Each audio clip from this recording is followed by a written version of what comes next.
elated by the prospect of a reward. She joyfully hopped onto Jiang Yan's lap, wrapping her arms around his neck and cheering. "Ha ha, you sly Jiang Yan. I knew you seemed indifferent. But deep down you care about me, right? Just remember, whatever reward I want, you must give it to me." Jiang Yan was taken aback by Su Yu's sudden display of affection. He cleared his throat to mask his embarrassment and gently pushed her arms away. With a furrowed brow, he sternly admonished, "What are you doing? Get down. You are now an artist, a female artist at that, and you could be photographed at any moment. You must conduct yourself with decorum and always be mindful of your actions, understand?" Su Yu's face fell at his words. Jiang Yan's grip was firm, and she reluctantly slid off his lap. "Oh, why are you so harsh?" she mumbled, sulking. "Who is your manager?" Jiang Yan asked coldly. "Sister Su." Surprised, Jiang Yan inquired. "Su Yanhong?" "Yes," she replied. Jiang Yan's gaze softened slightly as he reflected. Sister Su is a seasoned manager from Huanyu. You should learn as much as you can from her about the entertainment industry. Su Yan nodded obediently, not forgetting to reiterate, "Once I finish my work, you must remember to reward me." Jiang Yan fell silent at her reminder, recalling that he had specified she would need to excel in her work and garner a loyal following before receiving any bonus. Yet, in Su Yu's interpretation, it had transformed into a straightforward promise of a reward upon completion of her tasks, omitting his original stipulations. Seeing Jiang Yan as silence, Su Yu grew anxious, believing he might be reconsidering his promise. "But you promised me.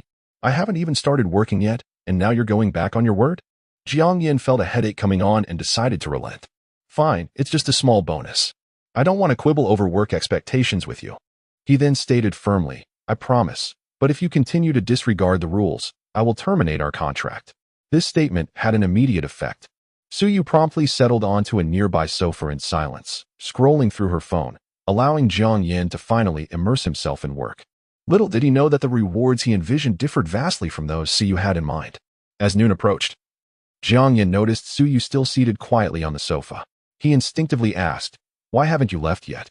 What about your work?" Rising, Su Yu replied, "Sister Su told me that I have a fashion gala in a couple of days, so for now, I'm free to do as I please." "Very well," Jiang Yan said, gathering his documents as he stood. Su Yu's eyes brightened, and she eagerly inquired, "What are you going to do?" Jiang Yan replied casually, "I'm going to eat." Chapter 177. The Divine Assistance of Brother Su Yu. Su Yu, "I'm hungry too.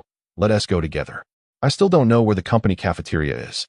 Upon hearing this, Jiang Yan glanced at Su Yu, who wore an expression of eager anticipation.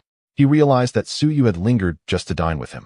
However, Jiang Yan coldly rejected her. "I have matters to attend to and want to be eating at the cafeteria. I'll have my secretary escort you there." With that, Jiang Yan strode away, not bothering to look back as he made his way to the company entrance. Yet, as he settled into the car that the driver had brought, Su Yu agilely slipped inside alongside him. Jiang Yan regarded her with an impassive expression. "Get out." Su Yu feigned a pitiful demeanor, sweetly pleading, "Boss, you're the best. I just want to share a meal with you. I swear I won't cause any trouble. If you need anything, I can serve you tea and water. Please take me with you." Jiang Yan remained silent, his face betraying no emotion. Nevertheless, the vehicle gradually departed from the company. Not far away, a professional camera captured the scene. Su Xiangming, inspecting a project at a construction site, grew increasingly grim as he watched the video sent to his phone. He was taken aback to discover that his sister, Su Yu, had gone to Jiang Yan's company and had even signed with him as an artist. The entertainment industry was rife with murky undercurrents and unspoken rules. Watching Su Yu enter the car with Jiang Yan, Su Xiangming's imagination conjured several scenarios of his sister being taken advantage of. However, he had discreetly arranged for bodyguards to accompany Su Yu. If Jiang Yan truly intended to take liberties with her, the bodyguards would be there to protect her. Thus, he felt a modicum of reassurance. Yet, this did not imply that he would simply stand by and do nothing. After some contemplation, Su Xiangming edited the video to emphasize Su Yu's presence and posted it in her fan club. Ever since Su Yu gained fame from participating in Tomorrow's Sons, she had acquired a Weibo fan club. Su Xiangming was now one of the moderators and prominent figures within the fan community, known colloquially as a fan head. Though he had only recently begun to grasp the intricacies of the fan world, he understood that fans despised any hint of their idol being involved with other men, believing their sister to be uniquely beautiful. Thus, when fans perceived a man attempting to bind their idol, they would rally to undermine him. This was precisely Su Xiangming's intention, to leverage the power of the fan community to compel Jiang Yan to withdraw. However, he did not anticipate that the situation would unfold in a manner starkly contrary to his expectations. Should Suyu discover that her brother was behind this, she would undoubtedly want to express her gratitude. Once the video was posted in the fan club, initial reactions from Suyu's fans were overwhelmingly negative towards the man in the video. Although he was handsome, the fans were unyielding in their disapproval. Soon, however, someone unearthed Jiang Yan's identity, and keen-eyed fans noted that he was a sponsor of Tomorrow's Sons. They recalled Suyu's enigmatic remarks that corresponded with Jiang Yan, who had remained off-screen. Thus, it became evident that Suyu had initially entered the industry due to Jiang Yan's support, and his seemingly dismissive critiques were, in truth, acts of quiet encouragement. He had even signed her to his company. This narrative echoed that of a drama, portraying a cold CEO and his proud little wife. Fans expressed their excitement and delight. What began as a discussion within the fan club unexpectedly spilled over into the public sphere, catapulting the entries for Suyu and Jiang Yan into the trending topics. Meanwhile, the two in the car remained blissfully unaware of the commotion surrounding them. Unbeknownst to them, Suyu unwittingly attracted a new wave of shippers, leading her fan count to surpass 1 million. Suyu's manager, Su Yanhong, upon witnessing the trending topic, found herself at a crossroads, uncertain whether to stoke the flames of popularity or to temper it. Had the topic involved Suyu and another person, she would have seized the opportunity for publicity. However, the focus was on the president of their company, complicating matters for her. In the end, she decided to relinquish control, allowing the buzz to flourish freely. In a private dining room of a restaurant, Youwei wore a meticulously applied makeup, yet fatigue was evident on her face. Anyone whose company had witnessed a 70% drop in stock prices within a week would appear equally beleaguered. Noticing her glass was empty, Youwei forced a smile and leaned forward to refill the drink for the middle-aged man seated across from her. The man chuckled, observing, "Why do you only pour for me, Miss Yu? You should fill your own glass as well." Realizing her oversight, Youwei poured herself a drink too. "Haha, yes. I completely forgot about my own glass, Mr. Li, please don't mind." A strained smile graced her lips, while internally she cursed the man for being so difficult to deal with. After being coaxed by Li Hongba to down another shot of liquor, Youwei felt a searing pain in her stomach. Gazing at the corpulent man before her, a wave of humiliation washed over her. In the past, she would never have had to engage in such pleasantries with clients. When Jiang Yan was present, he would handle all the networking and public relations, allowing her to focus on resource acquisition and decision-making. Yet now, she found herself compelled to personally solicit resources, bowing to the repugnant man before her. Li Hongba was a section chief at the Cultural and Tourism Bureau of Tianhai City, responsible for approving large-scale performances such as music festivals and concerts. Despite being in his 40s and only achieving the rank of section chief, Li Hongba wielded significant connections within the industry, knowing many organizers of such events. Yuwei's aim was to leverage her relationship with Li Hongba to connect with the organizers of music festivals, hoping to secure opportunities for the company's talented performers. Chapter 178. Youwei seeks help at the banquet. Youwei raised her glass, attempting to ingratiate herself with the older gentleman before her. "Directorly, I toast to you." Another fiery shot of liquor slid down her throat, leaving her stomach churning with discomfort. At that moment, she realized just how challenging it was to conduct business over drinks. Only through personal experience could she truly appreciate the hardships that Jiang Yan had once faced. Under the unabashed scrutiny of Li Hongba, Youwei found it difficult to articulate her request. "Directorly, the Shanghai Music Festival was recently approved, correct? Could you possibly put in a word for my company's artists to gain some exposure?" Li Hongba, upon hearing her plea, smiled broadly. "Ah. So you sought me out for such a trivial matter. Given your reputation, I would assume you know the organizers quite well." Youwei managed a bitter smile at his words. She indeed knew the organizers, but they were hardly naive. After all, they were in the business of selling concert tickets, and only professional singers were invited. The half-hearted idols from her company would never make the cut. Otherwise, she would not have gone out of her way to approach Li Hongba. She nodded and smiled. "I do know them, but I would appreciate your assistance in making the connection. Here is a small token of my gratitude." With that, she produced a red envelope. Li Hongba's eyes roamed over the young and beautiful CEO, igniting a spark of desire within him. He suddenly rose, moved to sit beside her, and accepted the envelope. His bulky figure inched closer to Youwei. You truly are stunning," he said with a lecherous grin. "Thank you for the compliment, directorly. Can you assist me?" Youwei's body stiffened involuntarily, her brows furrowing as she bit down on her teeth. Observing her frozen demeanor, Li Hongba seemed quite pleased, a vulgar smile spreading across his chubby face. This little favor is nothing, You've come to me personally. Of course, I will assist. However, helping you will leave me indebted to the organizers, and favors are not something that can be repaid with money alone. Youwei's body became rigid as she instinctively recoiled from his unwelcome advances. As a woman, she understood the implication behind Li Hongba's words. She had initially believed that a smile and a red envelope would suffice, but to her dismay, this odious old man had ulterior motives. Despite the dire situation her company faced, she possessed a sense of pride. Realizing that Li Hongbo had no intention of helping her, Youwei stood abruptly, eager to escape the enclosed booth. However, Li Hongbo rose as well, grinning as he lunged towards her. Hey, why are you running? Didn't you invite me for a meal and drinks? Youwei narrowly evaded his grasp, her expression darkening further. When she found Li Hongbo blocking the exit, panic washed over her. She feigned composure, saying, Director Li, please keep the money. I no longer require your assistance. I must leave now. Yet her frantic eyes betrayed her facade of calm. Li Hongba chuckled, his gaze predatory. This was unacceptable. Jiang Yan had genuinely arranged to meet a client outside the company cafeteria, not merely evading Suyu with an excuse. The client was a renowned jewelry designer he had invited from abroad. Inside the five-star restaurant's private room, Jiang Yan courteously gestured for the designer to take a seat. While awaiting the dishes, he presented a pair of earrings from his bag. Curious, Suyu, seated beside him, inquired, Boss, what do you have there? Before Jiang Yan could respond, the designer eagerly unveiled the earrings, examining the diamonds with keen interest. Hey, Jiang, these blue diamonds are exquisite. Jiang Yan smiled, saying, I envision them as earrings. What do you think? Absolutely, leave it to me. The designer carefully tucked the earrings away. Just then, the waiter arrived with their dishes, and they indulged in the culinary delights. During the meal, Suyu could not help but whisper to Jiang Yan, Boss, are you planning to gift those earrings to a certain girl? She recognized the tinge of jealousy in her own voice. Jiang Yan paused, casting a faint glance her way. Just focus on your meal. At his words, Suyu pouted, sulking. Well, it's not like they're for me. Jiang Yan remained unfazed, continuing his meal with calm composure.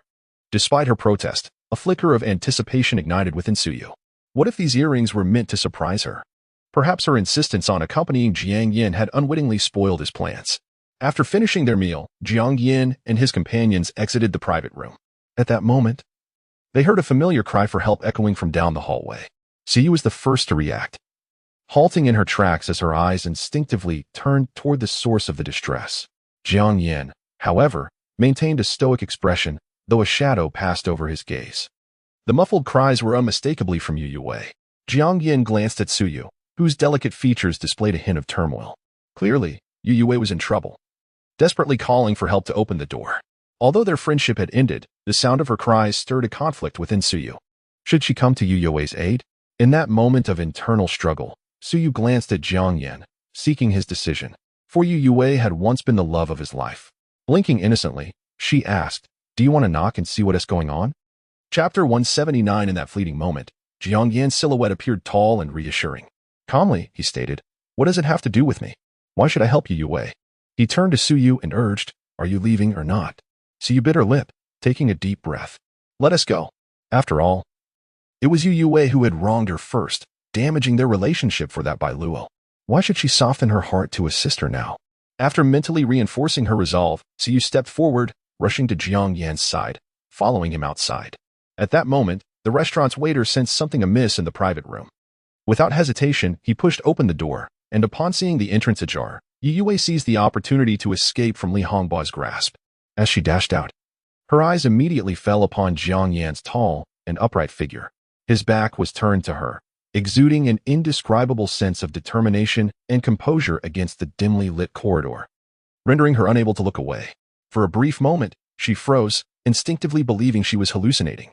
However, upon confirming that the person before her was indeed Jiang Yan, she stumbled towards him, propelled by sheer instinct. Jiang Yan, don't go! Youwei exclaimed as she wrapped her arms around his broad back, her eyes misting over. Her voice trembled with emotion. She could hardly fathom that amidst the nauseating male harassment, she would find Jiang Yan, in that instant illuminated by the light behind him. He seemed to be a beacon of hope, stirring feelings within her that had long lain dormant.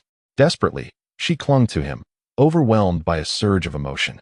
I thought I was going to be violated. Jiang Yan, why do I see you here? It's wonderful. You're here to save me, right? Her voice choked, words tumbling out incoherently, but her excitement and tears were palpable to those around her. The waiter stood frozen at the door, caught off guard, unsure of how to navigate this unexpected situation. So you turned to see Youwei tightly embracing Jiang Yan. Her eyes instantly turned cold. The sight of another woman beside Jiang Yan, even if it was Youwei, stirred an inexplicable discomfort within her. Vivi, what are you doing? Let go of my boss. Suyu snapped, shoving Youwei aside. Upon hearing that familiar, petulant voice, Youwei realized Suyu was indeed beside Jiang Yan and also noticed a foreigner with him. Perhaps her earlier emotional turmoil had caused her to focus solely on Jiang Yan. Youwei, release him. Jiang Yan's icy voice cut through the air. Youwei stiffened, meeting his emotionless gaze, and hastily withdrew her arms. Yet, as she distanced herself from his sturdy shoulders, a reluctant expression flickered across her face.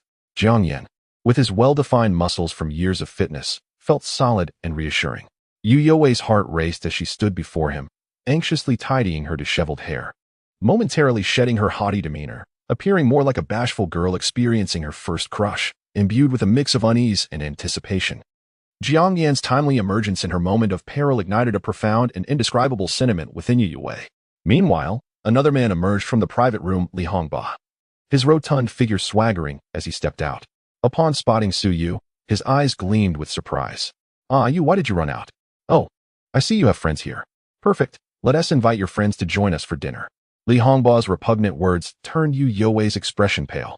Clenching her delicate fingers, she steadied herself, suppressing her disgust and anger, forcing a strained smile as she addressed him. Directly, let us leave it at that for today. I hope you don't mind if my hospitality falls short. Despite nearly being taken advantage of by Li Hongba, Youwei knew she could not afford to confront him. In this society, she had to wear a smiling facade. Given her company's precarious situation, she might someday need his connections. However, noticing Li Hongba's persistent demeanor, she sought Jiang Yan's help. Jiang Yan, please help me, she whispered, desperation in her voice. Jiang Yan did not respond to her plea, but instead cast a cold glance at Li Hongba. Directorly, good to see you. In Tianhai City, one must be acquainted with various department heads. Jiang Yan was well aware of Li Hongba's position and recognized that this gathering was initiated by Youwei herself. He understood that with her company facing dire straits, artists lacking resources and waiting idly in their dormitories, Youwei was attempting to secure resources.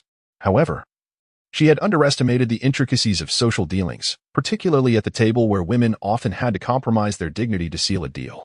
Jiang Yan had always protected Youwei from such encounters, knowing the risks involved. Thus, her current predicament did not surprise him. Chapter 180. I did not intentionally sell the gift you gave me, Li Hongba. Upon recognizing Jiang Yan, suddenly retracted his playful smile, his expression turning serious. He feigned profundity as he remarked, haha, I didn't expect to be recognized while merely dining out. Well, since President Yu has matters to attend to with a friend, I shall not linger. President Yu, let us gather another day. Youwei, observing the malevolent glint in Li Hongba's eyes, furrowed her brow in discomfort. Yet, faced with such blatant harassment, she could only muster a stiff smile and replied, Directorly, please take care. Only then did Li Hongba saunter out of the restaurant, releasing Youwei from his clutches. After all, his position was peculiar. Public officials dread being recognized for misconduct by ordinary citizens. Hence, he could display his true nature within the confines of the private room, but had to tread carefully in public, maintaining a faade. Once Li Hongba departed, Youwei exhaled a sigh of relief and glanced at Jiang Yan, her eyes reflecting a complex array of emotions. She spoke softly, Jiang Yan, thank you. I know I lack the standing to utter this, yet I feel compelled to express it. Come back to Huanyu Media. Let us work together to revive it, just as we once did at the beginning. Youwei humbly pleaded, yet noticing Jiang Yan's indifferent demeanor, she bit her tongue, as if steeling herself for a significant resolution. I can transfer half of my shares to you without charge, provided you return to assist me in securing resources and saving Huanyu. This time, she genuinely offered her interests, harboring confidence that Jiang Yan would acquiesce. Although Huanyu's market value had plummeted, it remained a sizable entity, and she still held 30% of the shares. Giving away several billion in assets to Jiang Yan was akin to returning him the company he had painstakingly founded. After all, his Dohua company was only worth a few billion. Upon hearing Youwei's words, Jiang Yan could not suppress a derisive laugh. Youwei, do you believe I am foolish enough to accept your empty promises? Youwei appeared somewhat dazed, instinctively responding, how could it be an empty promise? Jiang Yan replied coolly, Huanya Media cannot even muster a few million in cash. Its financial chain is severed. You understand its current predicament better than I do. Youwei's eyes widened in disbelief as she whispered, how do you know? Jiang Yan scoffed. Well, the earrings I gifted you have been auctioned off to cover Huan Yu's financial shortfall. How could I not know? At that moment, Youwei felt an icy chill permeate the air around her. She instinctively shrank back, clutching her arms tightly. In a feeble attempt at defense, Youwei stammered, I merely used them to temporarily bridge the funding gap. I did not intend to sell your gift. I will redeem them. Yet her weak tone lacked any semblance of credibility. Jiang Yan interjected, no need. I have already repurchased the earrings. Youwei's entire being trembled slightly. Her mouth fell agape, her complexion paling. How could that be? I distinctly instructed the pawn shop owner to keep them for me. At this juncture, Youwei's heart raced with anxiety as she wished to explain to Jiang Yan that she had no genuine intention of selling his gift. However, under Jiang Yan's cold, unfeeling gaze, her eyes instinctively darted away, realizing she was powerless to defend herself. Defeated, Youwei lowered her head and asked Jiang Yan, what do you intend to do with them? She inquired about what truly mattered to her. Jiang Yan replied, his expression impassive, naturally. I plan to redesign them and gift them to someone else. Upon hearing this, Youwei abruptly lifted her head, her eyes fixed on Jiang Yan. Who were you gifting them to? Her tone involuntarily carried an accusatory edge. The thought of Jiang Yan passing on the gift he had once bestowed upon her to another woman ignited a surge of unexplainable anger and jealousy within her. It was undeniably her gift. Even if she had temporarily sold it due to hardship, it remained her possession. No other woman should be allowed to claim it. At that moment, an intense sense of possessiveness overwhelmed Youwei. The mere idea of her once cherished jewelry adorning another woman sent her into a frenzy of jealousy. By what right? Jiang Yan regarded Youwei's fervor with calm detachment. He stated coldly, who I choose to gift it to is of no concern to you. Upon hearing this, Youwei's gaze abruptly shifted to Suyu, who stood nearby. Suppressing her fury, she pointed at Suyu and questioned, are you planning to give it to Suyu? Then, turning her ire towards Suyu, she exclaimed, Suyu, why are you still by the side of my ex-boyfriend? You were once my close confidant. Do you have no shame now? Previously dissatisfied with Jiang Yan's conversation with Youwei, Suyu felt a surge of anger rise within her. Unlike Gu Xinyo, who remained indifferent when insulted, Suyu would not tolerate such provocation. Thus, Suyu deliberately wrapped her arm around Jiang Yan's, speaking condescendingly to Youwei, I intend to stay close to my boss. What of it? If you're angry, feel free to strike me. My boss will surely protect me.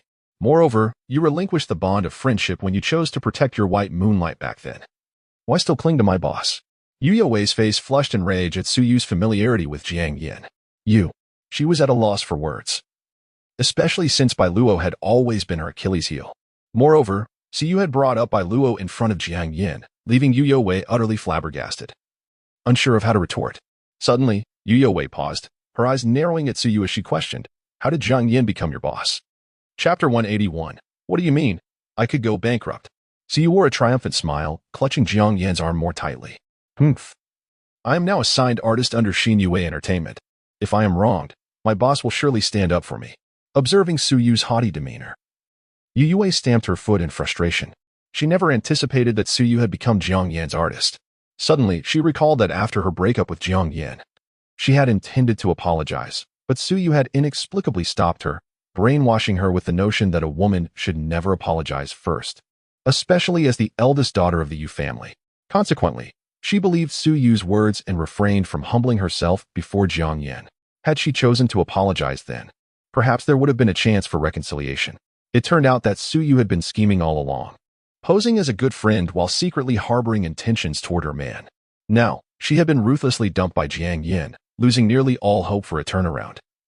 While Suyu basked in the glow of being Jiang Yan's signed artist, delightfully by his side, reflecting on the earrings Jiang Yan had mentioned earlier, Youwei felt certain they were intended for Suyu. They say to guard against fire, theft, and even your best friend. Youwei now loathed her past kindness and naivety. Unbeknownst to her, she had mentally reconstructed all of Suyu's schemes from the beginning to the present. She immediately turned to Jiang Yan and said, Jiang Yan, You must distance yourself from this woman. It was Suyu who stopped me from apologizing to you. You don't know that the day after I failed to meet Bai Luo, I wanted to admit my mistakes to you, but I didn't because of Suyu. Youwei pointed at Suyu, her eyes filled with coldness. If it weren't for Suyu's brainwashing, our relationship would not be so strained. She continued. Suyu is deeply scheming. You should leave her at once. Jiang Yan listened impassively to Youwei's ramblings, unable to suppress his frown. Did she truly believe he was a fool? Did she naively think that an apology would win back his favor? The nature of their relationship had nothing to do with Suyu's interference. Her presence or absence would not alter the outcome. As Youwei's feeble justifications reached his ears, Jiang Yan's frown deepened. He sternly rebuked, Enough. Youwei, you have failed to grasp the essence of love. I have no interest in that trivial stake in Huanyu Media. I wouldn't accept it even if you offered it to me for free. Prepare for your bankruptcy. After delivering this statement, Jiang Yan cast a cold glance at Youwei before turning on his heel and leaving without a backward glance. Suyu, on tiptoe, quickly linked her arm with Jiang Yan's, joyfully following him out, leaving Youwei standing alone, her face pale as she stared at Jiang Yan's retreating figure. What do you mean, bankruptcy? Youwei understood that Huanyu Media was facing increasing difficulties, but it was far from the brink of bankruptcy. She simply could not comprehend Jiang Yan's words. How could her multi-billion enterprise possibly descend into insolvency? Although she faced financial constraints and a significant reduction in resources, she could simply downsize her staff and scale back the company. She could reduce it to 10 billion, and if necessary, down to 5 billion. She could still manage Huanyu effectively, maintaining it as a second-tier industry player. Jiang Yan underestimated her capabilities. After a week of emergency measures, she had stabilized Huanyu Media's stock price. Although it was slowly declining, it was a far cry from the initial freefall. Moving forward, her task was to manage the narrative surrounding the stock, restoring market confidence in her company while securing additional resources to facilitate rapid capital influx. Youwei had mentally prepared for the decline of her company. Therefore, she could not fathom that when a photograph of her dining with Yang Xinrui was exposed, she would be unable to sustain even a 5 billion scale for her company. When she was compelled to seek assistance from her family, she discovered that all of the Yu family's enterprises faced comprehensive suppression. In the end, Youwei truly found herself in the dire situation Jiang Yan had predicted, bankrupt and engulfed in despair. Youwei watched Jiang Yan's silhouette disappear down the corridor, feeling an unexpected sense of relief wash over her. At that moment, a sharp pain suddenly gripped her stomach. The agony compelled her to instinctively crouch down, her face paling as she clutched her abdomen. She had skipped lunch and had been forced by Li Hongba to drink several shots of strong liquor. Her stomach was inherently fragile and ill-suited to such potent alcohol. The young waiter, who had been hesitant to approach the door of the private room, rushed over in concern as he saw Youwei slowly collapsing onto the floor. Miss, what's wrong? Do you need assistance? Feeling her body being supported by two strong arms, Youwei, despite the pain, managed to glance at her rescuer. Suddenly, she froze. For a moment, she thought Jiang Yan had returned to her. No, it was not just that he resembled Jiang Yan. The man in the restaurant uniform bore a striking resemblance to Jiang Yan, and his aura was similarly aligned. Yet the gentle contours of his face were reminiscent of Bai Luo. With no time to ponder, the sharp pang in her stomach brought beads of sweat to her forehead. Please, take me to the hospital. My stomach ailment has flared up. The moment she uttered those words, her vision darkened, and she fainted from the pain. Ever since Bai Luo had been extracted from the secret base through Youwei's extensive connections, he had repeatedly expressed to the lawyer visiting him his desire to meet Youwei. However, she had yet to visit him even once. Confined in detention, he endured immense psychological torment, and Youwei's indifference was pushing him closer to the brink of despair. Chapter 182, offering you a salary of 10,000 as my assistant whether it was a psychological or physical torment. Bai Luo was engulfed in an inexplicable itch that pervaded his entire body. He found himself uncontrollably scratching his ears and cheeks, only to feel the itch intensify. Gradually, he noticed red spots beginning to appear on his arms, multiplying with each scratch. A sense of dread washed over him as he reported these peculiar symptoms to the police, only to be met with indifference from the interrogating officer. Left with no choice, he continued to scratch himself, enduring the relentless discomfort until the day his lawyer came to visit, finally granting him the opportunity to seek medical attention. Meanwhile, Youwei awakened to find herself in a hospital, lying on a bed with an intravenous drip. She observed the young attendant who remained by her side. Unable to contain her curiosity, she asked, What is your name? Zhou Yan, came the young man's voice, sounding youthful yet somewhat reserved in his response. Upon hearing his name, a complex expression flickered in Youwei's eyes as she gazed at this familiar yet unfamiliar figure before her. Compelled by an impulse, she asked, "Would you like to work at my company?" Zhou Yan was momentarily taken aback. Youwei, noticing his confusion, bit her lip and straightforwardly offered, "I will pay you 10,000 a month to be my assistant." Zhou Yan comprehended the gravity of her offer. As a waiter at the restaurant, he toiled for 10 hours a day, earning a mere 5,000 a month. The prospect of earning 10,000 from this beautiful and youthful female CEO left him momentarily stunned, grappling with disbelief over this sudden stroke of fortune. Yet, adopting a cautious demeanor, he replied, "Madam, I have signed a 1-year labor contract with the restaurant. If I leave suddenly, the manager will." Youwei's gaze sharpened as she interjected coolly, "I will cover your resignation compensation. My offer extends beyond just 10,000 a month, if you perform well. Your year-end bonus could exceed 10 times your salary." After a brief pause, she inquired, "How old are you?" 19, Zhou Yan answered candidly. Youwei, aware that opportunities for someone so young to earn a monthly salary exceeding 10,000 were rare, cautioned him to consider her offer carefully. She observed the young man, who bore a striking resemblance to Jiang Yan, yet his expression was devoid of emotion. The weight of her company's challenges and Jiang Yan's indifference had drained her, and she felt on the verge of collapse. Thus, she sought a semblance of external solace, yet this did not imply a shift in her affections. Her feelings for Jiang Yan remained irreplaceable. Zhou Yan, upon hearing Youwei's words, bowed his head in silence. His limited social experience made him susceptible to the allure of money. After contemplating for a moment, he lifted his gaze, his handsome features reflecting a newfound resolve. "All right, I accept, sister." The term sister darkened Youwei's already fragile mood. Although Jiang Yan was older than her, she had often treated him with a blend of pride and affection, feeling like a young girl in his presence. She had no desire to be called sister, as it made her feel aged. Annoyed, she corrected Zhou Yan, "Call me by my nickname, Weiwei." Confused by her sudden change in demeanor, Zhou Yan complied, offering, "Weiwei." "That's not right," Youwei retorted, displeased. Zhou Yan's tone lacked the warmth she remembered from her time with Jiang Yan. "You need to sound more tender and lower your voice," she instructed. Following her guidance, Zhou Yan transformed his tone, gazing at Youwei with affection, softly uttering, Weiwei. Hearing the familiar tone and witnessing the gentle gleam in his eyes, Youwei felt tears welling up. A wave of nostalgia washed over her, transporting her back to months prior when they were still lovers, and Jiang Yan no longer regarded her with cold indifference. Overwhelmed with emotion, she leaned into Zhou Yan's chest, sobbing, "Ah Yan, you have finally returned." In that moment, she resembled a little girl reclaiming her cherished doll, releasing the pent-up emotions she had long suppressed. Time passed, and as her sorrow began to subside, she looked at Zhou Yan again. Upon recognizing his face, her expression shifted dramatically as she forcefully pushed him away. Youwei came to her senses. The person before her was not Jiang Yan. His aura was vastly different, with only a slight resemblance in his features. Chapter 183. How dare you find a substitute for me after being pushed away? Zhou Yan awkwardly withdrew his arm, obediently standing by Youwei's bedside.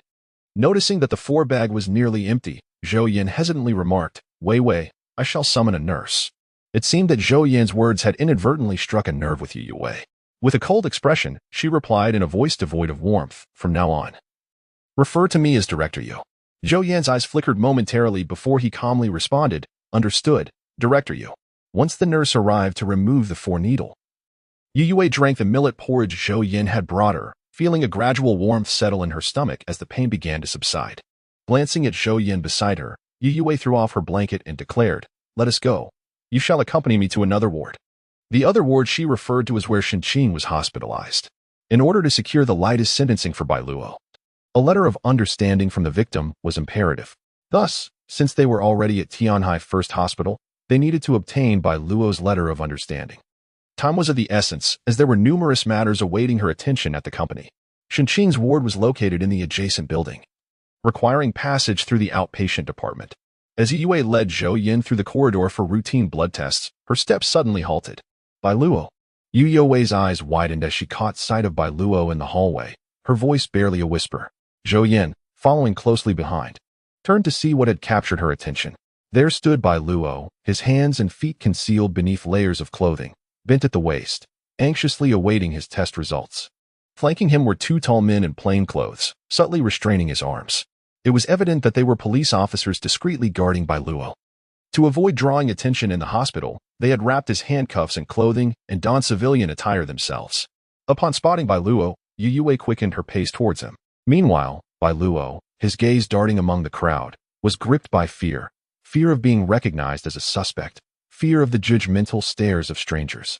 At that moment, his eyes suddenly locked onto Youwei, who was making her way toward him. Elation surged within him. The person he had longed to see while in detention was finally before him. "Oh my God, Wei, I finally see you," Bai Luo exclaimed, unable to contain his excitement.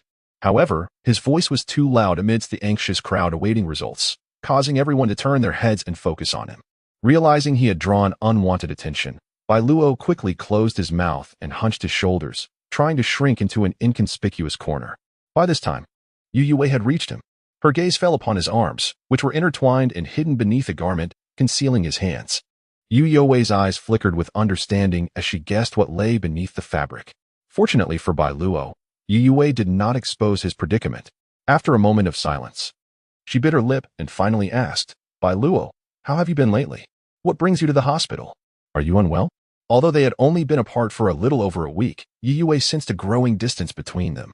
Bai Luo felt a pang of grievance upon hearing her concern. His eyes glistened with unshed tears.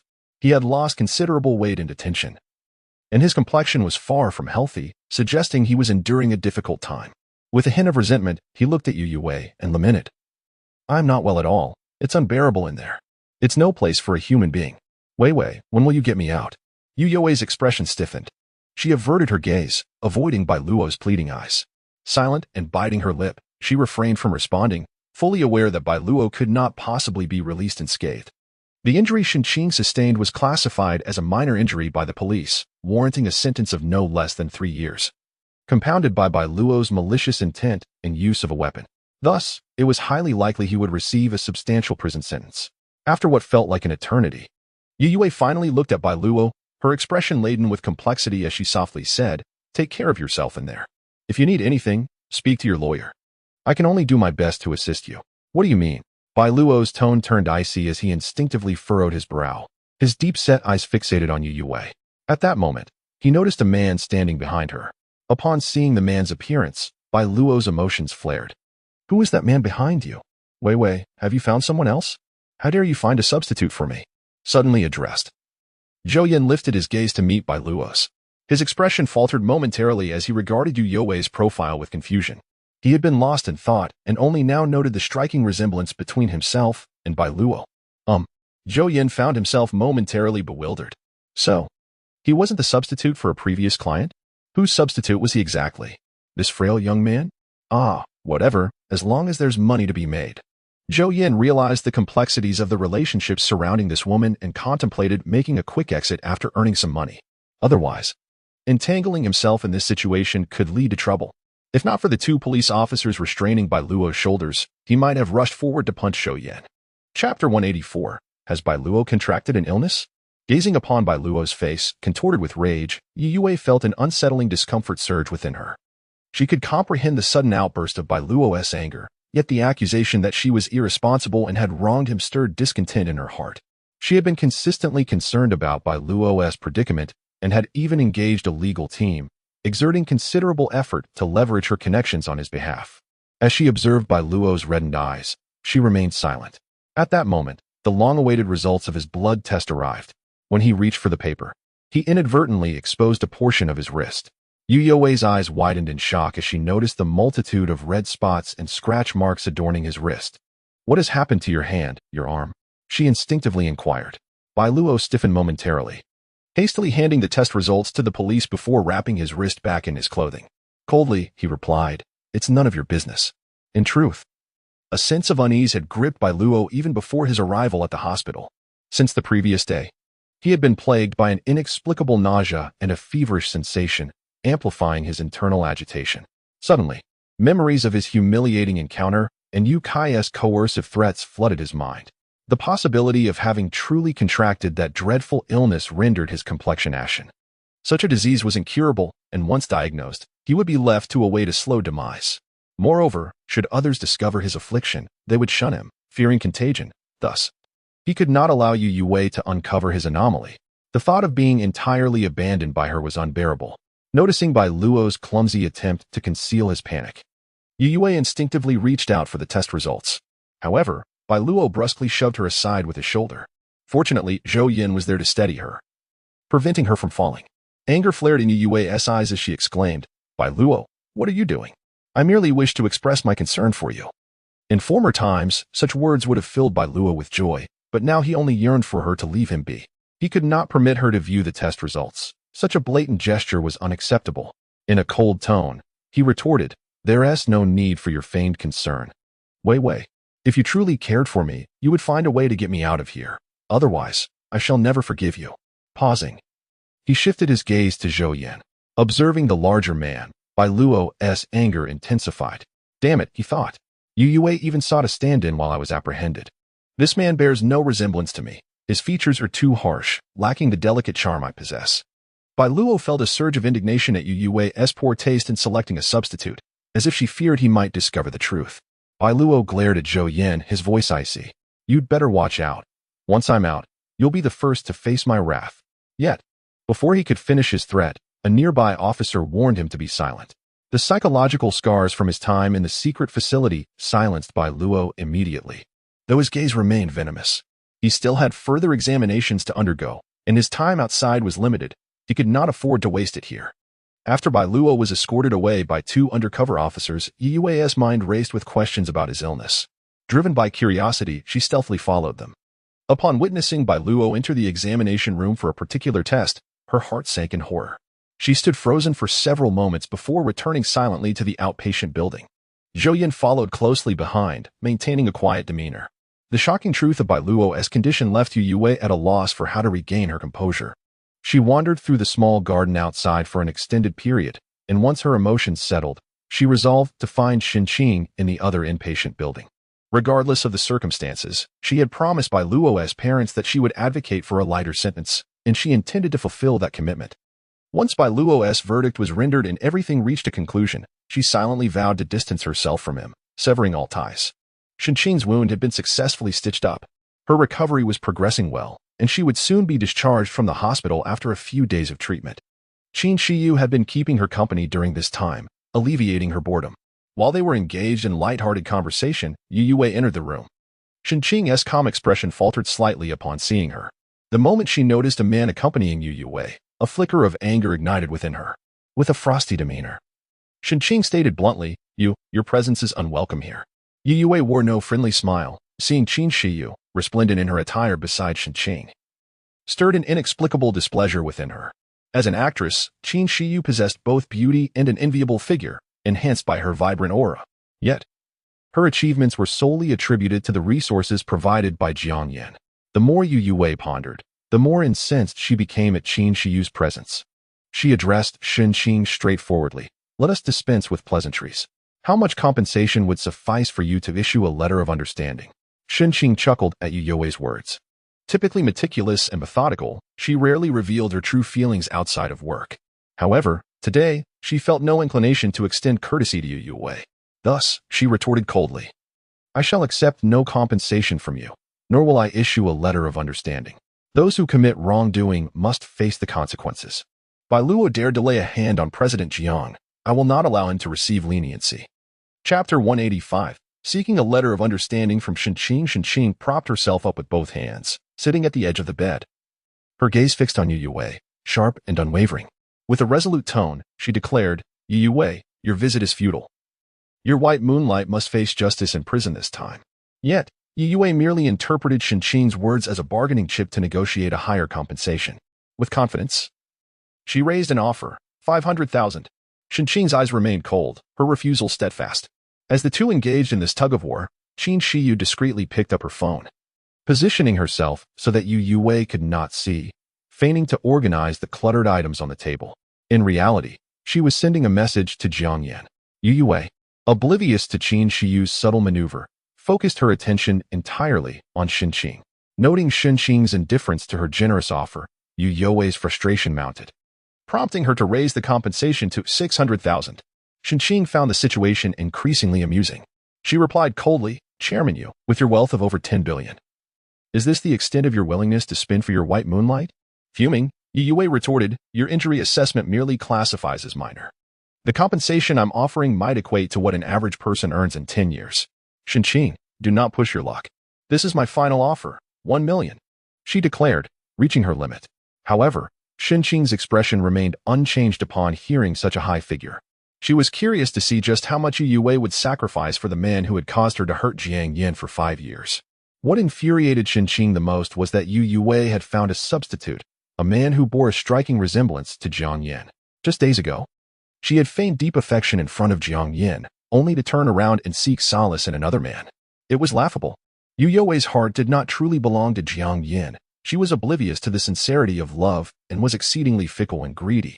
Such a woman was unworthy of Jiang Yan's feelings. The more Shenqing contemplated, the angrier she became. With a frosty glare directed at Youwei, she retorted, do not speak of 1 million. Even if you were to offer 10 million, I would not covet your money. The compensation from Jiang Yan is sufficient for me. Upon hearing Jiang Yan's name, Youwei's temper flared instantly. Pointing an accusatory finger at Shenqing, she spat, you are indeed harboring feelings for Jiang Yan. You despicable woman. Just a mere secretary without capability or status, how dare you compare yourself to me? Jiang Yan would never look at someone as ordinary as you. Pausing momentarily, Youwei suddenly realized the reason Shenqing adamantly refused to issue the letter of understanding. So it is because of Jiang Yan that you are targeting Bai Luo and withholding the letter. Shenqing's expression remained calm as she curved her lips into a slight smile. In contrast to Youwei's unraveling composure, her emotions remained stable.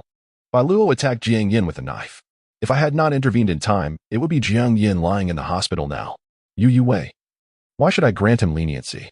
If Jiang Yan had been stabbed, would you still seek a letter of understanding for your white moonlight? Youwei stood frozen, momentarily speechless, her anger giving way to confusion. Shenqing chuckled coldly at Youwei's reaction. Just as she suspected, a woman with such greedy ambitions would easily betray her affections. Observing Youwei's indecisiveness, she coldly declared, you are a heartless woman. Youwei's face paled instantly. These two words, while not physically harmful, carried a stinging insult that pierced her very core. After a prolonged silence, Youwei gritted her teeth, suppressing her rage, and replied defiantly, there are no ifs. What you said holds no validity. I am here to demand a letter of understanding. Do not divert the conversation. Seeing Youwei's stubbornness, a new thought flickered in Shenqing's mind. Despite Youwei's current predicament, she was still the chairman of a corporation, the heiress of the Yu family. From birth, she had been endowed with noble status, a stark contrast to Shenqing's ordinary existence. The realization that fulfilling her personal desires was nearly impossible began to dawn on Shenqing, darkening her gaze. She abruptly shifted her earlier refusal, addressing Youwei coldly. If you wish for me to issue the letter of understanding, I require no compensation from you. However, I have but one condition, if you can comply. Youwei instinctively inquired, what is the condition? Shenqing replied, I want you to leave Tian'ai City, swear never to entangle yourself with Jiang Yan again, and from this day forth, not appear before him. Without a moment's hesitation, Youwei rejected the notion outright. Impossible. Shenqing's plan was clear. She wanted Youwei to distance herself from Jiang Yan, allowing her the opportunity to gradually win his heart. How could Youwei possibly agree? The mere thought of not being able to see the man she desired, of not being by his side, felt suffocating. She even fantasized about marrying Jiang Yan, who was charming and charismatic with striking looks and a caring nature. He was a rare gem, a man of exceptional quality. And she would not allow someone as ordinary as Shenqing to win his affection. Only she, Youwei, was worthy of Jiang Yan's love. In her dissatisfaction, Youwei forgot that she had once looked down upon Jiang Yan's humble background, believing herself to be of a superior status. Only a few months had passed, and now her perception of that status had completely reversed. Chapter 186. I swear, this is the last time I help Bai Luo? Upon hearing Youwei's resolute refusal, Shenqing's gaze grew increasingly frigid. With a stern expression, she stated, since President Yu is unwilling to agree, there is no need for further discussion. Please leave. The doctor has advised me to rest. Youwei, unable to contain her surprise, widened her eyes and clenched her fists, demanding, change your request. Shenqing, upon hearing this, cast a glance at Youwei and replied coldly, this is the only request.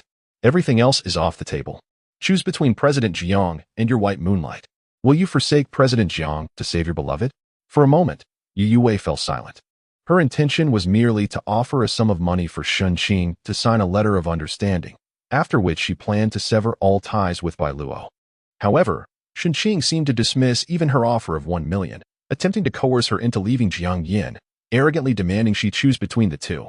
Her haughty demeanor suggested that she regarded Youwei with disdain. Taking several deep breaths to quell her rising anger, Youwei's chest heaved with agitation. She fixed Shunqing with a piercing glare, her tone icy. Shunqing, how did I not notice your true prowess before? Your facade beside Jiang Yan is quite convincing. I truly wish he could witness your current hypocritical visage. Yet, in the face of Youwei's vitriol, Shunqing remained unfazed. Having cultivated a resilient heart long before meeting Jiang Yan, she maintained her composure and exceptional capabilities, which allowed her to remain at Jiang Yan's side. With mockery, Shunqing retorted, if you refuse to abandon your white moonlight, then cease your displays of affection towards President Jiang. Your remorse holds no value to him. Youwei, incensed by her words, stormed towards Shunqing, gripping her hair fiercely and coldly demanding, what did you say? Repeat it. At that moment, Jiang Yan, having received a message from Qin Shiyu, rushed in. Upon entering, he beheld Youwei assaulting Shunqing at the bedside. His voice turned frigid as he admonished, Youwei, what are you doing? Without hesitation, Jiang Yan swiftly approached and seized the wrist of the hand gripping Shunqing's hair. Youwei winced in pain, instinctively releasing her grip.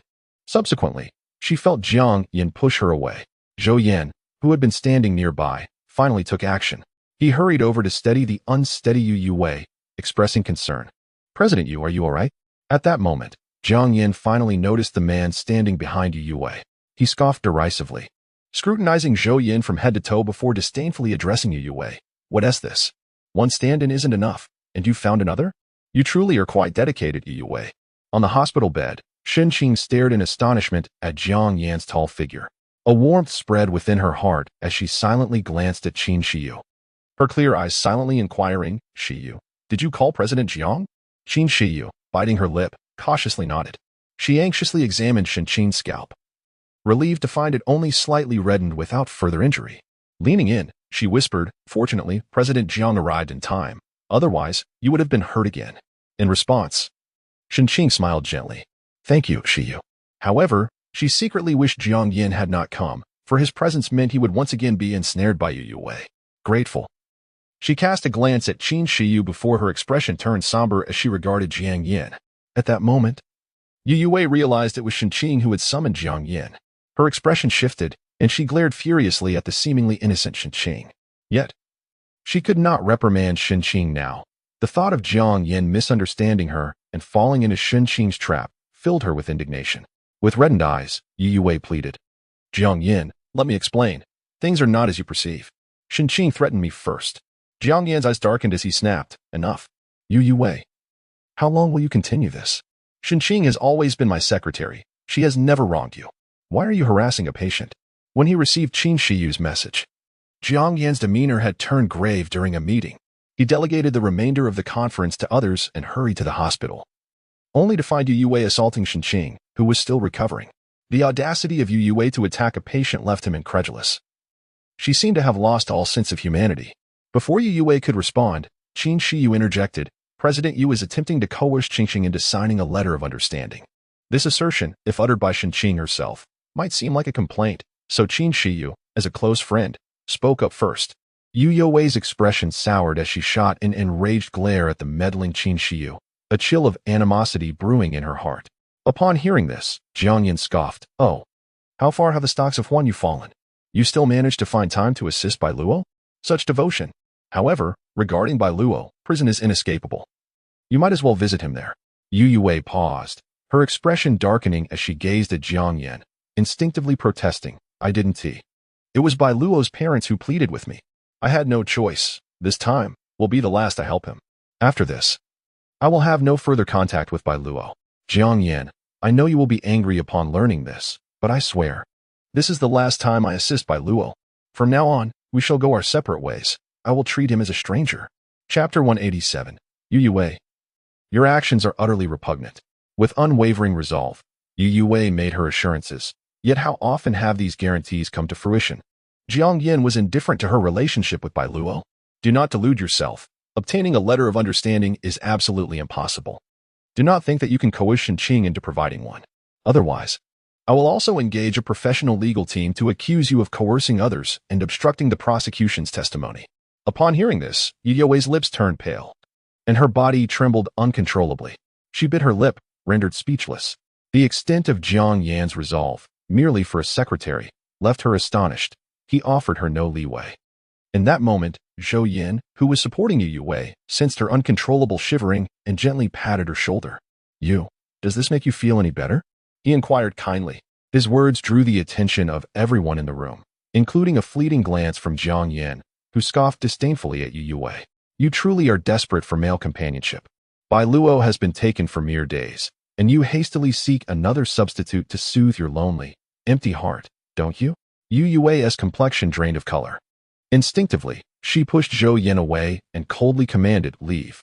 Zhou Yin stumbled back, at a loss for words, having been reprimanded on his very first day. He felt a flicker of indignation rise within him, for even a modest salary of 10,000 yuan was not worth such disdain. Zhou Yin, too, possessed dignity. His expression darkened as concern faded from his gaze. He shot a glance at Jiang Yan, whose features bore a striking resemblance to his own, and suddenly grasped why any man would part ways with Youwei. A woman with such erratic moods was intolerable to any man of sound judgment. Furthermore, he discerned from their exchanges that Youwei harbored feelings for another man. A woman who desired both must be avoided. With this thought, Zhou Yin, before departing, asked Youwei, how will you settle my wages for these past few hours? Youwei's mood plummeted further, maintaining a frosty demeanor. She extracted 2 red bills from her designer handbag and tossed them at Zhou Yin. Stay away from me. You're dismissed. You pale in comparison to Jiang Yan. Youwei found herself perplexed. How had she been so easily enchanted by a mere restaurant server? It was foolish to think of him as a substitute for Jiang Yan. Who was right here? Wasn't her behavior merely an affront to Jiang Yan? A sudden clarity washed over Youwei. Jiang Yan was irreplaceable. Even Bai Luo could not fill that void, let alone this newly acquainted server. Meanwhile, Zhou Yin bent down to retrieve the money, his earlier anger dissipating in an instant. Hey, earning 2 bills in just a few hours isn't bad, he mused, a smile creeping onto his lips. Thank you, as long as you're paying. Feel free to call on me anytime. With that, he took his leave. His words were merely courteous. Should Youwei require assistance again, he would not cater to such an emotionally volatile woman. After Zhou Yin exited, Jiang Yan cast a disdainful glance at Youwei and coldly commanded, you should leave as well. Do not disturb my employees again. However, Youwei had no intention of departing. She turned to Jiang Yan, her earlier ire towards Zhou Yin evaporating, replaced by a look of helplessness. In a feeble voice, she explained, you know that man. He was the server from lunch. I didn't mean to seek a substitute for you. I just lost control of my long-suppressed emotions. Seeing him made me think of you. And I let him stay. Yet Jiang Yan could not suppress a scoff at Youwei's incredulous claims. What nonsense are you spouting? What relation does your seeking a substitute have with me? Your words only deepen my disgust, even if you feigned anger to drive him away in my presence. Once one substitute exists, others will follow. You could continue to seek men unseen, so feel free to do so, just don't pretend in front of me. It is revolting. Youwei, upon hearing this, panicked, her lips turning white as she stammered, I no longer have such intentions, Jiang Yan. Please believe me. I was merely dizzy, temporarily out of my mind. Regret flooded her heart as she reflected on her decision to have Zhou Yin stay and involve him with Shenqing, only to be discovered by Jiang Yan. The reality was laid bare before her. No explanation would suffice. Jiang Yan already loathed the idea of being a substitute for Bai Luo, and now she had dared to seek a substitute in his presence. She felt utterly wretched. In the midst of Youwei's frantic explanations, Shenqing, seated on the hospital bed, interjected calmly, You have yet to answer my question. Will you choose to leave Jiang or save your white moonlight? If you wish to save him, I will sign the letter of understanding right now. Shenqing's sudden inquiry was deliberate, aimed at prompting Youwei to retreat in front of Jiang Yan. If she openly declared her desire to save Bai Luo, it would serve as a leverage, rendering her incapable of any further arguments against Jiang Yan, instilling a profound sense of guilt within her, thus distancing her from him. Chapter 188. The photographs dealt a heavy blow to Youwei. Indeed, upon hearing Shenqing's inquiry, her expression soured. She bit her lip, her gaze dropping in silence. Had she not encountered Bai Luo at the hospital today, had she not discovered that Bai Luo was afflicted with that dreadful illness. Youwei might have still harbored thoughts of rescuing her. Yet the ghastly red spots covering Bai Luo's body had sent shivers down her spine, provoking an uncontrollable aversion towards her. The reality of Bai Luo's condition only deepened Youwei's resolve to abandon her. The halo of the white moonlight had all but faded. The beautiful memory of their first encounter no longer stirred even the faintest ripple in her heart. If she truly had to choose between Jiang Yan and Bai Luo, Youwei steeled her heart, her eyes reflecting newfound determination. She spoke firmly. I will not leave Jiang Yan's side. Shenqing, I see through your little schemes. I shall not allow you to succeed. Upon hearing this, Shenqing's expression darkened. So, you are not preparing to save your beloved Bai Luo, are you? She had assumed that Youwei, in her infatuation, would choose Bai Luo. But the outcome was far from what she expected. Youwei remained silent, involuntarily glancing at Jiang Yan, her eyes tinged with a hint of supplication. Jiang Yan, however, turned away, his handsome face betraying no emotion. Get lost. How disgusting, Jiang Yan said in a low voice. Youwei froze, a mix of grievance and fury swelling within her chest. She cried out in anguish. Don't you see me as a mere substitute? Why is it that when I seek a replacement, you call me disgusting, refusing even to glance my way? Jiang Yan, why do you hold me to such double standards? I must find that woman who resembles me and see for myself just how similar we are. With that torrent of words, Youwei, with reddened eyes, fled the room. Her heart filled with wrath. As she ran, she seethed with the thought of tracking down the woman who bore her likeness, vowing to ruin her face. No woman who resembled Youwei should exist in this world. The ward fell silent once more. Shenqing lowered her gaze and softly addressed Jiang Yan. I apologize, Mr. Jiang. I failed to keep an eye on Shiryu. She called you here without permission and caused you trouble. Jiang Yan replied coolly, it's all right. Qin Shiyu's actions were indeed correct. If Youwei dares to confront you again, simply call me. I will not allow her to misuse her elevated status to oppress others. He then glanced at the silent Qin Shiyu, a slight smile gracing his lips as he commended her. You handled this exceptionally well. Taken aback by her boss's praise, Qin Shiyu blinked, yet her countenance remained cool. However, her lips involuntarily twitched into a barely perceptible smile, a secret joy blossoming within her. She could not quite articulate the sudden uplift in her spirits. It was simply a feeling of inexplicable happiness. After staying in the ward for a while to comfort the shaken Shenqing and Qin Shiyu, Jiang Yan finally took his leave. Upon returning to the company, his demeanor darkened. He retrieved a photograph from his folder, revealing an image of Youwei dining with young Xinruei. As he gazed at the picture, his eyes turned even colder. Having sold all his shares in Huanyu Media, it was now time for Youwei to descend into despair. With this thought, Jiang Yan sent the photograph to the head of the marketing department, who had already coordinated with major media outlets and marketing accounts, awaiting Jiang Yan's command. The following day, upon arriving at the company, Youwei opened her phone to check messages, only to find her photo with Yang Xinruei splashed across the front page of the media. The content subtly conveyed a singular message. Youwei and Yang Xinruei were colluding to manipulate stock prices and disrupt market order. The images struck Youwei like a massive stone, delivering a crushing blow at a critical moment. The subsequent chain reaction saw the stock price of Huanyu Media plummet once more, despite her efforts to stabilize it through various connections. Watching the rapid descent of the graph, her mood mirrored the green downward trend, heavy with despair. The sudden turn of events pressed down on her shoulders like an insurmountable weight, leaving her breathless. She had no idea who had clandestinely captured the photos that day, but she suspected it was a premeditated act. She was determined to uncover the identity of the person behind this scheme, though not just yet. Her immediate priority was to clarify the situation surrounding the photographs. But a mere unilateral clarification would not suffice. She needed to convince the investors of her innocence. Youwei exhaled heavily, her fingers clenching unconsciously. Just as she was gathering her thoughts to devise a plan of rescue, the door to her office was suddenly flung open. Startled, she looked up to see several stern-faced individuals in uniforms standing before her. Hello, Ms. Yu. We are officials from the Securities Regulatory Commission. Your company is suspected of disseminating false information, and we are here to conduct an investigation. The leading man held up his identification and enforcement credentials before her. Chapter 189. The symptoms of Yukai. Upon seeing the identification, Youwei promptly rose to her feet, suppressing the turmoil within her. With a calm demeanor, she articulated, Please wait a moment.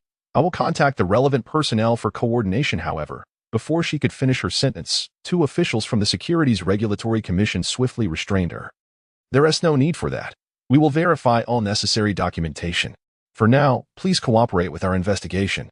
With that, Youwei was taken away by the commission's agents. The rapid succession of events left her momentarily bewildered. As she exited the company's premises, she caught sight of the approaching management team and stretched her neck. Calling out to the executives, "Hurry and report this to the Yu family." Having uttered those words, she was forcefully ushered into the vehicle. Inside the car, anxiety gripped Youwei, and her breath quickened. She had not anticipated that the stock market issues would provoke scrutiny from the regulatory authority, and now, without a contingency plan in place, she found herself under investigation. In her heart, she could only pray that the Yu family would swiftly leverage their connections to secure her release.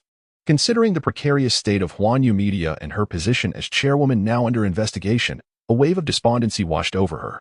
She no longer hoped for the company to regain its former market value. She merely wished for Huanyu to endure this crisis. Otherwise, a sudden palpitation of her heart surged, a foreboding sense of dread spreading within her. After being confined in a special hotel for several days without any contact, Youwei felt as though she had hit rock bottom. It became evident that the Yu family was indifferent to her plight, seemingly unconcerned about her welfare.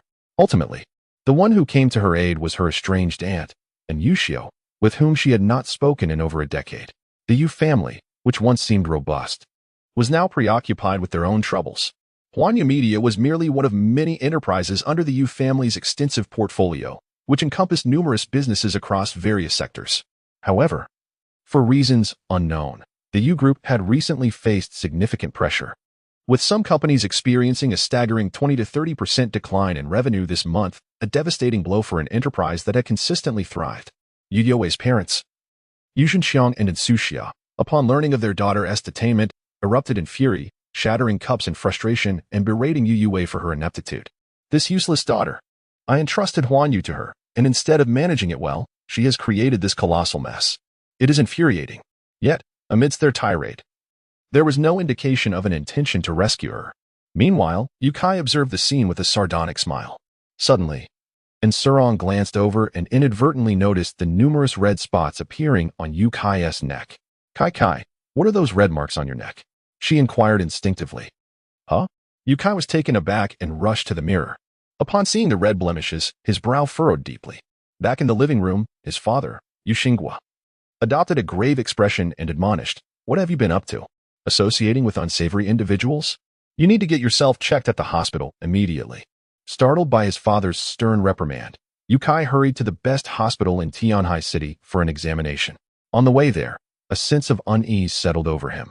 Deep down, he suspected he might be afflicted with an illness but clung to a false hope, repeatedly assuring himself that everything would be fine. Meanwhile, Jiang Yan had ceased to concern himself with the aftermath of exposing photographs of Youwei dining privately with Yang Xinruei. His focus was entirely consumed by the impending IPO of his company, as the process had reached its final stages, pending only the approval from the Securities Regulatory Commission. For days, he had been immersed in preparations, often working late into the night. His concentration was unwavering. So when Lin Shen called to inform him about Youwei's predicament, he was momentarily taken aback. Yanzi, Huanyu Media is in serious trouble. Youwei has been taken by the inspection officers from the Securities Regulatory Commission. As Lin Shen relayed the news, Jiang Yan set down his work and fell into a contemplative silence. He had anticipated that Youwei's company would face scrutiny, but the fact that she had been taken away caught him off guard. Believing that Jiang Yan was merely shocked, Lin Shen reiterated, Youwei is in grave danger. The Yu family is facing problems as well, seemingly targeted by competitors. She has been detained for 5 or 6 days, and it appears her family is uninterested in helping her. Yanzi, do you want to rescue the eldest daughter of the Yu family? Upon hearing Lin Cheng's suggestion, Jiang Yan instinctively narrowed his eyes and replied coldly, I understand your concern for the Yu family. But regarding such matters, especially those pertaining to Youwei, do not bring them to me again. I have no desire to hear that name. Lin Cheng was taken aback. He had assumed that after 5 years of being in love, Jiang Yan would want to help her in her time of crisis. Well, I never imagined Youwei would have such deep-seated enmity against her, to be implicated in stock manipulation with irrefutable evidence, he muttered to himself. After a brief pause, Jiang Yan lowered his gaze and remarked softly, I was the one who exposed the photos. Lin Cheng. Chapter 190. Youwei is rescued by her aunt on the other end of the phone. There was a moment of silence, as if it had been muted. Then, Lin Cheng praised, well done. Yinzi, just pretend you didn't hear my mumblings, all right? Jiang Yan chuckled in response. Don't worry. I'm not petty enough to take your words to heart. Lin Qing seemed to exhale a sigh of relief, replying in a relaxed tone, Good brother. I promise to refrain from talking so much next time. After that, the line fell into a prolonged silence. Realizing that Lin Qing had more to say, Jiang Yan inquired. Is there anything else? Lin Qing suddenly became hesitant. After a few seconds of pause, he stammered, My blind date, a university professor, has been asking me about you lately. Upon hearing this, Jiang Yan's expression darkened instantly. He had forgotten that Han Xuanqiwei, who had threatened him regarding her academic issues, was Lin Qing's blind date. Moreover, she seemed to harbor some inexplicable feelings towards him rather than for Lin Qing. Feeling somewhat awkward, Jiang Yan remarked, You said you didn't know. Lin Qing sighed. That is not the issue. Although I have no interest in such aloof professors, Yinzi, are you trying to steal my thunder? It's obvious she showed interest in you on your birthday. At this, Jiang Yan fell silent, unsure of how to respond. Should he disclose that he had crossed paths with Han Xuanqiwei at Tianhai University before his birthday? He recalled the cold-faced woman with her peculiar interests, and a mix of embarrassment and intrigue washed over his features. After a moment of silence, Jiang Yan changed the subject. I can't chat with you now. The company is about to go public, and I have much preparation to do. Lin Qing, quickly shifting his focus, recalled that Jiang Yan had promised him shares. He excitedly asked, Do I still have the right to purchase the initial shares? How far along is the listing process? Jiang Yan candidly replied, Yes, I remember your request. We are finalizing the approval with the Securities Regulatory Commission. I might need to reach out to someone. Although his company met the listing requirements without needing to resort to connections, the complexities of the business and political arenas were daunting. Who could predict if someone might attempt to cause him trouble? Thus, Jiang Yan decided to make some preliminary arrangements through his limited contacts, one of whom worked at the Regulatory Commission. Lin Qing inquired, Who are you reaching out to? Do you need my help with introductions? Jiang Yan reassured him, No need. I have the necessary connections this time. After concluding the call with Lin Qing, Jiang Yan sat at his desk, momentarily lost in thought. Ever since the funeral of Shen Qiuya, he had not seen Qiuya's aunt again, only exchanging messages a couple of times when necessary. The contacts he mentioned were from 5 years ago when he unexpectedly met her while handling Shen Qiuya's affairs. On the 10th day after Youwei was taken away, she was finally released. Upon seeing the newcomer, Youwei's expression became somewhat dazed. Aunt, she instinctively called out, her eyes suddenly brimming with tears. The person who came was a plump, radiant middle-aged woman. Describing her as middle-aged seemed too much, although Youxia was 36. Time had seemingly left no marks on her face. She maintained herself well, appearing remarkably youthful, akin to that of a 26-year-old. Her plump figure lent her skin a tight and delicate appearance, fair and tender. Youxia observed Youwei, who was disheveled and unkempt. Sighing softly, she said, Oh, it's been so long. Little Wei has grown up and become so mature and composed. I've booked a hotel. Let us get you cleaned up there first. You can't let anyone see you outside just yet, understand? Hearing her aunt's considerate concern after so many years, Youwei's eyes moistened. She bit her lip and nodded, then followed Youxia into the car. Inside the vehicle, Youwei sat quietly, gazing at her aunt's almost unchanged, beautiful visage. Her thoughts drifting back to the past. Although Youxia was her mother's younger sister, she had left the Yan family over a decade ago, becoming self-sufficient. This was due to the elder members of the Yan family attempting to arrange a marriage for her aunt. Akin to her mother's loveless union with her father, a mere business transaction devoid of affection. Youxia, who appeared as a refined lady with a gentle demeanor, was remarkably strong-willed. She refused to accept a familial marriage and thus severed ties with the Yan family, embarking on a political career instead. Step by step, she rose from a clerk to a leadership position in the Securities Regulatory Commission. Youwei had only just learned today that her aunt held such a prominent role, given their lack of contact for over a decade. When Youxia left, Youwei was merely a teenager. In her memories, Youxia had always been a loving aunt, entirely different from her parents, who had perpetually resented her. Her aunt never blamed her for her sister's disappearance. Rather, she often comforted Youwei, tirelessly searching for her sister's whereabouts. Thus, Youwei held deep affection and gratitude towards her aunt, a sentiment that persisted even after all these years. Chapter 191. Is Annan available? Upon arriving at the hotel, Youwei washed up and changed into a clean and tidy outfit, feeling as if she had been reborn. With joy, she exclaimed, And I never expected you to achieve such success in the political arena. That's wonderful. reflecting on her own predicament with Youwei, and how the regulatory officials had disregarded her explanations, resulting in her prolonged detention of over 10 days. She felt a surge of delight upon seeing Youwei in a leadership position at the regulatory authority. This was fantastic. She could now rise again and restart Huanyu Media. However, her elation was short-lived. She soon heard Youwei gently say, "I took swift action upon hearing the news of your detainment. Xiaowei, do not be overly excited. The investigation into Huanyu has not been dropped. I am pleased to see you standing on your own, but why would you take such great risks in this matter?" Hearing Youwei's inquiry, Youwei, while savoring the delicious meal provided by the waiter, furrowed her brow and replied, "And do you not believe me either? I had no inkling of Yang Xinrui's scheme at the outset. Moreover, many issues arose in my company, and no one came to my aid. If I did not save Huanyu, it would have been finished. I instinctively chose to trust Yang Xinrui because she was introduced by Bai Luo. Who could have known? In these few short months, it feels as though I have experienced the full spectrum of life's trials, from a marriage proposal to a breakup with my ex-boyfriend, to discovering I was merely a substitute. Even Bai Luo has been taken into custody. Aunt, you cannot fathom what I have endured these past months. My spirit is on the verge of collapse."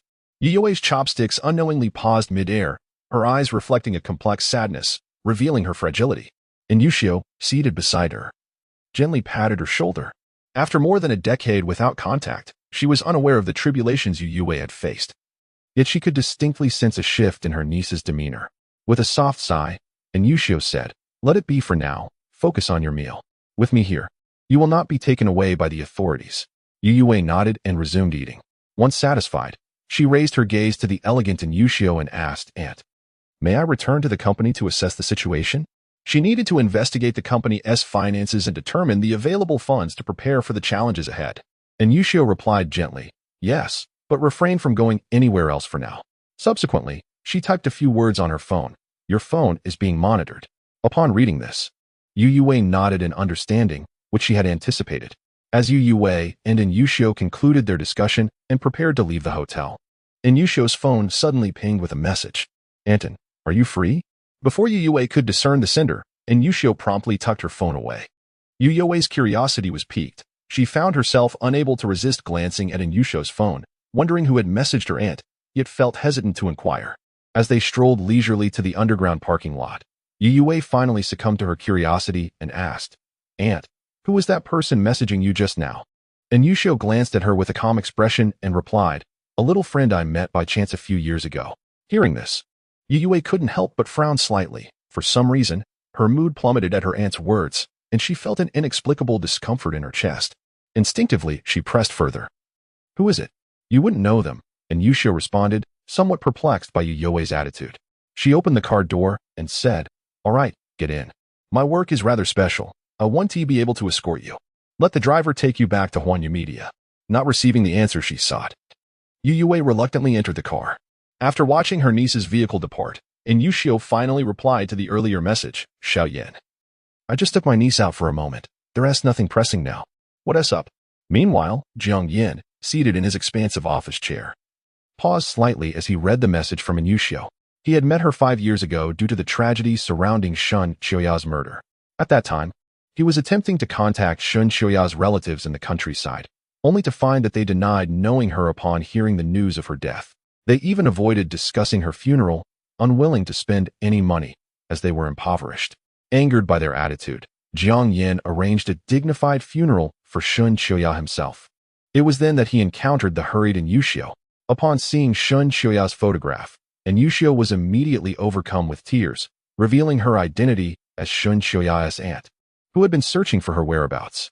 As Jiang Yan observed this noble and beautiful woman, he confirmed her words were true and recounted the circumstances surrounding Shun Qiuya's demise. Surprisingly, Youwei did not hold Jiang Yan accountable or blame him, understanding that the tragedy had already occurred and that one could not bring the dead back to life. She was not the type to create chaos. After ensuring Shun Qiuya's funeral was properly conducted, Youwei exchanged contact information with Jiang Yan for future correspondence. Jiang Yan, however, was not well acquainted with Youwei's circumstances. He only knew that she had left her family due to an unwillingness to partake in an arranged marriage and had pursued a career in politics. Thus, upon receiving Youwei's message, He found himself momentarily taken aback. He had thought she only had Shun Shuya as a niece, unaware that she had another one. Chapter 192. The discovery of Bai Luo's embezzlement of company funds after a period of contemplation. Jiang Yan replied to Yushio, there's nothing much. My company has submitted its IPO for approval to the Securities Regulatory Commission. Since you were there, I was wondering if it could be expedited.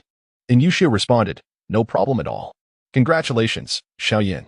Your company is thriving, with a boundless future ahead. As Jiang Yan gazed at the screen of his phone, a smile unconsciously crept onto his lips.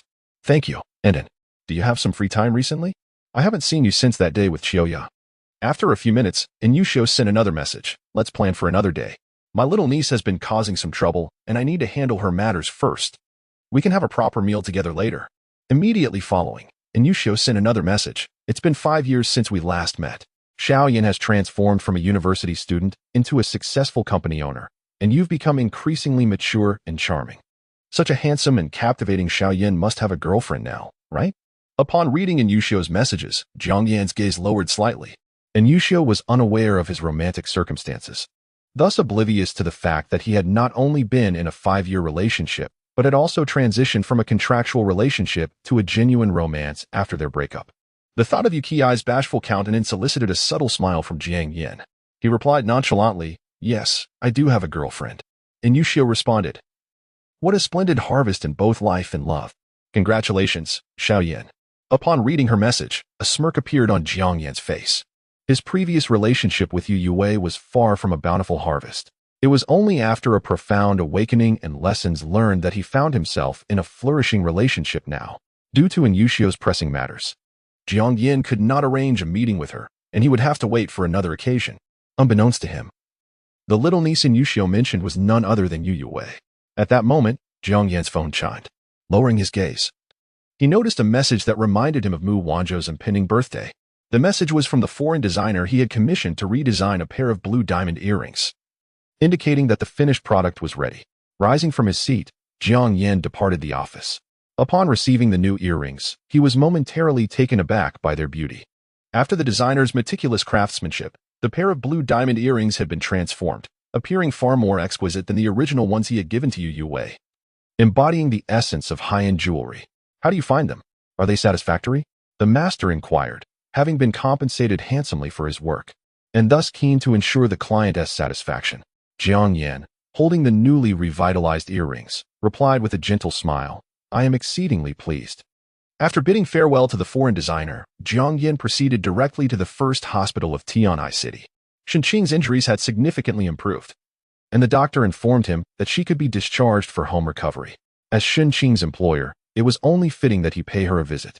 Meanwhile, upon returning to the Huanyu Media building, Youwei discreetly took the elevator from the underground parking to the employee office area. She noticed that many workstations were already deserted, a pang of pain striking her heart. After her departure, the company lacked a competent leader to steer the situation. If only she had not sent Jiang Yan away.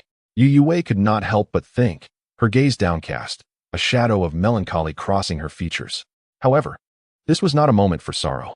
The abrupt abandonment of the contract by Yangshin Ruwei had led to a rupture in Huanyu's financial chain, prompting employees to resign en masse, leaving the company in a precarious state.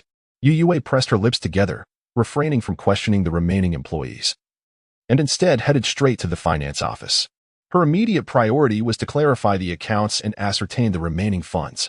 She hurried to the finance office and said, Accountant Lee, please bring me the company's cash ledger for review. Accountant Lee had been with Huanyu Media for 5 to 6 years and was well versed in the financial records. Youwei took the cash and bank ledgers and, after a brief examination, gasped in astonishment. How can there be no balance left? I had prepared some cash, and there should have been a surplus after payroll. Soon after, Youwei discerned the source of the problem. To her shock, she discovered that the same individual had executed multiple transfers, each amounting to several $100,000, totaling several million. Furrowing her brows in deep concern, she coldly questioned the accountant. What is going on? Who had the audacity to transfer such a large sum without my approval? As an accountant, you understand the gravity of misappropriating company funds. Youwei's breath quickened in anger, and she leaned against the chair, her face pale with fury. She could not believe that long-standing employees had colluded to embezzle company assets. Meanwhile, Accountant Lee, feeling unjustly accused, lowered his head cautiously and replied, But it was you who authorized it. Bai Luo was permitted to withdraw funds from the company freely. Upon hearing this, Youwei froze, her body stiffening in disbelief. She stammered, her mouth agape as she instinctively closed it again. The memories flooded back. Bai Luo had lost his chance to participate in a talent show due to the scandal surrounding Huanyu Media. Subsequently, Jiang Yan had fought for him to join another music variety program. For reasons unbeknownst to her, Bai Luo faced relentless online backlash.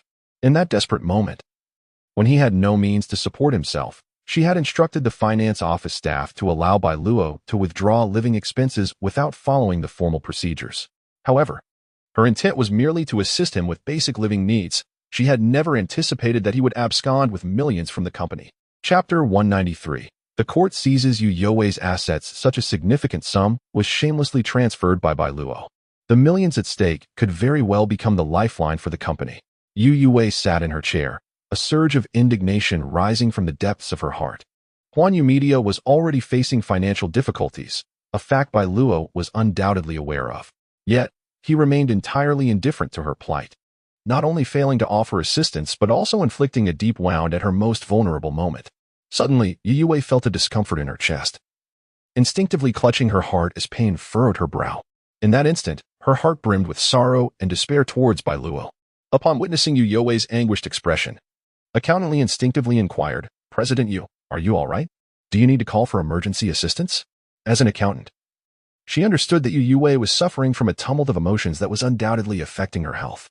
Youwei's constitution was already frail, and the distress from Bai Luo's misappropriation of company funds had further unsettled her. At that moment, she felt the sting of betrayal. Bai Luo had betrayed her. She finally comprehended that Bai Luo never truly harbored feelings for her. Perhaps his affections during their school days had been genuine in their innocence. However, after being exposed to a complex environment abroad, Bai Luo returned home, his character irrevocably altered. No wonder she had sensed a shift in him during that time. It was likely that he had ulterior motives even at the airport. Regret washed over Youwei as she reflected on the situation. She should never have gone to the airport to meet Bai Luo. Had she recognized his intentions sooner, she and Jiang Yan could have continued on a blissful path. She could have secured the happiest marriage in the entire city. With renewed determination, Youwei lifted her head, her eyes glinting with resolve. "No need," she replied coolly. "I cannot afford to be unwell. Gather all records of Bai Luo's transfers and present them to me." Subsequently, she summoned her secretary to arrange for a discreet vehicle and driver. She had to pay a visit to the detention center. Although Bai Luo was incarcerated for intentional harm, she needed answers before proceeding with a lawsuit against him to recover the company's funds. Just as Youwei was about to head to the underground parking lot, a group of professionals clad in formal attire approached her, blocking her path. Youwei hesitated. "I'm not available to receive anyone right now," she stated curtly. As the stern-faced individuals advanced towards her, she reprimanded her secretary. "What is going on at the front desk? Did I not instruct that no one else was to enter?" Before the secretary could respond, one of the officials stepped forward, his expression grave. "I am an enforcement officer of the court, here to seize certain assets of your company." Youwei's eyes widened in disbelief. "What did you say? By what authority do you seize my assets?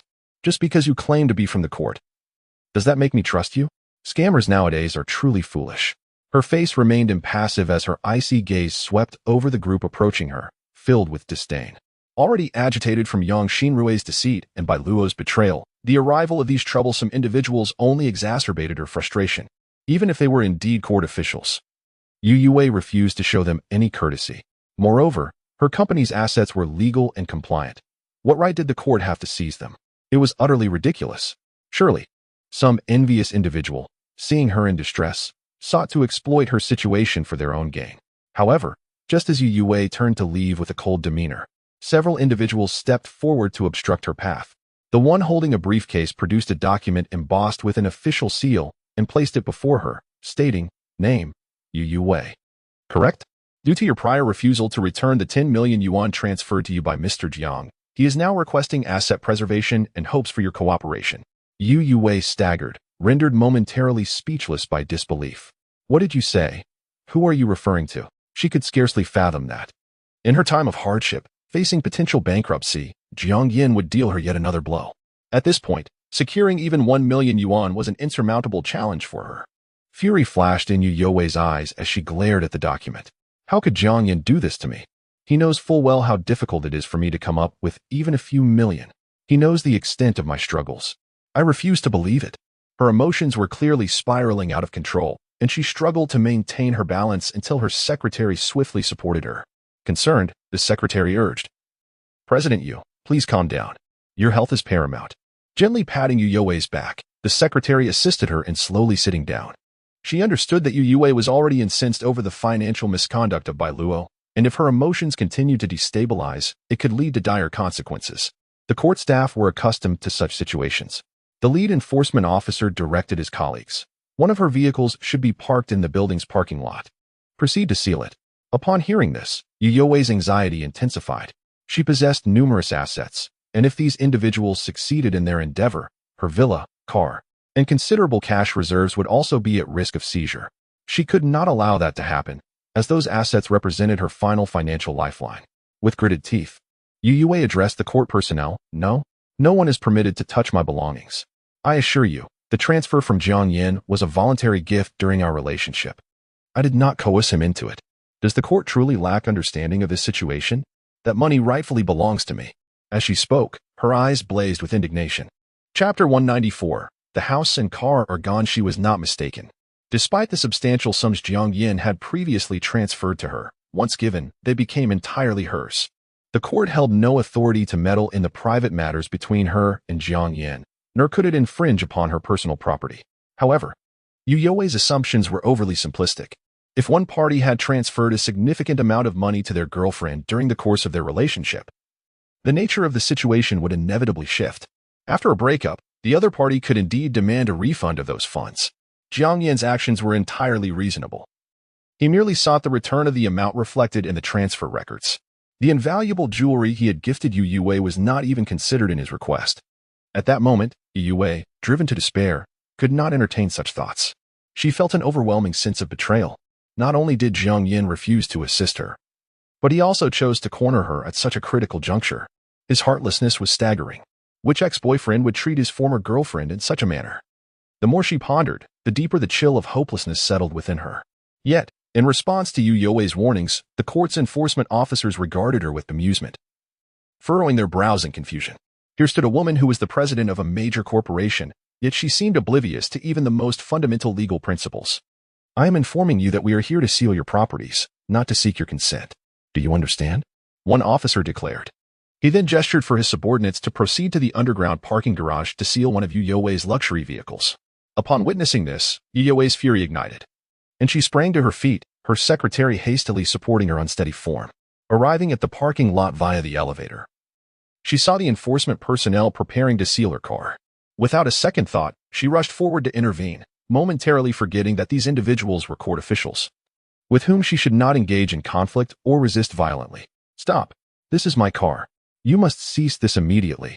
It is worth several million. Even a minor scratch could cost tens of thousands in repairs. Can you compensate for the damage you inflict by applying glue to my vehicle? Youwei exclaimed, reaching out toward one of the officers, only to be brusquely shoved aside. The officer, maintaining a stern demeanor, warned, I caution you. Any further aggression will constitute obstruction of justice. Her secretary stepped forward to support Youwei from behind, unable to contain her exasperation. President Yu, perhaps we should reconsider this approach. Observing Youwei on the verge of losing control, the secretary could not help but critique internally. Was this truly the president of Huanyu Media? Even she understood the impropriety of assaulting public officials. How could President Yu commit such a foolish error? If only Jiang Yan were still around, at least he would have maintained composure and steadiness, preventing Huanyu Media from descending into financial ruin. Glancing at Youwei, who seemed on the brink of madness, the secretary subtly shook her head. It appeared that Huanyu Media was indeed facing an insurmountable crisis. It seemed necessary for her to reconsider her future plans. Meanwhile, Youwei could only watch helplessly as her beloved car was sealed with white tape on all four doors, its keys confiscated by the court personnel. However, just as she thought the ordeal was over, she heard them mention their next destination, her villa. Youwei completely lost her composure. Where else do you intend to go? Is it not enough that you have sealed my car worth millions?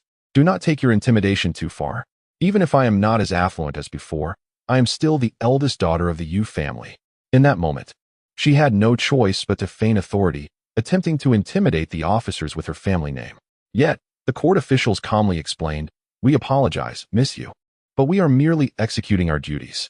Mr. Jiang has applied for asset preservation totaling 10 million. The vehicle, valued at 2 million, depreciates to approximately just over 1 million. Its value is woefully insufficient to fulfill the 10 million requirement. Please do not obstruct our duties." After delivering this statement, the enforcement officers drove off to their next location. With no opportunity to vent her anger, Youwei urgently requested her car keys from her secretary. She drove her secretary's vehicle, following the court's car until they arrived at the entrance of the lavish villa Jiang Yan had purchased for her, which, although paid for by him, bore her name alone. Yet, what did it matter? After residing in the opulent villa for several years, she had come to regard it as her own. After parking, Youwei rushed out of the car, only to be met with the swift action of the enforcement officers sealing the villa's front door and adding an additional lock. Even with her keys and code, she found herself unable to gain entry. Realizing this, Youwei stood frozen in place, turning to glare at the departing court officials, only to see their vehicle disappearing into the distance. How could this happen? This was my house. Refusing to accept defeat, Youwei called a locksmith. Upon noticing the sealed door, the locksmith wasted no time in fleeing. Before leaving, he muttered under his breath, "Is this woman out of her mind? Who dares to unlock a court-sealed property? That would surely lead to arrest." He stormed off, cursing his wasted trip.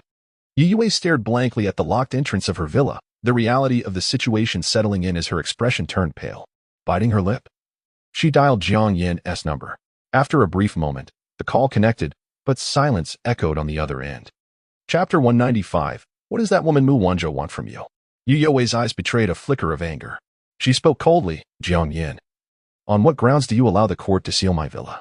You are well aware of the difficulties I am currently facing. You once loved me dearly. Why have you now driven me to the brink of despair? Are you truly so heartless? Do you wish to witness the downfall of Huanyu Media and my demise?" As she uttered the last words, her voice trembled with suppressed tears. She could not comprehend why Jiang Yan was treating her this way.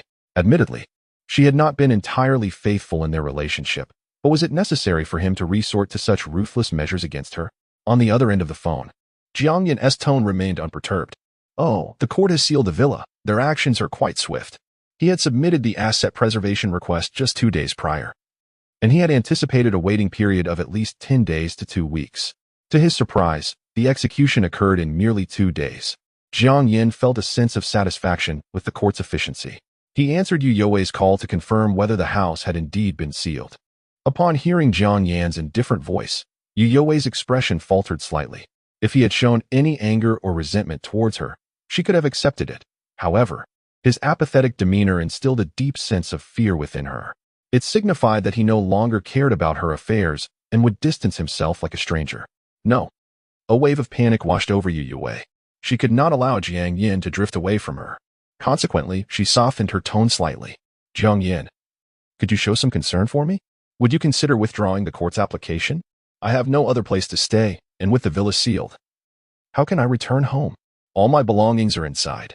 Please, have the court open the door. At the very least, allow me to retrieve my things." Yet, the line fell silent. Youwei furrowed her brows, calling out to her phone, "Jiang Yan. Jiang Yan." When she finally set her phone down, she realized that the call had been disconnected at some point.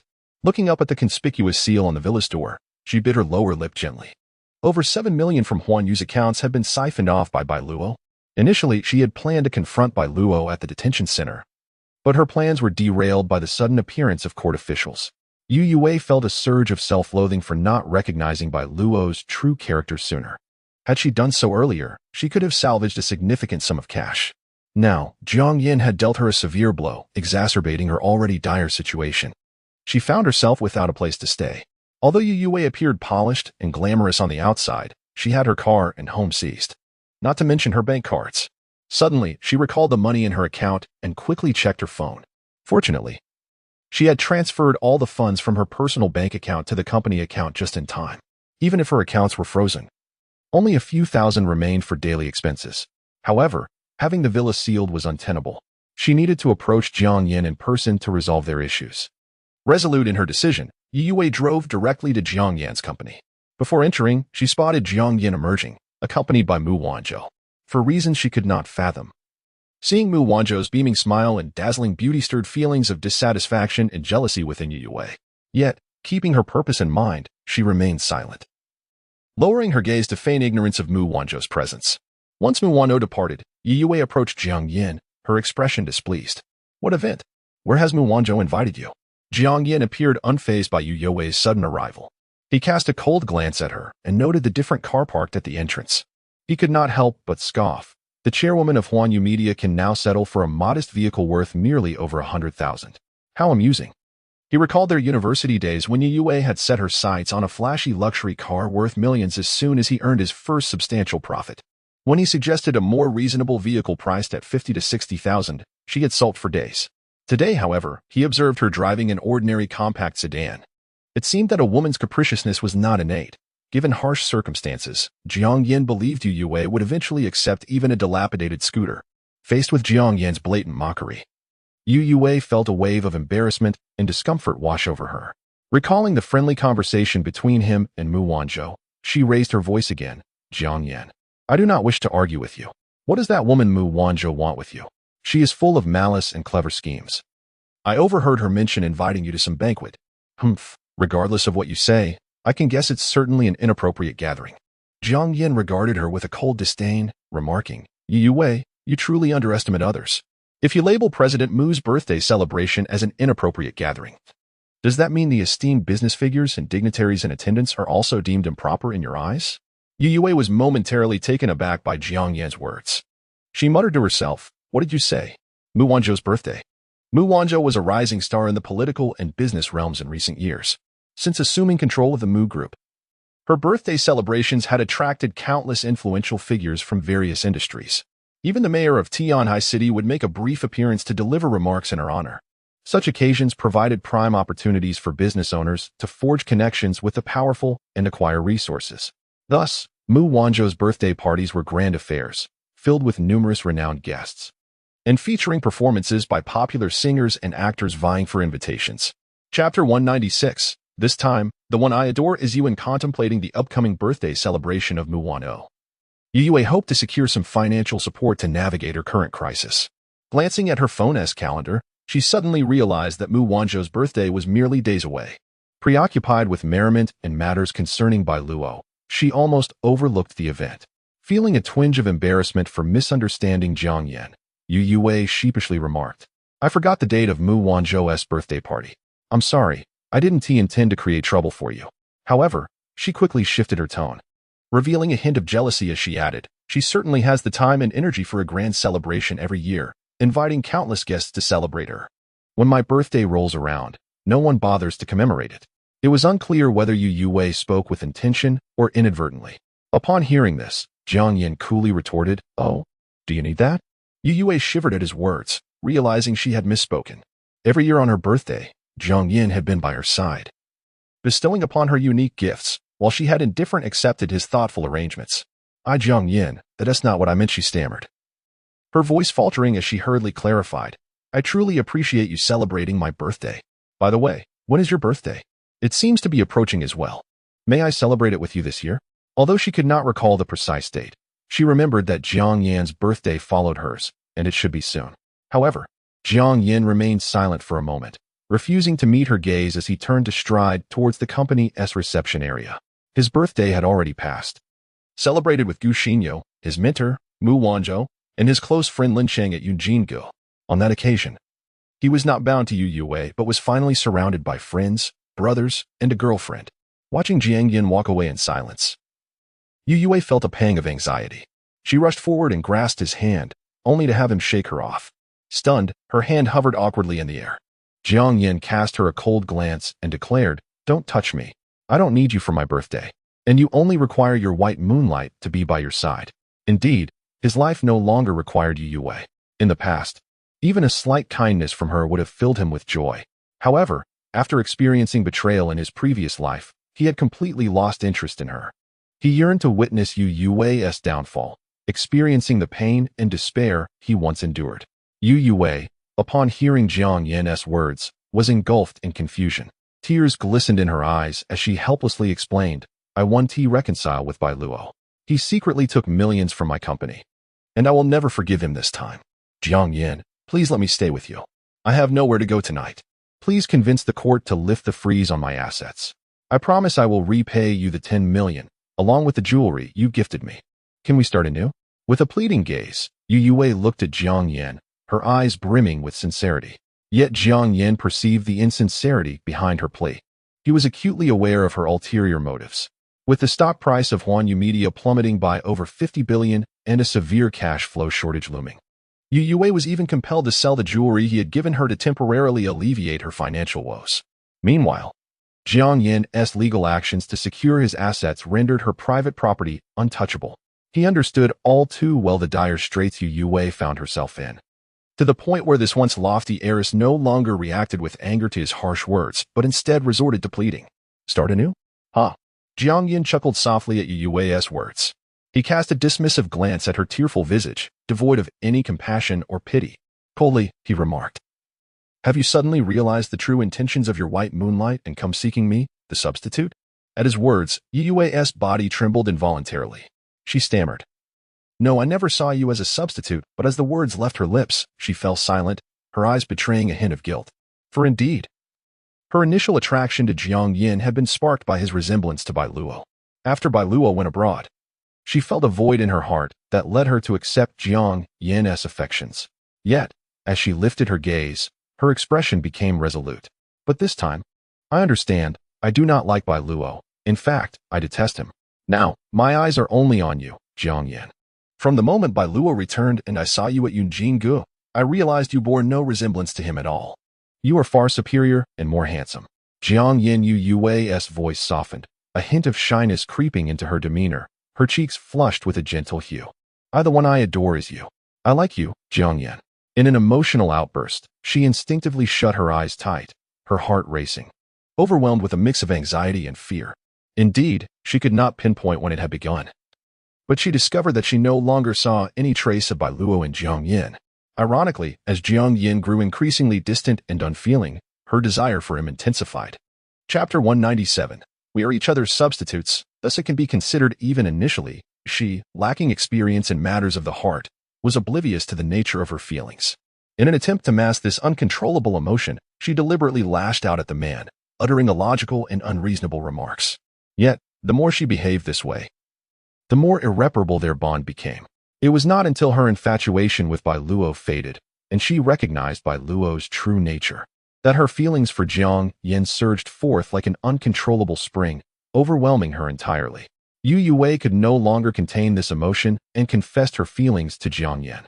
Upon hearing her declaration, a phrase he had never heard from her in their 5 years together, "I like you," he found himself momentarily disoriented. In the past, he had envisioned countless scenarios where his beloved would profess her love for him. However, that naive and innocent fantasy belonged to a bygone era. The present Jiang Yan had matured and grown resolute, devoid of such illusions. Thus, when Youwei's confession reached his ears, he felt a profound stillness within, with not a single ripple disturbing the calm waters of his heart. Jiang Yan regarded Youwei with an impassive gaze, his brow slightly arched, and his tone decidedly indifferent. "Oh, and then what?" Youwei was momentarily taken aback, her eyes widening as she beheld Jiang Yan's sharply handsome visage, his expression cold and unyielding. It felt as if her breath had momentarily seized, the air around them thickening. "I am confessing my feelings to you, Jiang Yan. Why do you bear such an expression?" she exclaimed, incredulity flooding her voice. She was acutely aware that the former Jiang Yan had longed to hear those words from her. Yet now, as she uttered them, she was met with his utterly unresponsive demeanor. No, this was not how it should be. Jiang Yan ought to have been surprised, delighted, and overjoyed by her admission. Just as Youwei grappled with disbelief, Jiang Yan's lips curled into a faint smile. "Oh, so what reaction do you expect from me? Youwei, do you still imagine that I should acquiesce, and then become your devoted admirer? That we could simply disregard what has transpired and revert to our previous dynamic, where you would naturally bask in my care?" As Jiang Yan spoke, Youwei instinctively parted her lips, her heart racing as she hastily explained, I do not think that way anymore. I will not command you as I did before. I have matured and understand that love must be mutual. Jiang Yan, this time, let me take care of you, please." Having uttered these humble words, Youwei took a step forward, extending her arms in an attempt to embrace the man before her. However, she was met with emptiness as Jiang Yan stepped back, disdain etched on his features. "I have told you, I do not need you. Save that frail and helpless demeanor for other men. Having spent 5 years with Youwei, Jiang Yan understood her all too well. She was merely seeking him out in her time of need. Once Bai Luo was released, if she regained her former glory, she would undoubtedly forgive him again. Alternatively, she might abandon Bai Luo and seek a similar substitute. Ultimately, what Youwei desired was a devoted admirer, not a love characterized by mutual solace. Yet, in the face of Jiang Yan's scorn, Youwei felt no anger. Instead, her eyes shimmered with unshed tears of grievance. You know I am not that kind of woman. I will treat you well from now on. Jiang Yan, please believe me this once. Just this once. She spoke earnestly, reflecting on all that Jiang Yan had done for her during their 5 years together, vowing to repay him manifold in the future. The memories of his tender care stirred a flicker of emotion within her. However, Jiang Yan's patience was waning. He coldly replied, "No need. Once was enough. I will not repeat the same mistake." With that, he turned and walked away. Youwei's heart raced in alarm at the sight. She bit her lip, unwilling to relent. If you do not need me, then who do you need? That rustic and impoverished Guxinyo? Or Muwanzhou? Perhaps the secretary beneath your company, Qin Shiyu? Or my treacherous best friend, Suyu? As she spoke, Youwei was taken aback to learn that so many women surrounded Jiang Yan. Jealousy surged within her. Why could they all be near him while she was cast aside? Why could he accept them, but not her? Clenching her fists, she summoned all her strength to shout. Jiang Yan, why? You know best in your heart. Youwei continued, wasn't I merely treating you as a substitute? Yet did you not also regard me as someone else's stand-in? The mention of a substitute ignited her indignation further. She had yet to uncover the identity of that woman. She was determined to hire a private investigator to discover the woman Jiang Yan had pined for over the years, to confront her and deliver a lesson. We are each other's substitutes. Does that not render us even? She asserted. But I wish to treat you well and make amends. Must you refuse me even this? Jiang Yan, please turn around and look at me. I have nothing left. I only have you. Her voice quivered with emotion, choking back tears. As she spoke, the sound of her quiet sobs reached Jiang Yan, who remained steadfastly turned away, unyielding. At that moment, concerned by Jiang Yan's prolonged absence from the office, his secretary, Shenqing, hurried down the hallway. Upon witnessing Youwei's fragile and humble demeanor, she was taken aback. Subsequently, Shenqing approached Jiang Yan. Her voice barely above a whisper, President Jiang. After that, she fell silent, standing quietly beside him. After all, the private matters between President Jiang and Youwei were beyond her purview to interfere. Chapter 198. Youwei receives a slap from her father. Shenqing had only recently been discharged from the hospital, yet he swiftly returned to his post. Jiang Yan had initially intended for Shenqing to recuperate at home for a week or two, but Shenqing was consumed by his dedication to work. Unable to dissuade him, Jiang Yan reluctantly acquiesced to Shenqing's return as his secretary. On Shenqing's first day back, he meticulously organized the myriad of tasks in the secretary's office, greatly alleviating Jiang Yan's workload. Jiang Yan turned his gaze towards Shenqing and said blandly, Secretary Shen, please accompany me upstairs. He then disregarded Youwei entirely. The moment Youwei laid eyes on Shenqing, her jealousy and resentment surged to an apex. She could not comprehend why, apart from Muwanzhou, none of those women possessed her beauty or wealth, yet they could quietly stand by Jiang Yan's side. Realizing she had nowhere to stay that evening, Youwei's eyes darkened as she wiped away her tears and stepped forward to obstruct Jiang Yan and Shenqing's path. Ah Yan, if you retract the court's asset preservation order, I shall cease my entanglement with you. I know you still harbor resentment towards me due to Bai Luo. But that is inconsequential. I will wait. I shall wait until you no longer despise me. Therefore, please have them unlock the villa. Otherwise, I will have no place to stay tonight. Upon hearing this, Jiang Yan sneered. So that is your purpose for seeking me out. Your lack of accommodation has nothing to do with me. There are plenty of empty spaces on the streets for you to sleep. Youwei's face paled at his words. You want me to sleep? On the streets? Seeing the shock etched on Youwei's face, Jiang Yan continued with a cold smile. Or do you wish to sleep in the villa I purchased? He reminded her. Do not forget, the villa you reside in was bought by me, and I ought to reclaim it. Oh, by the way, how is Bai Luo sleeping in the villa I bought for you? At this, Youwei trembled, her pupils dilating in shock. No? She had only permitted Bai Luo to sleep in her home on one occasion, and that was due to Jiang Yan injuring Bai Luo, leaving him in need of care. But something felt amiss. At that time, Bai Luo had only sustained injuries to his face and abdomen. Why had he insisted he could not walk and needed to rest in her villa? Remembering Bai Luo's pitiful and pleading demeanor, a chill ran down Youwei's spine. Bai Luo had deceived her. He had mastered the art of disguise months prior. Ah Yan, please allow me to explain. Youwei hastily implored. Jiang Yan interrupted her coldly. No need for explanations. I have seen the photos of you tenderly applying medicine to him. And do not call me Ah Yan. It disgusts me. Youwei was momentarily stunned. Photos? What photos? Could it be that Bai Luo secretly took them and sent them to you? A wave of dread washed over her. Had it been a few months prior, she would never have believed Bai Luo capable of such underhanded tactics. However, having seen Bai Luo's true nature, Youwei no longer doubted Jiang Yan's words. Standing by, Shenqing observed Youwei's continued entanglement with Jiang Yan and felt a surge of displeasure. She could not restrain herself from speaking up. Miss Yu, there are matters that Mr. Jiang needs to attend to. Youwei shot Shenqing a frosty glare. Silence. Then, she turned pleadingly to Jiang Yan. Yan, let us forget the past. I have seen Bai Luo's true colors, and I assure you I will no longer assist him. Not only will I not help him, but I will also file a lawsuit against him. He transferred millions from my company, leaving me unable to pay salaries. I will not let Bai Luo off the hook. Indeed, she had finally recognized Bai Luo's malicious and deceitful nature. Jiang Yan replied, there is no need. His actions are driven by circumstances you cannot comprehend. You ought to understand your white moonlight. Jiang Yan spoke with an air of melancholy.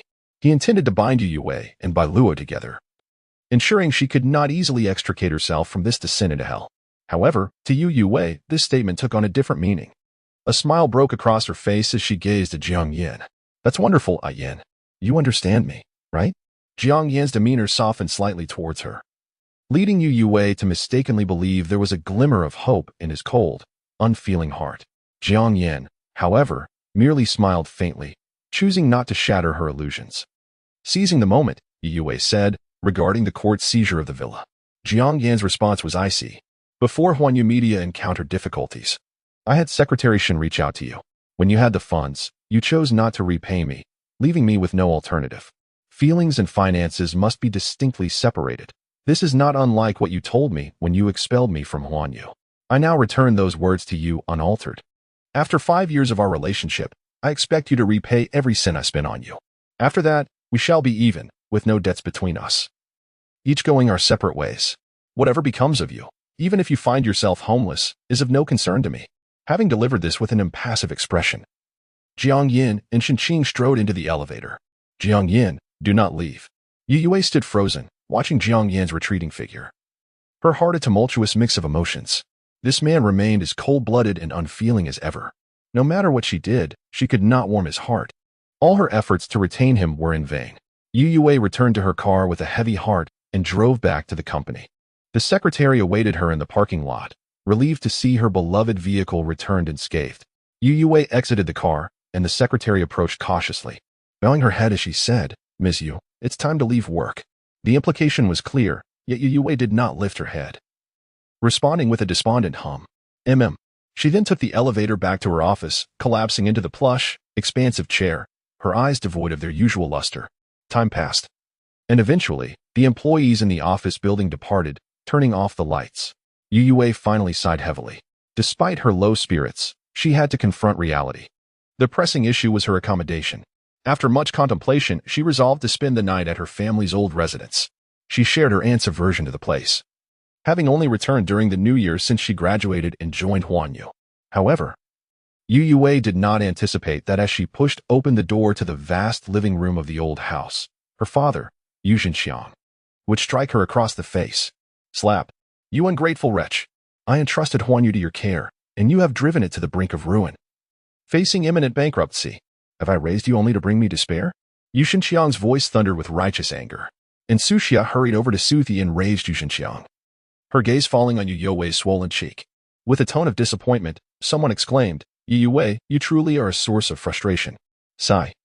How could I have given birth to such a disappointing daughter? If Yaya were still around, your sister would undoubtedly surpass you by 100-fold. Youwei remained silent, her gaze cast downward. It was no wonder she was reluctant to return to the Yu family. Her parents had never held her in high regard. And even now, during her time of crisis, they offered no assistance. Not only did they neglect to help her navigate her predicament, but returning home would also subject her to further scorn and punishment. Weighing, she had been lost to them for over 20 years. Yet they continued to cherish her memory over that of their own daughter. A sudden wave of resentment surged within Youwei, directed towards her own sister. If it were not for Yuqingya, her parents would not have laid the blame for their failures at her feet, nor would they harbor such lingering animosity towards her. Raising her head, her eyes flickered with a hint of bitterness. It was you who abandoned both Yuqingya and me in the countryside. As parents, you lost a daughter. What face do you have to blame me for the past 20 years? The resentment should be directed at yourselves. Previously, Youwei had refrained from exposing her parents' hypocrisy out of concern for their dignity. However, after being struck upon her return, she felt no obligation to preserve their facade. Since Yu Jinxiang and Insuxia had shown her no kindness, why should she extend them any courtesy? Hearing his daughter so mercilessly unveil their pretensions, Yu Jinxiang's face turned a shade of ashen fury. Angrily, he pointed at Youwei, his arm trembling with rage. Fine, fine. You've grown wings and become defiant, haven't you? If it weren't for Jiang Yan's capabilities, I would never have entrusted the position of chairman of Huanyu to you. Now, get out. If you have the ability, never return to the Yu family. Youwei felt a tumult of emotions. Was it hatred or sorrow that dominated her heart? She cast a complicated glance at her father before turning silently to leave. Just then, a smug voice echoed from the doorway. Oh, cousin. What brings you back to the Yu family? I didn't see your car outside. How surprising. Yukai sauntered into the room leisurely. Noticing the swelling on the right side of Youwei's face, which bore the faint imprint of a slap, he could not help but smile with delight. He feigned ignorance, asking, Cousin, what happened to your face? Youwei shot him a cold glance, her voice icy as she retorted, Yukai, do you have no parents? What brings you to my home at this hour? Before Yukai could respond in anger, Yu Jinxiang unleashed his ire upon Youwei. Kai is one of us. This is his home as well. How dare you speak to your cousin in such a manner? Apologize to him. As her father sided with Yukai, Youwei stood frozen, her gaze frosty. Observing the scene, Yukai feigned sympathy towards Yu Jinxiang, pretending to be heartbroken as he said, Oh, it's all right, uncle. I understand that my cousin doesn't care for me. I'll come around less often. Yu Jinxiang, with an air of authority, responded, Less often? Nonsense. Though I am your uncle, I have watched you grow since childhood. You are as dear to me as a son. If you wish to stay here longer, I would be more than pleased. Upon hearing this, Yukai's face lit up with joy. Really? You are the best uncle. Meanwhile, Youwei, listening to their exchange, scoffed in disdain. Suddenly, she noticed small red spots on Yukai's neck that seemed eerily familiar. Unable to contain her curiosity, she inquired coldly, Yukai, what are those red spots on your neck? At her words, Yukai stiffened, his body tensing momentarily before he regained his composure. Oh, it's nothing serious. Just an allergy, he replied nonchalantly.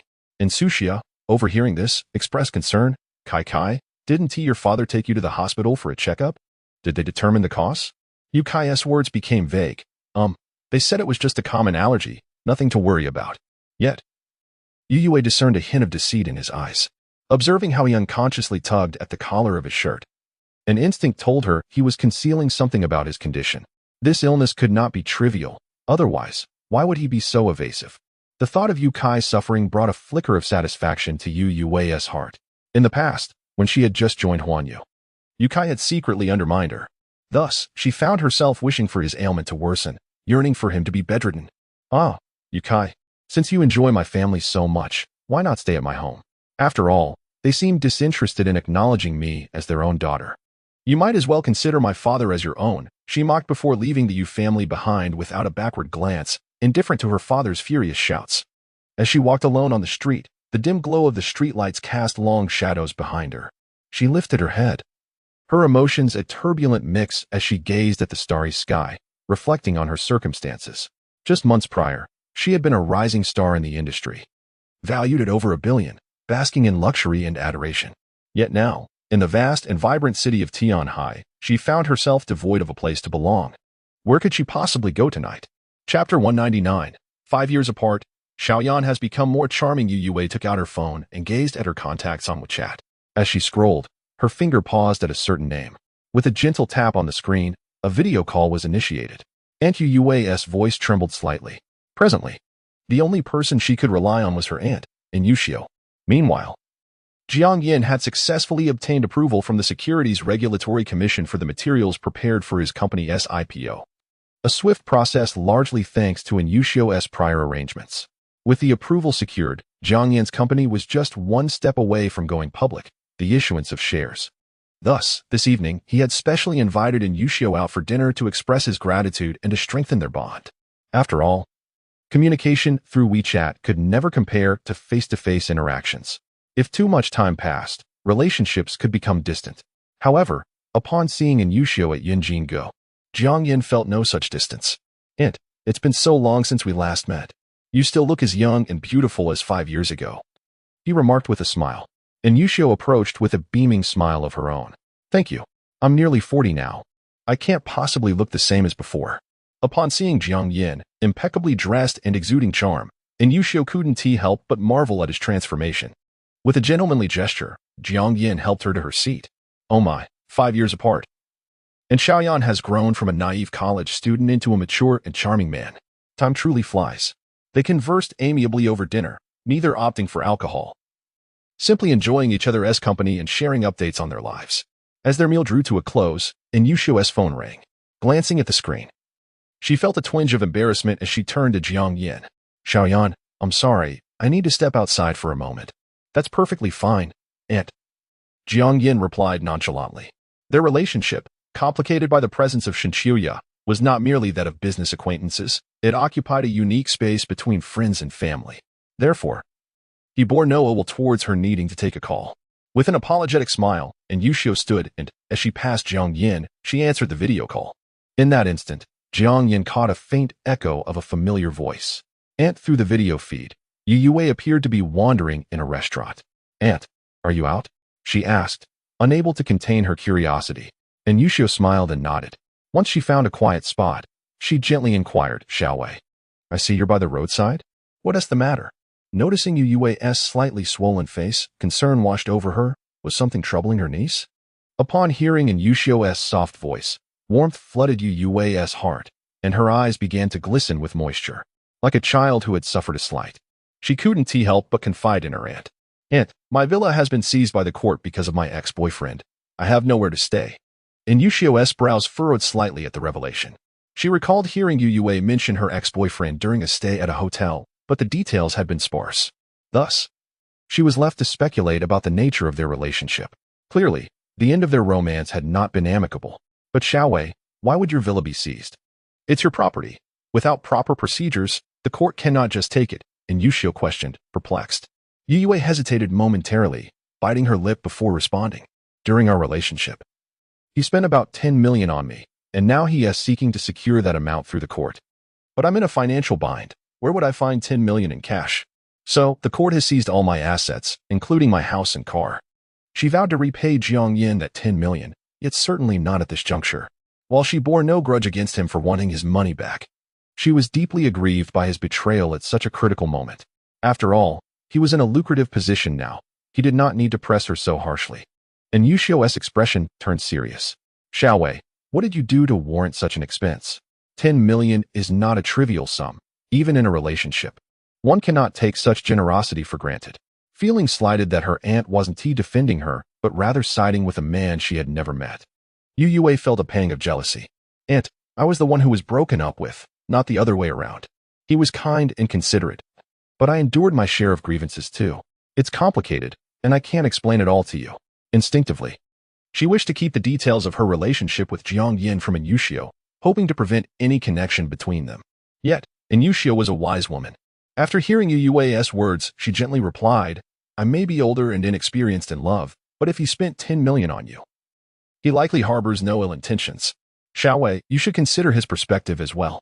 Yushio intended to elaborate, but noticing Youwei's evident displeasure, her lips drawn down, she refrained from saying more. Well, your emotional matters are yours to navigate. I have no right to interfere. Seeing the shift in mood, Youwei redirected the conversation towards her earlier intention. Aunt, do you live alone? May I stay with you for a while? In truth, she could manage a hotel for the time being. However, with high-end hotels costing over 1,000 per night and her funds dwindling, she needed to be frugal. Conversely, she found cheap lodgings unsatisfactory in hygiene. Given that Yushio was still unmarried, she presumed living alone. If she proposed to stay with her aunt for a while, it would likely be welcomed. Chapter 200, Xiaowei and Xiaoyu are twins indeed, Yushio consented. With a gentle smile, she gazed at her niece through the video call, her eyes filled with compassion. And Yushio spoke softly. Of course, my dear. You are my only relative. And I understand the challenges your company is facing. Xiaowei, do not hesitate to confide in me. Though I may not possess the wealth of your business acumen, I am willing to offer any assistance I can. Upon hearing in Yushio's tender promise, Youwei felt a warmth envelop her heart. In times of need, it was still her beloved aunt from childhood who provided solace.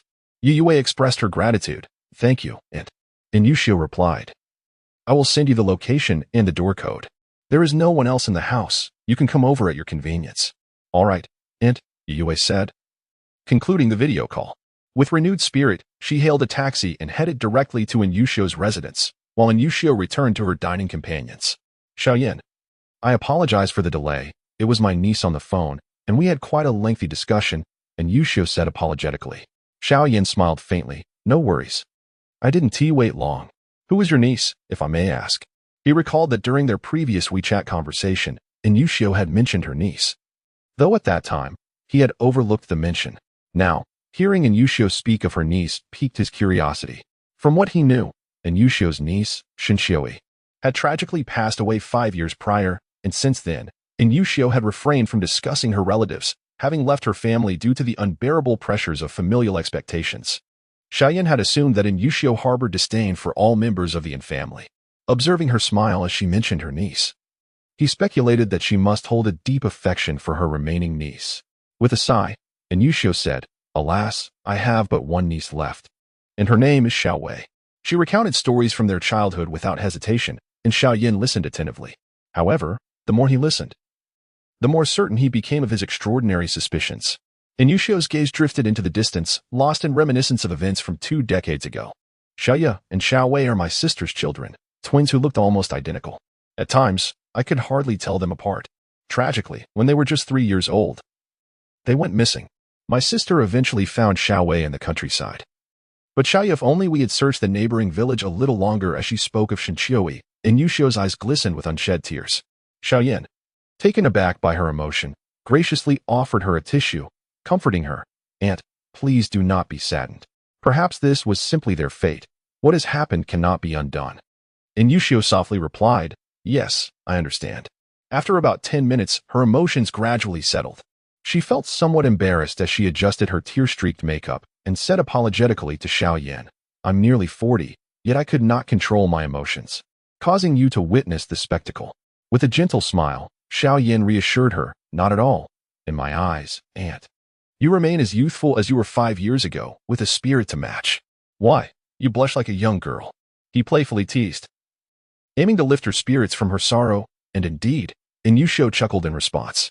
After their light-hearted exchange, the atmosphere lightened considerably. Following dinner, Xiaoyan offered to escort Yushio home, but she declined. No, my little niece will be staying with me for a few days. And you two have yet to meet. I fear my sudden arrival might startle her. If Xiaoyan accompanied Yushio home, it would be impolite to send him away immediately upon arrival. She would naturally invite him in for a while. However, she had not yet informed Xiaowei of his visit. If a man were to appear at her house late at night, Xiaowei might misunderstand the situation. Very well. Then, aunt, please take care on your way, Xiaoyan said, watching as Yushio's car receded into the distance. His expression darkened slightly. When Yushio spoke of her family's past, she had used their nicknames rather than their full names. He couldn't help but wonder about the full name of the niece she mentioned, but refrained from asking. Such melodramatic matters were best kept to himself. He had no desire to inquire whether Youwei had a twin sister, nor did he wish to disclose the tragic fate of Shinxiui to her. Regardless of the circumstances, he would not allow guilt to cloud his feelings toward Youwei. Only the innocent girl named Shinxiui could stir his remorse. Now, he needed to prepare for the company's IPO and Mu Wanzhou's birthday celebration. Xiaoyan planned to leverage Mu Wanzhou's connections to establish himself as a prominent figure in Tianai City's industry, thus rising to prominence. Yushio's residence was situated in a quaint, picturesque low-rise community. Although the area bore the marks of age, its inhabitants were primarily government officials and retired leaders. Just as Youwei finished her shower, she noticed Yushio had returned. Chapter 201. By Luo, do you truly trample upon and deceive my genuine feelings for you? Little aunt, Youwei exclaimed joyfully, rushing forward to embrace Yushio. Upon seeing Yushio's flawless skin up close, Youwei couldn't help but marvel. Little aunt, how is it that you have not aged at all? Not only had she not aged, but the passage of time had left no wrinkles on her face. Hearing the word old, Yushio let out a resigned sigh. She gently admonished Youwei, "While I appreciate your compliment, it is acceptable for you to say such things to me, but do refrain from mentioning it to other female leaders. Some individuals cannot bear to hear the word old once they reach a certain age, especially women over 40, who place great emphasis on skincare and body management. They may smile modestly when complimented on their youthful appearance, but internally they are elated. After all, who among women does not wish to remain eternally young and beautiful?" And Yushio herself harbored such sentiments, diligently applying masks and creams each night to stave off the signs of aging. Youwei replied with a hint of disappointment, "Oh, understood. By the way, who did you have dinner with?" And Yushio answered, "A friend I haven't seen in many years." Sensing that Yushio was reluctant to discuss further, Youwei chose not to press the matter. After all, living in her aunt's home, she felt it inappropriate to pose questions that might put Yushio in a difficult position. However, observing Yushio's rosy complexion and exquisite light makeup, Youwei couldn't help but speculate whether her aunt had gone on a date. With this thought, she scrutinized Yushio's face under the bright lights. Yushio possessed naturally fair skin, smooth and delicate, and her face bore no traces of wrinkles. If one were to disregard her actual age, she could easily pass for a woman in her mid-20s. Even on a date, others would perceive them as a striking couple. In that instant, Youwei felt her own youthful allure pale in comparison to Yushio. Noticing Youwei's gaze, Yushio inquired curiously, "What is the matter, Xiaowei?" Youwei averted her eyes, shaking her head, her mood suddenly dimming. "It's nothing, little aunt. I'm just a bit tired today. I think I'll rest now." "All right," Yushio replied, tidying up before heading to her master bedroom to sleep. The following day, upon arriving at her workplace, Yushio discovered a red invitation letter on her desk. Upon opening it, she found it was an invitation to the birthday celebration of Mu Wanzhou, the president of the Mu Group. Meanwhile, after awakening, Youwei returned to her company and sought counsel from a lawyer in the legal department. She then gathered some materials and headed directly to the detention center where Luo was held. At a certain detention center in Tianhai City, when the dirted and emaciated Luo saw Youwei, tears streamed down his face uncontrollably. "Weiwei, you finally came to see me. I'm being tormented by the people here. Are you here to rescue me?" Youwei observed Luo's hollow cheeks, his eyes resembling still waters devoid of emotion. Her voice was devoid of warmth. "No." Luo was momentarily taken aback. Upon noticing the lawyer accompanying Youwei, his emotions surged once more. "I understand now. My case is about to go to trial. Is this the new defense attorney you've hired for me? Thank you so much, Weiwei." The previous lawyer vanished for no reason and never returned. "Without a lawyer, I've struggled even to obtain basic necessities." With that, Luo lifted his filthy clothing, exclaiming, "Look, I'm covered in dirt." As he did so, Youwei was horrified to see numerous red spots covering Luo's body, densely packed and unsettling to behold. Her pupils constricted involuntarily as she asked, "Luo, what are those red spots on your body?" Almost simultaneously, the memory of the red spots on her cousin Yukai's body flashed in her mind, identical to Luo's condition. Why did both Luo and Yukai exhibit the same symptoms? A bewildering thought began to form in Youwei's mind. But how could that be? She was taken aback by her own outrageous conjecture. Noticing Youwei's startled expression, Luo quickly sensed something amiss. He hastily lowered his shirt and awkwardly redirected the conversation. "Weiwei, how have you been lately?" Simultaneously, he scolded himself internally, cursing. How could I forget about my contagious illness? No matter what, he could not let Youwei find out. That day, when the police took him to the hospital for an examination, he had learned of his infection. Although there existed privacy rights regarding such diseases, as a suspect held in a detention center, he had no such privilege. Within a day, the news of his condition had spread throughout the facility. Overnight, he felt as though he had transformed into a terrifying monster, with everyone avoiding him. Consequently, he was confined to a small room meant for solitary confinement, unable to leave. Ordinary suspects were allowed an hour of sunlight each afternoon, yet he remained confined to the cold, dark corner of his cell. The officers delivering his meals often forgot, sometimes taking 2 or 3 days to bring him food. This neglect resulted in Luo, already frail, becoming skeletal and appearing severely malnourished. Youwei was not swayed by Luo's attempt to change the subject. She suddenly recalled their encounter at the hospital, where she had also noticed red spots and scratch marks on Luo's arms. He had gone for routine tests, and at that moment, she had only speculated, uncertain in her thoughts. However, Reflecting on Yukai's vague responses about his illness the previous night, her suspicion solidified. Observing Bai Luo's panicked demeanor and darting eyes, Youwei steadied herself and coldly inquired, Bai Luo, tell me honestly, what illness did you contract during that hospital visit? Bai Luo's face turned pale at her words. He forced a smile, attempting to remain composed. Wei, why do you suddenly ask this? It's just that they didn't give me my medication. If I had been taking the prescribed medicine, I would have recovered by now. However, beads of cold sweat began to form on Bai Luo's forehead, fear gripping him at the thought of Youwei discovering the truth. The more anxious he felt, the more his demeanor betrayed him. Youwei, keenly aware of the micro-expressions on Bai Luo's face, felt a surge of anger rising within her. With a stern expression, she questioned, what is your relationship with Yukai? At this, Bai Luo's heart skipped a beat, a wave of panic washing over him. His face turned ashen, and he trembled uncontrollably, nearly toppling from his chair. There is no connection. Realizing that he had inadvertently revealed too much, Bai Luo trembled and hastily rephrased, Oh, who is Yukai? Bai Luo struggled to maintain his composure, but this overwhelming sense of panic was beyond his control. At that moment, he could not suppress the rising fear within. This was disastrous. How could Youwei know about his connection with Yukai? He distinctly remembered never having disclosed their acquaintance to her. Why would she suddenly pose such a question? Had she uncovered something? Or perhaps, Bai Luo's mind raced back to the time he had been coerced by Yukai, who had recorded some embarrassing videos of him. Could it be that Yukai sent those videos to Youwei? The mere thought of this possibility filled Bai Luo with dread. How could he ever win over Youwei now, when he himself was? Why? What's wrong with you today? You seem so unfamiliar. I barely recognize you. Bai Luo was compelled to take the initiative and attempt to redirect the conversation elsewhere. However, Youwei was not easily deceived. Her cold gaze scrutinized Bai Luo, leaving no detail of his expressions unexamined. Indeed, Bai Luo was entangled with Yukai. Observing Bai Luo's increasingly frantic attempts to mask his anxiety, Youwei's suspicion solidified. It seemed a conclusion she found hard to accept. Closing her eyes, she exhaled deeply before fixing her gaze upon Bai Luo once more. The thought that Bai Luo had not only embezzled millions from her company but had also engaged in such unspeakable acts with another man, her most detested cousin, ignited a fierce rage within her. Her eyes, icy and piercing, locked onto Bai Luo. In a hushed yet venomous tone, she declared, I understand now. Bai Luo's heart raced. What do you know? Witnessing Bai Luo's continued denial only fueled her fury, and she spat through clenched teeth. You claimed to like me upon returning home. Yet you chose to be with a man. Why did you betray me by associating with Yukai? Have you so easily trampled upon my sincere feelings for you? At once, Bai Luo felt an urgency to defend himself. No. Why? Please let me explain.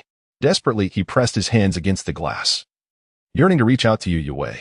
Even with the barrier between them, she instinctively recoiled, scrunching her brows in disdain. Stay away from me. I do not wish to catch your illness. Bai Luo was taken aback, his eyes widening in disbelief. After a moment of stunned silence, he murmured, How could you know? The very thing he had tried so hard to conceal. How could Youwei be aware of his ailment? At that moment, he felt as though the carefully crafted mask he had worn for so long had shattered into pieces. Youwei's cold laughter echoed as she revealed the truth. How did I know? Because Yukai, like you, has contracted the same disease. You two are truly revolting. What did you say? Yukai too. Bai Luo murmured to himself. Ever since he discovered his condition, Bai Luo's mood had been persistently despondent, coupled with his confinement in a dismal detention center. He had succumbed to depression. He had spent countless nights pondering who had transmitted the disease to him, and now, the answer was painfully clear. It was that scoundrel Yukai who had threatened him. Bai Luo abruptly lifted his head, his eyes pleading as he implored Youwei. Why? Listen to me. I was coerced by that scoundrel Yukai. Before him, I was an innocent man. My heart belonged solely to you. I speak nothing but the absolute truth. I beg you to believe me. Despite Bai Luo's desperate pleas through the glass, Youwei's trust had evaporated. She regarded his performance with a blank expression, no longer swayed by his attempts at eliciting sympathy. With simmering anger, she spoke coldly. Bai Luo, you are a deceiver, exploiting my goodwill all this while. I have seen through your true nature and will not be fooled again.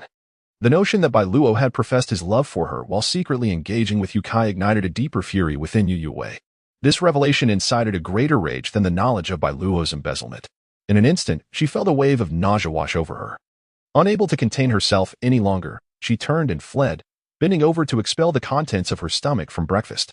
Through the window, Bai Luo caught a glimpse of Youwei retching uncontrollably, his face alternating between shades of green and white.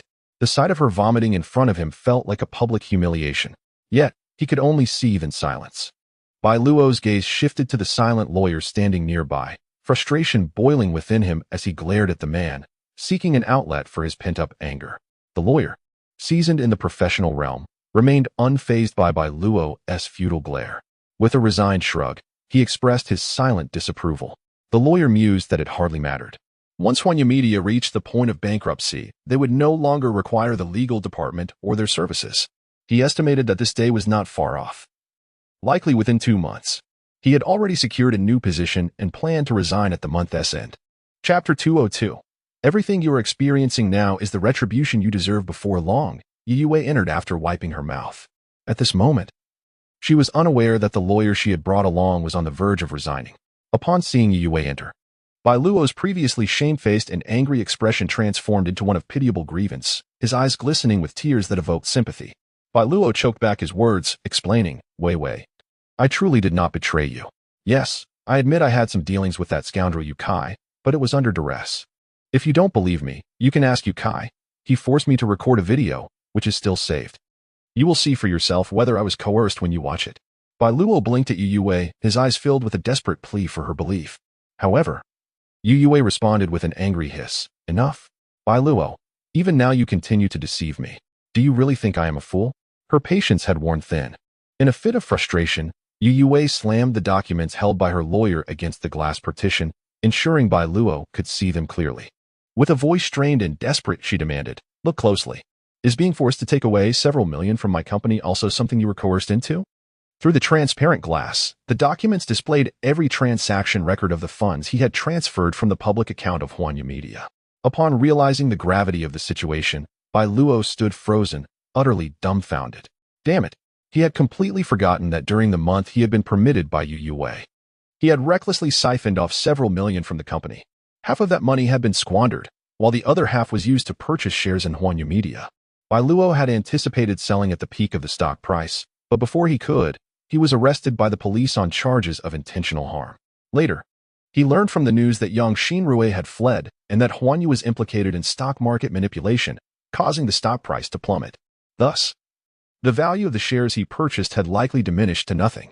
Now, Bai Luo found himself not only broke but also facing several years in prison. Moreover, he was afflicted with a disease that was incurable, requiring him to rely on medication for the rest of his life, and Youwei would never choose him again. Defeated, Bai Luo slumped into a chair, as if stripped of his ability to think, his gaze vacant and unfocused. His life was ruined. He was destined to remain at the bottom, akin to a rat in a sewer. Youwei, observing the transformation of Bai Luo's expression from pleading to numbness, could not suppress a cold snort. In a tone laced with contempt, she remarked, What further justification do you have?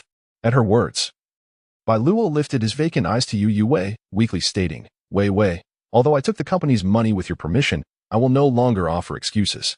You need not worry. Once I am released, I will gradually repay you. As Youwei presented him with the records of his embezzlement, Bai Luo realized he could say no more. Given the deceit that had transpired, any further words would only deepen her distrust and revulsion towards him. Thus, he sought to preemptively assure her, hoping she would not make things too difficult for him regarding the company's funds. However, Bai Luo underestimated Youwei's resolve in confronting him. After retrieving the documents, she coldly stated, It is too late. I have already submitted the organized materials to the court and the police. I will be suing you. The amount you are implicated in is substantial, and the police will initiate a criminal investigation against you. Bai Luo, you should prepare to stay in there for a while. Upon hearing this, Bai Luo felt a chill run down his spine, cold sweat breaking out on his back. Terrified, he stood up, trembling with rage as he pointed a finger at Youwei. Youwei, do not let your heart be so malicious. What have I done to deserve this from you? Youwei, arms crossed, met his gaze with icy indifference. I return those words to you, Bai Luo. Since your return to the country, I have treated you with sincerity, arranging work for you to help you realize your dream of being an artist, buying you a car worth hundreds of thousands, even giving you money directly. Yet how have you repaid me? After getting involved with Youkai, you still thought to tarnish my name. Thankfully, I have kept my integrity. I will not engage with others until a relationship is confirmed. Therefore, everything you are facing now is the retribution you deserve. With that, Youwei turned on her heel and left without a backward glance. In a fit of rage, Bai Luo erupted with a torrent of foul language directed at her, spewing various vile insults. Overwhelmed by his emotions, his frail body could not endure the turmoil, and before the guards could intervene, he collapsed to the ground, unconscious. After exiting the detention center, Youwei returned to the car of her lawyer, Shaoli.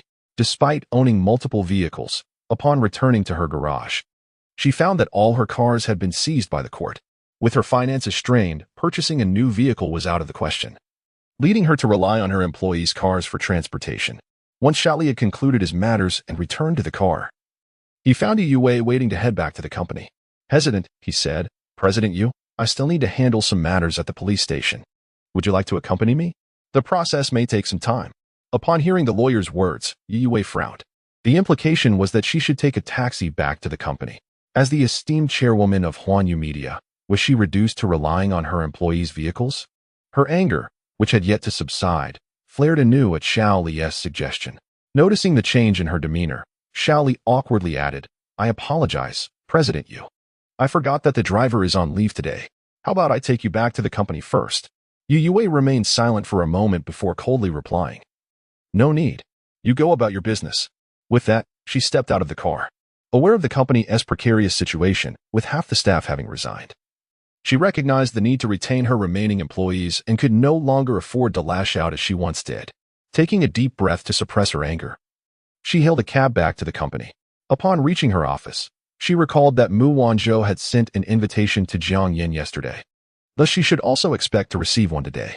However, as she surveyed her desk, cluttered with documents, she found no sign of the anticipated invitation. Summoning her secretary, she inquired, "Why hasn't the invitation from the Mu Group arrived yet?" The secretary, momentarily taken aback, quickly collected herself and respectfully replied, "We have not received it yet. Perhaps it has not yet been sent to us." At this, Youwei instinctively furrowed her brows, lost in contemplation. After a moment of silence, Youwei spoke, "Understood. You may leave. There is nothing further for you to do here." The secretary nodded and exited the office. However, Youwei's brows knitted tighter with each passing second. She was acutely aware that, in previous years, Mu Wanzhou would send her an invitation to her birthday banquet at this time, specifically requesting that she attend alongside Jiang Yan. How could Youwei be oblivious to Mu Wanzhou's intentions? After all, when Jiang Yan once saved Mu Wanzhou, she developed an infatuation with him. Upon discovering this, Youwei was incensed and refused to speak to Jiang Yan for an entire month. After graduating and joining Huanyu, Mu Wanzhou continued to invite her annually under the guise of a birthday celebration. While the invitation might bear her title as chairwoman of Huanyu Media, Youwei knew all too well whom Mu Wanzhou truly wished to see. Unable to contact Jiang Yan directly, she sought to use Youwei as a means to meet him. Each time Youwei glanced at the invitation on her desk, fury coursed through her, prompting her to tear it to shreds and discard it in the trash. How could she tolerate another woman coveting her man? She had no desire to partake in such insincere gatherings. Meanwhile, Jiang Yan remained blissfully unaware of the birthday banquet. Even if he wished to know, Youwei would not divulge the information. Yet this year, she had not received an invitation at all. Youwei's frustration grew as she stared at her desk. This cunning woman, Mu Wanzhou, was evidently orchestrating everything for Jiang Yan's benefit. With Jiang Yan now single, Mu Wanzhou had begun frequently contacting men and meeting them, rendering any pretense of sending her an invitation unnecessary. Nevertheless, Huanyu Media was a well-known second-tier enterprise in Tianhai City. Even without her romantic ties to Jiang Yan, she was still entitled to attend such a prestigious event. This was not merely a birthday celebration. It was a gathering of influential figures from both the political and business realms. It represented a critical opportunity for Youwei to salvage Huanyu's reputation. Thus, she resolved to attend the grand affair at all costs. On Jiang Yan's side, he had spent the morning in a flurry of activity. The approval for the company's public listing had been granted, and his current task was to confirm the allocation of initial shares. After lunch, he recalled his earlier promise to Lin Qing to prioritize him for purchasing some original shares if the listing succeeded, as Lin Qing had lent a helping hand during the preparation phase. With this thought in mind, Jiang Yan called Lin Qing, who informed him he was currently dining with a blind date and would discuss the matter later in the afternoon. Jiang Yan agreed and noted that it was already 1:30. The cafeteria had little left to offer, prompting Jiang Yan to decide to dine out. Upon entering a familiar restaurant, he was unexpectedly greeted by the sight of Lin Qing and his date, Han Shuangxue. Noticing Han Shuangxue's icy, elegant demeanor, Jiang Yan couldn't help but frown. He knew all too well the unsettling tendencies that lay hidden beneath her frosty exterior. Perhaps he should choose another restaurant, he thought, and turned to leave. However, Lin Qing's keen eyes immediately spotted Jiang Yan's tall figure. "Yanzi, over here," Lin Qing called out, his voice booming enough for the entire restaurant to hear. Jiang Yan had no choice but to muster his resolve and approach their table. "What a coincidence," he remarked. Lin Qing, delighted to see his brother, failed to notice Jiang Yan's discomfort. "You just called me, and I thought you were already eating. Perfect timing. Miss Han and I just ordered, so come join us." Jiang Yan waved his hand dismissively, politely stating, "No, you enjoy your meal with Professor Han. I wouldn't want to intrude on your date." Lin Qing immediately frowned. "What are you being so polite for? It's just a meal. What's the harm in having one more brother at the table? Miss Han, you wouldn't mind, would you?" He glanced at Han Shuangxue for confirmation. Her cold, beautiful face revealed no extra emotion as she replied flatly, "I don't mind." With her consent, Jiang Yan felt compelled to join them, lest he appear inconsiderate. As they dined, Han Shuangxue elegantly savored her meal, offering no conversation to either Jiang Yan or Lin Qing. During Lin Qing's brief absence to visit the restroom, Han Shuangxue turned to Jiang Yan and coolly stated, "We are not lovers. This is not a date." Jiang Yan remained silent, understanding that her comment stemmed from a misunderstanding of Lin Qing's polite dismissal. He had no intention of undermining his friend. Choosing not to respond, he continued to eat, seemingly oblivious to her words. Chapter 203. Han Shuangxue's coercion. Han Shuangxue observed the man ignoring her completely, her expression turning increasingly frosty. She pressed her lips together and spoke again. "Mr. Jiang." Jiang Yan paused with his chopsticks, looking at Han Shuangxue with a puzzled gaze, calmly inquiring, "Professor Han, are you speaking to me?" Upon hearing this, Han Shuangxue opened her lips to respond, but at that moment, Lin Qing returned from the restroom. His arrival lightened the atmosphere considerably.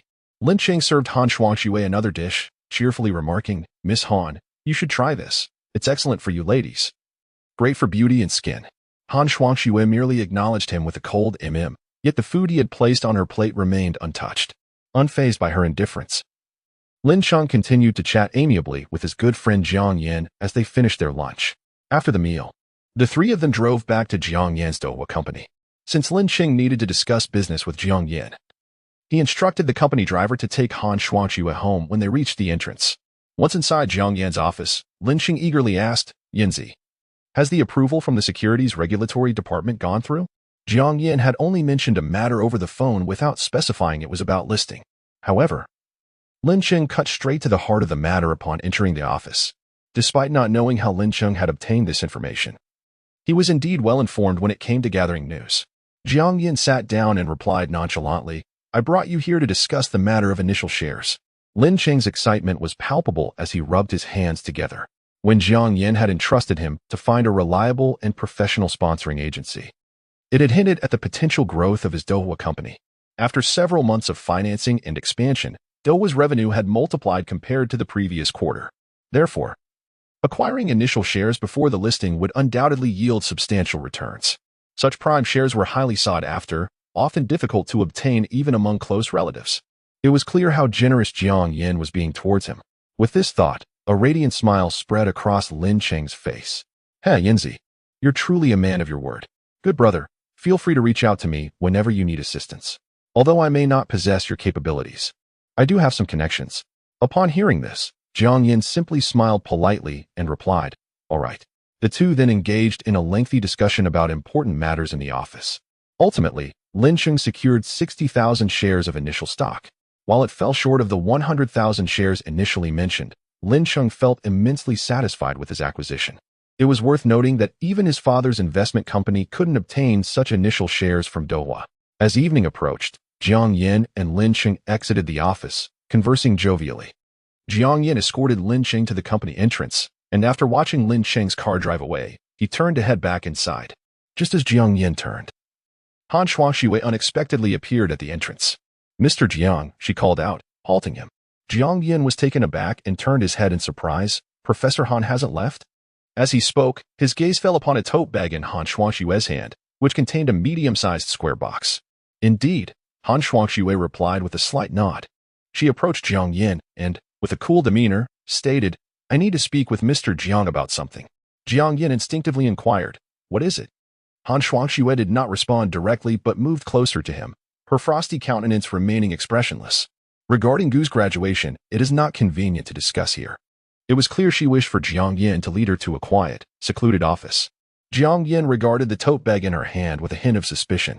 After contemplating for a few moments, he offered her a polite smile and stepped aside, saying, "Then let us proceed to my office. It is quiet there." Thus, Han Shuangxiwei followed Jiang Yan into the office. Along the way, employees they encountered couldn't help but glance curiously at the striking woman beside him.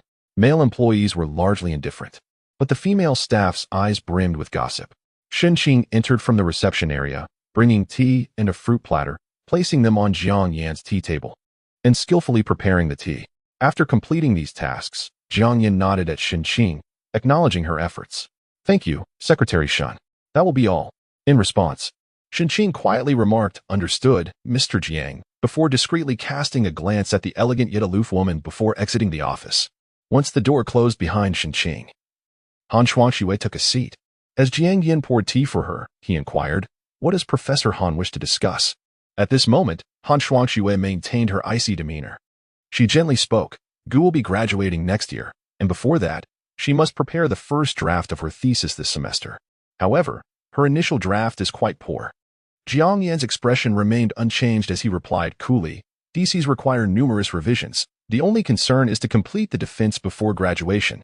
Having graduated from Tianhai University himself, he understood that thesis writing was not a simple task, yet it was certainly not insurmountable. Ultimately, passing depended on the supervisor's guidance. As long as one adhered to the corrections suggested by the supervisor, success was likely. Thus, Jiang Yan discerned that Han Shuangxiwei's words carried an ulterior motive. He found it puzzling that she had waited until Lin Qing departed to approach him, indicating she likely harbored some questionable intent. Recalling how she had leveraged his vulnerabilities on his birthday to compel him to read certain texts of peculiar interest, a dark cloud passed over Jiang Yan's expression. He wondered if Han Shuangxiwei had come seeking something even more bizarre this time. Just as Jiang Yan anticipated, upon hearing his words, Han Shuangxiwei's typically frosty visage displayed a flicker of annoyance. Realizing Jiang Yan was not falling for her ploy, she decided to speak candidly. "Mr. Jiang, I'll be direct. You cannot graduate under my supervision." Jiang Yan's brows furrowed involuntarily at her revelation, just as he suspected. However, knowing that Gu Xinyo's academic fate was still in the hands of this woman, he could not afford to show his anger. Instead, he feigned ignorance, asking, "What does Professor Han mean by this?" Listening to the man's low, naive tone, Han Shuangxiwei's mood seemed to brighten slightly. She calmly replied, "In fact, I suffer from severe insomnia and require specific sounds to help me sleep at night. However, since I met Mr. Jiang, I've noticed some improvement in my condition. Perhaps it is due to the soothing quality of your voice, which provides a sense of security and tranquility." At this point, Jiang Yan's furrowed brows remained tense, his gaze deepening. He had begun to suspect Han Shuangxiwei's true intentions. "I'm afraid, Professor Han, that your insomnia should be addressed by a medical professional. My voice cannot possibly alleviate such a condition. And what does this have to do with Gu's thesis?" The woman indeed wished for him to peruse those texts.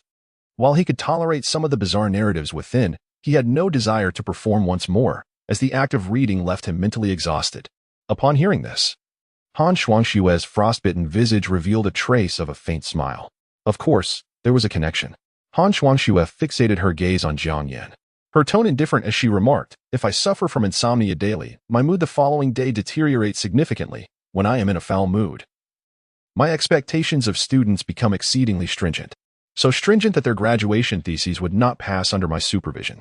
Listening to her monotonous tone, Jiang Yan discerned an undertone of threat. Han Shuangxiwei, without a shred of logic, linked Gu Xinyo's graduation thesis to her insomnia, discarding any semblance of rationale. After a moment of contemplation, Jiang Yan forced a smile and replied, "Professor Han must be jesting. However, I am willing to hear how you propose to remedy your insomnia." Observing Han Shuangxiwei's unwavering determination, Jiang Yan reluctantly acquiesced, prepared to listen to her demands. Upon hearing his response, Han Shuangxiwei's cold, captivating eyes flickered with a hint of excitement. Her normally frigid voice unexpectedly carried a note of delight as she articulated, "It is quite simple. My expectations are not high. All I require is for Mr. Jiang to converse with me for an hour every Saturday night at 10 o'clock. Listening to your voice would help me drift into slumber. Jiang Yan fell silent, realizing that her so-called modest request entailed performing for an entire hour. Truly, it was anything but modest. He wiped the smile from his face, adopting a stern expression as he coldly rejected, "I'm afraid Professor Han's request is too demanding for me. Moreover, I am quite busy lately, preparing for the company's public listing, and I do not have the time." Yuxinyo's graduation advisor was not exclusively Han Shuangxue. Having graduated from Tianhai University, he could easily seek another advisor through his connections. Thus, upon hearing Han Shuangxue's excessive demand, Jiang Yan rejected her without a moment's hesitation, taken aback by the refusal. Han Shuangxue was momentarily stunned. After years of teaching, she had always been met with compliance from her students, and parents seldom dared to refuse her politely. Her expression turned icy. "Mr. Jiang, do you not care if Guxinyo fails to obtain her graduation certificate?" Seeing Han Shuangxue's countenance change, Jiang Yan remained unperturbed as he replied, "If the faculty of Tianhai University cannot exemplify fairness and justice, then I shall have Xinyo change her graduation advisor." Upon realizing the sarcasm embedded in Jiang Yan's words, Han Shuangxue instinctively began to explain, "That is not what I meant." Before she could finish, Jiang Yan interrupted her, rising from his seat and gesturing for her to leave. "Professor Han, please." Previously, he had been caught off guard, unaware that Han Shuangxue was the matchmaker from Lin City, and even more astonishing was the revelation that she was related to Mu Wanzhou.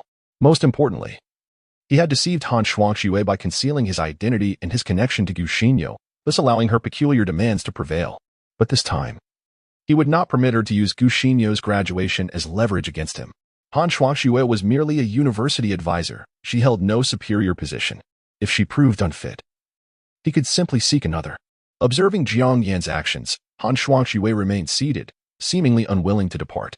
Gradually, she retrieved her phone, her gaze sharpening with a gravity that suggested she had resolved something significant. Taking a deep breath, she spoke coldly, "I did not intend for you to know this. But since Mr. Jiang is unwilling to discuss, I have no choice but to proceed this way." With that, she tapped the screen of her phone, and Jiang Yan's voice began to resonate within the office. "Hello, Professor Han. My name is Jiang Yu." "Professor Han, I did not mean to deceive you. Darling, you look so beautiful. Don't run away. I want to tie you up." The beginning was a conversation between Jiang Yan and Han Shuangxue at the school in Yunjin Good, followed by the peculiar preferences that Han Shuangxue had requested Jiang Yan to enact. As Jiang Yan grasped the situation, his expression darkened, and shock filled his eyes. He lowered his voice, filled with indignation, and demanded, "You recorded me?" Realizing that every interaction he had with Han Shuangxue had been documented, a surge of unnameable fury welled within him. He dropped the formalities, addressing her with a blunt "you" to express his displeasure. Jiang Yan had anticipated Han Shuangxue might employ certain tactics, but he could never have fathomed that she had recorded their entire dialogue from the very first time they met in her office. It was terrifying. Chapter 204, Jiang Yan transforms from passive to active, truly terrifying. At this moment, Jiang Yan dared not delve into the complexities of a woman's mind. Her level of terror surpassed even that of Mu Wanzhou. Gazing at Han Shuangxue's icy, expressionless face, devoid of any discernible emotion, Jiang Yan felt a prickling discomfort at the nape of his neck. Reflecting on their previous conversation, where Han Shuangxue occasionally seemed lost in thought, he should have recognized that something was amiss with her. Had he been aware, he would have treated her with the same caution he afforded Mu Wanzhou. However, Jiang Yan sensed that Han Shuangxue was even more formidable than Mu Wanzhou. While Jiang Yan reacted with considerable agitation, Han Shuangxue merely felt a tinge of shame at exposing her twisted psyche before a man. A rare blush graced her striking features, with a hint of embarrassment. Han Shuangxue explained, "I recorded your voice not for any malicious intent.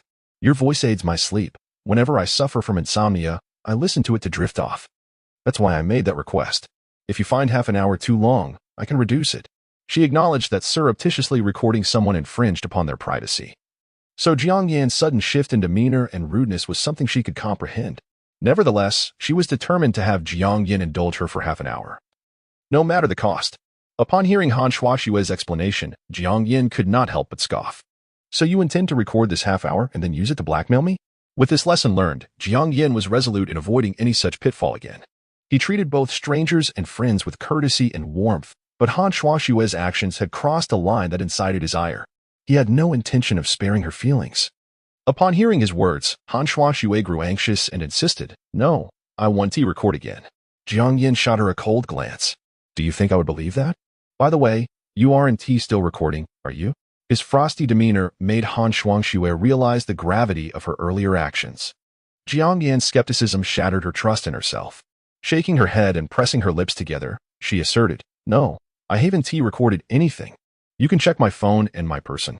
Jiang Yan regarded her with suspicion, scrutinizing her expression, observing her urgency to clarify. He concluded that she indeed had not recorded anything today. With a stern expression, he withdrew his gaze and firmly replied, "No." Understanding the extent of Han Shuai's peculiarities, he had no desire for physical contact with her. From this moment forth, he resolved to remain vigilant. Realizing Jiang Yan had misunderstood her request, Han Shuai momentarily set aside her usual cold demeanor, consumed only by the desire to persuade him. "This time it's not voice acting. You hardly need to speak. Just some simple interjections will suffice." Simple interjections? At this, Jiang Yan was even less inclined to believe her words. Although his romantic experience was limited, he, like all men, had seen videos featuring such interjections. It was hard to shake the suspicion that her so-called interjections were akin to those in those videos. The notion that a woman could only sleep while listening to his voice filled him with an indescribable unease. With a glance at the anxious Han Shuai awaiting his response, he chose silence, instead proceeding to his desk and sitting in his spacious chair. Observing his retreat, Han Shuai stood and addressed him, "This half-hour ISNT without compensation. I will pay you 10,000 each time. That amounts to a 2,000 per hour rate, quite substantial for a mid-level manager." Yet Jiang Yan remained unfazed. Given his current worth, a 10,000 hourly rate seemed trivial. Even if offered 100,000, he would decline. Han Shuai's actions had already pushed him beyond his limits. As Jiang Yan remained silent, Han Shuai instinctively pressed her lips together. This negotiation, which she should have controlled, felt increasingly as though the roles were reversing. With no response from him, uncertainty loomed over her understanding of his thoughts. In a moment of desperation, she took a step back, biting her lip as she approached Jiang Yan's desk. "If you find 30 minutes excessive, let us shorten it to 20, with a fee of 50,000. At this, Jiang Yan leaned back in his chair, maintaining a calm facade. Initially, upon discovering he had been recorded, anger had surged within him, clouding his judgment. However, as his emotions settled, he quickly assessed Han Shuai.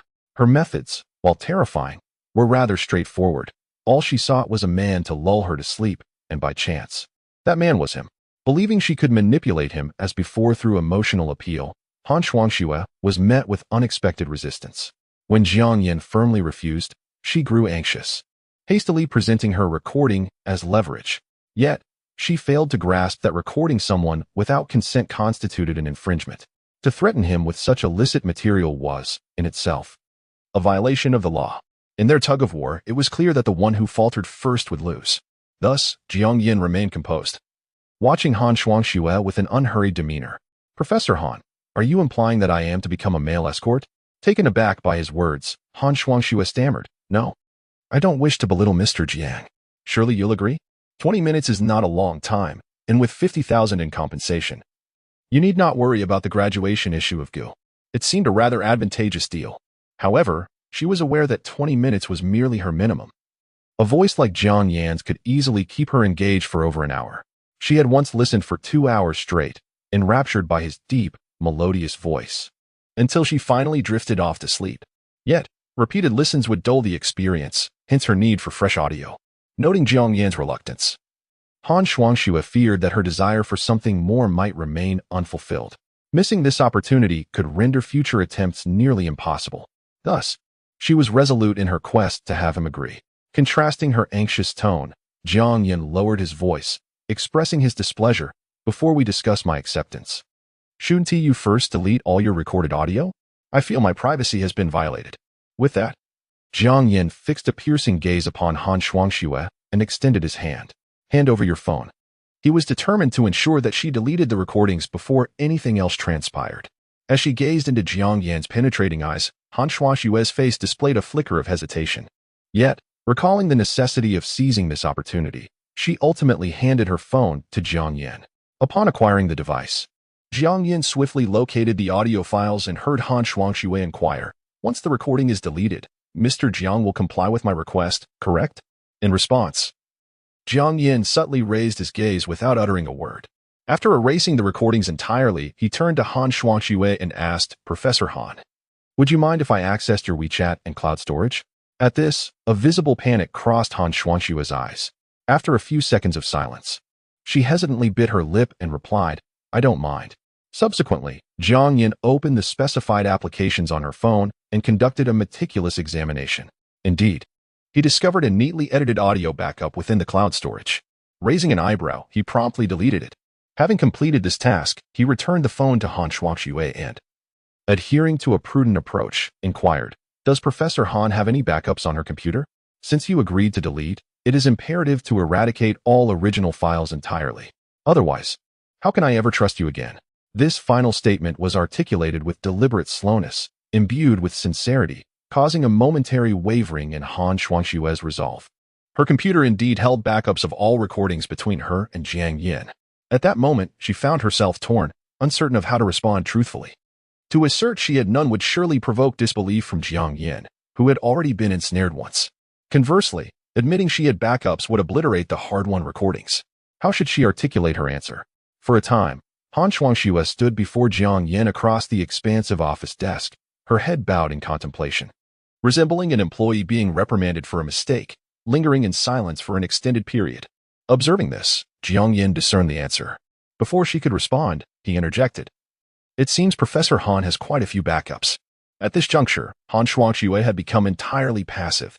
She raised her gaze to Jiang Yan, seemingly surrendering her struggle, and confided, I have them on my computer. This is the last original file. All recordings are stored there.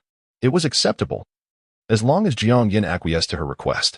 Subsequently, she would have a continuous stream of male voices, far more exhilarating to her ears than mere textual recitation. The adage one cannot catch a wolf without parting with a child was certainly not lost on Han Shuangxiwei. Yet, the thought of losing the sounds she cherished each night before sleep due to Jiang Yan's deletion dampened her usually radiant countenance. Observing her expression, Jiang Yan felt a sense of assurance. It was almost certain that the contents of her computer constituted the last remnants. Thus, he rose, straightened his clothing, and declared, Since Professor Han's computer still retains the files, let us proceed. Han Shuangxiwei instinctively inquired, Where to? Jiang Yan replied coolly, Naturally to your residence, Professor Han. You must understand. I was quite alarmed by your actions. Unless I witness the deletion firsthand, I shall remain uneasy. As Jiang Yan navigated around the desk to approach her, Han Shuangxiwei remained motionless. She pressed her lips together and suggested, Today is Saturday. Mr. Jiang could remotely control my computer to delete the files during our connection tonight. She harbored some trepidation that, should everything be deleted, Jiang Yan might rescind his agreement.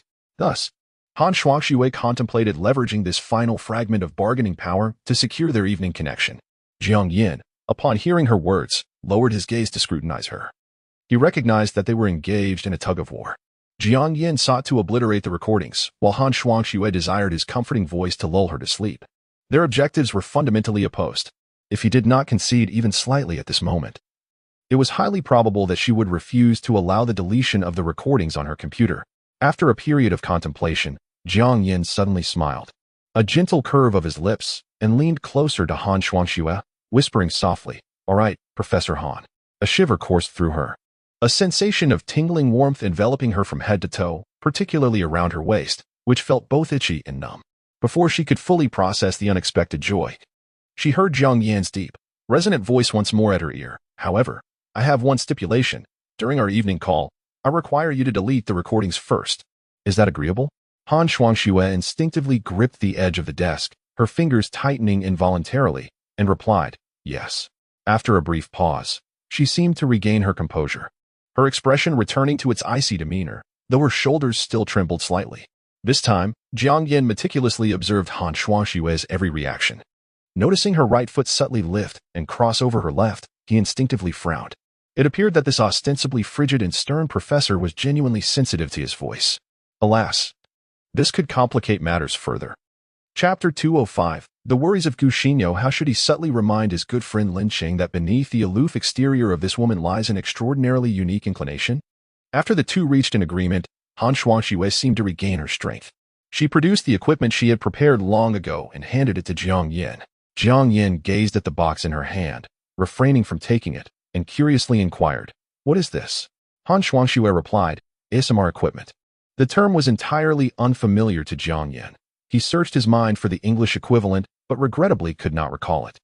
Observing that Jiang Yan had yet to accept it, Han Shuangxue proceeded to explain, "This is a stereo microphone." Though still somewhat puzzled, Jiang Yan refrained from further questions and took the square box. The equipment inside was surprisingly weighty. Upon seeing Jiang Yan accept it, Han Shuangxue's tense expression relaxed slightly, her voice taking on a note of delight. "It has a built-in sound card. Just plug it in, and Mr. Jiang can use it for calls tonight." Jiang Yan responded with a faint acknowledgement. After seeing Han Shuangxue off, he opened the box out of curiosity and discovered it contained a pair of faux ears. He could not help but search online for the professional term. Instantly, a new world unfolded before him, and he comprehended the peculiar design of this strange microphone. Jiang Yan mused that in terms of eccentricity, Han Shuangxue surpassed even the deranged Mu Wanzhou. After reassembling the stereo microphone, Jiang Yan commenced his work on the computer, focusing intently. Although the securities regulatory body had approved the listing, there remained a multitude of preparations before the official launch. For the past few days, Jiang Yan had been putting in overtime at the company, returning to his residence only after 9 in the evening. He had no time to pick up Gu Xinyo, thus arranging for a driver to escort her. Upon returning to the apartment, Jiang Yan found that Gu Xinyo had already prepared dinner for him. Removing his coat, he smiled and said, "Thank you, Xinyo. You've worked hard these past few days." Gu Xinyo took the suit jacket from him and hung it up, shaking her head as she replied, "No, you're the one who has been working the hardest." She understood that Jiang Yan, as the owner of a startup, was far more fatigued than the university students. Therefore, she bore no complaints about preparing dinner so late. She empathized with Jiang Yan's struggles. If possible, she would even wish to alleviate some of his burdens, but her lack of experience rendered her unable to do so. Watching Jiang Yan enjoy the steaming meal, Gu Xinyo could not help but recall the text message she received earlier that afternoon. It was from Youwei, proposing a meeting tomorrow morning. The sudden request from Youwei caused her some concern. She worried about Jiang Yan's workload and the prospect of Youwei continuing to intrude upon his life. That woman had voluntarily relinquished Jiang Yan. Why then must she return to trouble her boyfriend? As Gu Xinyo pondered whether to accept the invitation, Jiang Yan glanced at her and asked casually, "Xinyo, what's wrong? Are you troubled?" Recalling how Han Shuangxue had threatened him regarding Gu Xinyo's graduation, he speculated that she might be anxious about her thesis. Upon hearing Jiang Yan's voice, Gu Xinyo abruptly lifted her head, her clear, round eyes betraying a flicker of unease. She blinked, feeling somewhat unnatural, and murmured, "It's nothing." She did not wish to divulge Youwei's message to Jiang Yan. He was already preoccupied with company matters, and she did not want to divert his attention. More importantly, she instinctively wished to prevent any connection between Jiang Yan and Youwei. No one desires their boyfriend to be ensnared by an ex-lover, and although her nature was gentle, she could not allow Youwei to harass her partner. Noticing the evident discomfort on Gu Xinyo's face, Jiang Yan chose not to press the matter further. He continued with his meal, thinking that her worries must indeed pertain to her thesis. However, he recognized her character. She was the type who would not burden others with her troubles. Thus, her silence must stem from a desire not to trouble him. After finishing dinner, Jiang Yan glanced at the time, which read 9:40. There remained 20 minutes until his voice call with Han Shuangxue. While it seemed ample, he still needed to set up the equipment she had provided, which rendered the time somewhat tight. Consequently, he began to clear the dishes, preparing to head to the study. Gu Xinyo, seeing this, hurriedly stepped forward and gently said, "Let me take care of it." Jiang Yan replied, "All right, thank you, Xinyo." As Gu Xinyo took the dishes and saw Jiang Yan heading straight for the study, she could not help but call out, "Yan." Jiang Yan turned, looking at her with curiosity. Gazing at his robust figure, Gu Xinyo instinctively parted her lips, but just as quickly, she closed her mouth again. Her fair cheeks flushed slightly as she imagined the strong, perfect physique hidden beneath his shirt. After hesitating for a few seconds, she gently bit her lower lip and softly said, "I have no other matters. You go ahead and work." At that moment, 2 more minutes slipped by. Jiang Yan, unable to ponder further, proceeded to the study. In the kitchen, Gu Xinyo quietly washed the dishes, yet her eyes brimmed with a sense of melancholy. She could not help but chastise herself internally for her excessive modesty, which prevented her from expressing her feelings to Jiang Yan. With him returning home late these past few days, they had not engaged in their intimate moments for quite some time. While she had previously found it overwhelming, now she felt a sense of unfulfilled desire. Is Yin growing weary of me? Gu Xinyo murmured to herself, unable to suppress her overthinking. Chapter 206. She was lured by Mr. Jiang after all. They had been together for several months, and she found it difficult to let go in such matters. In the video that Su Shuangshuang shared with her, men seem to prefer proactive women. A person as wooden and rigid as herself might initially spark some novelty, but given time, that would fade. This was precisely why Jiang Yan had not approached her in recent days. As these thoughts coursed through Gu Xinyo's mind, a wave of anxiety washed over her. After all, a man like Jiang Yan, who worked diligently to build his own business, was gentle and considerate. With impeccable character, he was the object of desire among the socialites in their circle. During the banquet they attended among the elite, Gu Xinyo had witnessed countless glamorous young ladies, far surpassing her in beauty and family background. In comparison, she felt like an inconspicuous ugly duckling. Hence, her worries were not unfounded. Meanwhile, Jiang Yan remained completely unaware of Gu Xinyo's concerns. After adjusting the special microphone, the clock struck 10. At that moment, Han Shuangshui sent a voice message right on cue. Mr. Jiang. Perhaps due to the lack of face-to-face interaction, Han Shuangshui's voice sounded markedly different, imbued with an irresistible allure. In response, Jiang Yan maintained a cool demeanor. Professor Han. We agreed to delete all the recordings on your computer first before proceeding with the next steps. The very next moment, Han Shuangshui promptly replied, of course. Upon hearing this, a subtle smile crept onto Jiang Yan's lips. She had taken the bait. It is often said that men cannot resist the allure of women. And the reverse holds just as true. For women, men possess an equally potent charm. After all, how else could one explain the adage that beauty can lead one astray? Clearly, Han Shuangshui had unwittingly stepped into the tinder trap Jiang Yan had meticulously set. After remotely accessing her computer and spending several minutes erasing the original recording, Jiang Yan expressionlessly severed the connection between them. Han Shuangshui sat at her bedroom desk, surrounded by an array of tools, donning headphones and listening to Jiang Yan's sultry, deep voice, her gaze becoming slightly unfocused.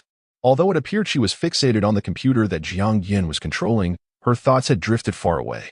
It was only when the connection abruptly ended and the voice vanished that she snapped back to reality, staring at the screen in shock for a full 10 seconds. Once she regained her composure, she blinked. It must be a network issue, she mused. She then attempted to send another voice message to Jiang Yan. But after several seconds of silence, there was no response. Han Shuangshui, no naive girl, instantly realized that she might have been deceived by Jiang Yan.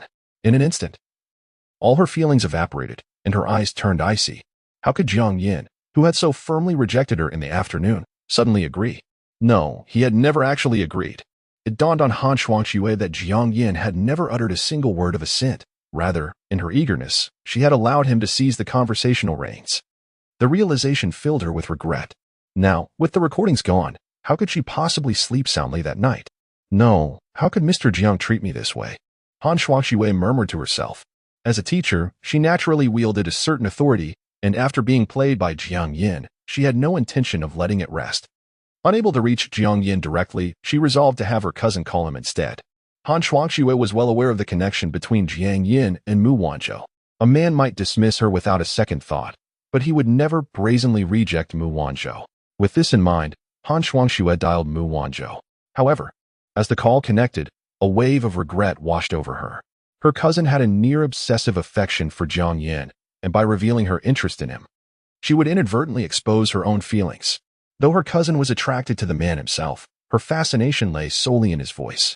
In her contemplation, Han Shuangshui's mind conjured an image of Jiang Yan's striking charm, causing her resolve to waver. Perhaps she could be interested in the man as well. Just then, the call was answered. Cousin? Upon hearing Mu Wanzhou's voice, Han Shuangshui instantly regretted her decision. Yet, it was too late. She could only respond, Mu Wanzhou. Sensing something odd, furrowed her brow.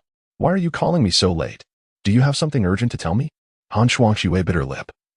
Her tone devoid of emotion as she replied, No. Oh, I don't believe you. Mu Wanzhou's voice rose playfully, her laughter laced with curiosity. It was unlikely that her cousin would reach out without any reason. Perhaps she had simply changed her mind about sharing something. The more Han Shuangshui remained silent, the more Mu Wanzhou's curiosity intensified. What is it? Is it about that voice that struck a chord with you a while back? Mu Wanzhou inquired, unable to think of any other reason for Han Shuangshui's call. After all, upon encountering that charming voice, she had eagerly shared her excitement with her cousin. After a brief hesitation, Han Shuangxue finally spoke. No, I suddenly forgot to tell you something else. I'll let you know once it comes to mind. However, Mu Wanzhou did not believe her for a second. With a teasing smile, she remarked, "What's wrong, cousin? Are you afraid I'll uncover the identity of that man? Isn't he your student or a senior? Has your little secret been discovered?" This particular interest was niche, and given Han Shuangxue's position as a teacher, if her obsession with the voice of a student were to be revealed, it could lead to complications. With her connections and resources in Tianhai City and Tianhai University, Mu Wanzhou naturally assumed that Han Shuangxue sought her assistance in managing the situation. Chapter 207. What did you do to my junior? Listening to Mu Wanzhou's teasing, Han Shuangxue couldn't help but respond with a frosty demeanor. Humph, I am not afraid of her discovering anything. Gu Xinyo was the type of university student who was easily manipulated, weak-willed, and obedient to her words. What was there for her mentor to fear? If it weren't for her concerns regarding Jiang Yan, she would have unreservedly informed Gu Xinyo to stay away from him. Oh, upon hearing this, Mu Wanzhou sensed an underlying tension. Her cousin's words were clearly not as she had surmised. However, judging by Han Shuangxue's tone, it seemed to be related to her preference for certain male voices. Driven by a desire to uncover the truth, Mu Wanzhou feigned casualness and asked, "Who are you afraid will find out?" At this, there was silence from Han Shuangxue. A heaviness settled in Mu Wanzhou's heart. Indeed, her cousin was hiding something. The hesitation indicated that she was reluctant to divulge information. Could it be? Mu Wanzhou's thoughts raced. And suddenly a plausible hypothesis struck her. Was the voice her cousin favored someone she recognized? Otherwise, how could one explain Han Shuangxue's silence? As she pondered this, a subtle smile crept onto Mu Wanzhou's lips, her eyes narrowing. It seemed her cousin was concealing something from her. Meanwhile, Han Shuangxue was caught off guard by Mu Wanzhou's inquiry, almost instinctively blurting out, "I fear you might find out." Fortunately, she managed to stifle her voice just in time. Yet, she sensed her silence had already betrayed her. Mu Wanzhou was astute. She would undoubtedly notice. The more one tried to conceal something, the more it became impossible to hide. Therefore, Han Shuangxue opted for honesty, stating, "You are partly correct, cousin. I called you tonight regarding that person." At this revelation, Mu Wanzhou raised an eyebrow in curiosity. "What is the matter? It seems I know him. Who is that voice you fancy?" With a slight sigh, Han Shuangxue realized she could not directly disclose the identity of that individual. If Mu Wanzhou learned that she had developed feelings for her junior, she would likely seize Jiang Yan for herself, given her assertive and somewhat unhinged nature. Although Han Shuangxue came from a well-off family, she could not compete with the chairman of a leading enterprise in Tianhai City. Not even her cousin's connection would suffice. Thus, with a frosty expression, Han Shuangxue responded slowly. "You do not know him, but someone you know is acquainted with him." Mu Wanzhou. This statement seemed convoluted. She began to suspect that Han Shuangxue was not being entirely truthful. Her cousin was indeed cautious, even withholding parts of the truth. What was she afraid of? After all, she had no intention of competing for men. Her heart was set on one individual alone, her junior. No other man piqued her interest. Yet, observing Han Shuangxue's increasingly desperate attempts to mask the truth only fueled Mu Wanzhou's curiosity about that person. Reclining on her bed, she played with her flowing hair. Her tone languid as she inquired, "So, who do I know that knows your person?" Han Shuangxue, Jiang Yan. Mu Wanzhou. Upon hearing those two words, Mu Wanzhou sat up straight, her expression turning grave. "Who did you say? Jiang Yan?" After a brief silence, Han Shuangxue confirmed, "Yes." At this revelation, Mu Wanzhou's demeanor shifted entirely. Her eyes brimmed with shock and skepticism, her delicate brows knitting together. Quick-witted as she was, she immediately deduced that the voice Han Shuangxue favored belonged to Jiang Yan, rather than someone he knew. This meant her cousin had long been aware of the identity of her junior's parent, deliberately concealing it from her on Jiang Yan's birthday. How audacious. Knowing full well her obsession with her junior, Han Shuangxue dared to covet him. With a cold voice, Mu Wanzhou questioned, "So, cousin, are you planning to oppose me? What did you want from me tonight? What have you done to my junior?" Instinctively, a barrage of questions escaped Mu Wanzhou's lips. It was clear to her that Han Shuangxue had done something to Jiang Yan. The thought of her cousin's somewhat similar domineering nature sent a chill through her. If she discovered that Han Shuangxue had coerced her junior in any way, she would not easily forgive her, even if they were blood relatives. Hearing the almost icy tone in Mu Wanzhou's voice instilled a flicker of fear in Han Shuangxue. She took a deep breath to suppress her trepidation. Since Mu Wanzhou had essentially acknowledged Jiang Yan as the person in question, Han Shuangxue chose to be forthright. "Cousin, I have no intention of stealing your man.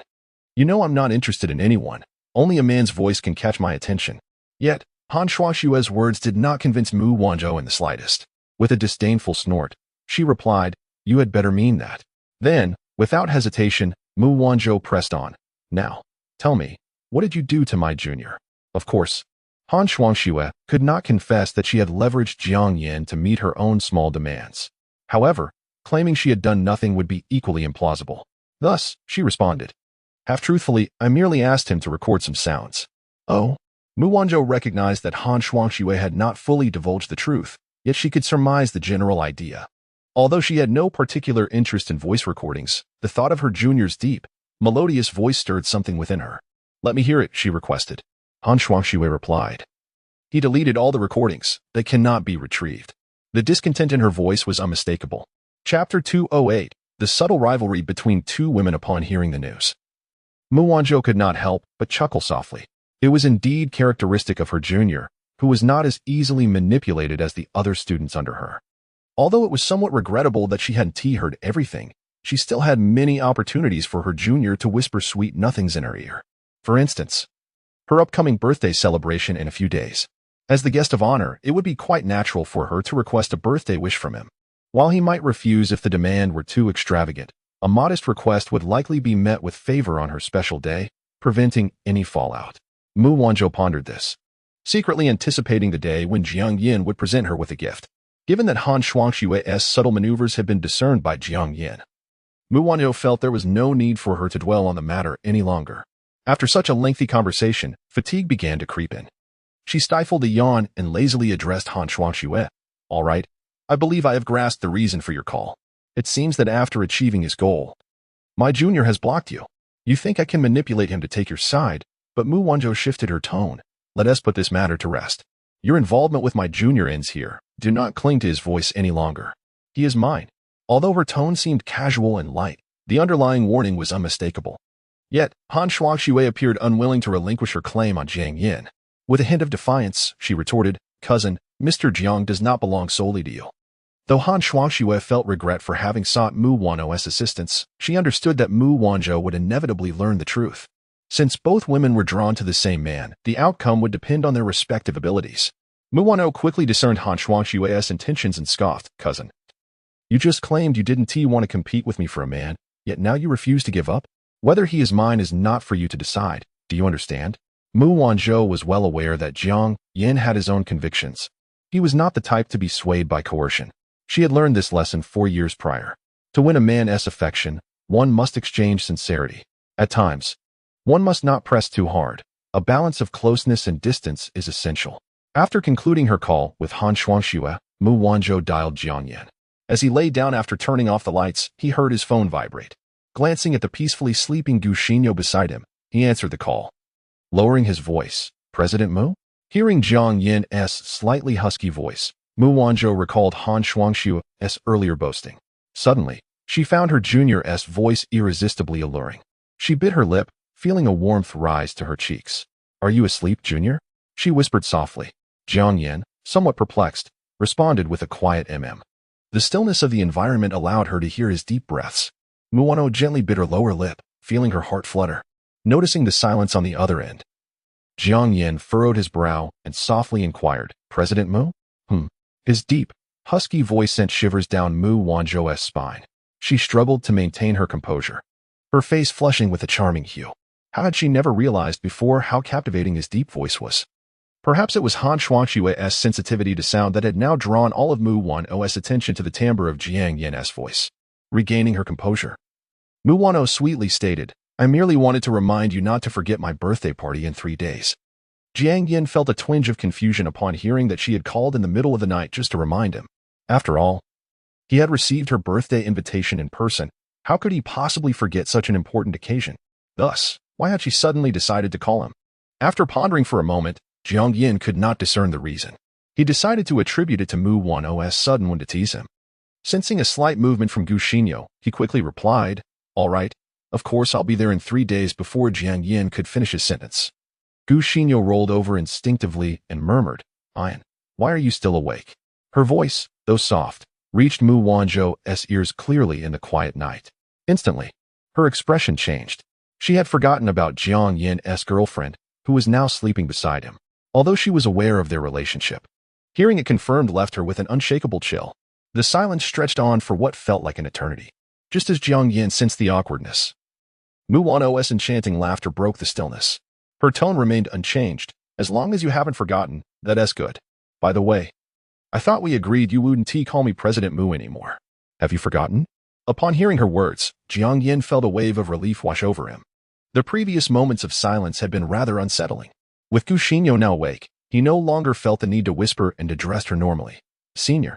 Hearing this address, Muwan's lips curled into a satisfied smile as she smoothly concluded the call.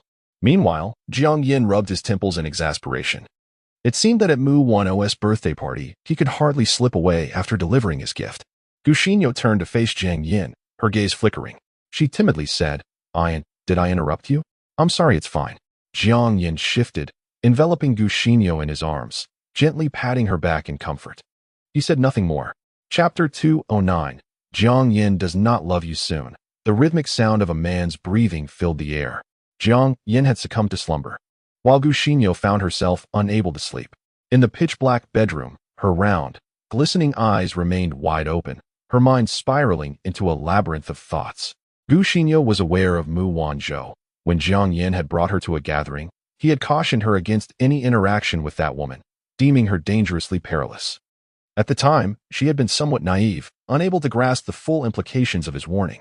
However, clarity dawned upon her now. That woman harbored feelings for Jiang Yan and possessed an overwhelming possessiveness. Her demeanor resembled that of a cinematic antagonist, exuding an aura of danger.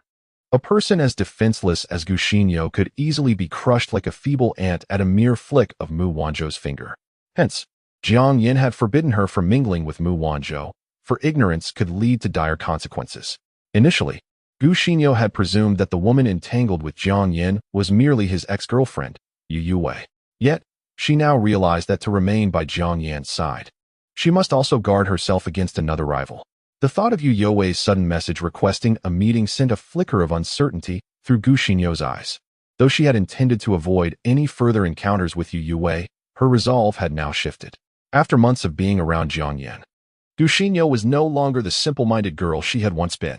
She had developed a keener sense, learning to contemplate issues from multiple perspectives.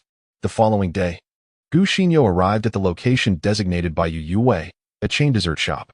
Upon seeing Youwei, Gu Xinyo was taken aback by her appearance. Dressed in an ordinary professional outfit, Youwei lacked the exquisite makeup and expensive attire that had once radiated an unmistakable air of nobility.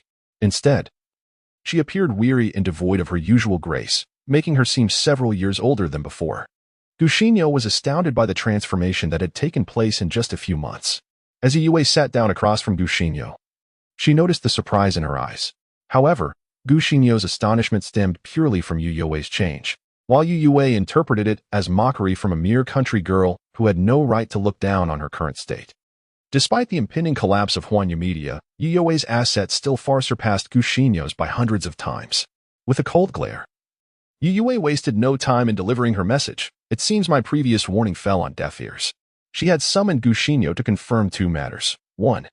To ascertain whether this foolish woman was pregnant, and 2. To prevent her from comfortably remaining by Jiang Yan's side.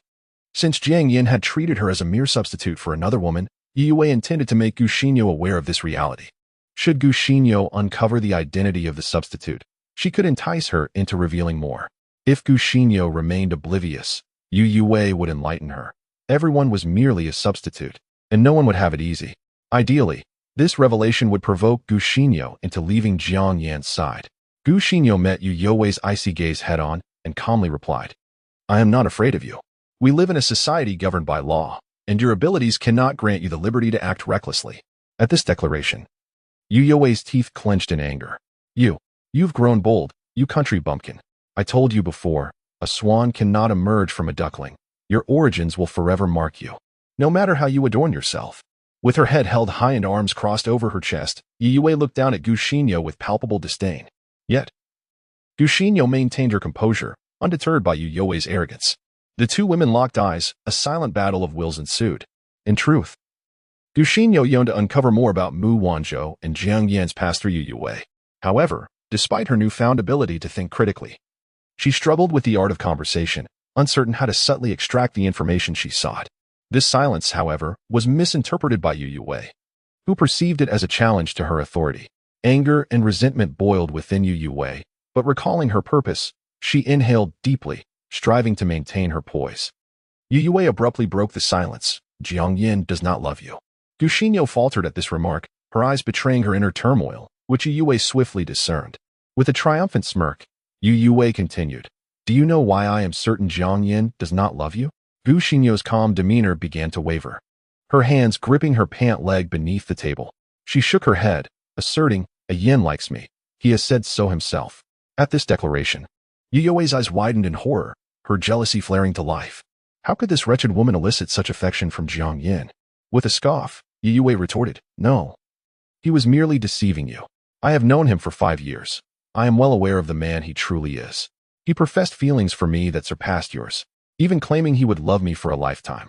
His feelings for you pale in comparison. Yet, men are fickle. I admit to my own faults. Regardless, Jiang Yan's heart turned cold towards me. Do you truly believe you can compare to our past relationship? Sooner or later, when Jiang Yan tires of you, he will treat you no differently. He does not love you." Chapter 210. Do you deserve Jiang Yan's proposal? Youwei's gaze was cold as she lifted her chin, resembling a superior issuing a reprimand to Gu Xinyo.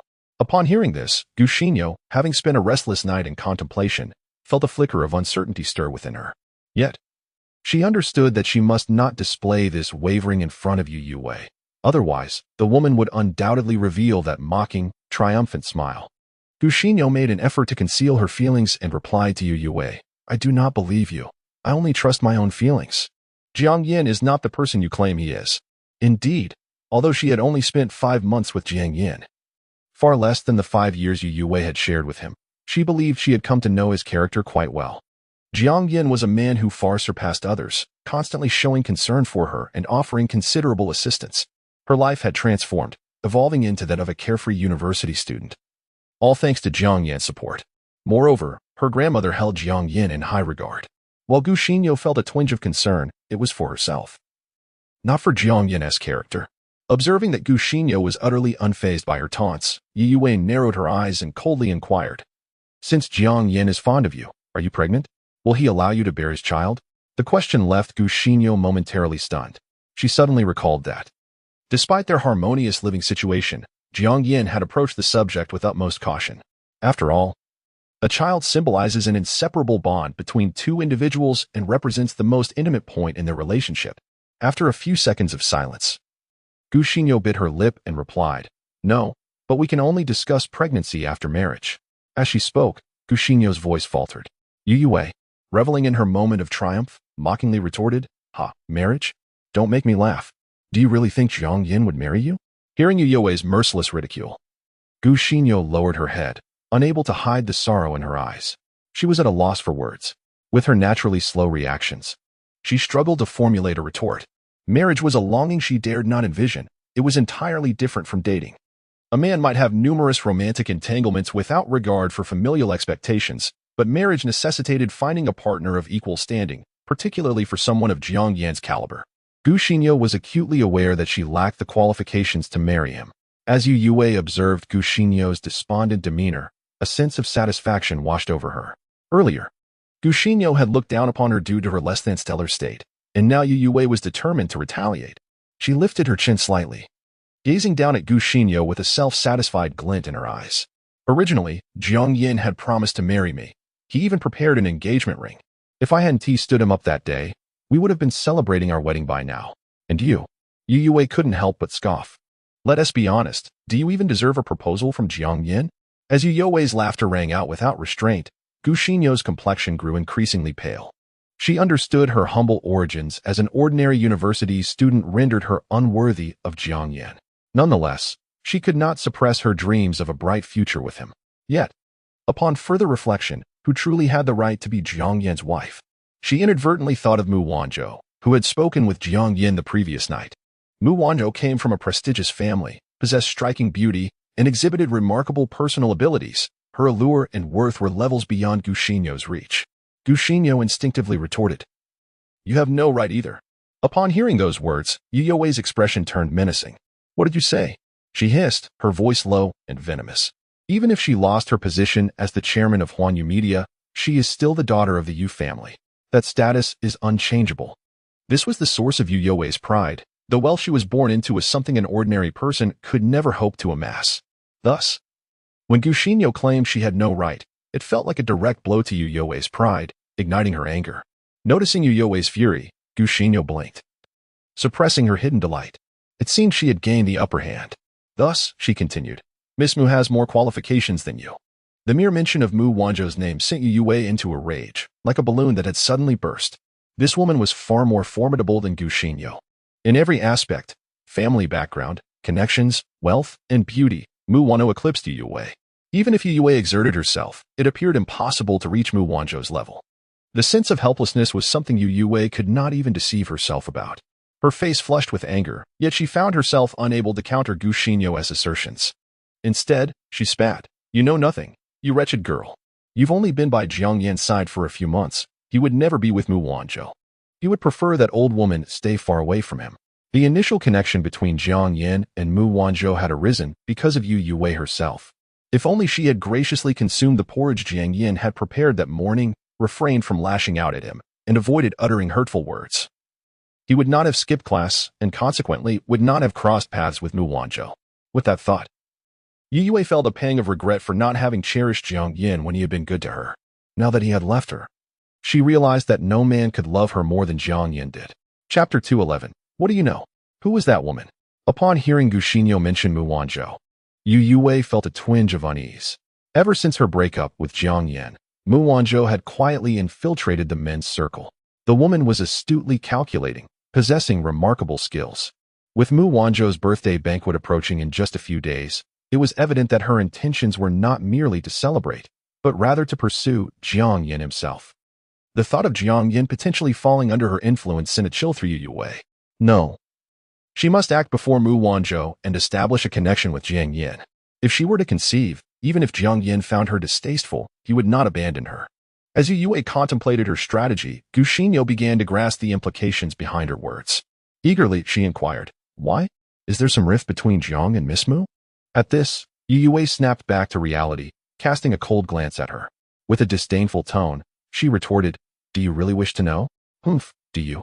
A mere commoner, even deserve to understand the affairs of our upper echelon? This declaration starkly illuminated the divide between their social classes. For an ordinary person, merely acquiring wealth would not suffice to elevate their status. Those within the upper circles were entangled in complex webs of relationships and interests. Youwei regarded Gu Xinyo with contempt.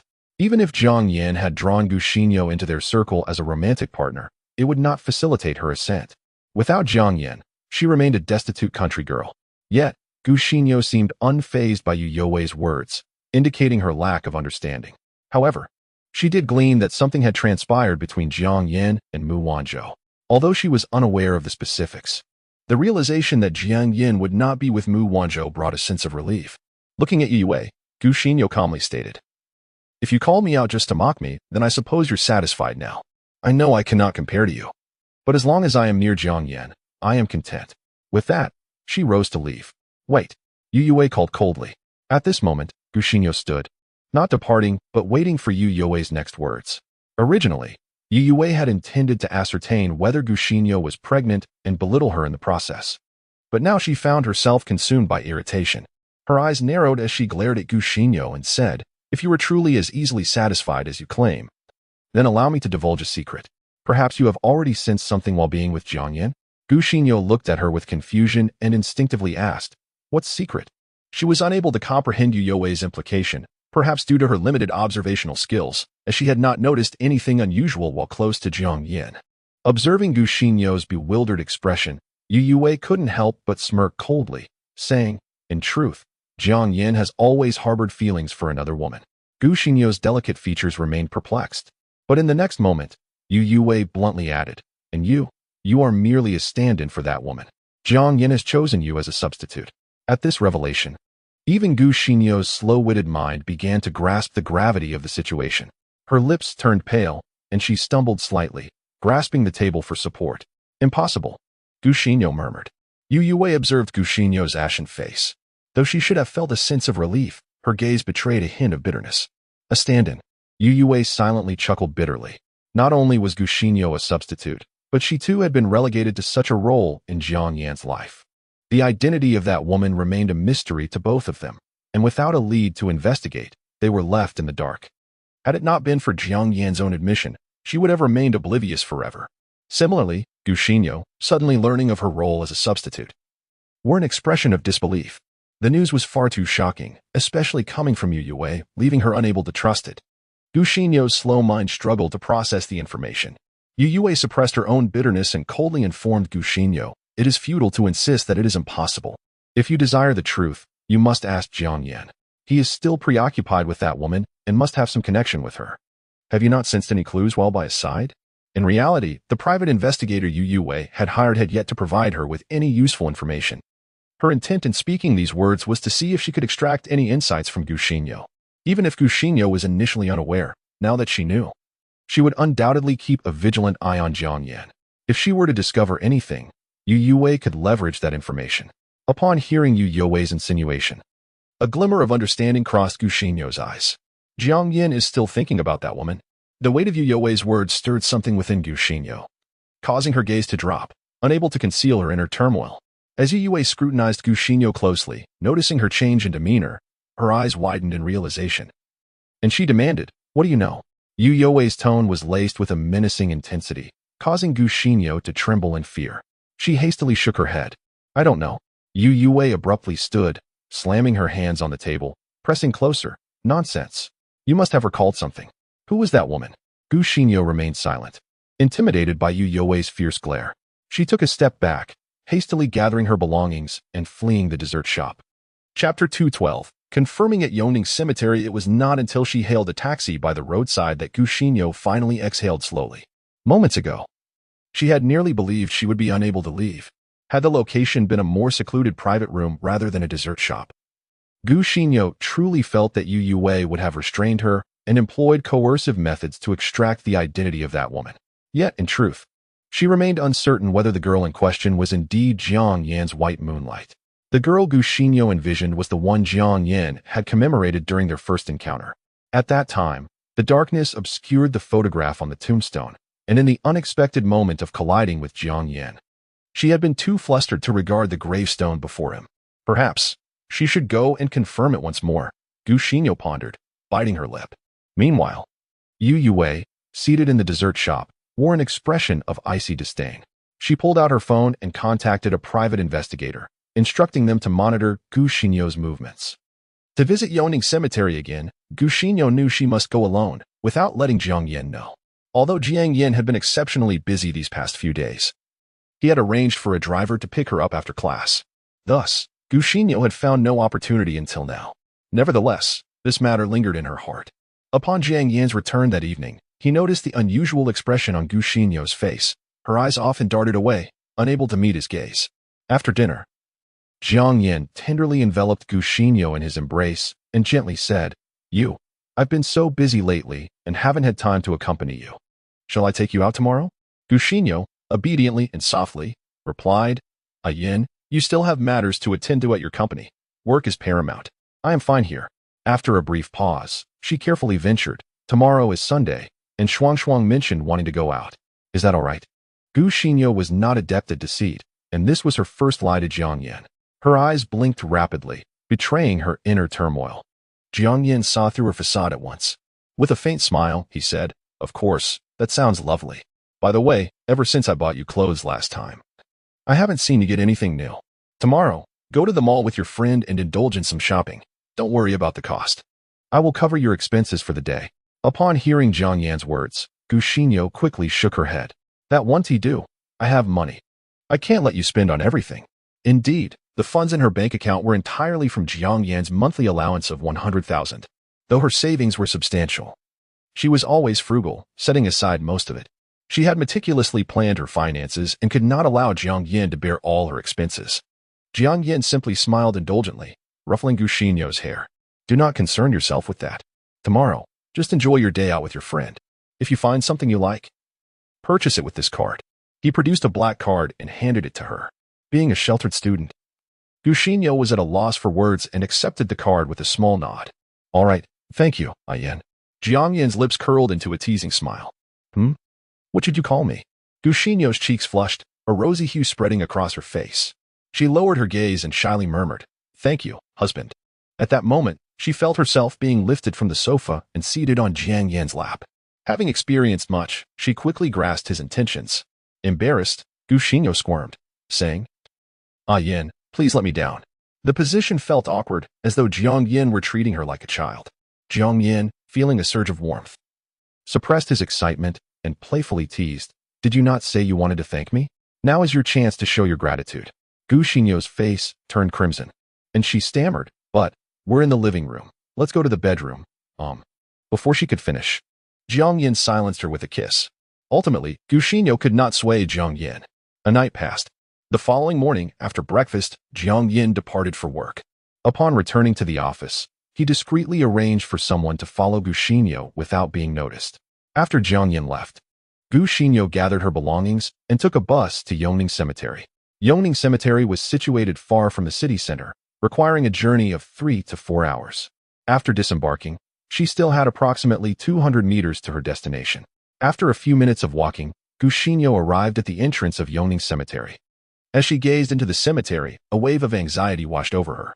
She unconsciously grasped the strap of her backpack, biting her lip to muster courage.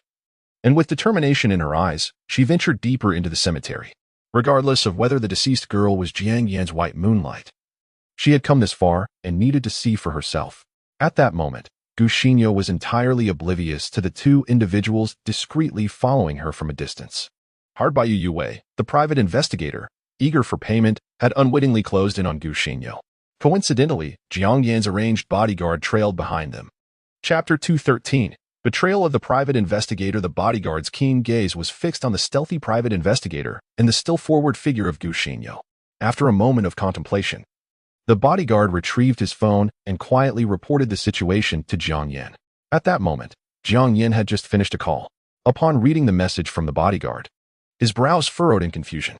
Why did Gu Xinyo deliberately conceal her visit to Youwei Cemetery from him?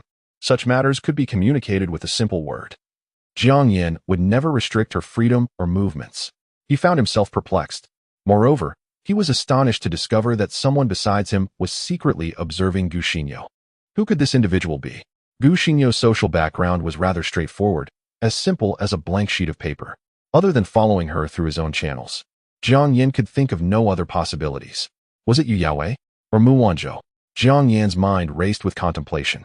He then sent a message to the bodyguard. In addition to tracking Xinyo, I have further tasks for you. Ensure her safety and identify the paparazzo ahead.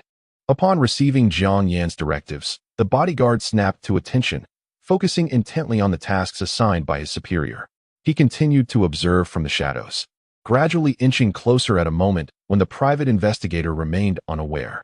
Soon, he noticed that Gu Xinyo's figure in the distance suddenly became motionless, as if frozen by some spell. The bodyguard felt a flicker of doubt arise within him. The private investigator, too, was struck by confusion. Meanwhile, Gu Xinyo appeared to have lost all sense of time, standing there in a daze for an extended period. Her round, beautiful eyes widened in shock, unblinking, as disbelief washed over her. How could this be? Gu Xinyo gazed incredulously at the image of the girl in the photograph on the tombstone. The person depicted was undoubtedly Jiang Yan's ex-girlfriend, Youwei. In an instant, Gu Xinyo felt her mind whirl, as if the long bus ride had left her dazed, and she questioned whether she was dreaming. Yet, she pinched her palm hard with her nails, feeling a sharp pain. This was no dream. Jiang Yan still loved Youwei. The realization caused Gu Xinyo's body to sway, and her heart felt as if it had shattered. Struggling to maintain her balance, she stumbled back a few steps, grateful that she managed to crouch down to avoid falling. Just as despair engulfed her, her gaze fell upon the inscription at the bottom of the tombstone. In memory of Xinqiuya. Gu Xinyo read aloud, her eyes fixated on the words, and gradually, the pain in her heart began to dissipate. So, this girl was Xinqiuya, not Jiang Yan's former girlfriend. Upon receiving this revelation, a faint smile crept onto Gu Xinyo's face. However, in the next moment, her smile faltered. A delayed reaction led her to realize something was amiss. Why did Xinqiuya and Youwei look so strikingly similar? Could it be? Gu Xinyo gasped internally, sensing she had stumbled upon something of great significance. After Gu Xinyo left Youwei Cemetery, her face still etched with shock. An individual emerged from the shadows, capturing several photographs of the tombstone, particularly the portrait of Shen Shuya. This private investigator had seen the likeness of his employer. Upon recognizing the resemblance between Youwei and the deceased girl, he began to entertain nefarious thoughts. Youwei was the daughter of a wealthy family, the chairwoman of a billion-dollar enterprise. Yet, no one seemed aware that the Yu family had twins. And why had this twin sister passed away and been buried in such an unremarkable cemetery? The hidden drama within the affluent family had come to light. Considering the value of this information, the private investigator promptly defected. He refrained from reporting any findings to Youwei, instead suggesting that she increase her payment. When Youwei received the investigator's message, she had just spent a considerable sum to acquire an invitation to Mu Wanzhou's event. Now, faced with the investigator's demand for a hefty sum, she erupted in anger. Get lost. You were merely tasked with following someone. What valuable insight could you possibly provide? If you think you can extort 30,000 from me, you can forget it. And if you don't want your business ruined, refund my deposit. After hanging up the phone, Youwei sat seething in her office chair, her eyes ablaze with fury. The reliability of private investigators had diminished significantly previously. She had asked one to investigate Jiang Yan's beloved, only to receive no leads whatsoever. Now, after merely following Gu Xinyo for a day, this investigator dared to demand an exorbitant fee. Did he truly believe Youwei was so easily deceived? Had it been before, she might not have cared about a mere few hundred thousand. However, now, with Huanyu Media's stock plummeting over 90%, her remaining valuation had dwindled to less than 400 million. As employees continued to depart, the company was devoid of any business. The remaining staff were left idle, and the cash reserves were rapidly depleting. To make matters worse, she faced labor arbitration and lawsuits from dozens of departing employees. Little did she know, Youwei was nearing a point of desperation. Therefore, this time, no matter the cost, she needed to secure clients and resources at Mu Wanzhou's birthday banquet. Moreover, she intended to win over Jiang Yan at the event.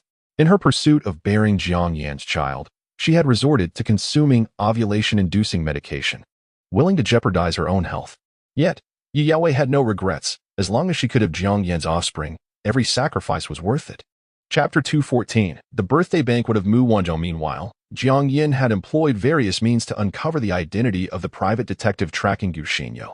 Through this investigator, he discovered that the mastermind behind it all was Youwei. Reflecting on Gu Xinyo's anxious demeanor the previous night, Jiang Yan was taken aback by Youwei's audacity to clandestinely arrange another meeting with Gu Xinyo. It seemed that his earlier revelation about Youwei being a mere stand-in had struck a significant blow to her, prompting her to seek the services of a private investigator. With this thought, Jiang Yan's gaze darkened. Even at this juncture, Youwei remained restless and continued to cling to him. It appeared that he needed to employ some strategies to expedite the downfall of Huanyu Media.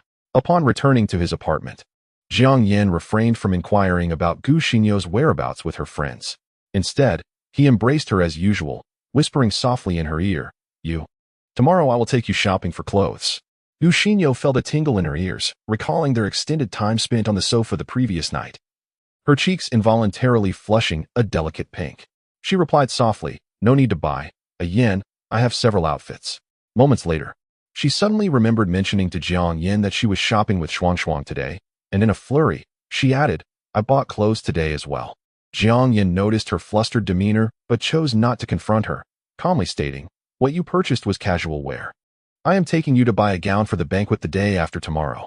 He understood that having Gu Xinyo by his side would likely temper Mu Wanzhou's demeanor.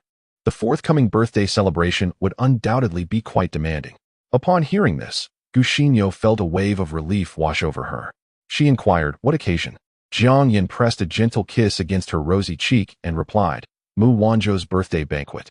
This revelation cast a shadow over Gu Xinyo's mood, her thoughts spiraling into uncertainty. She murmured, "All right," but her eyes dimmed considerably. Jiang Yan, gazing deeply into her eyes, offered a comforting reassurance, "Do not worry. Once we arrive, I will handle everything. You need only enjoy the delicious food and nothing else."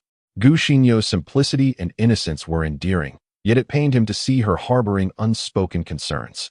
He hesitated to explain the complexities of the business world, not wanting to burden this naive girl with such matters, particularly given Mu Wanzhou's cunning nature.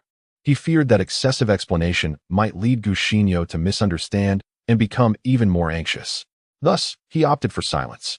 Later that evening, Gu Xinyo lay with her eyes shut, yet sleep eluded her. The striking resemblance between Shun Qiya and Youwei nagged at her mind. It seemed Youwei was unaware that her stand-in was her very own twin sister. Did she not recognize Shin Qiya at all? The more Gu Xinyo pondered, the more perplexed she became. Nevertheless, she could not shake the thought that Jiang Yan held someone resembling Youwei in high regard, a fact that weighed heavily on her heart. Listening to the steady rhythm of Jiang Yan's breathing beside her, Gu Xinyo's eyes fluttered open, her heart heavy with contemplation. After a prolonged internal struggle, she found a semblance of acceptance. Jiang Yan was destined to be the kind of exceptional man who naturally attracted the attention of many women. She felt content to be his official girlfriend and realized she should not be greedy.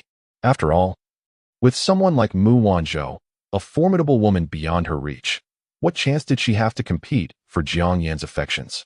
If, in the end, Mu Wanzhou employed any means to stand by Jiang Yan's side, Gu Xinyo could only strive to retain his love and presence. The idea of wanting to possess Jiang Yan's affection and care solely for herself seemed utterly unattainable. With a resigned sigh, she let her thoughts drift. Time flowed swiftly.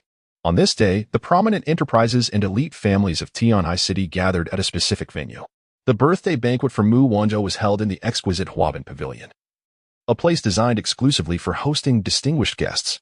While it appeared to be a luxurious hotel, it was not open to the public, catering only to important internal guests.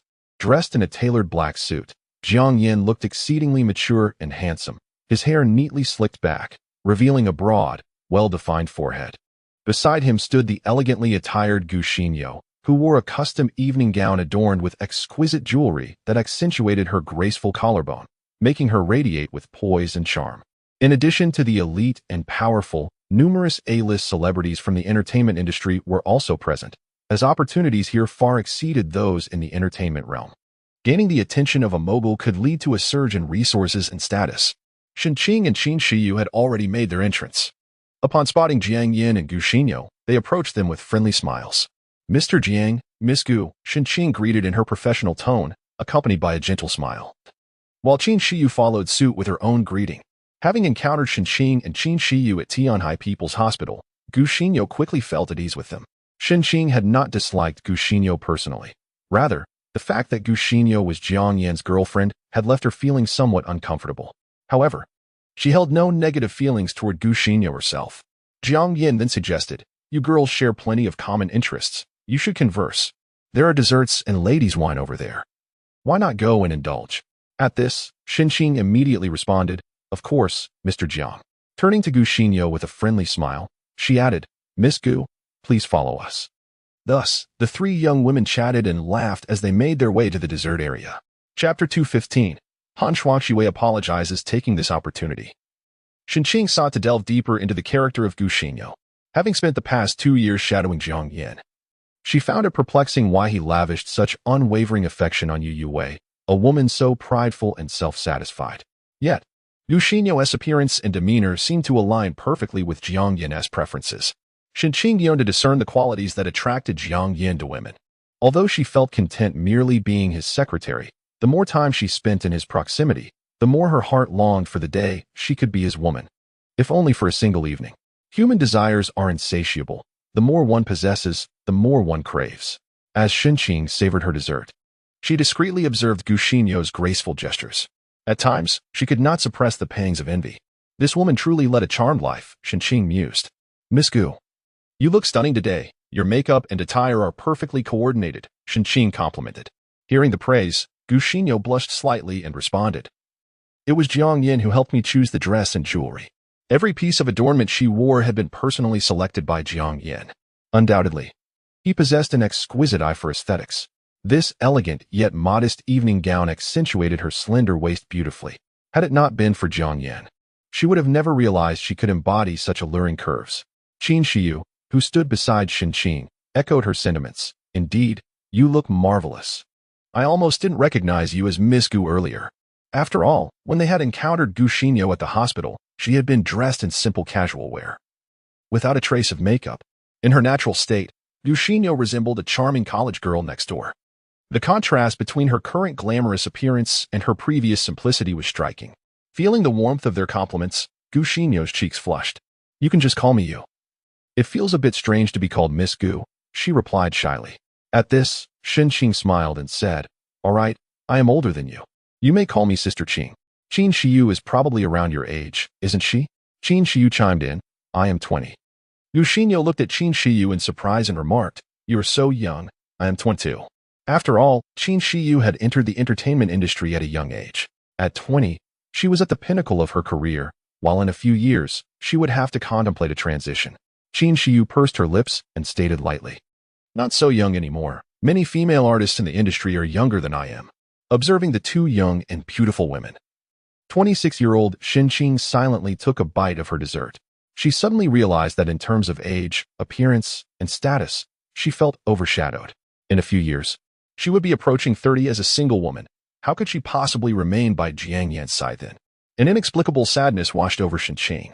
Meanwhile, as Jiang Yan prepared to engage in conversation with a familiar boss, a voice called out to him, Mr. Jiang. He turned to see Han Shuangxue approaching swiftly, adorned in a deep blue, exquisitely elegant mermaid gown that accentuated her alluring curves with every step she took in her high heels.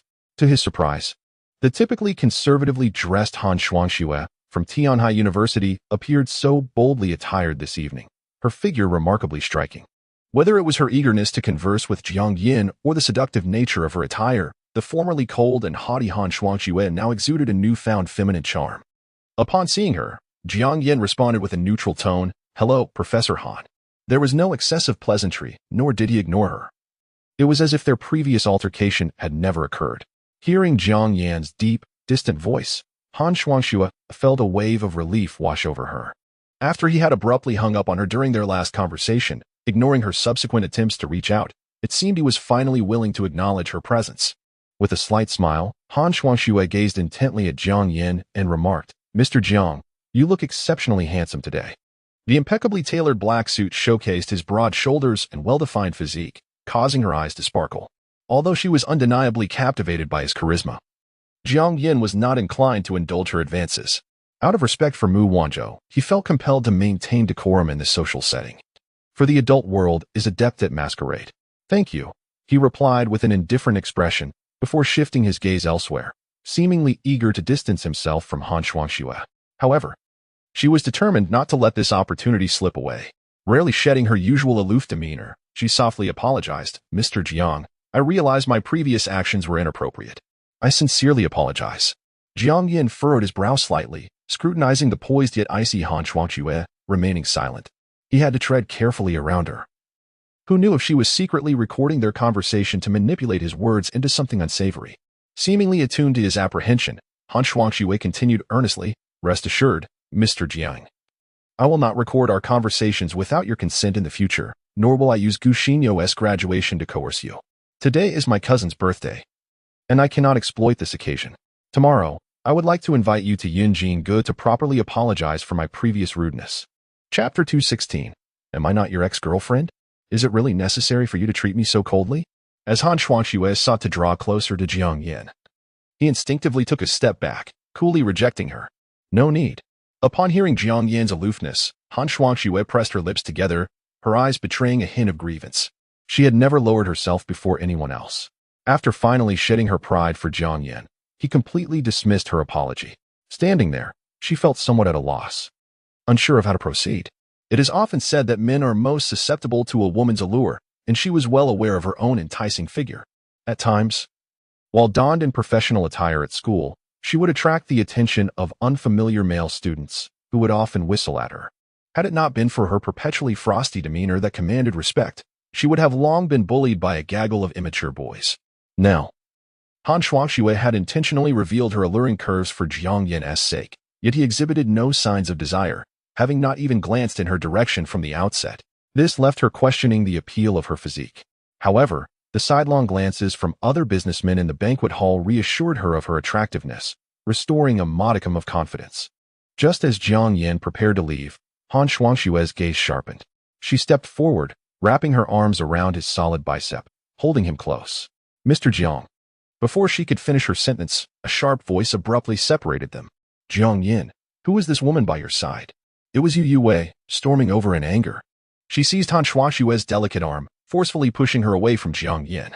In an instant, two red marks appeared on Han Shuangxue's chest, causing her expression to cool. And who are you to cause a ruckus at my cousin's banquet? Han Shuangxue was unfamiliar with Youwei, and Youwei was equally unaware of Han Shuangxue's identity. When she had been humbly seeking resources from a prominent figure in the industry, she suddenly spotted Jiang Yan being accosted by a stunning woman. The sight of Jiang Yan's passive demeanor incited her wrath, prompting her to dash over without regard for the big boss's dignity.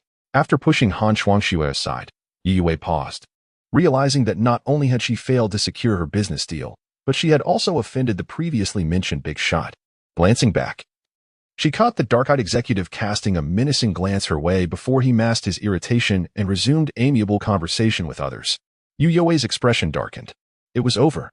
She had painstakingly humbled herself and adopted a submissive attitude to gain resources, only to have it all slip away. This was a deal she had been on the verge of concluding. Yet, upon witnessing a captivating woman nestled in Jiang Yan's embrace, her mind surged with indignation, overshadowing her business aspirations. You do realize the caliber of individuals present at Mu Wanzhou's gathering, right, Jiang Yan? The women here possess deep ulterior motives. She approaches you with purpose, do you not see? Youwei was clad in a simple, unremarkable black gown, an old dress she had previously worn. Due to her finances being frozen, she lacked even a semblance of fine jewelry. In stark contrast to Han Shuangxue, adorned in luxurious gems and an extravagant gown, Youwei appeared utterly lackluster. She recognized this disparity, her brows knitting in frustration as she glared at Han Shuangxue, her eyes aflame with hostility. Jiang Yan, however, cast her a cold glance, his tone distant. Aren't you also here with intentions, miss you? Youwei was momentarily taken aback, her eyes revealing a flicker of sorrow. Jiang Yan, what did you just call me? I am your ex-girlfriend. Is it truly necessary for you to be so distant? Why have you come to Mu Wanzhou's birthday banquet? She was aware that Jiang Yan's company was on the cusp of going public. It was evident to all that his future was bright, unlike her own, which was hanging by a thread as she desperately tried to salvage her company. Jiang Yan had no reason to attend such an event unless it was to honor Mu Wanzhou. Yet, he had previously kept his distance from her. Why then was he so eager to celebrate her birthday? A hint of impatience flickered across Jiang Yan's brow. He scoffed, should I, like you, discard every annual invitation into the trash? He was well aware of the things Youwei had done behind his back during their relationship. Back then, he had loved her deeply, choosing to turn a blind eye to her actions to preserve their bond. Youwei was momentarily stunned into silence. Anxiously, she stammered, I only did that to prevent you from being entangled with Mu Wanzhou. I didn't tell you for your own good. She had not anticipated that Jiang Yan knew about the birthday invitations sent by Mu Wanzhou each year. Involuntarily, Youwei inquired, then why didn't you say anything? But the words caught in her throat. A flash of regret crossed her vibrant face. Indeed, Jiang Yan had refrained from mentioning it because he had loved her at that time. He chose to tolerate her petty schemes, silently supporting and loving her from behind. Realization dawned on Youwei, and she lifted her reddened gaze to Jiang Yan, her voice thick with emotion. Ah Yan, I'm sorry. I was wrong before, failing to appreciate all that you silently sacrificed. Only now did she begin to grasp the rarity of his meticulous care. Why had she not cherished it back then? Pain flickered in her eyes, yet Jiang Yan remained indifferent, as though her suffering had no bearing on him. There was no trace of emotion, nor a hint of sympathy, in his gaze. Chapter 217. With a mouth full of filth, lacking any decorum. You are unworthy to stand beside Mr. Jiang Yan spoke. Miss you, there is no need for an apology. Do not attempt to feign familiarity. There exists no relationship between us. Observing Youwei's expression revealed her sudden realization of the sacrifices she had made for her. Thus, a look of anguish and regret surfaced upon her countenance. Yet, what purpose does it serve? Who desires tardy concern? Meanwhile, Han Shuangxue observed the two with a cold gaze. Upon hearing Youwei mention ex-girlfriend, Han Shuangxue was suddenly enlightened, recognizing that this was the very person her cousin had once sought to eliminate but failed to do so. She surveyed Youwei with disdain, noting that this woman was hardly impressive. Her family background did not match her cousin's nobility, and her looks and figure paled in comparison to her own. In terms of personal charm, she fell several tiers short of the sisters. It was unexpected that Jiang Yan had been attracted to such a woman. Han Shuangxue recalled how this uncouth woman had shoved her aside earlier, causing her pain and embarrassing her in the gathering. With a frigid gaze, she approached Youwei and sharply marked her exposed shoulder, leaving a deep red mark. Ah! Youwei, taken aback, clutched her shoulder, retreating in pain. She hissed at Han Shuangxue. What are you doing, you wretched woman? Are you insane? Unmoved, Han Shuangxue summoned 2 security guards, her eyes glinting with frost. You are merely an ex-girlfriend still clinging to Mr. Jiang. No wonder he dismissed you. Your lack of decorum is appalling. You do not deserve to stand beside him. Her words struck at the very core of Youwei's being, causing her face to flush with rage. Even if Huan Yu Media had visibly declined, she still held the status of a daughter of the Yu family. Whether or not she was worthy to be with Jiang Yan was not for Han Shuangxue, a provocatively dressed woman, to dictate. How dare the shameless woman challenge her? Through gritted teeth, Youwei spat. From which nightclub did you emerge to seduce my ex-boyfriend? Although it is often said that men are drawn to provocative women, Youwei knew Jiang Yan was not one to indulge in such vulgarity. During their time together, he had consistently restrained himself. He respected her wishes and exhibited true, gentlemanly conduct. Such a superficial woman would never capture Jiang Yan's heart. To think that she could ensnare him through mere flirtation was sheer folly. Upon hearing Youwei's malicious remarks, Han Shuangxue snorted coldly, her demeanor unyielding.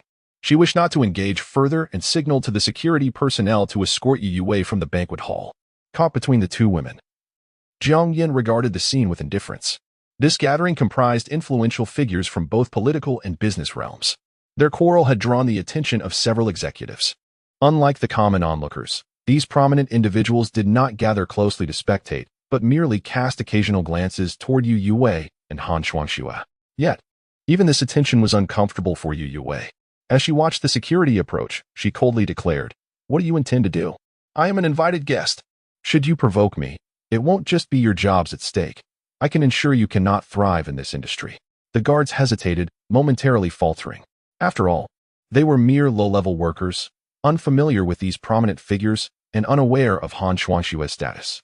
As Youwei raised her chin, glaring defiantly at Han Shuangxue, a sultry and commanding voice broke through. "Hee, I did not extend an invitation to you, Miss Yu." It was Mu Wanzhou, adorned in a luxurious aquamarine silk gown, accentuated by transparent high heels, approaching with an air of elegance.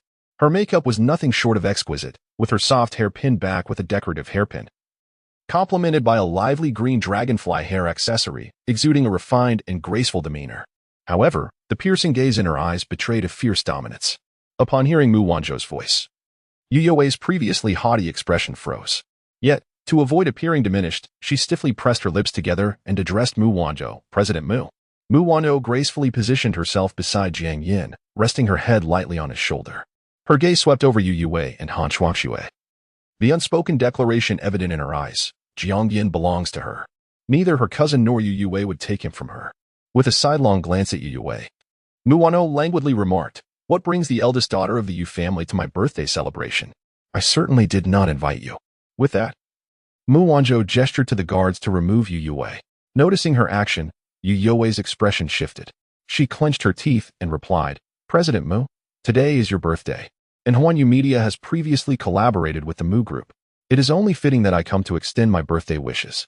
The implication was clear. Despite her lowered stance, she had no intention of leaving the banquet hall. Even though her discussions with industry leaders had been thwarted, she had other plans to pursue while remaining present. Han Shuangxue observed Mu Wanzhou's affectionate demeanor with Jiang Yan, a flicker of discontent crossing her otherwise icy expression. Mu Wanzhou had long pursued Jiang Yan, employing both assertive and subtle tactics. She had confided in Han Shuangxue about her intentions. Han Shuangxue was acutely aware of the history between Mu Wanzhou and Jiang Yan. As the last woman to meet Jiang Yan, she anticipated Mu Wanzhou's unreserved advances. Yet, she felt an inexplicable discomfort. Jiang Yan was not someone she would relinquish simply because she could not compete with Mu Wanzhou's status. Moreover, she was, after all, Mu Wanzhou's elder cousin. Knowing of Mu Wanzhou's fervent desire for possession over Jiang Yan, she recognized that direct confrontation would be futile. However, she did not mind both sisters lingering around Jiang Yan. With that resolve, Han Shuangxue's animosity towards Mu Wanzhou diminished significantly. She cast a cold glance at the now submissive Youwei and turned to Mu Wanzhou, saying, "Cousin, this uncouth woman is hardly fit to be a socialite. Her presence here is solely to stir trouble at your celebration. A woman whom Mr. Jiang has dismissed still shamelessly clings on. She truly lacks any sense of shame." Chapter 218. The confrontation between Han Shuangxue and Youwei. In an instant, Han Shuangxue cast a cold and disdainful gaze upon Youwei, saying, "The filthy words you spewed earlier about cheap women must surely be a reflection of yourself. You certainly fit the criteria. Youwei, taken aback and furious, widened her eyes in indignation. Pointing at Han Shuangqiue, unable to utter a word. You.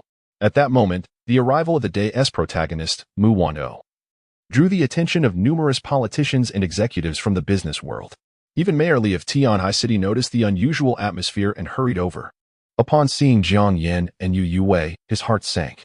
As mayor, he was familiar with all the influential enterprises and rising stars in Tianhai City, and thus recognized the heiress of the Yu family, Youwei. Not long ago, she had brought a pretty boy to Yunjin, where she had wept in front of her boyfriend Jiang Yan, only to leave with the pretty boy in the same vehicle, causing quite a stir in their social circle. It seemed that the young lady of the Yu family had some issues. Not only was she infatuated with love, but she also shamelessly flirted with another man in front of her boyfriend. What man could endure such humiliation?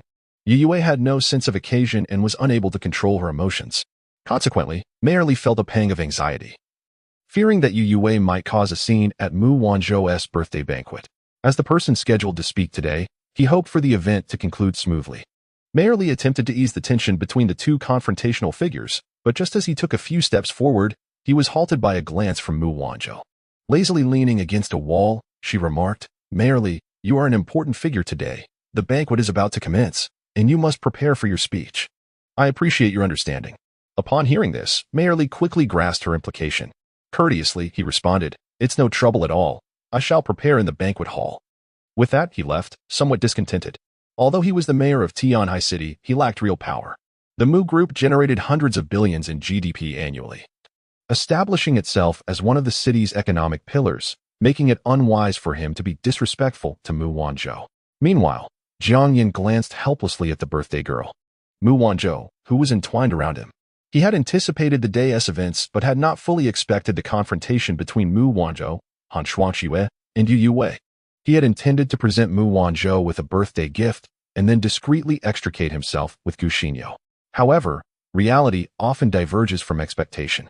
Mu Wanzhou sensed Jiang Yan's subtle movements and naturally wrapped her arm around his solid form, whispering against his shoulder, "Did my junior prepare a birthday gift for me? I'm so looking forward to it. But it's too noisy here. Let us find a quieter place, shall we?" With many eyes upon them at the banquet, Jiang Yan, as a rising figure in the business arena, knew he must consider Mu Wanzhou's reputation. He allowed her warm and soft form to press against him, understanding her underlying intentions. Thus, he could not yield to her desire. Should they find themselves alone, it would pose a risk. After all, they were on the territory of the Mu family, placing him at a disadvantage. He replied nonchalantly, "Is President Mu going to ignore the situation at hand and permit Youwei to create a scene here?" As Jiang Yan spoke, Mu Wanzhou casually shifted her gaze to the two women confronting each other. Youwei, trembling with anger, pointed at Han Shuangqiue, exclaiming, "You are even more despicable. Seducing a man who has a girlfriend. Jiang Yan would never look your way." Youwei was acutely aware of the disdainful glances cast upon her by numerous prominent business leaders, especially after being publicly labeled a cheap woman. Her pride, cultivated since childhood, could hardly withstand such humiliation. Han Shuangqiue's gaze grew colder as she straightened her posture, showcasing her enviable curves, and responded icily, "The one with allure is the one Mr. Jiang would choose. Do you possess such qualities?" Although Youwei's figure was not lacking, full and curvaceous, with a slender waist and long legs, when compared to Han Shuangqiue's devilish physique, she indeed fell short. However, in terms of beauty, Youwei would never concede that she was less stunning than Han Shuangqiue. The onlookers from a distance could not help but cast appreciative glances at Han Shuangqiue's figure, while regarding Youwei with furrowed brows and disdainful expressions. With anger boiling within her, Youwei spat out the words, "Slut." As Mu Wanzhou observed the scene, noting that Han Shuangqiue's figure rivaled her own, she couldn't help but frown slightly. Still holding Jiang Yan's arm, Mu Wanzhou discreetly clasped his large hand, intertwining their fingers. Then, casually lifting his hand, she placed it against her chest in a seemingly unintentional gesture, saying, "Junior, you are not allowed to look at other women. If you wish to admire anyone, it must only be me." Upon hearing this, Jiang Yan pressed his lips together, his eyes darkening. Mu Wanzhou's possessiveness was undeniably fierce. In such circumstances, how could he navigate this predicament? After a few moments of silence, he quietly replied, "Isn't President Mu curious about the gift I prepared for you? It is merely a small token. I hope you won't disdain it." Mu Wanzhou's lips curled into a smile. "Oh, Junior, even if you gift me a mere stone, I would cherish it dearly. How could I ever disdain it? She then shifted her tone, feigning dissatisfaction. But Junior, why have you grown distant with me? The last time you celebrated your birthday, I was delighted to hear you call me senior. Once you've made the change, it should remain consistent. Mu Wanzhou would not allow Jiang Yan to distance himself again. Reluctantly, Jiang Yan complied, softly calling her senior. Hearing the desired address, Mu Wanzhou's eyes sparkled with delight. And she smiled brightly. Yes, good Junior. Chapter 218. You actually gave the earrings meant for me to Mu Wanzhou as a birthday gift at that moment. Youwei's gaze shifted toward Jiang Yan, noticing the situation unfolding near him. Unable to maintain her confrontation with Han Shuangxue any longer, she approached Jiang Yan and, with a stiff expression, remarked, Jiang Yan, you have a girlfriend. How can you allow President Mu to get so close to you? It was not merely close. Mu Wanzhou seemed to cling to the man's strong physique like a snail. Yet, despite this, Youwei dared not confront Mu Wanzhou as she had with Han Shuangxue. After all, the Mu family's influence was far beyond what her second-rate Yu family could contend with. Not only was the Mu family a leading enterprise in Tianhai City, but their roots ran deep, entangled in numerous interests. Should she provoke Mu Wanzhou, the entire Yu family would suffer the consequences. Thus, Youwei could only address Jiang Yan, hoping he would distance himself from this madwoman. At that moment, her words drew the attention of those nearby, stealthily observing the scene, all eyes now on Mu Wanzhou. Yet, given Mu Wanzhou's stature and resources, they were not there to mock her, but rather to gauge her attitude towards the young lady of the Yu family. Should Mu Wanzhou show any indication of not letting Youwei or the Yu family off the hook, those present would reassess their ties with the Yu group. Those with shallow interests would gradually cease cooperation, while those with deeper ties would shift towards a more tenuous relationship. After all, losing connections with the Mu group over a second-rate enterprise like the Yu family would be an unwise decision. Upon hearing Youwei's unreasonable demand, before Jiang Yan could respond, Mu Wanzhou shot her a frosty glance. Miss Yu, on what grounds do you demand my junior to act? Feeling the chill of Mu Wanzhou's gaze, Youwei's expression faltered slightly. Her lips suddenly felt dry, and she instinctively licked them. Gritting her teeth, she forced herself to stand tall. President Mu, I am concerned for Jiang Yan's reputation. You know he has a girlfriend. He must maintain boundaries with other women. How can a man with a girlfriend engage in flirtations with others? When she had been dating Jiang Yan, she could hardly tolerate him having female friends. Even insisting he sever ties with Mu Wanzhou after saving her. Mu Wanzhou let out a derisive laugh, retorting, Miss Yu, how dare you lecture my junior? You truly have an audacious face. I did not invite Huan Yu Media this year. You chose to stir trouble at my birthday celebration. Do you truly believe I would let you off so easily? At the sharpness of Mu Wanzhou's words, Youwei's expression shifted. Her teeth clenched as she struggled to suppress her anger, nearly losing control. Meanwhile, Jiang Yan discreetly withdrew his arm from Mu Wanzhou's grasp, revealing a small gift box. Mu Wanzhou's attention was immediately captured as she inquired, What gift do you wish to present me, Junior? Jiang Yan did not respond verbally, but slowly opened the box. Inside lay a pair of exquisite blue diamond earrings, quietly resting. Mu Wanzhou's eyes sparkled with delight, while Youwei watched Jiang Yan's actions intently. Upon seeing the familiar faint blue glow, her eyes widened in disbelief. Are those not my earrings? However, as she scrutinized the earrings more closely, she noted the intricate details were markedly different from her own. Regardless, Youwei was convinced that the pair Jiang Yan intended for Mu Wanzhou was indeed the earrings she had once pawned. The style of the two largest blue diamonds was unmistakable. As Mu Wanzhou lifted the earrings with a beaming smile, their rare elegance radiated an air of nobility, perfectly complementing her water-green traditional attire. From the moment Jiang Yan unveiled the gift, Mu Wanzhou's gaze remained fixated on the luxurious earrings, her expression revealing her fondness for the present. With a sultry glance, Mu Wanzhou implored, Junior, please help me put them on. Jiang Yan accepted the earrings from her hand, a subtle smile gracing his lips as he replied, Of course. Witnessing Mu Wanzhou's delight in the gift he had painstakingly commissioned from an international jewelry designer filled Jiang Yan with satisfaction. Meanwhile, Youwei felt a tumult of jealousy welling within her as she watched Jiang Yan bestow upon Mu Wanzhou the very gift he had once given her, even adorning her ears with it. Her slender fingers clenched into a fist, the knuckles turning white from the effort to suppress her rage.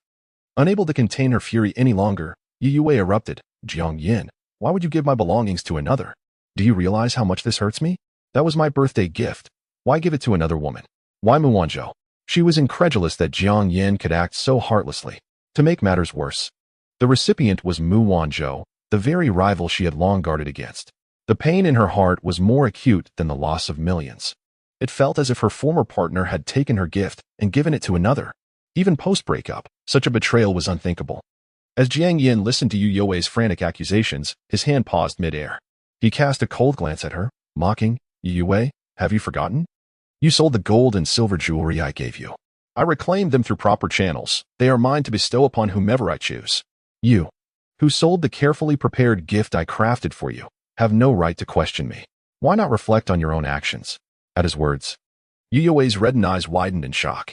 No matter her stance, she found herself unable to counter Jiang Yan's logic. Yet, those earrings had been a birthday gift from Jiang Yan to her.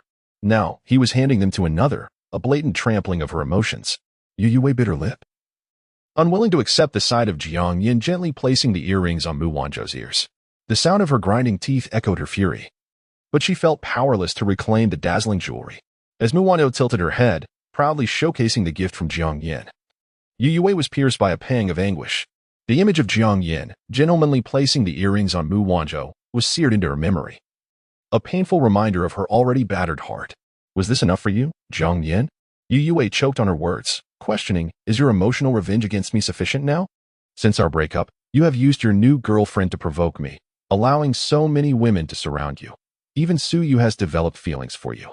You have restricted the exposure of my company's artists on Dohua, and during my most difficult times, you sealed off my assets.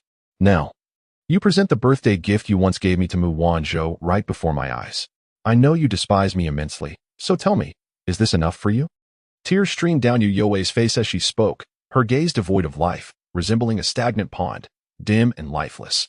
She felt as though she were a discarded doll, helplessly enduring Jiang Yan's acts of vengeance. Upon hearing her, Jiang Yan couldn't help but laugh, whether out of anger or amusement was uncertain. He opened his mouth and coldly remarked, your sophistry remains utterly nonsensical. Do you truly believe that all my actions are a consequence of you? I am disinclined to explain myself to someone like you. After all, I've mentioned before, there seems to be an issue with your reasoning. Youwei, upon hearing this, transformed from a lifeless doll to a tempest of emotions. One moment she appeared despondent, like a soulless figure, and the next, her humanity returned. Unable to contain her tumultuous feelings. Isn't that right? Tears cascaded down her cheeks once again. In a hoarse voice, she shouted at Jiang Yan. I haven't even mentioned how you treated me as a mere substitute. Mu Wanzhou, upon hearing these words, subtly furrowed her brow, an imperceptible chill flashing in her eyes. A substitute? Although Jiang Yan had promised her something during their time at Tianhai University, they had not been in contact since. Yet, Mu Wanzhou had been quietly observing Jiang Yan, even investing considerable resources to cultivate a few individuals within his company, who, for reasons unknown, were gradually dismissed. Mu Wanzhou understood that Jiang Yan was aware of her surveillance. He simply chose not to address it, silently allowing those individuals to depart. However, the notion of a substitute was something she had not encountered until now. Jiang Yan sensed Mu Wanzhou's questioning gaze upon him, and, recalling her obsessive nature, he couldn't help but furrow his brow slightly. Although he had never regarded Youwei as a mere substitute, the revelation of this fact to Mu Wanzhou could complicate matters. Shen Xiuya had once shielded him from danger, and he was keen to avoid any trouble that might arise for her. Furthermore, the deceased deserved to rest in peace, undisturbed. As Youwei completely lost her once proud demeanor, her makeup smeared by tears of indignation, Mu Wanzhou finally spoke. Casually picking up on Youwei's previous remark, she directed her question at Jiang Yan. Jr., what do you mean by a substitute? Jiang Yan's expression turned icy upon hearing this. He chose not to respond to Mu Wanzhou, but instead strode towards Youwei, gripping her wrist firmly. In a cold voice, he commanded, leave this place. Youwei's tears ceased momentarily. Instinctively, she raised her gaze to meet the cold, unyielding man before her, her lips curling downwards in humiliation. Stubbornly, she declared, I won't leave. Jiang Yan, I will stay here and watch you go mad with other women around you. Doesn't that please you? However, Jiang Yan did not afford her the luxury of remaining stationary to speak. He forcefully pulled her hand, dragging her towards the entrance of the banquet hall. Mu Wanzhou's expression darkened. She intended to follow and stop Jiang Yan, but her cousin Han Shuangxue blocked her path, furrowing her brow with displeasure. Mu Wanzhou glared at Han Shuangxue. What are you doing, cousin? Move aside. This was her territory. No one dared to oppose her. Yet, Han Shuaxue seemed unperturbed by the vast power of the Mu family. She made no move to comply with Mu Wanzhou's command. With a nonchalant expression, she replied, "Cousin, I have something to discuss with you." Mu Wanzhou, her demeanor frosty, retorted, "We can talk later. Are you siding with Youwei now?" Given that Han Shuaxue had interposed herself at a crucial moment, Mu Wanzhou began to question her motives. This action was clearly aiding Youwei, granting her and Jiang Yan a moment of privacy. She had yet to extract any information from Jiang Yan regarding the substitute matter. If she didn't seize the opportunity to inquire now, it would undoubtedly be more challenging to glean information from him in the future, given his cautious nature. Han Shuaxue, upon hearing Mu Wanzhou's words, exhibited a clear disdain. How could I possibly align myself with you, Youwei? If I were to choose a side, it would undoubtedly be yours.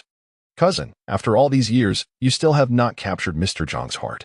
Do you truly believe he will ever belong solely to you? Upon hearing this, Mu Wanzhou keenly sensed the implications of Han Shuaxue's words. A cold laugh escaped her lips as she raised an eyebrow. What is it you wish to convey? With Jiang Yan and Youwei having moved further away, she was now inclined to hear what her cousin had to say. Han Shuaxue replied, "This isn't the right place." Subsequently, the two women departed the banquet hall, seeking a more private setting on the third floor.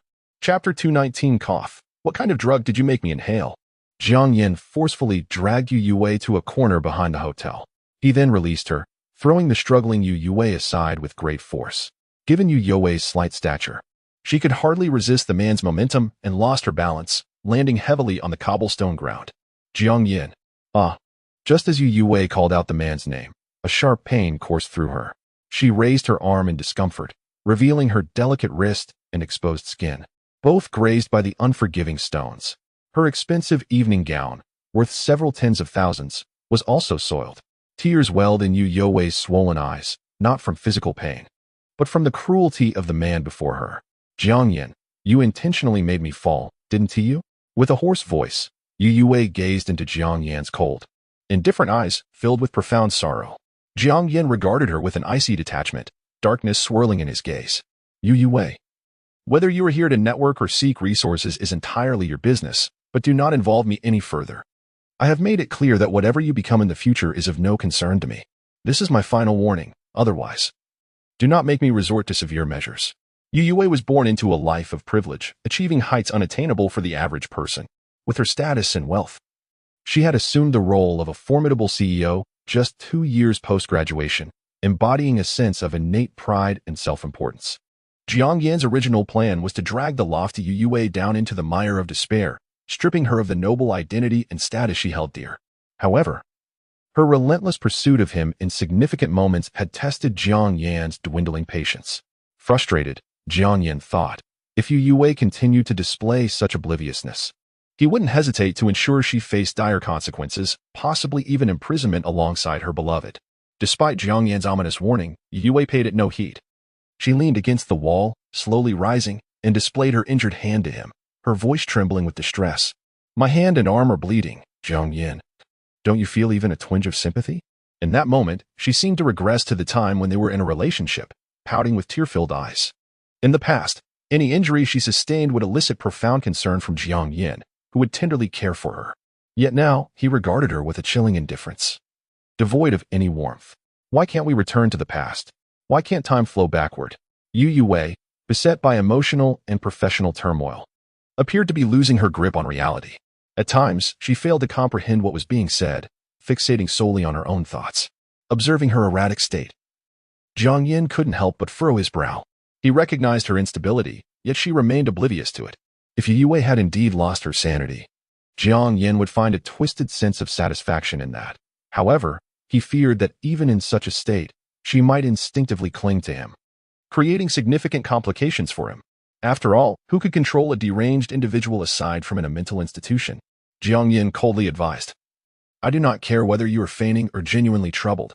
Youwei, you should consider consulting a psychiatrist. After holding her wrist for an extended period, Youwei's arm ached, and she had yet to receive a single word of concern from Jiang Yan. Instead, she heard him label her as mentally unstable. Disappointed, she lowered her arm and self-deprecatingly remarked, in your eyes, do you believe my every action towards you is symptomatic of madness? Jiang Yan replied with chilling detachment. What else could it be? When I chose to let go, You should have accepted it gracefully. Upon hearing these words, Youwei seemed to be jolted, her emotions spiraling out of control. She shouted, "It cannot end well, Jiang Yan. You initiated the breakup. It wasn't my desire." Observing her breakdown, Jiang Yan merely smirked coldly. "So what? I have made my position clear. I do not wish to continue this discussion. You believe it to be your affair, but it is no longer my concern. I warn you, if you trouble me again, your fate will be dire." With countless ways to torment a woman beyond mere imprisonment, he contemplated how those cruel methods would teach Youwei a lesson. Yet Youwei, upon hearing his threats, clenched her fists tightly. Taking a deep breath, she suddenly regained her composure and said softly, "Fine. It seems no matter how hard I try, I cannot win back your heart. Let us part ways amicably. But before that, Jiang Yan, may we share one last drink together? I promise that after this, I will vanish from your sight forever." Jiang Yan's eyes narrowed at her request. There was something amiss about her sudden shift in demeanor. Nevertheless, the thought of her ceasing to bother him after this drink tempted him. He replied nonchalantly, "Very well." He could surmise her intentions behind this sudden plea. As her behavior was too conspicuous, he simply needed to be wary of any tricks she might play with the drink. Youwei had meticulously prepared various arguments. Yet she was taken aback by how readily Jiang Yan acquiesced to her request. Excited, she brushed off the dust from her attire. "Let us go. We need not venture into the banquet hall. I only seek a quiet place." With eager anticipation, she gazed at Jiang Yan. Jiang Yan remained silent, merely gesturing for her to lead the way. When she attempted to reach for his hand, he sidestepped, evading her touch. Youwei's face paled, and she silently withdrew her hand, walking ahead of him. They arrived at the entrance of the corridor leading to the banquet hall. Just as a server approached with 2 glasses of red wine, Youwei took the glasses and offered one to Jiang Yan, who waved it off, stating coolly, "No need. I have called for the staff." Confusion clouded Youwei's understanding of his words when another server approached, carrying a tray with an unopened bottle of wine and empty glasses. At that moment, realization dawned on Youwei as she recalled Jiang Yan discreetly signaling the server while they walked toward the banquet hall, instructing him to bring fresh wine and glasses. Regretting her earlier ignorance, she felt a pang of annoyance. Jiang Yan handed her a glass, and at that moment, Youwei found herself in a dilemma. After a moment's hesitation, she reluctantly set down her glass of red wine and accepted the one Jiang Yan offered. After all, it was the first time he had voluntarily given her something since their breakup, and she did not wish to squander this precious opportunity. 2 individuals clinked their glasses, the atmosphere remarkably serene and harmonious. Youwei gazed at Jiang Yan, who no longer displayed any disdain towards her, and was unexpectedly overcome with the urge to weep. Her heart was a tumult of conflicting emotions, complex and distressing.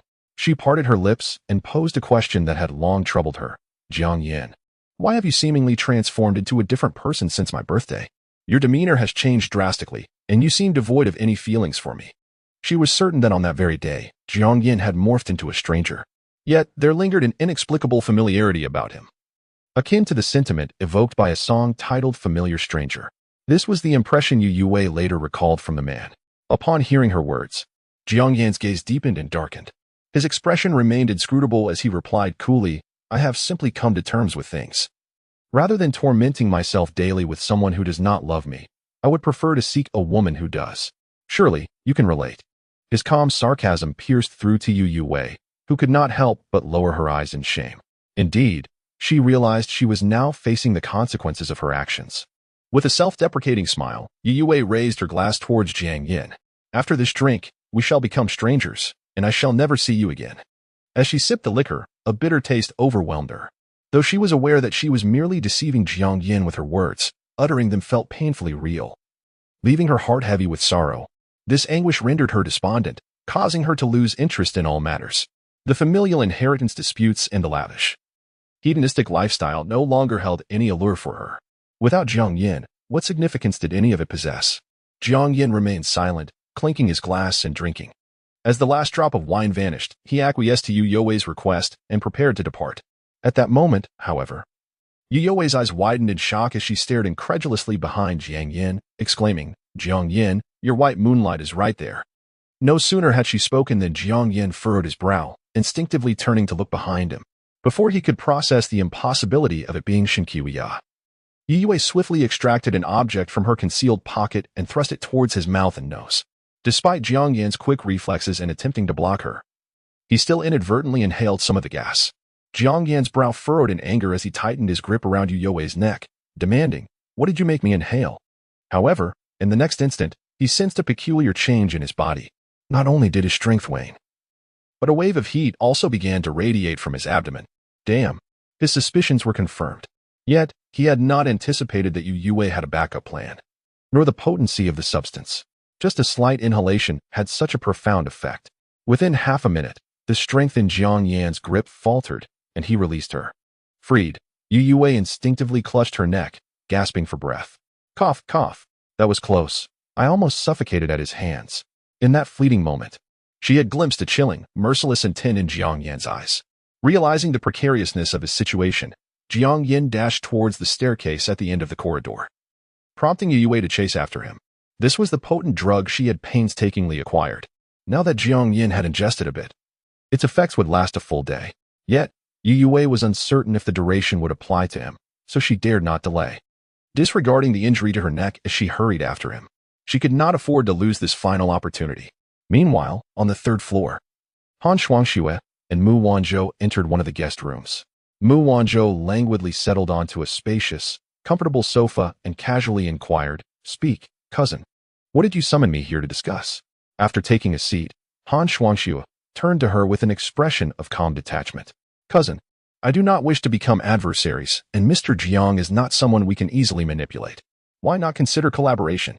Upon hearing this, Mu Wanzhou furrowed her brow slightly. Collaboration? The meaning behind Han Shuangxue's proposition was somewhat ambiguous.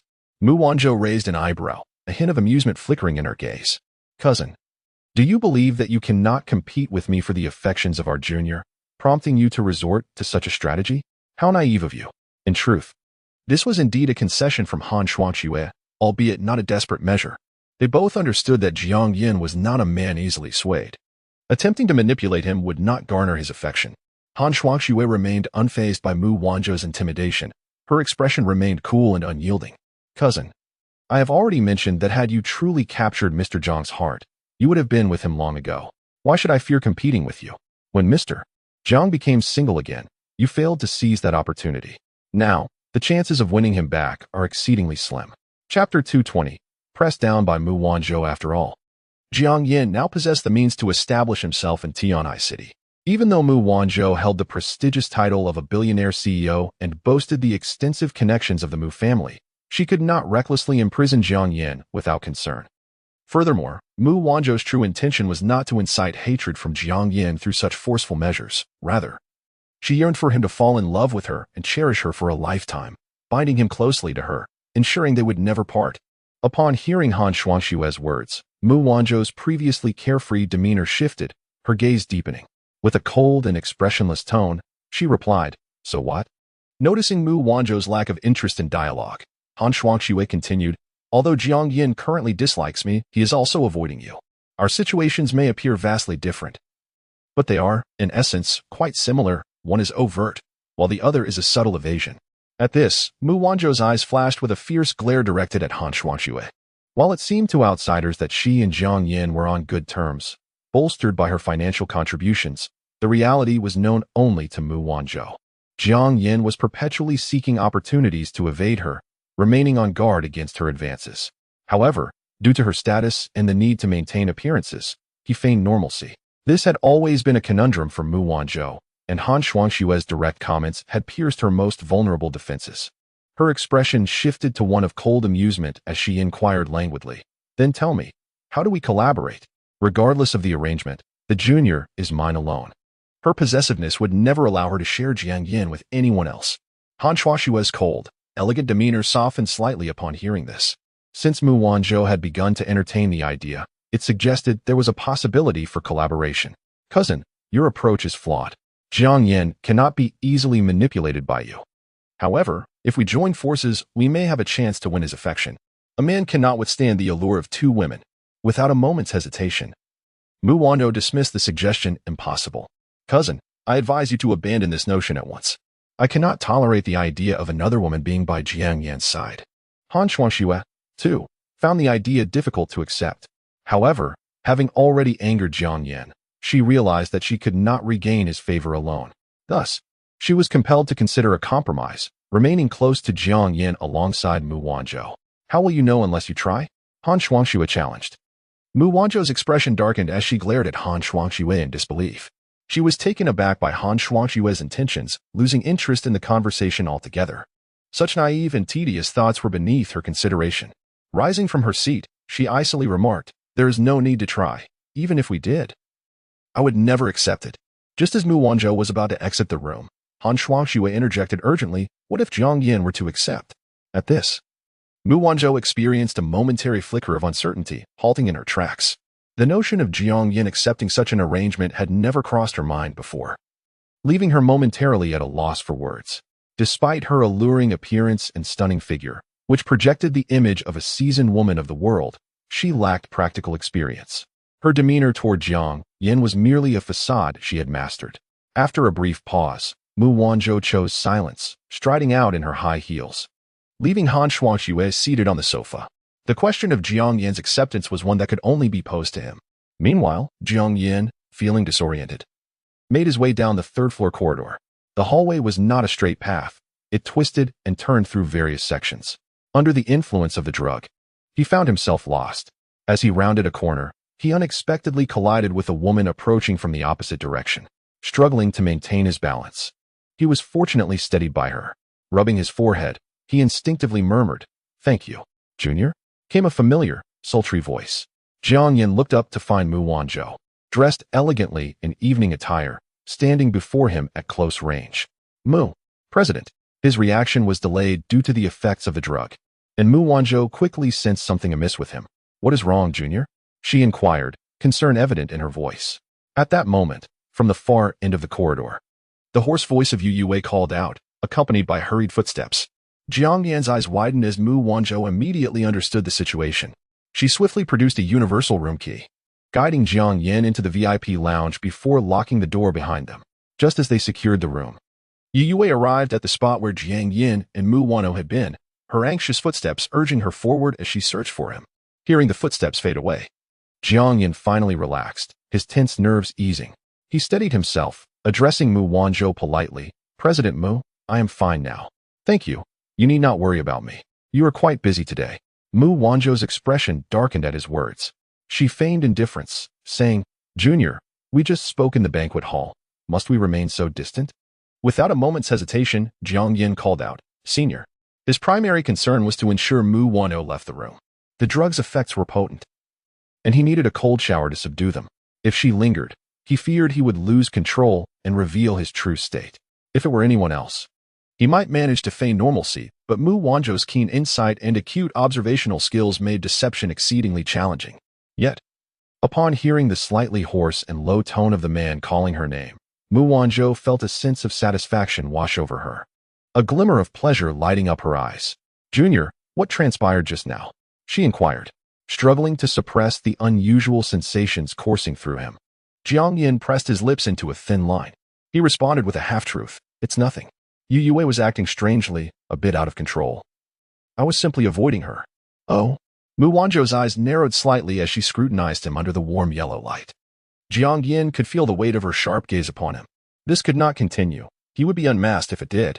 In the next moment, he feigned dizziness, clutching his forehead as if he were mildly intoxicated.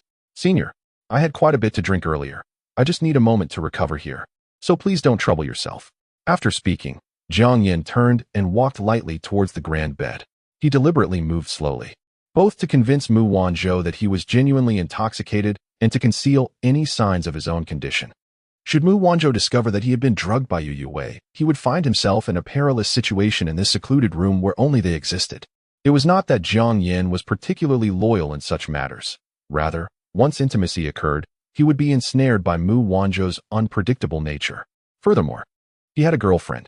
How could he possibly uphold his responsibilities towards Guxinyo? The implications and consequences of such actions were too numerous to ignore. Mu Wanzhou stood in the entryway, her expression surprisingly calm. She chose not to follow him, but instead observed Jiang Yan's every movement with keen, penetrating eyes. She understood that after their conversation with Youwei, something had transpired, leading to the scene she had just witnessed. Even if the man attributed it to drunkenness, she was acutely aware that it was not merely the alcohol at play. Yet, Jiang Yan had masked his true intentions remarkably well. Within such a short span of time, Mu Wanzhou could only speculate about what had genuinely occurred.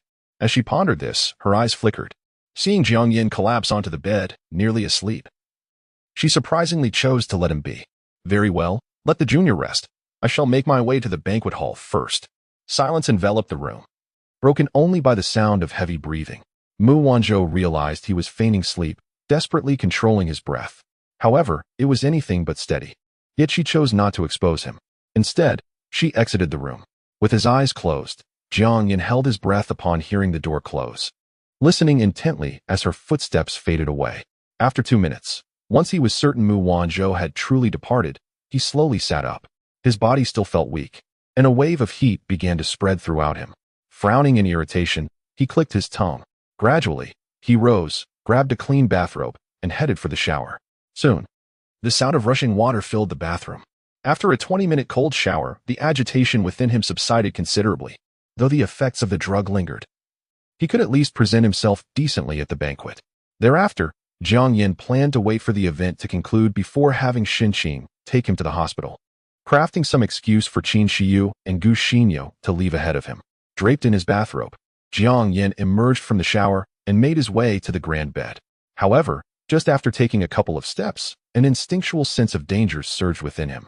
He abruptly turned around, only to find Mu Wanzhou had mysteriously appeared behind him. In that moment, a chill ran down his spine, and cold sweat broke out on his back. "Senior, you didn't go." Before Jiang Yan could finish his sentence, Mu Wanzhou deftly pushed him against the edge of the bed. Still lacking strength, Jiang Yan fell like a lamb to the slaughter. His upper body sprawled on the bed while his long, straight legs dangled off the side, feet touching the ground. Alarmed, Jiang Yan immediately propped himself up with his elbow, attempting to rise. His mind raced, strategizing how to deal with Mu Wanzhou as he coolly declared, "Mu Wanzhou, this is not," in the next instant. His words were silenced by Mu Wanzhou. Unlike the previous encounter where she had seemed somewhat hesitant, today she was fervently passionate. Jiang Yan could feel the woman pressing tightly against his chest, the warmth and softness igniting a desire within him that had been previously quelled. Under normal circumstances, he would have exercised self-control, but the drug coursing through his veins and Mu Wanzhou's relentless advances left him utterly vulnerable. 10 minutes passed, and Jiang Yan gasped for breath. While Mu Wanzhou was not faring much better, she held the reins of their encounter, her entire weight pinning him down, rendering him immobile. Yet she, too, was consumed by the moment, breathless. Jiang Yan's deep-set eyes locked onto the captivating woman above him, yearning to push her away but finding himself utterly powerless. Mu Wanzhou. His voice was hoarse and low, tinged with frustration and uncontrollable desire. Meanwhile, Mu Wanzhou, her sultry gaze fixed upon his strikingly handsome face, leaned in and gently kissed the corner of his tightly pressed lips. "Shu, Junior, at this moment, you can only close your eyes and savor my passion." With a voice laced with seduction, she began to trail her delicate fingers down the robe, kissing Jiang Yan's chin, his Adam's apple, his strong chest, and his perfectly sculpted abs. Chapter 221. As Yushio gazed at Jiang Yan clad in a bathrobe, her cheeks flushed with a rush of emotions. Jiang Yan, however, could only follow Mu Wanzhou's advice, shutting his eyes tightly and pressing his lips into a firm line. His desires had been completely ignited by Mu Wanzhou. Despite his commendable self-control, he found it impossible to resist the ultimate allure of a woman and the effects of the drug. Furthermore, this woman was none other than the most enchanting and alluring Mu Wanzhou of Tianhai City, with a physique that was nothing short of exceptional. At that moment, Mu Wanzhou, who held the reins of the situation, bore a radiant blush upon her striking visage, her ears burning with heat. Yet, beyond her inner shyness lay a swell of excitement and exhilaration. After all, her long-held aspiration, nurtured over 4 years, was finally within reach. 30 minutes later, feeling a resurgence of strength, Jiang Yan abruptly sat up, seizing the moment while Mu Wanzhou was still taken aback, and pushed her away. "I'm sorry, CEO Mu."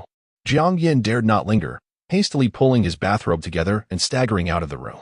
Mu Wanzhou was momentarily stunned. It was only after Jiang Yan had exited and firmly closed the door behind him that she blinked, as if emerging from a trance. Just moments prior, she had been half kneeling at the edge of the bed. The force of Jiang Yan's push had sent her tumbling to the floor.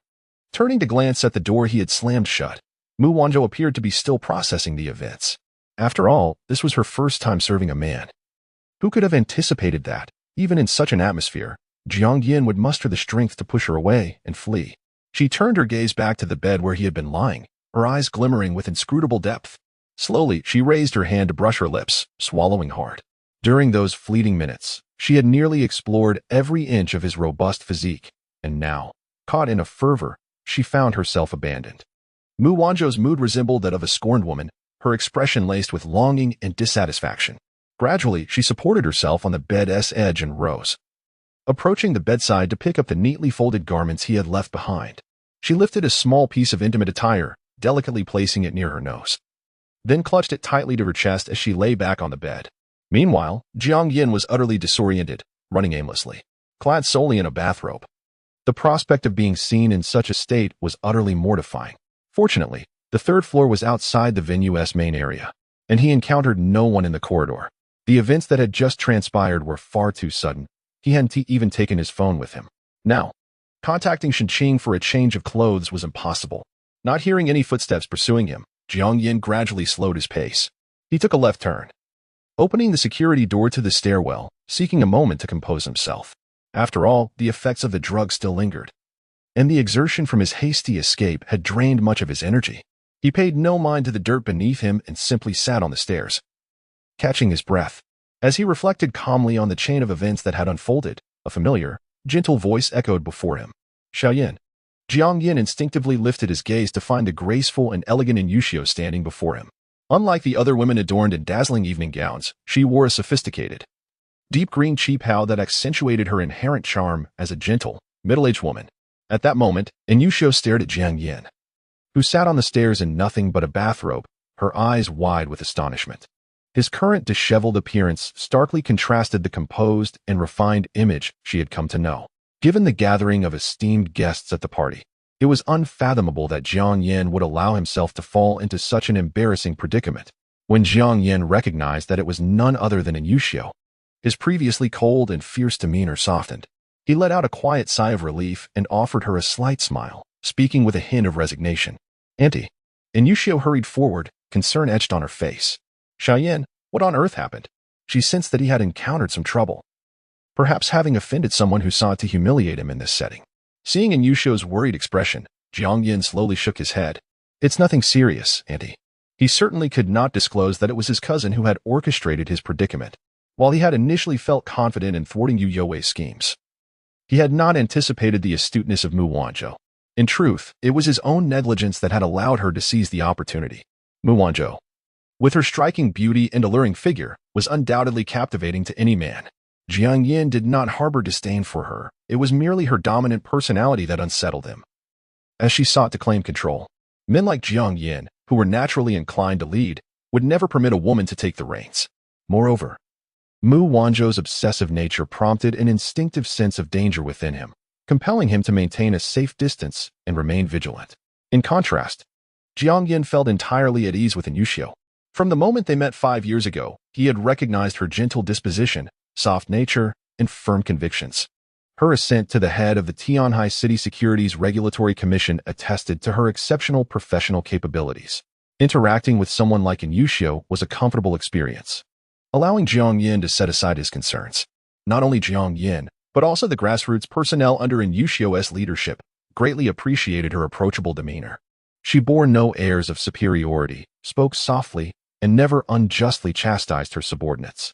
Upon hearing Jiang Yan's reassurance, Youwei's worry lingered. Observing his seemingly frail state, seated on the stairs with his arms draped over his splayed legs, she ascended a step, intent on offering support. Xiaoyan, do you have anything to attend to at the banquet? Would you like me to take you to the hospital for a checkup? Jiang Yan raised his arm to gently halt her movement.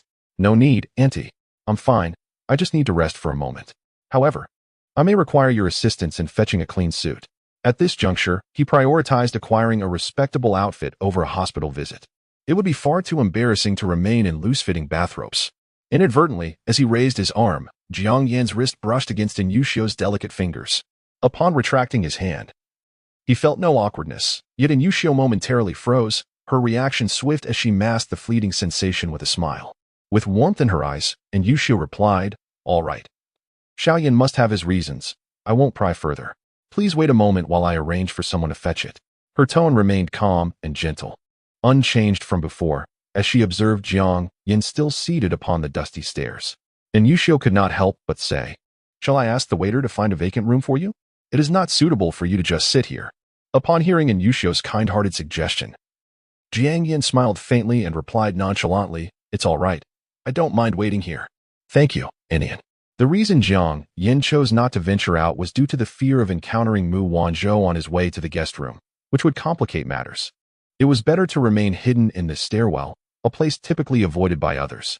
After hearing Jiang Yan's words, Yushio refrained from further persuasion, recognizing that as a mature and composed individual, Jiang Yan must have his own reasons for his decision. Subsequently, Yushio stood in front of Jiang Yan, quietly awaiting the arrival of the person delivering the clothing. Jiang Yan, for reasons unknown, lowered his gaze, his head slightly bowed, remaining silent. Perhaps it was the rarity of seeing a man clad in such a revealing bathrobe, or perhaps it was the fleeting moment of skin contact that had occurred earlier. Yushio's eyes could not help but discreetly observe the still figure of Jiang Yan. Despite the obvious nature of her gaze, Jiang Yan appeared oblivious, continuing to keep his head bowed, lost in his own thoughts. The bathrobe he wore hung loosely, the collar not drawn too tightly, allowing Yushio to glimpse the firm contours of his chest. As her gaze traveled downward, she could faintly discern the well-defined abdominal muscles beneath his sun-kissed skin. Jiang Yan sat boldly, seemingly unaware of the open flap of his robe, revealing his long, muscular legs. As Yushio stared at him, an inexplicable warmth crept into her cheeks, as if some hidden emotion were stirring within her. Realizing her unusual reaction, she instinctively closed her eyes. She was not a naive young girl experiencing her first flutter of feelings. She was acutely aware that her excitement was a sign of her own heart's response. The thought that a nearly 40-year-old woman could develop feelings for a man a decade her junior made her feel somewhat shameless. Meanwhile, Jiang Yan, quietly seated, was battling the restlessness that surged within him. Though the presence of Mu Wanzhou had somewhat alleviated the potency of his desires, it was still not enough. Fortunately, his remarkable self-control allowed him to endure. His silence and bowed head were an exercise of willpower, ensuring he did not act out of line in front of Inian. About 15 minutes later, Yushio received a phone call and exited the stairwell through the fire door, retrieving a suit from her subordinate. Upon returning to the stairwell, she smiled gently and said, "Xiao Yin, the clothes you requested have arrived." At that moment, Jiang Yan had managed to suppress his desires significantly. He stood up, accepted the garment bag from Yushio, and expressed his gratitude. "Thank you, Auntie Yan." After thanking her, he suddenly noticed the flush on Yushio's cheeks as she gazed at him, somewhat dazed. He called out again, "Auntie Yan, are you feeling unwell?" Yushio snapped back to reality, using a smile to mask her earlier embarrassment. Oh, you see, I'm getting older, and I sometimes find myself lost in thought." In truth, her years of experience in the public sector had honed her reflexes. The reason for her momentary distraction was the fleeting glimpse of Jiang Yan's enticing physique as he stood. Though it lasted only a fraction of a second, it had left her momentarily stunned. Hearing Yushio's explanation, Jiang Yan did not sense anything amiss. He smiled and complimented her. "Auntie Yan, you are not old at all. You are in a phase of life when a woman possesses the most allure and charm." Although Yushio recognized this as flattery, the compliment brought her genuine joy, causing her to gaze intently at him. Suddenly, Yushio's expression shifted. Before Jiang Yan could react, she reached out to touch his forehead and cheek. Startled by her unexpected gesture, Jiang Yan momentarily froze. Had it been any other woman, he might have questioned her intentions. However, Yushio's actions were so natural, her demeanor and tone genuinely caring, akin to that of a family member concerned for his well-being. Thus, Jiang Yan dismissed any doubts that arose within him. He attributed her concern to the lingering warmth that accompanied the effects of the medication, explaining, "It's nothing, Inian. I may have caught a chill after my shower. I'll be fine after taking some cold medicine." Chapter 222. How could Youwei drug you? However, Yushio would not be swayed by Jiang Yan's well-meaning deception. Having navigated the bureaucratic landscape for over a decade, she possessed not only a demeanor as gentle as jade, but also the requisite acuity and capability. The reason she had instinctively reached out to touch Jiang Yan's forehead was that she had suddenly sensed something amiss with his condition. Upon hearing Jiang Yan's explanation, Yushio nodded slightly, yet her concern compelled her to ask, "Xiao Yan, tell me the truth. What is wrong? Why did you take a shower just now?" A man showering amidst a formal gathering was surely indicative of some troubling circumstance. From her observations and the physical contact, An Yuxiu had nearly deduced with certainty that Jiang Yan had been drugged. What she desired was for Jiang Yan to confess the truth to her directly. Moreover, the mere thought of another woman scheming to entangle him in a relationship stirred something within her, causing her usual kindness to evaporate. She longed to uncover the identity of the woman who had administered the drug. Upon hearing An Yuxiu's inquiry, Jiang Yan furrowed his brow slightly. Perhaps it was her excessive concern for him, but he could not reveal the truth. After all, such matters were too humiliating and private. With a subtle sigh, he reassured An Yuxiu, "Auntie, I know you care deeply for me, but truly, I am fine." Noticing Jiang Yan's reluctance to speak, An Yuxiu directly asked, "Were you drugged?" The moment those words escaped her lips, Jiang Yan's eyes widened in surprise. He had not anticipated that An Yuxiu could guess so accurately, especially since he felt he had not given anything away. To the outside observer, he appeared entirely normal, although he alone was aware of the heat coursing through his body. How had An Yuxiu discerned this? As he gazed at her, Jiang Yan's expression shifted.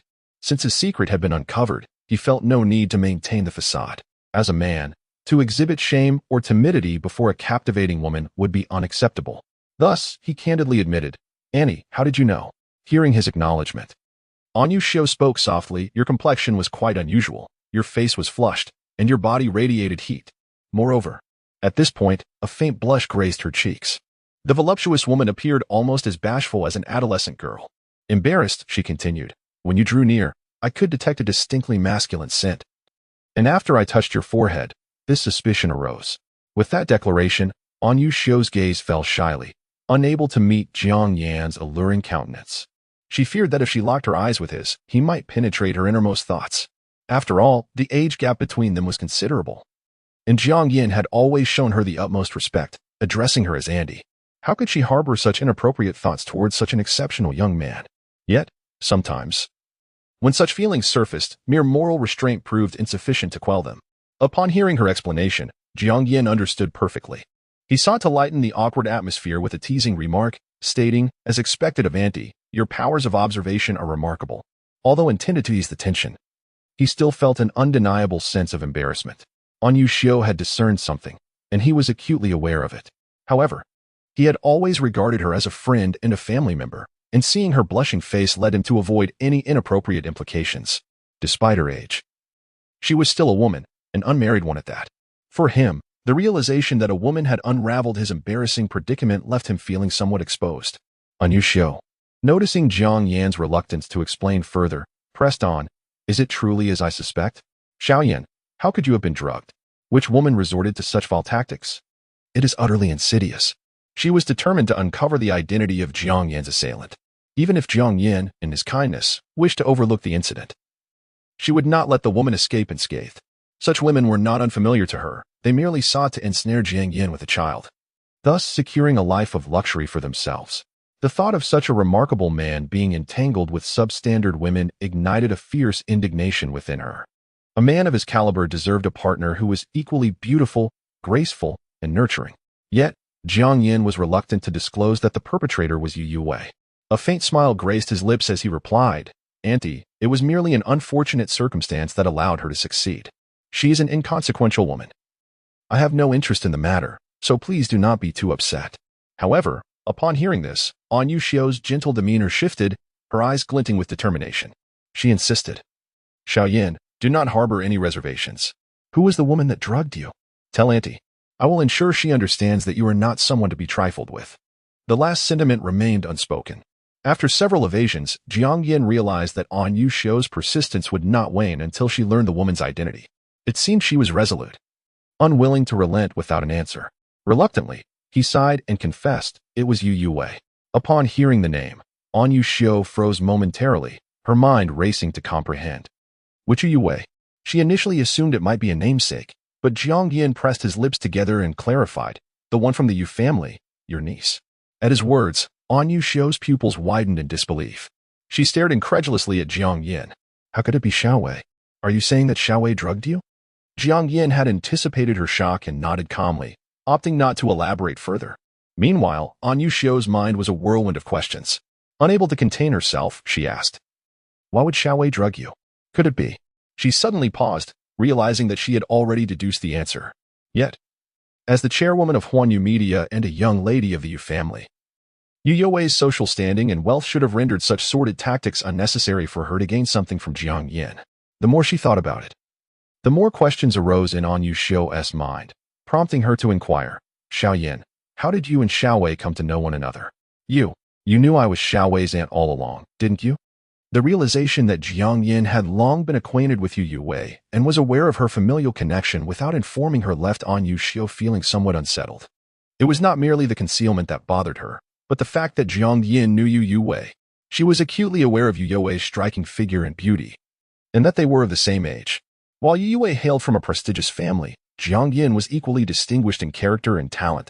When observing the two individuals, they undeniably appeared to be a match made in heaven. And Yu Xiao, who had just begun to feel an attraction towards Jiang Yan, instinctively sensed a twinge of the crisis that a woman should possess. Thus, it was not surprising that her thoughts wandered, noticing the shifting expressions on Yu Xiao's face. Jiang Yan looked at her with a hint of remorse and said, I apologize, and during our last encounter, when you mentioned events from your childhood, I vaguely speculated that Youwei must be your niece. However, I did not anticipate such a coincidence. No, with Jiang Yan's astute intellect, he should have deduced this much earlier. Yet perhaps due to the tragedy of Shinchioya, he was reluctant to delve deeper into his thoughts. However, when Yu Xiao referred to her pair of twin nieces from the past, it was impossible for Jiang Yan to avoid speculation, as it was all too evident. Yet, this explanation was not what Yu Xiao was eager to hear. Rather than inquiring when Jiang Yan had come to know this, she was more interested in the events that transpired between him and Youwei. Thus, Yu Xiao impatiently probed again, Xiao Yan, you need not apologize. Anton understands that you are a good child without ill intentions.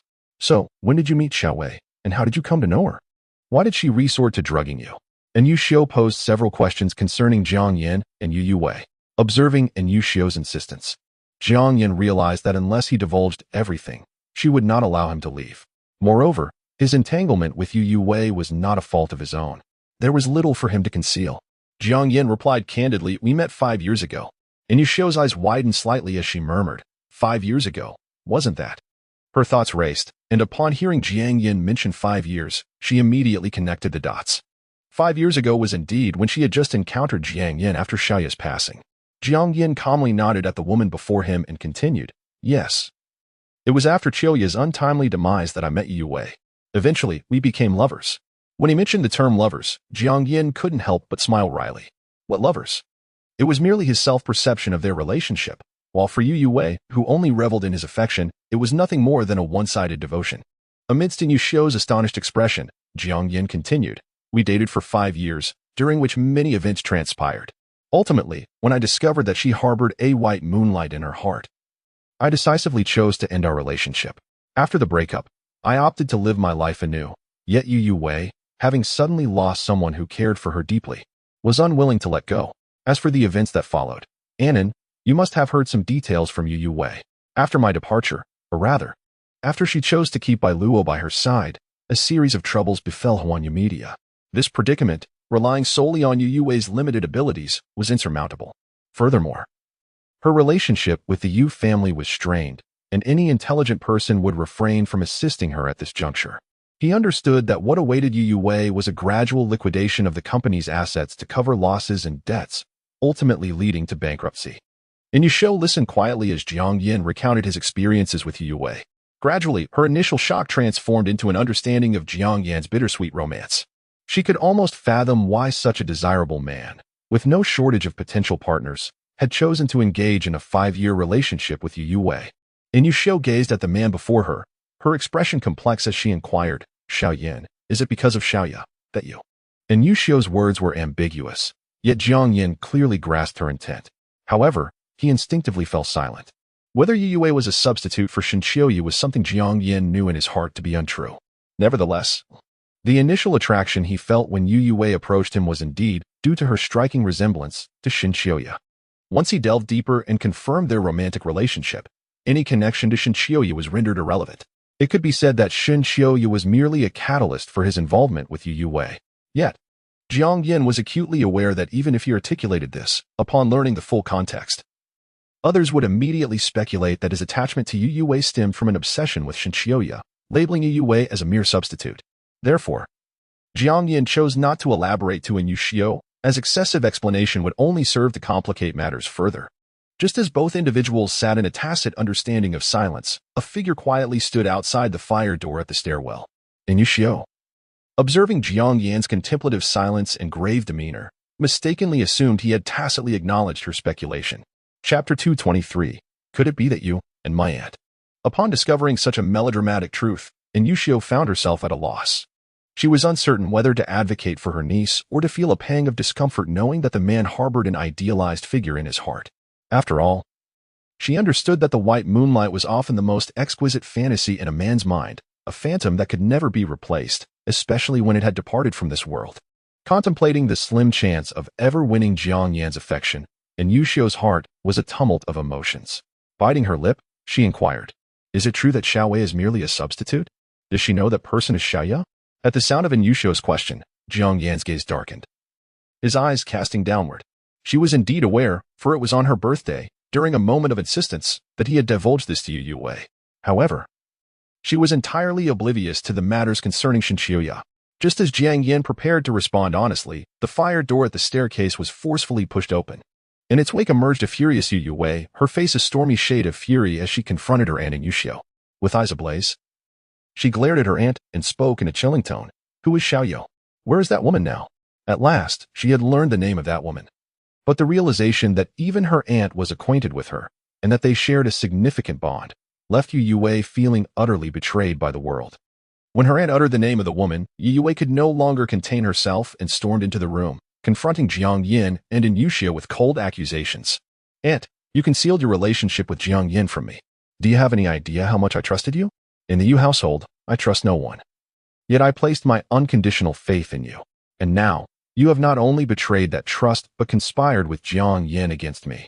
Both Jiang Yan and Yushio were momentarily startled by Youwei's sudden appearance. Jiang Yan furrowed his brows, his expression darkening as he regarded the furious Youwei. Meanwhile, Yushio's eyes flashed with surprise, though her years of experience in the system enabled her to quickly regain her composure. After all, she had only just discovered that Jiang Yan's former girlfriend was Youwei. Observing the anger and heartbreak etched on Youwei's face, Yushio surmised that she was unaware that Jiang Yan's white moonlight was her twin sister, Shinchiuya. No, Shinchiuya was merely the name she adopted after going missing. In the Yu household, she was known as Yuqingya. Wishing to soothe Youwei's ire, Yushio spoke gently. "Xiaowei, do you know who Xiaoyu is? This coincidence is quite remarkable. Your relationship with Xiao Yan is not entirely his fault." She refrained from stating outright that Youwei bore a greater burden of guilt. In truth, from their earlier exchanges, Yushio could deduce that aside from the issue of being a substitute, Jiang Yan had treated Youwei exceptionally well. As a boyfriend, he had performed admirably. In contrast, Youwei seemed to have approached the relationship with a sense of entitlement, having grown accustomed to her prideful disposition since childhood. Hence, she had never truly engaged with her emotions, let alone understood the essence of genuine love. Moreover, she was still clinging to her own white moonlight. Therefore, on what grounds could Youwei persistently entangle Jiang Yan in her life post-breakup, resorting to such base tactics? Upon hearing Yushio defend Jiang Yan rather than consider her feelings, Youwei's expression darkened further. She coldly retorted, "Enough. I do not wish to hear your justifications. Just tell me, who exactly is that Xiaoyu?" Her heart already simmering with resentment towards her aunt for being involved with her ex-boyfriend. Youwei was solely fixated on uncovering the identity of Jiang Yan's white moonlight. She yearned to confront this Xiaoyu in person. To see the woman who had captured Jiang Yan's unwavering affection, who had reduced her, a proud young lady, to the status of a mere substitute. Observing Youwei on the brink of losing control, Jiang Yan could not help but interject coldly, "Youwei, when will you cease this? The identity of Xiaoya is of no concern to you. And let me clarify, it was you who entertained thoughts of another while in a relationship. Demonstrating disloyalty to your feelings, not I who betrayed you. I understand your fragile pride cannot bear this, but I assure you, Xiaoya is a girl you could never hope to rival, and is your elder, and your blatant lack of respect is truly unbecoming. Now, leave." Youwei's heart swelled with anger and jealousy in response to Jiang Yan's admonition. Earlier, he had been concealed behind a suit, but now she noticed he had changed into a loose bathrobe, a stark contrast to his previous attire. This revelation ignited her imagination, and seeing Jiang Yan's demeanor, which bore no signs of having succumbed to any substance, only solidified her suspicions. Jiang Yan, who were you with? Which woman? The thought of the hour-long interval after Jiang Yan had fled, during which she was unaware of which woman might have taken advantage, filled Youwei with bitterness. Jiang Yan was a man she had to claim tonight. Her gaze fell upon Yushio, whose presence was alluring and whose figure was voluptuous. And an incredulous notion surged within Youwei. She could not help but widen her eyes, pointing a finger at Yushio as she stammered. Could it be? Could it be that you and my aunt? Chapter 224. What? Xiaowei, you mean to say that you and Xiao Yan have never been intimate? Before Youwei could unleash her scathing retort, her emotions boiling over, Jiang Yan swiftly interrupted her foolish assumptions. Youwei, just because your thoughts are so impure, do you presume that others share your mindset? Although Anton is older and serves as a mentor, she is unmarried and without a boyfriend. Do not tarnish her reputation with your baseless rumors. Upon hearing Jiang Yan's words, Youwei felt a flicker of relief. As long as Jiang Yan had not engaged with her aunt, there remained some solace. Yet, the thought of an unknown woman reaping the benefits of Jiang Yan's affection ignited a searing jealousy within her. She bit her lip, her unwillingness palpable as she asked, then, with whom would you rather be, with an unfamiliar woman than me? The realization that she had squandered her chance that evening cast a shadow over Youwei's countenance, leaving her dejected and frustrated. Had she succeeded, she might have been carrying Jiang Yan's child by now. Her foolishness gnawed at her, especially since Jiang Yan had been under the influence of substances and unable to act rationally. Jiang Yan, upon hearing her words, could not suppress a derisive snort. If it weren't for you, I wouldn't be in this pitiful state now. Youwei, what face do you have to question my reluctance? Who would desire to be with someone so tainted? His disdain for Youwei had reached a peak. Even the sight of her body earlier had evoked no desire within him. How could he allow her petty schemes to succeed now? As Youwei absorbed Jiang Yan's scathing insults, her complexion paled. No matter how many times she clarified her innocence, Jiang Yan would never believe her again. Suddenly, the thought of Bai Luo's infectious disease crossed her mind, causing her expression to stiffen. She was uncertain whether to fear Jiang Yan discovering the truth or the possibility of being infected herself. Her lips turned an ashen white. She had not engaged in any intimate contact with Bai Luo, so surely she could not have contracted anything, could she? This was a secret she must keep from Jiang Yan. He already harbored disdain for her association with Bai Luo. If he learned of the infection, he would undoubtedly accuse her of being tainted as well. At that point, any chance of reconciling with Jiang Yan would vanish. Standing nearby, and Yushio's expression grew grave. She frowned slightly at Youwei, her voice still gentle, yet laced with reproach. Xiaowei, what do you mean by being tainted? As a woman, especially one without experience. And Yushio understood all too well the importance of maintaining purity for a man. Sometimes, this could even affect the bond between couples or spouses. If one party fails to disclose the truth, it could act as a catalyst for the relationship's demise. The thought of Jiang Yan's proposal to break up lingered in her mind, and she hesitated to continue her internal musings. After all, such matters required direct inquiry rather than hasty conclusions. Noticing the suspicion in Yushio's gaze, Youwei felt her pride wounded. Unable to contain her anger, she retorted, Aunt, I have told you that there is nothing between Bai Luo and me. I trusted you implicitly, yet you deceived me, and now you stand with Jiang Yan, questioning my fidelity. I did not. I have never been intimate with anyone. After her vehement outburst directed at Yushio, Youwei's rage and humiliation reached their zenith. The fact that even her aunt stood beside Jiang Yan stirred a complex swirl of emotions within her.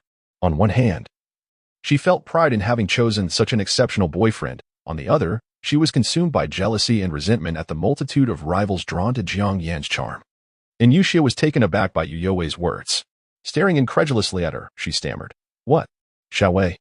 You mean to say you and Xiao Yan never had a relationship? Didn't you date for 5 years? Though their breakup had been tumultuous, 5 years was no trifling matter. It was a substantial span filled with shared experiences. How could they not have been intimate? It was utterly inconceivable. Even Yushio, seasoned as she was and accustomed to various personalities, found herself startled by Youwei's revelation.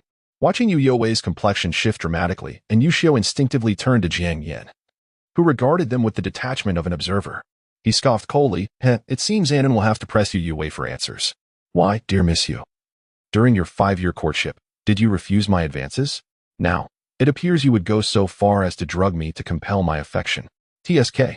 How is it that just a few short months after our split, your intentions have shifted so dramatically? What is the reason, Youwei? His icy gaze bore into her pallid face. He was fully aware of her rationale for keeping him at bay.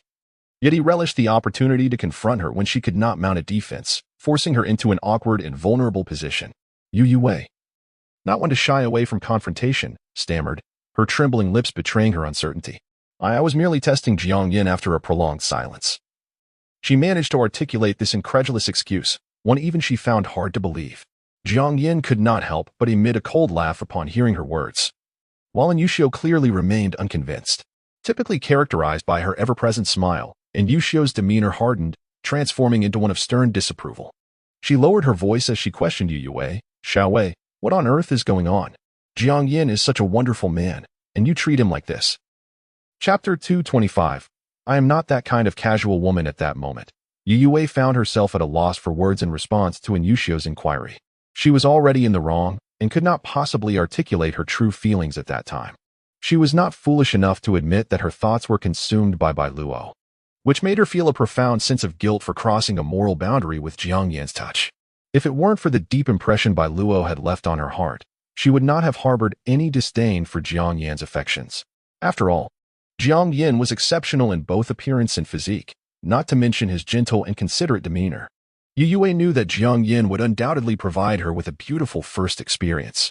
Yet, these genuine thoughts remained unspoken. Blushing, Youwei feebly retorted, Andy, I am not that kind of casual woman. Such an important matter, I naturally wish to engage in after marrying Jiang Yan. Indeed, she had originally planned to marry Jiang Yan the following year. Once she became his wife, she would no longer resist physical intimacy. The natural progression of marital duties would ensue. However, who could have anticipated that Jiang Yan would suddenly cease to love her? All her once perfect notions had been shattered into mere illusions, dissipating into thin air. Upon hearing her words, Jiang Yan regarded Youwei with a cold, mocking smile in his eyes. He chose silence, unwilling to engage in futile debates over trivial matters. And Yushio, however, could not help but frown in disapproval. She clearly disagreed with Youwei's rationale. And Yushio boldly articulated Youwei's inner thoughts. Xiaowei, since your heart belongs to another, you should not be in a relationship with Xiao Yan. You are wasting his time and toying with his sincere feelings. Do you not realize the gravity of your mistake? Although she had never been in love, and Yushio held her own views on romance. She was the type who, once enamored with a man, would wholeheartedly dedicate herself to him alone. She could not condone Youwei's behavior of stringing along Jiang Yan while simultaneously yearning for Luo. In her eyes, such conduct was utterly despicable. Youwei found herself at a loss for a retort, yet a surge of indignation brewed within her. She had acknowledged her mistakes and severed ties with Luo. Why then must she be subjected to such humiliation? Frustrated, she attempted to change the subject, saying, Andy, do not criticize me. Jiang Yan clearly has feelings for Luo as well. Why do you place all the blame on me? Do you know Luo personally? And are you defending her? Who exactly is that woman named Xiaoyu? Where does she reside now? Jiang Yan, who had initially intended to remain silent, could not suppress a scoff. Youwei, you have caused enough trouble. You have no right to inquire about Xiaoyu. He could not allow Youwei to disturb the memory of someone who had passed away. That would be the utmost disrespect to the deceased. And Yushio cast a glance at Jiang Yan, comprehending his unspoken sentiments. She had no intention of revealing Xiaoyu's background to Youwei. If such information were to turn the two sisters into enemies, it would be the last outcome Yushio desired. Chapter 226. The broken relationship between Youwei and her aunt. Youwei gazed at Yushio, who had tightly pressed her lips together, clearly indicating her unwillingness to reveal even the slightest information. Unable to contain her frustration, she glared, her eyes brimming with indignation. Very well, Aunt, are you still my aunt? You refuse to share just a few words with me. Why? Are you so afraid of me discovering that woman's true identity? Do you prefer to protect a stranger rather than see me ridiculed? As a prominent young lady of the upper echelons in Tianhai City, Youwei found herself reduced to a mere substitute for someone else, unable to confront that woman and teach her a lesson. If word of this situation spread, how could she possibly maintain her dignity in high society? She would become the subject of derision among the sons and daughters of the elite, a topic of their idle gossip. Yet, unbeknownst to Youwei, even without the matter of the substitute, she had already become a laughingstock among the upper crust. What noble and graceful young lady would forsake a promising and attractive boyfriend for a man of inferior qualities? And Yushio, observing Youwei's increasingly erratic demeanor, felt a pang of sorrow. Xiaowei, she said, do you hear the illogicality in your words? I am your loving aunt. I would never wish to see you ridiculed.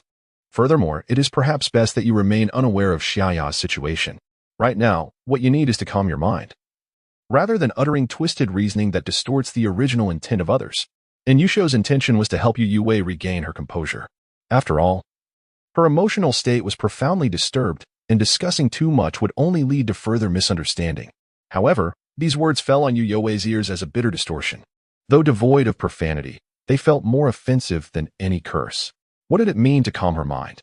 The implication was clear. She was being told she lacked intelligence. Moreover, Yusho had the audacity to voice this in front of Jiang Yan. Youwei's chest heaved with anger, her face flushed crimson. How could her proud self-esteem swallow such an insult?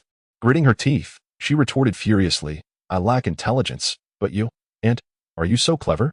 If you are so devoted to outsiders, then sever your ties with the Yu family. I shall no longer regard you as my aunt. Now, step away from Jiang Yan. He is mine, and not even you, and Yusho, shall disrupt my plans. With that declaration, Youwei's eyes darkened, and she strode menacingly toward Yusho. However, as she raised her hand, it was seized by Jiang Yan. Staring at the impeccably handsome man in a bathrobe, her fury intensified, realizing he was intervening for her aunt. Jiang Yan, what are you doing? This is a matter between my aunt and me. It has nothing to do with you. Youwei struggled fiercely against his grip. Jiang Yan, his voice cold and commanding, rebuked her. Aunt and is your elder. Is this how the Yu family raises you?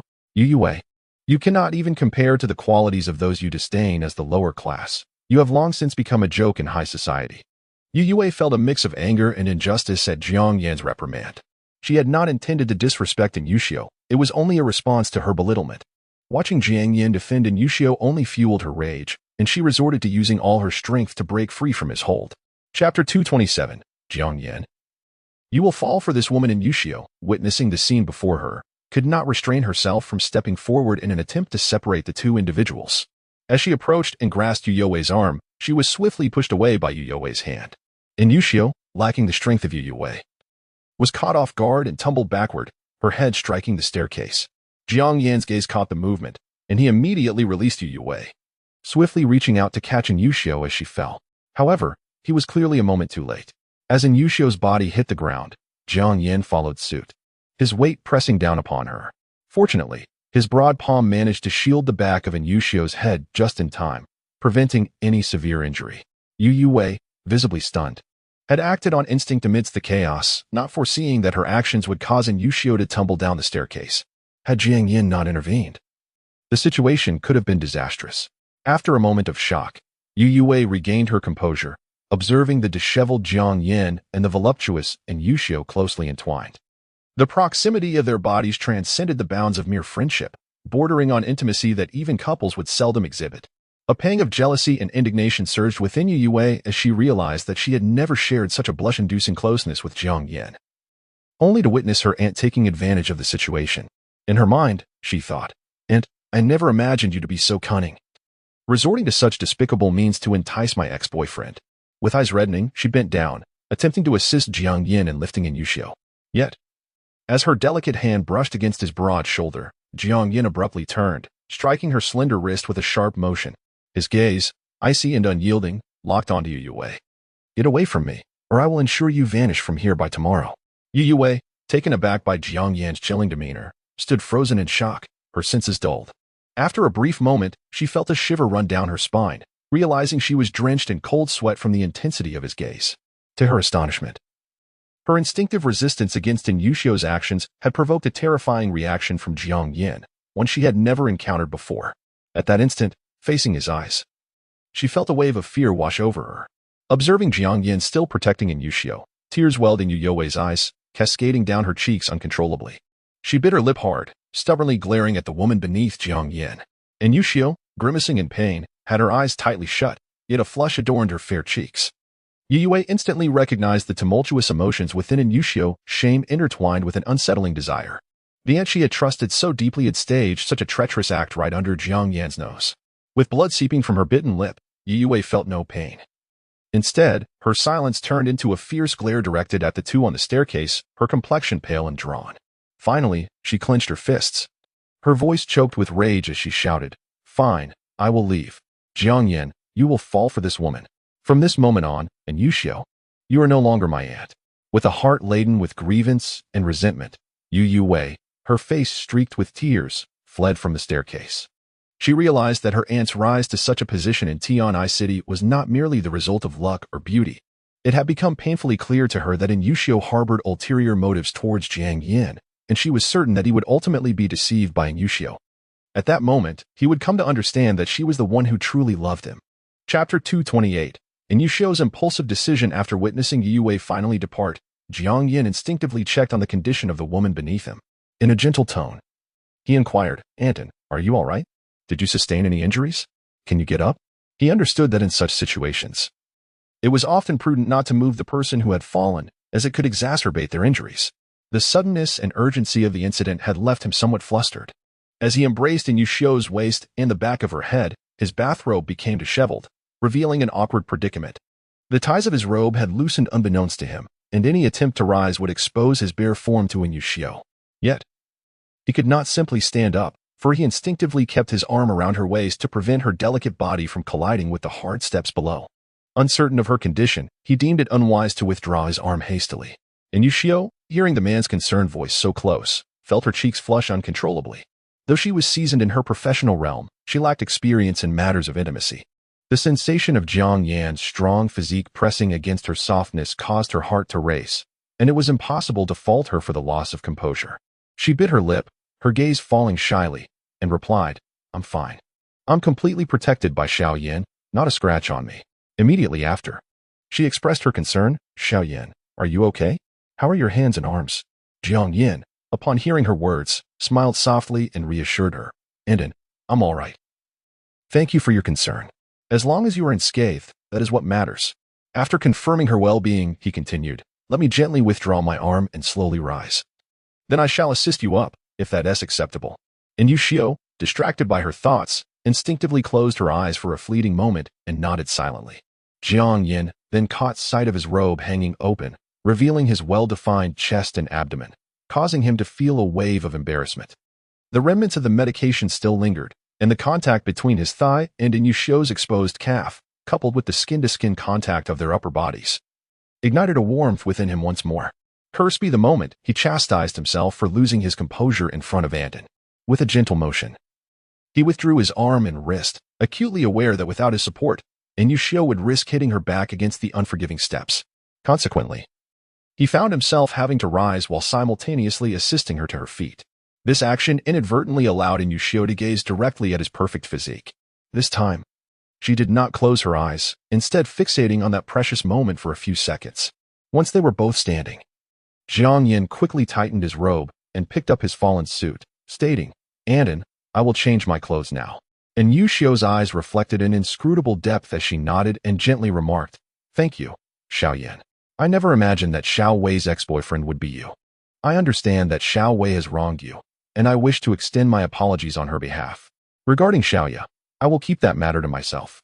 Her circumstances are unfortunate, and I comprehend your earlier intentions. We all hope she finds peace below. Let the past between you and Xiao Wei remain in the past. I will persuade Xiao Wei not to trouble you, and Xiao Yan, please try to avoid her as well." And Yushio's message was simple. She did not wish for Shinshouya's identity to be disclosed to Youwei, nor did she want Youwei to linger on Jiang Yan. Jiang Yan, upon hearing her, nodded in understanding. "All right, Anton, I shall take my leave now." With that, he discreetly exited the room.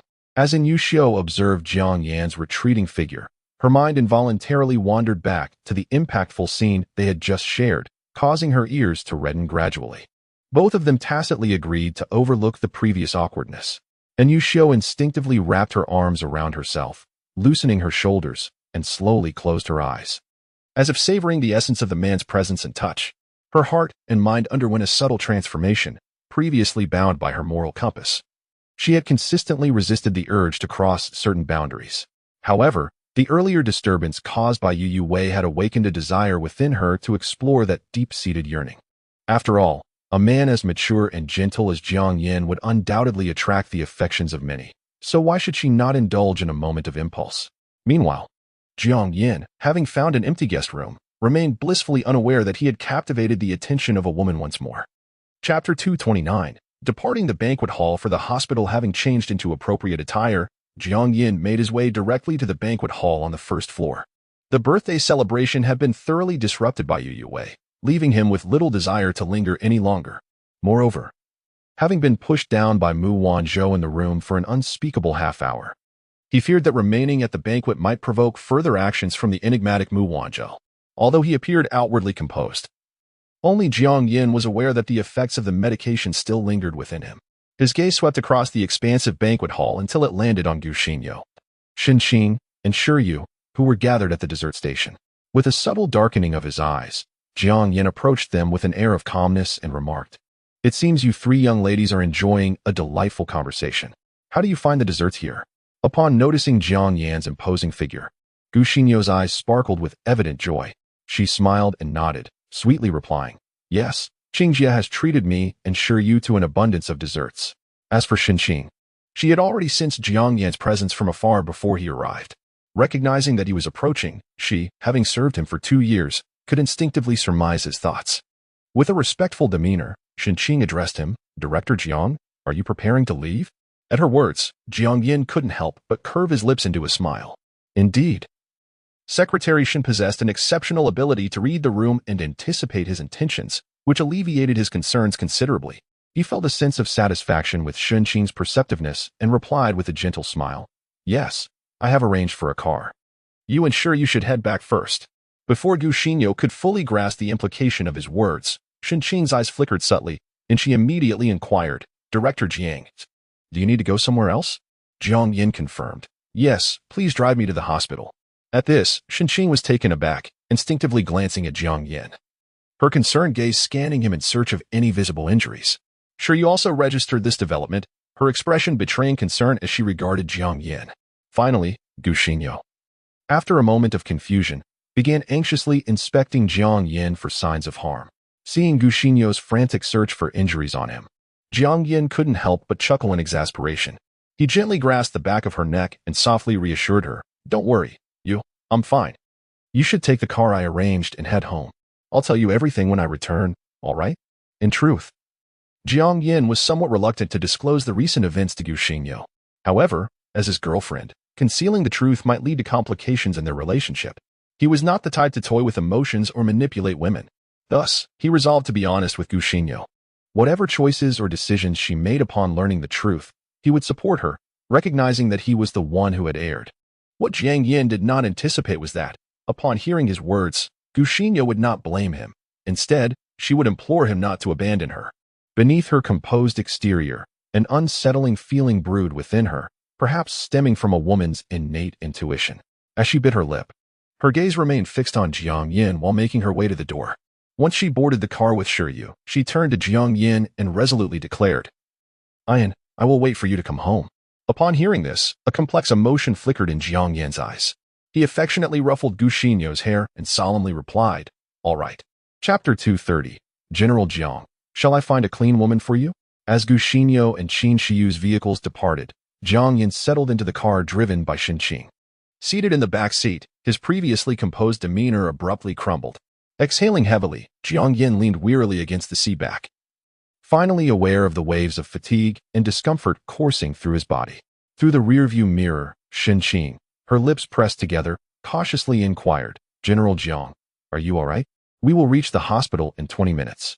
Observing Jiang Yan's expression, Xin surmised that he had been set up. Yet she remained utterly perplexed regarding the identity of the perpetrator and the nature of the offense. With his eyes tightly shut, Jiang Yan steadied his voice to respond. "No need to drive too fast. Prioritize safety."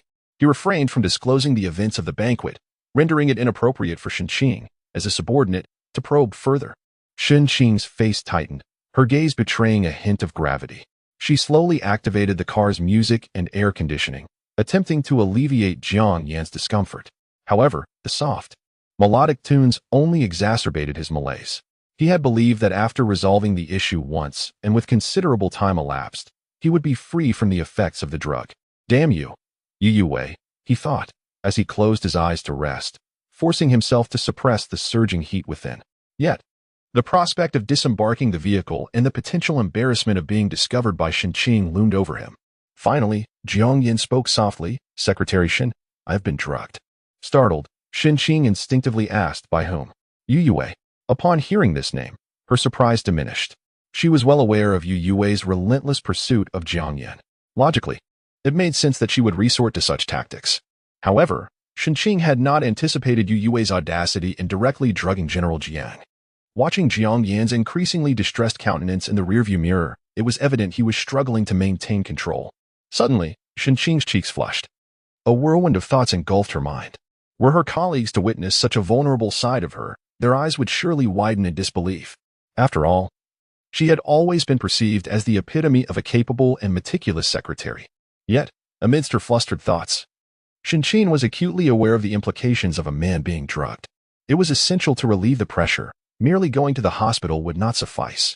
Certain drugs required a more nuanced approach for alleviation, lest they inflict further harm on the body. As the most trusted secretary at Jiang Yan's side, she understood the boundaries of propriety. After a few minutes of contemplative silence, she hesitantly bit her tongue and softly suggested, "General Jiang, should I find a clean woman for you?" Before she could finish, Jiang Yan's deep voice firmly rejected her. "No need. The hospital will suffice." Strangely, upon hearing his refusal, Shenqing felt an inexplicable sense of relief wash over her. As Jiang Yan's secretary, one would expect her to seek solutions to his difficulties. Yet, the mere thought of suggesting the presence of another woman left her feeling conflicted. Nevertheless, for Jiang Yan's health, she had broached the topic. Thankfully, he had declined. Yet, as her thoughts shifted, a sense of disappointment clouded her expression. How could mere medication resolve his plight if he refused to seek alternative relief? In a moment of silence while driving, an audacious idea began to take root in Shenqing's mind, stealing glances at the man in the back seat. She felt a blend of trepidation and guilt. Chapter 231. Youwei. You Kai, you are utterly repulsive. Leave me alone. Youwei, disheveled and tear-streaked, fled the banquet hall. In a secluded corner outside, she bit her soft lips in fury, her eyes brimming with jealousy and resentment towards Inusio. She was astounded to discover that her aunt had long been acquainted with Jiang Yan. The thought that Inusio had been aware of Jiang Yan's enduring affection for someone else filled her with rage. It dawned upon her that her aunt might have encountered Jiang Yan even before she did. Her anger intensified at this realization. Why is Jiang Yan so kind to everyone but me? I am supposed to be his beloved girlfriend. Frustrated, Youwei forcefully stomped on a nearby patch of greenery. Her meticulously planned day had unraveled, as if fate conspired solely against her. Not only had she failed to secure a partnership with a powerful figure, but she also lost control over Jiang Yan, who seemed overly protective of her aunt. As she vented her frustration in her high heels, an irritating male voice interrupted her thoughts. "Oh, cousin, what are you doing here? Why aren't you in the banquet hall charming the older men?" It was her cousin, Youkai.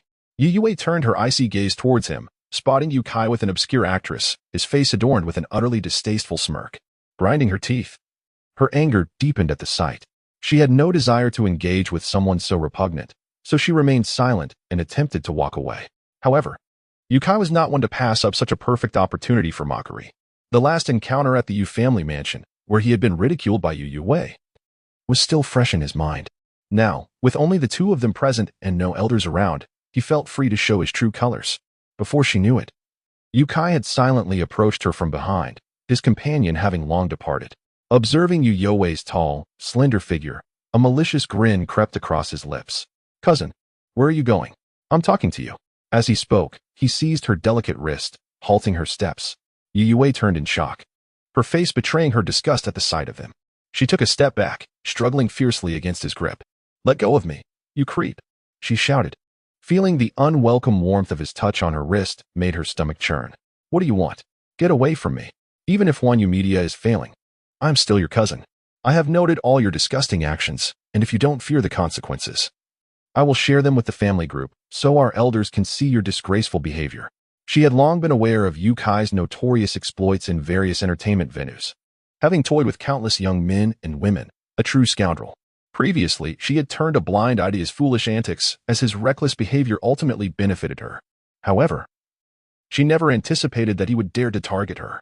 Upon hearing her last remark, Yukai's expression shifted. He felt a twinge of apprehension at the thought of his misdeeds being exposed to the entire Yu family. Reluctantly, he released her wrist, but not before deliberately sniffing the hand that had held her. Chapter 232. Huh? Are you still pursuing Jiang Yan? Did you not cast him aside for your pretty boy? Youwei, observing his repulsive gestures, felt her face flush with a mix of anger and embarrassment. How could she have such a loathsome cousin? If it weren't for the fact that she had yet to secure the inheritance of the Yu family, she would have relished the idea of tormenting Youwei and locking him away in the family basement, making him her servant. Youwei, noticing Youwei's pale complexion, innocently retorted, "Cousin, do not slander me. I only frequent respectable places. Chatting and having fun with attractive ladies is perfectly normal, especially since I am not in a relationship." Unlike Youwei, who juggled 2 relationships and betrayed her boyfriend, he had no such entanglements. However, Youwei could clearly discern the veiled mockery in his words. Yet, in this desolate and shadowy location, it would be unwise for her to indulge in momentary satisfaction that could lead her into a vulnerable position. If Youwei were to disregard the Yu family's reputation and shamelessly attempt something disgusting, she would find herself utterly alone in this silent backyard, with no one to rescue her. For the sake of her dignity, Youwei continually urged herself to remain calm and not fall for Youwei's provocations. With a stern expression and devoid of emotion, she fixated her gaze on him and stated, "I have no interest in where you go. If you wish to maintain our superficial relationship without tearing each other apart, I will refrain from sharing your scandalous escapades in the family group." Upon hearing this, Youwei dismissed her words entirely. A smirk danced upon his lips as he lewdly teased, "Cousin, I had no intentions towards you. Why do you shun me so?" "Ah, right. You attended President Mu's birthday banquet to leverage your beauty for networking. Yet now you are absent from the ballroom? Could it be?" As he spoke, Youwei's gaze roamed over Youwei, particularly lingering on the expanse of her exposed skin due to her strapless evening gown. Feeling the nauseating scrutiny, Youwei instinctively crossed her arms over her chest, her expression one of fury. "Youwei, what are you staring at? Close your filthy eyes." Instead of being offended, Youwei only laughed more brazenly. He had also noticed the dust and wrinkles on her gown, which suggested she had been engaged in some rowdy activity. "Huh. Did you perhaps seduce some executive and frolic in the garden with him? TSK, how scandalous." This profoundly humiliating remark struck a nerve with Youwei, igniting her anger. She retorted vehemently, "You're talking nonsense. I was pursuing Jiang Yan, unlike you who plays with different girls every day." Youwei could not suppress a mocking grin. "Huh, you are still chasing Jiang Yan? Did you not cast him aside for your pretty boy?" He clearly did not believe Youwei's claims. The rumor of Jiang Yan being cheated on was well known, and now she claimed to be uninterested in Luo pursuing him? Such statements would only be taken as foolishness. Youwei's face burned crimson with indignation. "I did not. Jiang Yan was the one who proposed the breakup. I would never discard him for Luo." She understood how much such matters could affect a man's pride. "Did you not?" Youwei's disbelief was palpable. However, witnessing Youwei's flustered state brought him a sense of satisfaction. He had intended to make her uncomfortable, and now he resolved to deliver another piece of news that would surely shatter her composure. Chapter 233. Your white moonlight is affixed beneath me. Youwei revealed a malicious smile and deliberately spoke slowly. "Cousin, do not be hasty in your denial. I can certainly comprehend how you could be utterly captivated by Luo. After all, the experience is indeed delightful, and I have sampled it on your behalf. Alas, it is a pity that Luo can no longer satisfy you, as he revels in being toyed with." Imagining that Youwei would be driven to madness upon discovering that the man she yearned for was inept in matters of intimacy only added to his satisfaction. However, it mattered little. The disheartened Youwei was no match for him now. With an air of triumph, Youwei raised his chin, his gaze condescending as he awaited her emotional collapse. Yet, he miscalculated. The scene he envisioned, Youwei's face turning pale, her hands clutching her head in disbelief, did not materialize. Instead, she stood before him, remarkably composed, her eyes betraying not a hint of emotional fluctuation. Seeing her unusual calmness, Youwei furrowed his brow, filled with confusion.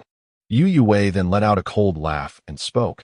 "So, it was you who orchestrated Luo's sudden proposal for the financial position, subsequently leading him to quietly abscond with over 3 million from my company?" At her words, Youwei's expression shifted to one of surprise. He had indeed sent Luo to Youwei's finance office in a bid to oust the financial supervisor and replace her with his own candidate. However, he had been utterly unaware that Luo was capable of stealing such a substantial sum. Damn it, that scoundrel could not be trusted. Yet, this unforeseen development, which lay beyond his control, must not be revealed to Youwei. Youwei clenched his teeth in silence, feeling exceedingly displeased. "Yes, I directed him, so what? But do you possess any evidence? This was Luo's doing, and if you wish to file a complaint, it should be against him, not me." "No wonder you were not surprised by my words. You must have sensed it long ago." With a sardonic twist of his lips, Yukai taunted her further. Though you feign composure now, I imagine you were furious upon discovering it. After all, this is your white moonlight, your most cherished man. Do you know how Bai Luo appeared beneath me in a manner you have never witnessed? Ah, so delicate and tender, weeping and begging for my attention. As Yukai's repulsive words echoed in the air, Youwei could no longer contain herself, her voice rising in anger. Enough, Yukai. Bai Luo's affairs are no longer my concern. I do not wish to hear your nauseating descriptions. Observing Youwei's fury as she clenched her fists tightly, Yukai believed he had finally struck a nerve. His expression brightened, and he opened his mouth to utter even more unspeakable remarks. However, before he could revel in his triumph, Youwei's words froze him in place. With a chilling gaze fixed upon him, she declared, "You should first manage your own contagious affliction. Do not perish in the hospital before we even argue over the inheritance." Upon hearing this, Yukai's eyes widened in shock. The smug expression vanished from his face, replaced by a pallor that drained the color from his features. This was a secret known only to him. He had never disclosed his ailment to anyone. How could Youwei possibly be aware? Chapter 234. Since we are all infected, why not engage in something amusing? Yukai's rigid face twitched as he forced a smile, saying, "Cousin, what are you talking about? I can't comprehend you." Observing the unmistakable guilt on Yukai's face, Youwei boldly confronted him. "Do you think you were concealing it well? You and Bai Luo have both contracted AIDS. What are you pretending for?" Yukai instinctively retorted. "What are you saying? That pretty boy also." Realizing that he could no longer mask his secret from Youwei, Yukai abandoned his facade. "Ha ha ha, Youwei, let us not mock one another. You are so fond of Bai Luo. Who knows if you have also been infected by him? It is well known that AIDS is an incurable disease, and his life henceforth would be spent in the grip of medication and fear." This reality overwhelmed Yukai, and he found himself on the brink of emotional collapse. Enraged, Youwei protested, "I have not been infected. Bai Luo and I have not had any intimate contact." Indeed, she had not engaged in any profound interaction with Bai Luo. How could she possibly be infected? Ever since Bai Luo returned to the country, she had inexplicably developed an aversion to physical contact with him. Perhaps it was due to her lingering guilt and unease regarding Jiang Yan, which instinctively made her resistant to Bai Luo. Thus, Youwei felt a sense of relief that she had not contracted AIDS. However, how could Yukai believe her words? His expression contorted, a wicked grin creeping across his face as he said, "Youwei, do you take me for a fool easily deceived? Your words might fool a 3-year-old. Since we are all infected, why not engage in something amusing?" His lecherous gaze made Youwei instinctively step back in fright. "Yukai, please don't approach me. I am not infected." Yet, mere verbal threats proved futile, only serving to provoke Yukai, who advanced towards her with a repugnant smile. At this moment, a flicker of fear appeared in Youwei's eyes. This secluded backyard had no passers-by, should Yukai truly wish to impose himself upon her. This fragile girl would be utterly defenseless. Trembling, Youwei gradually retreated, discreetly placing her hand behind her back. Meanwhile, Yukai's malevolent grin widened. "Cousin, do not resist. My skills are exceptional and will bring you to ecstasy. Your white moonlight has been thoroughly indulged by me. Get lost, you disgusting beast." After uttering this indignation, Youwei swiftly thrust her hand behind her back, spraying something towards Yukai's face. "Ah, my eyes." Yukai felt a searing pain in his eyes, rendering him unable to open them as he frantically rubbed at them. Upon realizing it was Youwei's doing, he disregarded the burning sensation and lunged forward, attempting to seize this vile woman. "Damn it, you shameless harlot, I will have you today." Naturally, Youwei would not simply stand by and allow Yukai to capture her.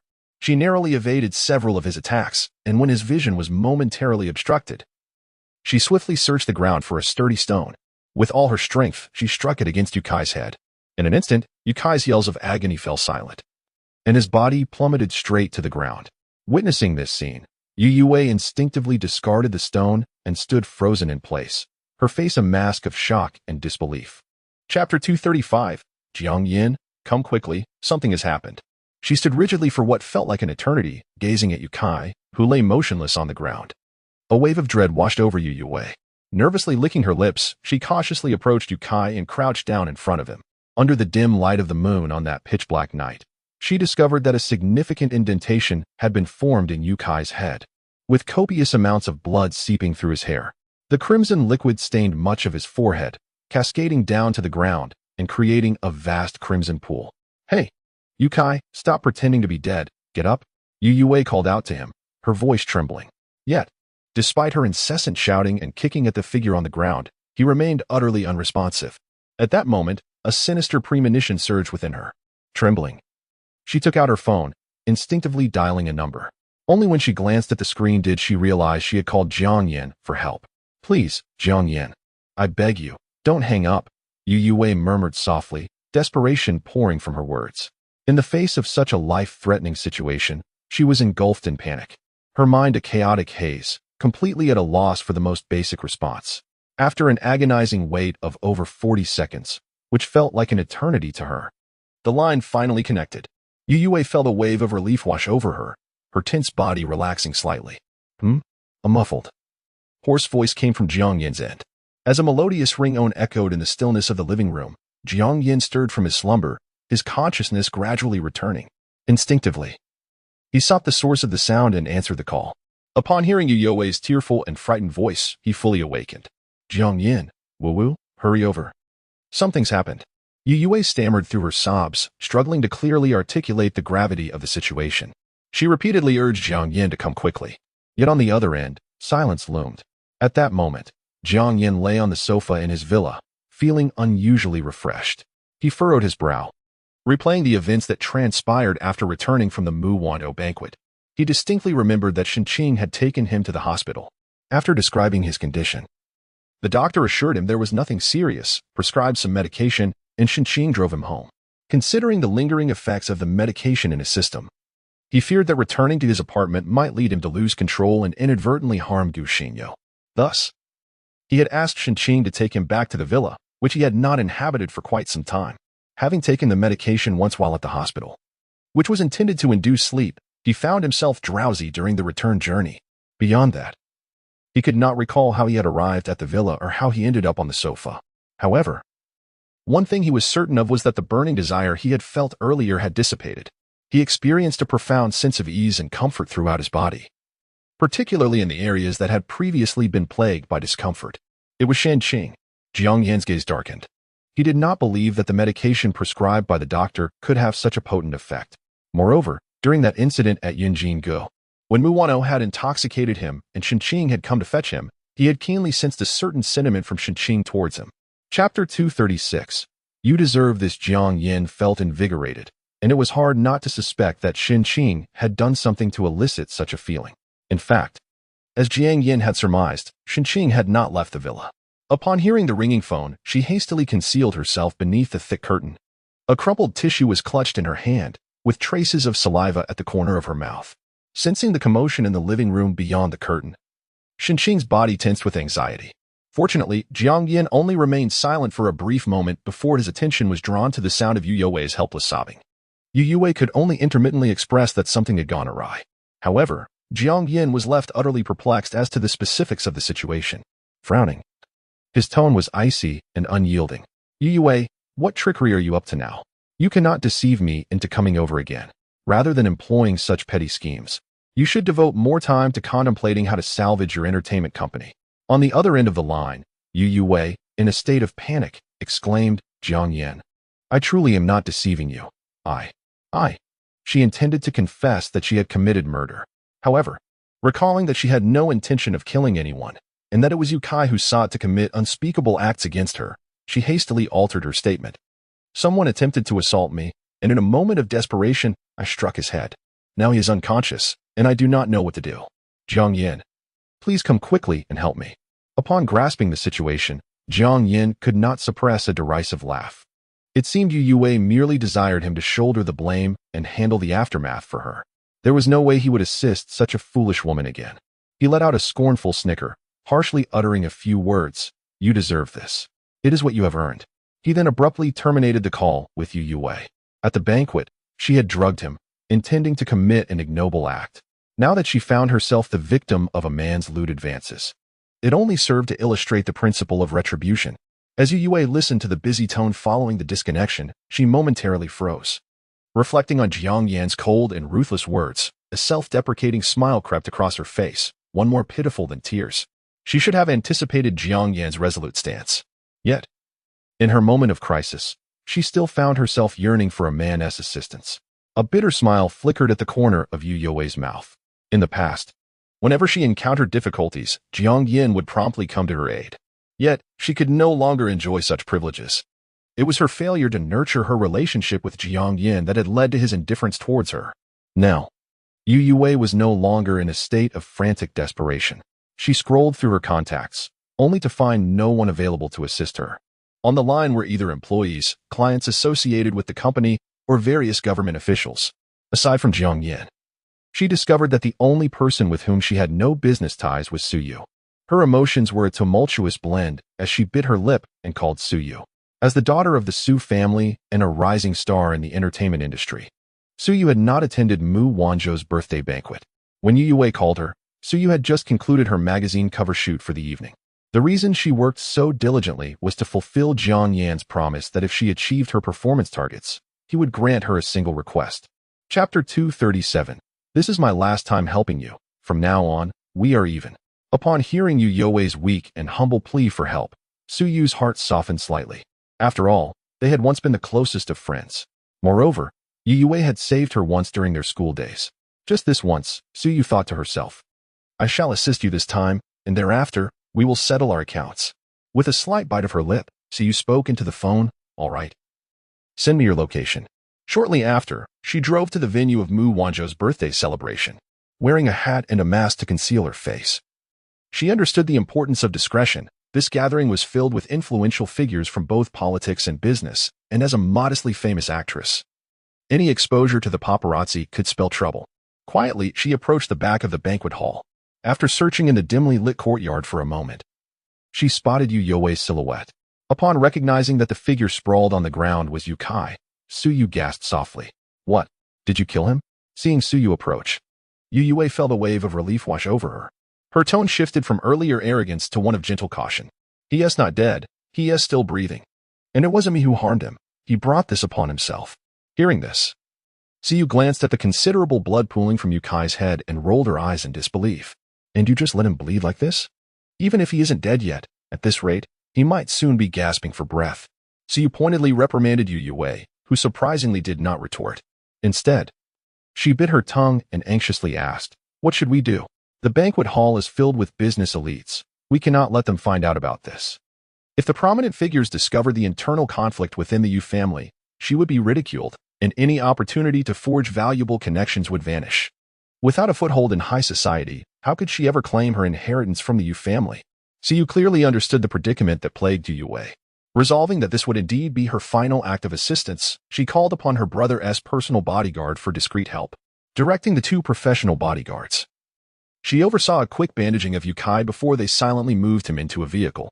Turning to Youwei, she inquired, do you wish to take him to the hospital or somewhere else? Youwei pondered for a moment, her gaze lowered, and replied, to the hospital. At least there. He want to die. With that, she seized the opportunity to leave while Yukai remained unconscious. After all, he had initiated the attack. She was merely defending herself. And thus, she bore no fault. Once Suyu had delivered him to the hospital, she uttered her final words to Youwei before departing coldly. Weiwei, this is my last time helping you. If you find yourself in trouble again, do not seek me out. I will not assist you. We are even now. As she watched Suyu's resolute figure retreat, an inexplicable wave of emotion surged within Youwei. Gazing at Suyu's silhouette as it gradually faded from view, she instinctively clasped her hands, her lips parting slightly. All right. On the other hand, after Jiang Yan ended the call, he discreetly shifted his gaze towards the floor-to-ceiling window. In a calm voice, he remarked, come out. At these words, Shenqing trembled slightly. Though it was merely a soft utterance, she felt as though she had heard the whispered words of a demon before death. Chapter 238. President Jiang, I am truly sorry. Please punish me. Shenqing instinctively bit her lip. She had been careful, yet her actions concerning Jiang Yan had ultimately been perceived. Taking a deep breath, she drew back the heavy curtains and stepped outside. President Jiang, I am sorry. Please punish me. Shenqing lowered her gaze, unable to meet the imposing visage of the man before her. Upon hearing her timid words, Jiang Yan furrowed his brow in confusion. How strange, was he truly that fearsome? Observing Shenqing's quivering demeanor, he couldn't help but question whether he had wronged her in some way. After all, it was Secretary Shun who had taken such liberties with him, yet she behaved as if she were the victim. Jiang Yan raised his wrist and rubbed his temples. feeling a headache coming on. With a soft sigh, he spoke slowly. I shall not punish you, Secretary Shin. Please come a little closer. At his words, Shinqing hesitantly lifted her eyelids and stole a glance at the man seated on the sofa. Noticing that his expression bore no trace of anger, her anxious heart began to settle. She obeyed his request, inching closer to him. Jiang Yan continued, Secretary Shin, I am aware that you acted in my best interest while I was unconscious. However, I urge you not to take such actions in the future. As a woman, should this matter come to the attention of others, it could tarnish your reputation. He was not incensed by her audacity. After all, he had sensed her unusual feelings for him months prior. In his previous manner, he would have likely accepted her resignation, as her suppressed emotions could interfere with her work. However, Shinqing had remained diligent and professional, showing no signs of emotional distraction. He had tacitly allowed his secretary to harbor feelings for him, especially after she had risked her own safety to save his life during a crisis. Hearing Jiang Yan express concern for her reputation rather than reproach, Shinqing felt a wave of gratitude wash over her. She gazed steadily at him, her resolve firm. Rest assured, President Jiang, my reputation pales in comparison to your well-being. In fact, deep within her heart, Shinqing secretly wished for that scandal to materialize, for the chance to remain by Jiang Yan's side as one of his women. She cared little for her reputation. This troubling thought instilled a newfound confidence in Shinqing. Taking a step forward, she knelt before Jiang Yan, imploring, President Jiang, I beg you to punish me. Otherwise, I feel I have wronged you. Are you still feeling the effects of the medication? If possible, I wish to contribute something to your well-being. Jiang Yan understood her underlying intent. Frowning, he looked down at Shinqing and said, Secretary Shin, please do not say such things. I will not blame you. The situation seemed to be veering into uncharted territory. Shinqing, sensing his response, lifted her head and tentatively placed her hand on his knee. President, you truly will not hold it against me? Upon hearing his assurance, her heart leaped with joy. After all, human desire is insatiable. Once one fantasy is fulfilled, the yearning for more often ensues. At that moment, all Shinqing desired was to gain more from the man before her. Chapter 239. Shinqing confesses her inner feelings to Jiang Yan. As Shinqing gazed at Jiang Yan, who nodded in response, a wave of joy surged through her, causing her heart to race uncontrollably. Perhaps it was the man's tacit approval that left her exhilarated and somewhat beside herself. With her lips slightly parted, she could not restrain herself from uttering, President Jiang, I am aware of my humble origins and feel unworthy to be your beloved. Yet I implore you to allow me to remain by your side. At last, she had voiced her feelings for Jiang Yan, albeit subtly. Yet she was certain he understood her intent. After delivering this heartfelt confession, Shinqing cast a nervous glance at Jiang Yan, eagerly awaiting his response. Jiang Yan, however, kept his head slightly bowed, studying the woman before him, his expression betraying no sign of surprise. He had long sensed Shinqing's affections for him, so her veiled proclamation elicited no astonishment. Instead, upon hearing her words, a sense of regret washed over him. Unobtrusively, he gently withdrew Shinqing's hand. Responding with calm resolve, Secretary Shin, there is no distinction of nobility in one's origins. Do not belittle yourself in such a manner. A woman as exceptional as you deserves a far better man. Shinqing's emotions surged at Jiang Yan's words. President Jiang, I do not desire anyone else. I merely wish to serve by your side.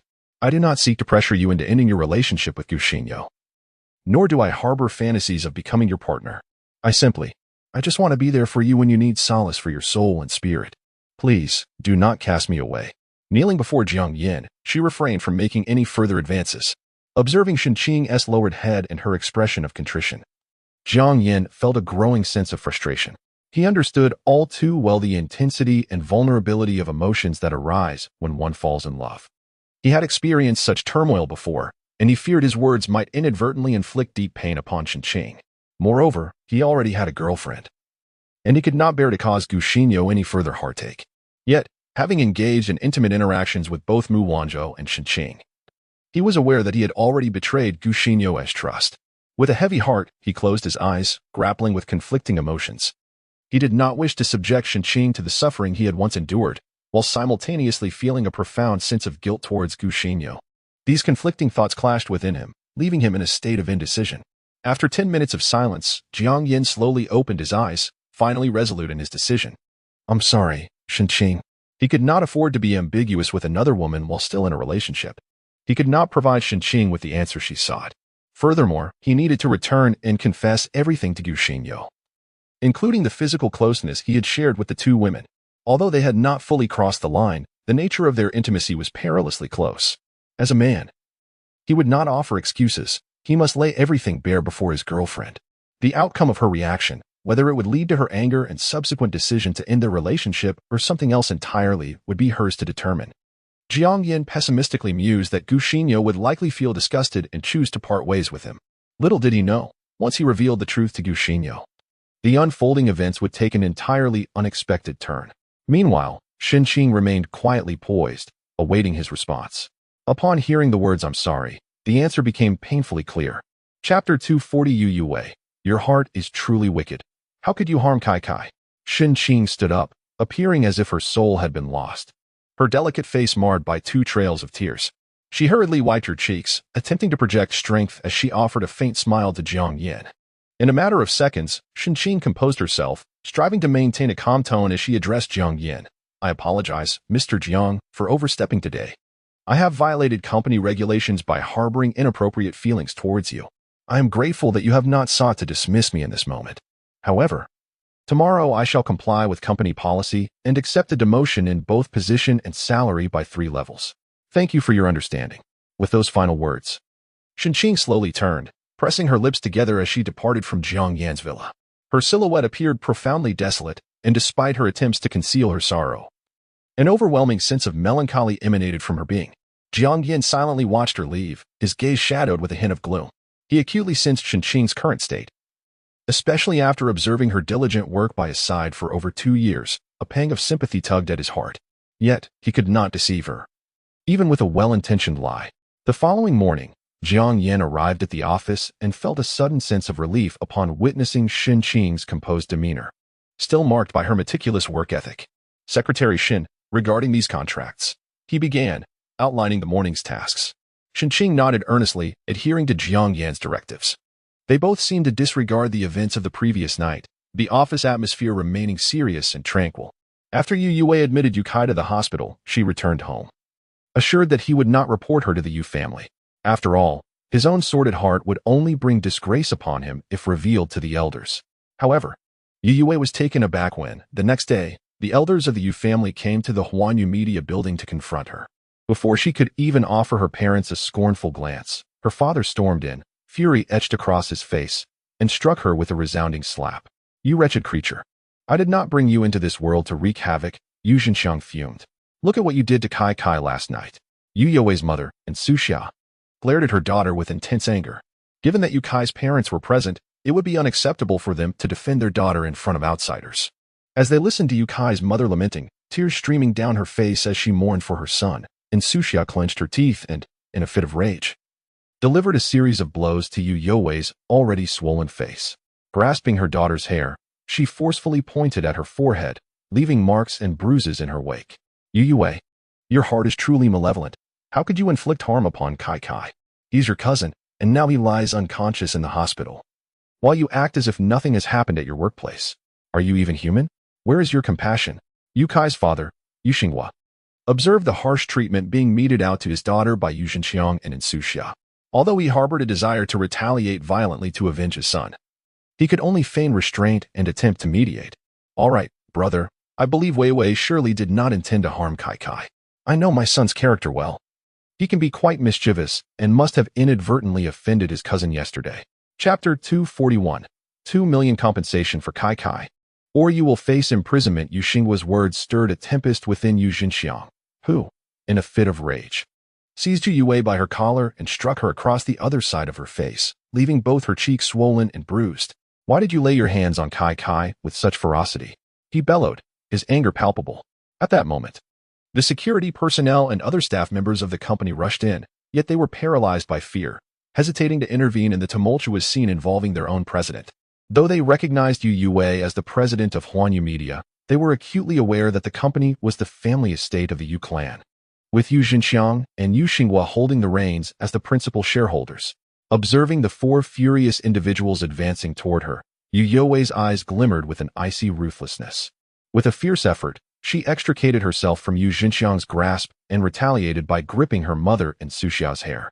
The pain forced Su to loosen her hold, granting Youwei her freedom.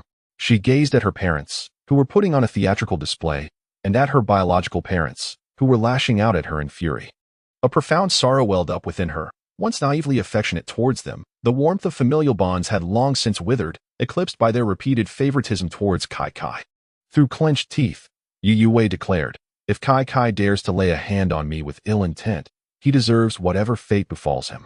In this matter, she felt no guilt, none whatsoever. The fault lay entirely with the Yu family. Upon hearing her words, Kai's mother immediately covered her face, wiping away tears and lamenting. Kai is the most obedient child at home. How could he ever think of doing such a thing to his cousin? Wei. Do not take advantage of Kai's silence to slander him unjustly. He is well aware of your disdain for him, and despite your coldness, he has always treated you with respect. Oh, my poor son, I cannot bear this. I shall join you below. As she spoke, she attempted to dash toward the table's edge, but fortunately, Yuxingwa caught her just in time. Yu Zhenxiang, witnessing this distressing scene, felt his own composure slipping away. He knew he had to provide an explanation to Kai's family. He first reassured his siblings-in-law, promising, "Do not worry, Kai is my nephew as well. I will ensure that Youwei gives you an explanation today." He then turned to Youwei with indignation, stating, Kai has been severely injured because of you. Mark my words, Youwei, do not assume that I will show you favoritism simply because I am your father. You must compensate Kai with 10 million in medical expenses and another 10 million in damages, or I will report you to the authorities and ensure you spend decades in prison. The demand for 20 million in compensation had originated during their journey to Huanyu Media, where Yuxingwa had initially suggested, under the guise of familial unity, that it would be best to resolve the issue amicably to protect the family's reputation. However, Yu Zhenxiang firmly opposed this notion, insisting that a more concrete resolution be proposed. After all, he was Kai's uncle, and allowing his nephew to suffer was out of the question. Though Kai had regained consciousness in the hospital, the gravity of his injuries compelled Yu Zhenxiang to seek restitution from Youwei. It simply could not be overlooked. Thus, with a feigned sigh of resignation, Yuxingwa had presented the figure. Chapter 242. The fracture of father-daughter relations. Upon hearing the staggering amount of compensation uttered from her biological father's lips, Youwei's eyes widened in disbelief. The notion of a sum exceeding 20 million was utterly incomprehensible to her. 20 million is not merely 200,000. Such a monumental figure. Does he truly believe that her wealth is printed daily? Moreover, even if it were merely 2 million, she could not possibly procure that sum in cash at this moment. She was at a loss as to how to manage the payroll for her employees at Huanyu Media next month, let alone acquiesce to Yu Zhenxiang's demands.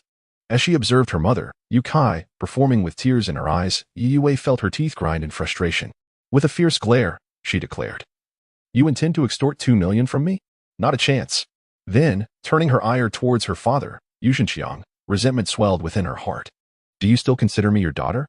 Before investigating the truth, you resort to cruel punishment upon me and propose the utterly unreasonable compensation of 20 million. Yu Zhenxiang, do you believe you deserve the title of father after treating your own daughter in such a manner? You, how dare you?" His words evidently ignited Yu Zhenxiang's fury anew, and he raised his hand, poised to chastise Youwei once more. Yet this time, she defiantly raised her chin, refusing to cower. "Go ahead and strike me. I wish to see if you can truly imprison me. Everyone in the company bears witness. I shall have them disseminate this absurd farce, and we shall see who is left embarrassed, your reputation or mine." Having endured so much turmoil, Youwei was resolute. Fully prepared to sever ties with the Yu family, she still held shares in Huanyu Media, although the company currently faced grave challenges. She believed that one day she would rise again. However, she was evidently unprepared for her father to use Huanyu Media as leverage against her. Observing the gathering employees and executives, Yu Zhenxiang, incensed, summoned all senior management to a meeting. He intended to convene a board of directors to dismiss Youwei from her role as chairwoman. Gritting his teeth, he glared at his rebellious daughter, declaring, "Very well. Since you have chosen this path, I, Yu Zhenxiang, disown you as my daughter. From this day forth, you shall not set foot in the Yu family home again." With that, he strode towards the company conference room, addressing the executives. "The board meeting is now in session. Assemble immediately." Witnessing this scene, Yuxingwa could not suppress a flicker of surprise in his eyes, though he quickly masked his joy with a fade of sorrow, sighing, "Alas! How can a family act in such a manner?" Meanwhile, Youwei, acutely aware of her father's intentions, felt her face pale as she clenched her fists. Gritting her teeth, Huan Yu Media represented her last beacon of hope, and she could not allow anyone to wrest it from her grasp. Resolutely, she followed him into the conference room. Inside, Yu Xinxiang commanded the head seat, exuding an aura of authority, while Youwei, her expression fraught with trepidation, entered in feigned calmness as she addressed him. "You cannot remove me. I am the president of Huan Yu Media. This company belongs to me, not a dictatorship under your control." Chapter 243.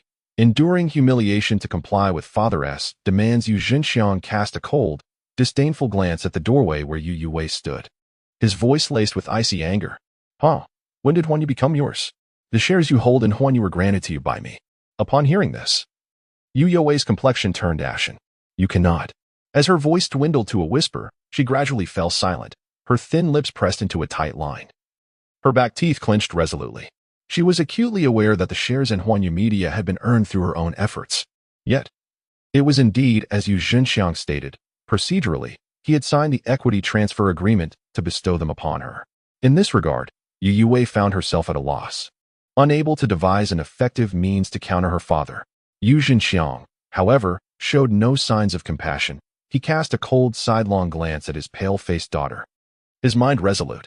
Lowering his eyelids, he discreetly pushed aside the revised equity change resolution prepared by his secretary. At that moment, Youwei's expression conveyed the unmistakable truth. Her father had seized control of the situation. Yu Xinxiang did not genuinely wish to strip Youwei of her shares and position. He merely sought an apology from her, a satisfactory recompense for Youkai. After all, Youkai had sustained severe injuries at her hands, and as her father, he felt compelled to provide an explanation to his brother's family. They were all family, after all. By resolving the matter in this manner, harmony could be restored within the Yu household. His paternal instincts were entirely focused on the well-being of his daughter and the unity of the extended family. At this juncture, Yu Xinxiang's demeanor shifted, adopting an air of assured authority as he addressed Youwei with a commanding tone. "If you wish to retain your stake in the Yu family enterprise, you must comply with my demands, apologize to Kai, and compensate him with 20 million. Otherwise, you will be expelled from the Yu family. And I shall not grant you a single cent of Huan Yu's shares." Observing the stubborn defiance etched on Youwei's face, Yu Xinxiang softened his tone slightly. He continued earnestly, "You and Kai are both the younger generation of the Yu family. We are all kin. It is detrimental to allow relationships to become overly strained, as it will only provide fodder for outsiders to ridicule us. Furthermore, this solution has been discussed with Xinghua and your aunt. They are in agreement and will not hold you accountable. You have occupied the position of chairman at Huan Yu for 2 years. You should be well aware of what truly matters." Listening to her father's words, Youwei clenched her fist tightly, her nails digging into her palm. Yet she seemed impervious to the pain. Her gaze lowered, concealing the tumult of emotions swirling within. After an indeterminate period of silence, as Yu Xinxiang's expression grew increasingly impatient, Youwei finally raised her eyes, her face devoid of emotion, and uttered a single word, devoid of inflection. "Fine." Huan Yu was her lifeline, her sole hope in the present. Even though Huan Yu Media faced dire straits, teetering on the brink of collapse, she would never allow anyone to wrest it from her grasp. Only Youwei understood the immense humiliation and resentment she bore in uttering that single word of acquiescence. Yet, she vowed that one day, she would reclaim what was taken from her by Youkai.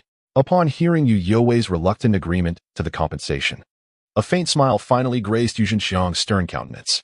She was perceptive enough. This was the only compliment Yu Xinxiang would offer his daughter. In contrast, Youwei merely curled the corners of her lips in a silent self-mockery, her eyes glinting with coldness. Chapter 244. The final step of Joy Entertainment. At the end of its road, the shareholders' resolution did not take place. The executives of the company, possessing keen perception, hastily departed from the premises. Youwei's cheeks were swollen and bruised from a slap delivered by Yu Xinxiang. As she escorted these individuals to the ground floor of the company, she had to lower her head, feigning discomfort by placing her palm over her inflamed visage. The upper floors housed conference rooms and the offices of senior management, while the ground floor was where the most junior employees toiled. If the staff below were to learn of her predicament, how could she ever assert her authority among them in the future? Youwei concealed her distress as she reached the lobby on the ground floor. There, Yu Xinxiang halted and directly confronted her. "When will you compensate Kai?" Youwei pressed her lips together and managed to utter a few words. 1 month. Upon hearing this, Yu Xinxiang frowned. "That is too long." You have 3 days to transfer the compensation to your uncle's bank account. At this ultimatum, Youwei felt her temper flare. Yet, considering Joy Entertainment, she inhaled deeply, gritting her teeth as she replied, 1 week. This was her final concession, and she herself was uncertain whether she could gather 20 million in cash within that time frame. Upon sensing her attempt to negotiate, Yu Xinxian's expression darkened, his brows furrowing in anger. Observing the tension, Yu Xingguo interjected, attempting to mediate. All right, brother. Do not press her too hard. A week is not an unreasonable request. With Yu Xingguo's words, Yu Xinxiang let out a cold huff, refraining from further commentary. He merely commanded Youwei, make it quick. Kai has already regained consciousness. Come by tomorrow to apologize to him at the hospital. Upon hearing this, Youwei bit her lip, giving a slight nod without uttering a word. After seeing off the Yu family members, her fury could no longer be contained. Returning to her office, she unleashed her wrath upon the desk, smashing everything in sight. After wreaking havoc on her office, her anger subsided only partially. Yet, as she surveyed the scattered documents and shattered remnants around her, there was no longer a venue for her ire to be expressed. With a heavy sigh, she released the tension that had gripped her entire being, collapsing onto the only intact sofa. A profound sense of powerlessness washed over her. Tears welled in her eyes, cascading down her cheeks unbidden. She had done nothing wrong, yet she found herself coerced by her own parents to admit fault. She had never anticipated that her father would dare to seize her shares and cast her out of the Yu family, denying her existence as his daughter. A sudden laugh escaped her lips, a mix of sorrow and madness.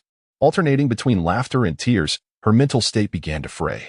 Although her relationship with her parents had always been strained, it had never reached the point of complete severance. They seemed genuinely pleased to witness her downfall and destitution. However, how could she, Youwei, succumb to their desires? Her gaze hardened with resolve. Summoning her secretary, she instructed them to clean the office while she applied ice to her face to reduce the swelling. She then retreated to an adjacent vacant office, contemplating her options. Acquiring several million in cash in such a short time was no longer feasible through loans. The only solution that came to her mind was to liquidate her assets. Chapter 245. Youwei visits the Mu Group. However, the prospect of liquidating assets was something Youwei deeply resented, for it signified the company's descent into its final throes of despair. Yet, in order to maintain her grip on Huanyu Media, she found herself compelled to take such measures. Recently, the company's operations had nearly halved, leaving it bereft of resources, and employees were departing in droves, rendering half of the floors in Huanyu Tower vacant. Youwei resolved to sell the 5th to 8th floors of Huanyu to procure some cash. Moreover, she had a contingency plan. To rejuvenate Huanyu Media, it was imperative to secure the backing of a financially robust conglomerate. And the only entity that came to her mind was the formidable Mu Group of Tianhai City. If she could lower her pride and humble herself before Mu Wanzhou, perhaps she could gain their support. For the sake of Huanyu, Youwei was willing to do so.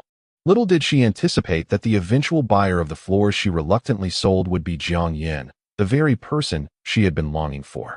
Unbeknownst to her, during the negotiations over the price, he ruthlessly drove it to an absurdly low figure, so low that labeling it as a mere bargain would be an understatement. Youwei, in her anguish of parting with the asset, failed to realize that this cash infusion would do little to salvage Huanyu Media. At the Mu Group, Mu Wanzhou entered her office holding an item. After approving the documents on her desk, she leisurely revealed its contents: a white shirt, a fitted tank top, and a pair of dark men's underwear. The fabric bore layers of creases, appearing unwashed and disheveled. Yet, Mu Wanzhou gazed at them with a dazed expression, her heart aflutter. Logically, this was her workplace, and she should not have brought personal belongings here. However, after experiencing the scent that belonged solely to Jiang Yan, she found herself unable to resist. Even during working hours, she kept these items close by. Mu Wanzhou could not help but lick her rosy lips, slowly tucking the dark garment beneath her waist. She pressed her thighs together, feeling a wave of comfort that made her bite her lip in delight. Just then, an untimely knock echoed from the door, followed by her secretary's soft voice. President Mu. Mu Wanzhou shot her a displeased glare, her brows furrowing in irritation. Come in. The secretary entered, noticing the crimson hue of Mu Wanzhou's lips and the faint blush on her cheeks. She felt the intensity of her gaze and cautiously spoke. President Mu. Youwei from Huanyu Media has come to see you, but she did not make an appointment. Upon hearing this, a glimmer of shrewdness flashed in Mu Wanzhou's eyes. She pondered for a moment before casually responding, "Oh, then let her in." The secretary was taken aback, her eyes widening in astonishment. She understood that without an appointment, even the mayor of Tian'ai City would struggle to secure an audience with the president. Yet, here was Mu Wanzhou, who, without a second thought, permitted Youwei to meet her. As the secretary, she was aware that there was little business interaction between the Mu Group and Huanyu Media. Why the sudden invitation? Moreover, given Huanyu Media's current predicament, it was clear to everyone why Youwei sought out their president. However, the secretary dared not voice her thoughts. She bowed her head and replied, "Understood, President Mu." Chapter 246. The earrings she sold were worth $1 billion? When Youwei arrived at Mu Wanzhou's office, she could not help but feel a sense of astonishment. She never imagined that one day she would find herself in the territory of her rival, who she had so meticulously guarded against. "Good day, Ms. Mu." Observing Mu Wanzhou lounging comfortably in her chair, Youwei forced a tone that was tinged with flattery. After all, she was the one seeking assistance from Mu Wanzhou and had no choice but to lower her demeanor. However, Mu Wanzhou appeared to disregard her humble overtures entirely. With a languid hand resting on her chin, she spoke with a hint of amusement. What brings the young lady from the Yu family to seek me out today?" Astute and perceptive, Mu Wanzhou could easily surmise the reason behind Youwei's uncharacteristic visit. Yet, she wondered why she should extend a helping hand to Youwei. Her inquiry was deliberately crafted to place Youwei in a challenging position. Upon hearing the veiled mockery in Mu Wanzhou's words, Youwei clenched her teeth in frustration. As her gaze inadvertently fell upon Mu Wanzhou's hand, she was momentarily captivated by a glimmering object adorning her ring finger. Upon closer inspection, Youwei's entire being trembled. That radiant diamond was none other than the very ring Jiang Yan had intended to present to her on her birthday. In an instant, a wave of unacknowledged jealousy washed over Youwei, causing her to forget the purpose of her visit. Her eyes widened in disbelief as she confronted Mu Wanzhou. "How do you possess my diamond ring?" That dazzling gem was meant for her, a treasure unearthed despite the pain of thorns. How could it possibly be on Mu Wanzhou's finger? In response to her inquiry, Mu Wanzhou's lips curled into a bewitching smile. "Oh, your diamond ring? This was a precious gift from my beloved junior. How could it belong to you?" With that, Mu Wanzhou playfully showcased her slender fingers, positioning the diamond ring tantalizingly before Youwei. As if struck by a profound shock, Youwei vehemently shook her head. "Impossible, impossible. Jiang Yan would never give it to you." Mu Wanzhou laughed lightly. "Why is it impossible? If he bestowed upon me such extravagant blue diamond earrings, a mere ring pales in comparison. It can hardly be worth $1 billion. Though Mu Wanzhou's words were deliberately crafted to provoke Youwei, she was acutely aware of the significance behind receiving a diamond ring from a man. The thought that Jiang Yan had almost presented that very ring to Youwei for a proposal stirred an unsettling bitterness within her. Youwei gasped in astonishment. "What? $1 billion?" Her eyes widened in disbelief as she fixated on the earrings dangling from Mu Wanzhou's earlobes. She had painstakingly bargained with the pawnshop owner to sell them for a mere $10 million. How could they now be valued at $1 billion in Mu Wanzhou's possession? Mu Wanzhou, witnessing Youwei's stunned expression, felt a twinge of surprise herself. With a mocking smile, she said, "What's the matter? Were you unaware that my junior spent nearly $1 billion to acquire those blue diamonds?" As the realization dawned upon her, Youwei gradually comprehended the full extent of her misfortune. She had been utterly deceived by the pawnshop owner. Chapter 247. I can't believe Jiang Yan would have an affair with you. To her astonishment, the jewelry that Jiang Yan had given her was worth an astounding $100 million. Yet, in her naivety, she was unaware of the market value of the blue diamond and sold it for a mere $10 million. The thought of this filled Youwei with profound regret. If only she had access to $100 million in funds, her company could have undergone a miraculous transformation, resurrecting from the brink of collapse. Instead, she found herself deceived by Yang Xinrui into donating money for a run, leading to her current pitiful state. When Jiang Yan presented her with this gift, they had just graduated, and she was well aware that he had limited financial means at that time. Who could have imagined that he would gift her a pair of earrings valued at $100 million? Reflecting on the warm moment when Jiang Yan had personally adorned her with them, she felt an overwhelming mix of happiness and bitterness. As she lifted her gaze, she noticed Mu Wanzhou flaunting her triumph with a self-satisfied glint in her eyes. This ignited a flicker of resentment within Youwei. Yet, for the sake of a brighter future, she clenched her teeth and uttered insincere words. "President Mu, it suits you perfectly." In truth, it was utterly unflattering and grotesque. The gift from Jiang Yan was the one that truly complimented her, enhancing her beauty. With a charming smile, Mu Wanzhou dismissed Youwei's gritted response, replying nonchalantly, "Of course. Even the junior praised me for looking more beautiful with these earrings. The mere mention of Jiang Yan nearly sent Youwei into a furious rage. She recognized Mu Wanzhou's intentions to provoke her with references to Jiang Yan. Nevertheless, her jealousy and anger surged uncontrollably upon hearing his name.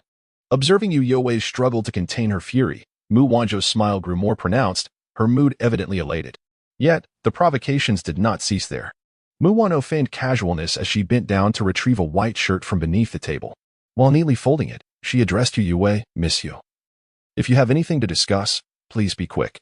I don't have time for idle chatter. I need to return this shirt to the junior soon." Youwei's pupils dilated in shock. What did you say? Returning clothes to Jiang Yan? A chilling suspicion gripped her mind. Could it be? Impossible. Youwei desperately denied the thought within her. Jiang Yan would never be involved with a woman like Mu Wanzhou. Indeed. She had yet to even share an intimate moment with Jiang Yan. Why should it be someone as cunning as Mu Wanzhou? However, the very next moment, Mu Wanzhou shattered Youwei's fragile illusions. "Oh, I must thank you, monsieur. Without your assistance, it might have taken me longer to get closer to the junior." "Thank you, Youwei." The most glamorous and influential female CEO of Tian'ai City was expressing gratitude to the daughter of a second-rate enterprise. If others in elite circles were to learn of this, they would undoubtedly be astounded. If it were happening to them, they would be elated, eager to ingratiate themselves with the president of the Mu Corporation. After all, this was a golden opportunity to establish relations with the leading enterprise of Tian'ai City. Yet, Youwei felt no surprise. Instead, an overwhelming surge of anger consumed her. Mu Wanzhou, noticing Youwei's reddening eyes, feigned ignorance and asked with a smile, "Why do your eyes look so red?" Youwei could no longer contain her emotions. She shouted, "I don't believe it.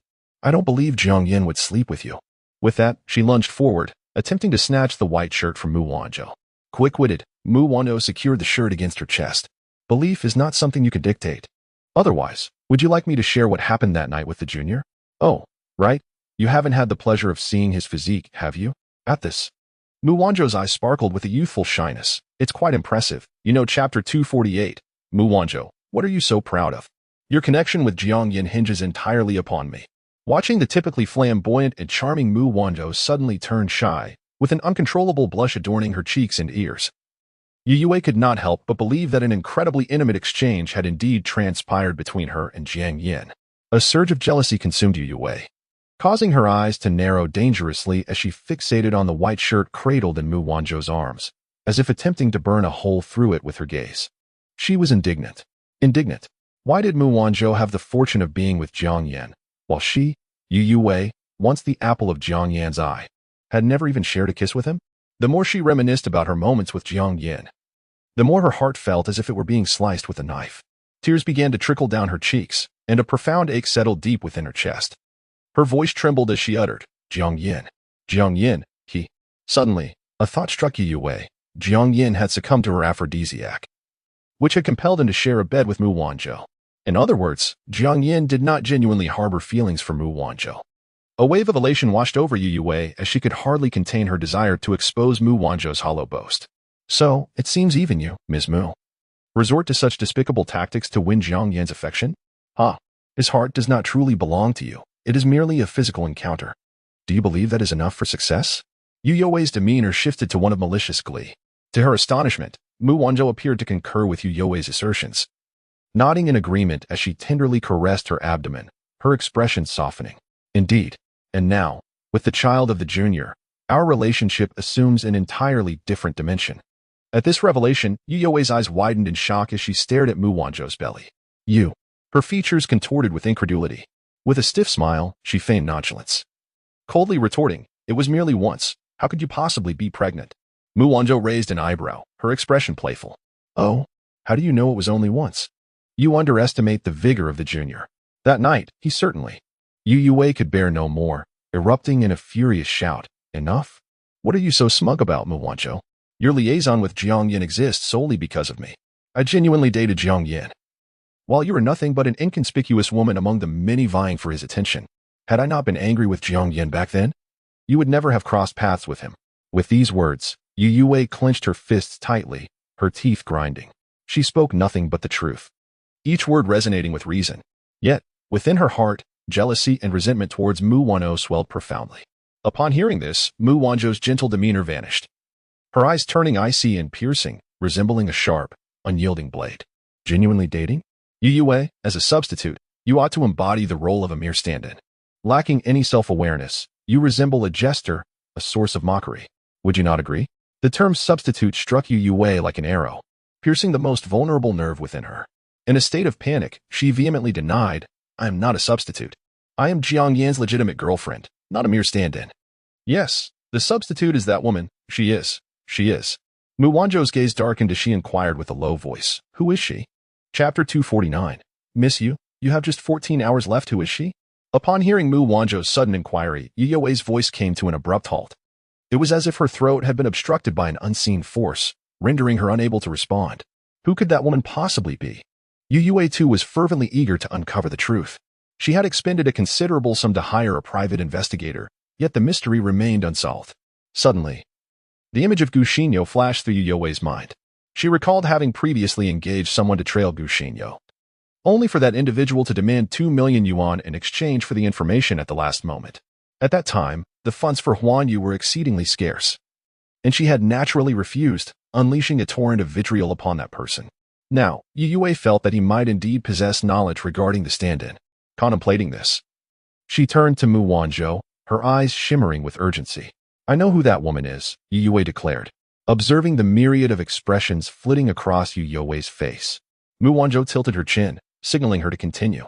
Youwei, not lacking in acumen, noted that Mu Wanzhou was equally invested in the identity of the stand-in, which bolstered her confidence. Taking a deep breath, Youwei made her request. "However, before we proceed, I require 2 million in cash." Initially, Youwei presumed that Mu Wanzhou would subject her to further scrutiny. To her astonishment, Mu Wanzhou readily acquiesced. "Very well," Mu Wanzhou replied. Youwei exclaimed in disbelief. You said what?" Noticing Youwei's utterly perplexed demeanor, Mu Wanzhou cast her an impatient glance and coldly remarked, "What is the matter? Does Miss Yu have an issue with her hearing?" Upon hearing Mu Wanzhou's sarcastic retort, Youwei finally believed she had not misheard. Yet, for reasons unbeknownst to her, a wave of unease surged within her at Mu Wanzhou's prompt agreement. Nevertheless, the prospect of receiving 2 million yuan began to overshadow her apprehension. With the money, she would finally discern the identity of Jiang Yan's white moonlight, stirring excitement within her. Youwei addressed Mu Wanzhou. "All right, since you are so forthcoming, please transfer the funds to my account immediately. I cannot afford to miss this opportunity." The corners of Mu Wanzhou's mouth gradually curved upward as she calmly stated, "I wish to know the identity of the stand-in today." Hesitating for a moment, Youwei eventually nodded. "Understood." However, when the 2 million was indeed transferred to her account, Youwei found herself unable to exit the gates of the Mu Corporation. Fuming, she returned to Mu Wanzhou's office and demanded, "What is the meaning of this, Miss Mu?" Leaning back in her chair, Mu Wanzhou leisurely glanced at her wristwatch and replied, "Miss Yu, you have just 14 hours remaining." At that moment, Youwei grasped the implication. Mu Wanzhou's today truly meant the deadline was set for midnight. Unable to suppress her disdain, she shot Mu Wanzhou a cold glare. "Miss Mu, although your conglomerate is the leading enterprise in Tianhai City, that does not grant you the audacity to flout the law here. There exists a saying that even emperors should be subject to the law. Do you not fear the consequences of openly infringing upon my personal liberties?" Mu Wanzhou chuckled at this, her laughter ringing with amusement. "Oh, and how does Miss Yu intend to proceed? Will you report me to the mayor?" "No, wait. I suspect you might opt to call the police instead, considering you did so last time." Chapter 250. You are truly shameless. The last time Mu Wanzhou spoke, it was after she had just been broken up with Jiang Yan during her first visit to his company. At that time, she was barred from entering the premises. Yet, Mu Wanzhou, in her high heels, swayed her hips as she confidently walked in. Youwei recognized that she was mocking her foolish actions from that day. When the police arrived, rather than enforcing the law, they offered respectful apologies to both Mu Wanzhou and Jiang Yan. Ultimately, she fainted from anger due to Jiang Yan's behavior. Listening to Mu Wanzhou's sardonic remarks, Youwei felt a surge of indignation. However, she found herself within the sphere of influence of the powerful Mu family. Even her status as the daughter of the Yu family was of little consequence. Youwei had no choice but to swallow her rage and retreated to an empty conference room to contact the individual who had previously stalked Gu Xinyo. Fortunately, Detective Li did not backtrack. Upon receiving a 2 million transfer, he promptly sent Youwei an address. "Youwei, what do you mean by this? I asked you to reveal that woman's identity, and you send me an address as if to dismiss me? Detectively, once you visit that place, you will naturally uncover the truth. The private investigator chose not to disclose the facts directly, but rather to tantalize her with a mystery. This was, after all, a reflection of his own malicious intent. The shocking truth of identical twin sisters would be far more intriguing if revealed through personal discovery rather than his words. Upon receiving the reply, Youwei's brow furrowed, her expression seething with anger. Very well. If I find out you were toying with me, I have 100 ways to make your life miserable. Detectively, rest assured, miss you will be satisfied. Youwei refrained from responding further and turned to enter Mu Wanzhou's office. Without knocking, she pushed the door open. Upon entering, she immediately noticed Mu Wanzhou reclining in her chair with a flushed complexion, an expression of blissful relaxation adorning her face. On the desk lay a crumpled, disheveled shirt and a pair of men's intimate garments. In an instant, Youwei grasped the situation. You were truly shameless. Youwei fumed, pointing at Mu Wanzhou, who merely cast a disdainful glance in her direction. So you know shame, yet you remain unattached to your junior for 5 years. Furious, Youwei exclaimed. You. Unfazed by Youwei's ire, Mu Wanzhou languidly inquired, what about the matter I asked you to investigate? Do you know who she is? Youwei retracted her gesture and replied curtly, I have discovered that woman's identity, but I will not divulge it unless you accompany me to a certain location. Where? Yongning Cemetery. At the mention of this, Mu Wanzhou tidied Jiang Yan's clothing and stood up, saying, let us go. Youwei instinctively queried, are you going with me? Mu Wanzhou raised an eyebrow and shot Youwei a sidelong glance. Otherwise? It's almost evening. After visiting there, I can conveniently return Jiang Yan's clothes. Realizing the implication in Mu Wanzhou's words, Youwei could no longer contain her anger. She felt a surge of jealousy. Are you really returning your, used clothing to Jiang Yan? He wouldn't want them. In response, Mu Wanzhou merely chuckled, continuing on her path without a word. This only fueled Youwei's fury further. She followed closely behind, her fiery gaze nearly boring a hole into Mu Wanzhou's back. The thought that Mu Wanzhou could engage with Jiang Yan was infuriating. It was because Jiang Yan had succumbed to her charms that Mu Wanzhou had the upper hand. Otherwise, that night should have been a beautiful affair between her and Jiang Yan. With this in mind, Youwei began to plot silently. She resolved to procure a stronger aphrodisiac. Just a single breath would render Jiang Yan irrational, consumed by desire to possess her. Only then could she regain his affection and revive her once bright future. Meanwhile, Mu Wanzhou sensed the seething resentment emanating from behind her, and her smile widened. This was precisely her aim.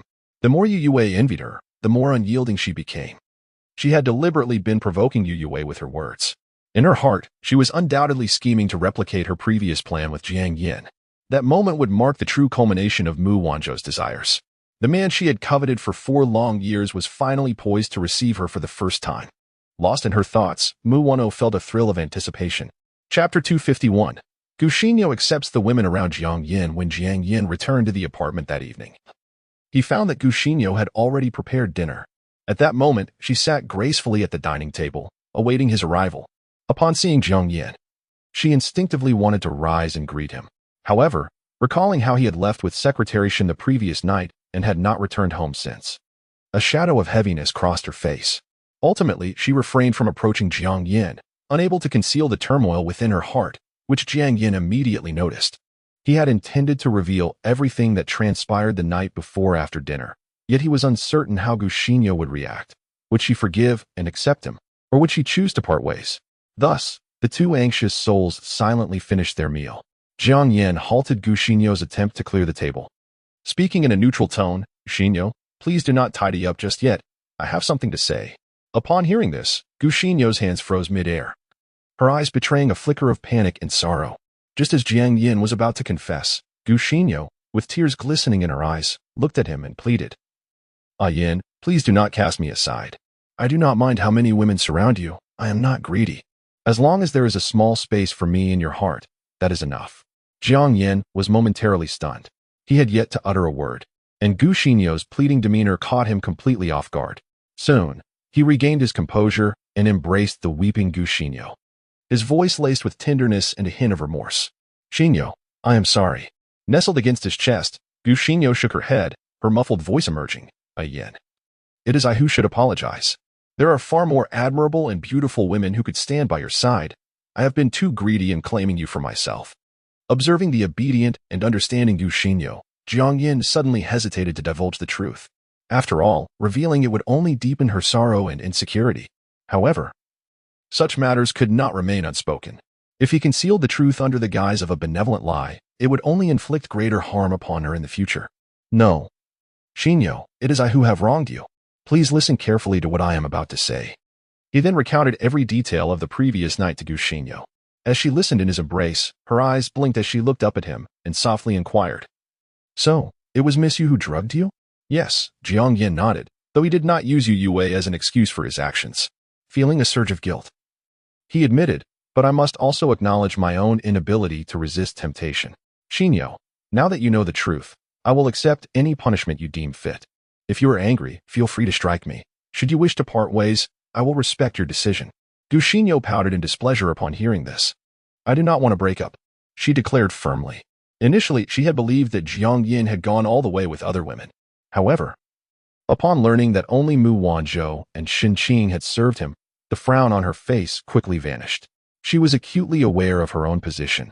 Without the agreement of being his contract girlfriend, she would never have had the chance to be Jiang Yan's partner. When she heard about Youwei, Youwei's aunt, her intuition warned her that Youwei likely harbored feelings for Jiang Yan. Mu Wanzhou, Xin Qing, Qin Shiyu, and Youwei, there were at least 4 women she knew who had affections for him. There were undoubtedly more whom she did not know. Gu Xinyo reflected on her status as a soon-to-graduate university student, feeling unremarkable and lacking social prowess, while the other women in Jiang Yan's life were exceptionally accomplished. Especially Mu Wanzhou, a wealthy heiress with a pathological possessiveness towards him. The thought of competing with Mu Wanzhou for Jiang Yan seemed utterly futile. Thus, while Jiang Yan had yet to return home, Gu Xinyo came to a realization. She did not wish for Jiang Yan to love her alone. She did not mind his many female acquaintances. All she hoped for was to secure her place among them, maintaining their current relationship and lifestyle. Chapter 252, A Yin. I desire you. As Jiang Yan gazed at the person in his arms, her eyes widened fiercely, mistakenly believing her words were mere sarcasm born from anger. A shift in perspective allowed Jiang Yan to empathize deeply. Had Gu Xinyo committed the same transgressions, he would have found it utterly unacceptable. Gently patting Gu Xinyo's back, he reassured her, It's all right, my dear. Even if we part ways, I shall provide you with compensation. At his words, Gu Xinyo reacted even more strongly. Burying her face in his chest, she inhaled his scent deeply, resolutely rejecting his proposition. I don't want to. I refuse to break up. A yin. I care not for them at all. Even if you wish to be with them, I will not separate from you. Upon hearing her declaration, Jiang Yan suddenly realized that she was speaking from the heart, not in jest. He was taken aback. He had not anticipated that Gu Xinyo could accept his entanglements with other women. Although the direction of events surprised him, the outcome aligned perfectly with his inner hopes. Gu Xinyo lifted her head, a hint of shyness gracing her features, while her words were unabashedly provocative. Yin, I desire you. The implication was unmistakable. Her profound affection for him rendered her indifferent to his connections with others. Jiang Yan, astounded, swept Gu Xinyo into his arms, his eyes brimming with excitement. Half-jokingly, he remarked, Xinyo, it seems the effects of the medication within me are stirring again. Can you withstand it? Gu Xinyo clung to his neck, bashfully nuzzling against him. Suddenly, her body stiffened, paralyzed by surprise. She never expected Jiang Yan's words to ring true. Her face flushed crimson as she softly and clearly responded, Dear husband, hurry. Upon hearing this, Jiang Yan could no longer restrain himself.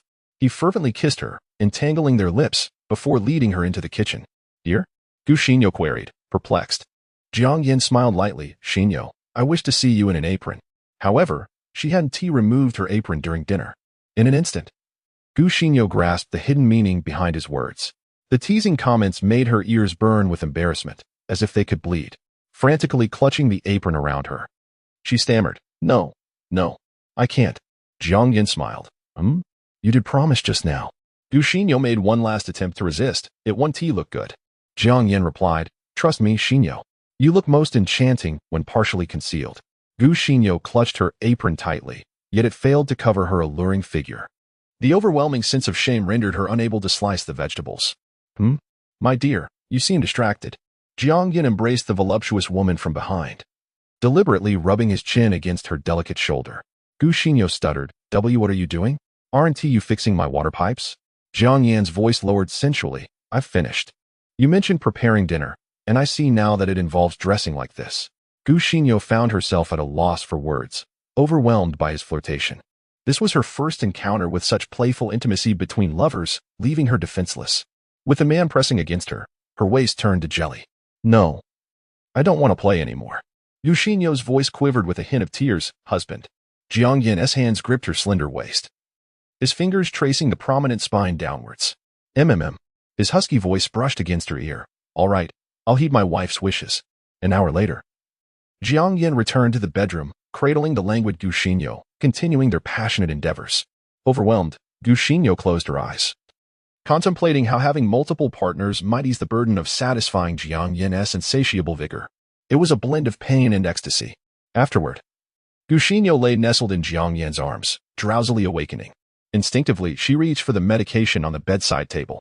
Jiang Yan caught her delicate wrist, saying, Don't take it. It's not good for your health. Gu Xinyo hesitated, but not taking the medication implied significant consequences. Previously, Jiang Yan had been diligent about protective measures, fearing pregnancy. It was she who had insisted on foregoing them, opting for contraceptive pills instead. Jiang Yan had refused initially, but her brazen actions had led them to this moment. Without protection, their intimacy grew increasingly harmonious. Ever since, Gu Xinyo relied on medication to prevent pregnancy. Now, Jiang Yan's sudden insistence against her taking the pills filled her with a mix of joy and trepidation. She feared this might be a fleeting dream, one from which she would awaken to find it gone. Looking into Jiang Yan's eyes, brimming with delight, she murmured, Yin, you know I'm in my ovulation period. They had been intimate numerous times, and her body now bore the essence of him. Without the pills, she could very well conceive his child. Jiang Yan's deep gaze met Gu Xinyo's, unable to mask his own joy. He understood her fervent desire for this reality, determined to alleviate her daily anxieties. He aimed to provide her with complete security. Leaning down, he tenderly kissed her most sensitive spot. Xinyo, do you wish for this? He asked softly. I do. Gu Xinyo replied eagerly, flipping over to sit atop him. This is wonderful.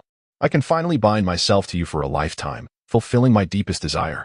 She longed to bear Jiang Yan's offspring, ideally a pair of twins. Feeling her movements atop him, Jiang Yan was taken aback. Xinyo, you. Gu Xinyo, fully embracing her desires, declared, Yin, I want to bear you several children. That night unfolded with a blend of length and enchantment. Meanwhile, Youwei endured a night of torment. Chapter 253, Jiang Yan's white moonlight turns out to be her long-lost biological sister? How is this possible? Staring at the photograph on the tombstone, Youwei felt as if she had turned to stone. She read the inscription on the gravestone word by word, her pupils dilating in disbelief. Tomb of Xinqiuya, erected by her friend Jiang Yan Xinqiuya. Yuqingya. Thus, Jiang Yan's long-cherished white moonlight was indeed her sister, who had been missing for many years. Haha, Youwei suddenly laughed, her mirth chillingly resonant in the dark, silent night. Logically, she should have been elated to finally uncover the whereabouts of her beloved sister and the true identity of Jiang Yan's white moonlight. Yet, upon learning this shocking truth, she felt no triumph, only a bitter irony. What are the odds of such melodramatic coincidences? Jiang Yan had accepted her during their university days, truly treating her as a mere substitute. And astonishingly, this was all occurring in the same year her sister passed away. It was utterly absurd. Youwei's eyes reddened, tears uncontrollably spilling over, cascading down her cheeks. A deep sense of unwillingness enveloped her, as a wave of sharp pain surged through her chest. The agony compelled her to bend over, curling into herself. Why? If it had been any other woman, she could have made her life in Tianhai City unbearable, forcing her to completely distance herself from Jiang Yan. But why was it that this woman was her twin sister? And tragically, her sister had left this world 5 years ago. How could she confront a ghost? What on earth had transpired? Youwei's thoughts were in disarray. This revelation struck her with considerable force. Crouched on the ground, she hugged her head, trembling as tears soaked her clothing. The man she cherished most and the sister she had long sought had known each other for 5 years. The existence of a gravestone for Yuqingya indicated an extraordinary bond between them. Perhaps they had already been a loving couple. It was only after Yuqingya's sudden death that everything had changed, paving the way for her 5-year romance with Jiang Yan. Nevertheless, regardless of the circumstances, she had to confront Jiang Yan to inquire about the events of that fateful year. Meanwhile, Mu Wanzhou, standing nearby, was equally astonished. Yet her reaction was swift. Regaining her composure, she began to analyze the pros and cons of the situation in her mind. Observing Youwei, who was on the verge of breaking down, Mu Wanzhou pursed her lips, feeling rather pleased. The Yu family had finally uncovered the whereabouts of the second Miss Yu, who had gone missing over 20 years ago, only to discover she had died 5 years prior. A regrettable twist. Mu Wanzhou feigned sorrow, expressing her lamentation. Whether Youwei was listening or not, she prepared to take her leave, remarking, "Since I have acquired the answers I sought, there is no need for me to linger here any longer. My condolences, Miss Yu." Learning that Jiang Yan's white moonlight was a deceased individual was sufficient for her. To her, this was unexpectedly good news, after all. Dealing with the dead was far easier than with the living. As for her identity, Mu Wanzhou had no interest whatsoever. She had no desire to remain and witness Youwei's display of grief. Just as Mu Wanzhou had taken a few steps, Youwei suddenly lifted her head and called out to her. "Wait." Unsteadily, Youwei rose to her feet, her voice hoarse from crying. "Ms. Mu, there's still 20 million in cash and the collaboration with Huanyu Media." Hearing this, Mu Wanzhou narrowed her eyes. When did I agree to that? Chapter 254.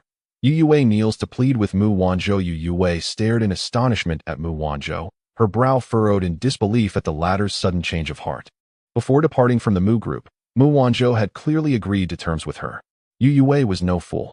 She understood that Mu Wanzhou was deeply curious about Jiang Yan's true love. Before revealing this information to Mu Wanzhou, she intended to leverage it to secure a collaboration and request a loan of 20 million with no interest. Should Mu Wanzhou refuse, Youwei would withhold the identity of that woman indefinitely.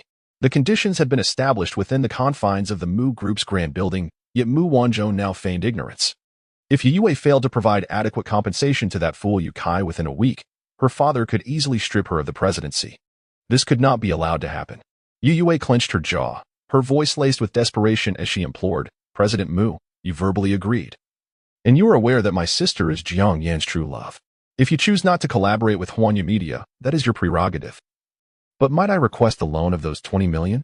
A mere 20 million was negligible in the eyes of the Mu Group, valued in the billions. "I beg of you, President Mu." As Youwei reluctantly lowered herself before Mu Wanzhou, the latter's lips curled into a mischievous smile. "Oh, since Miss Yu is so earnest, I would feel remiss to refuse.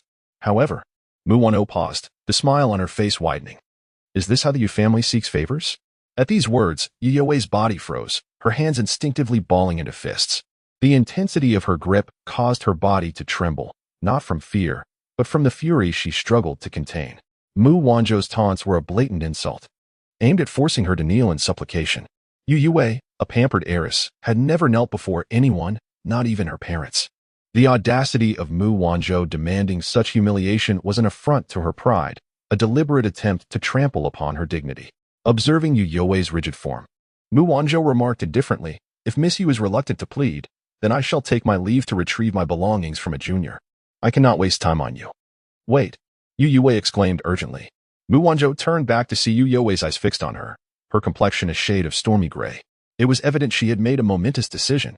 Under the impatient gaze of Mu Wanzhou, Youwei knelt, her forehead pressed against the ground. "President Mu, please assist Huanyu Media. It was my ignorance that offended you in the past. I sincerely apologize. I hope you can overlook my transgressions." In that moment, Youwei seemed to shed her former regal aura, resembling the very lowly individual she had once scorned, repeatedly offering apologies to Mu Wanzhou. Stripped of her pride and dignity, she was a shadow of her former self.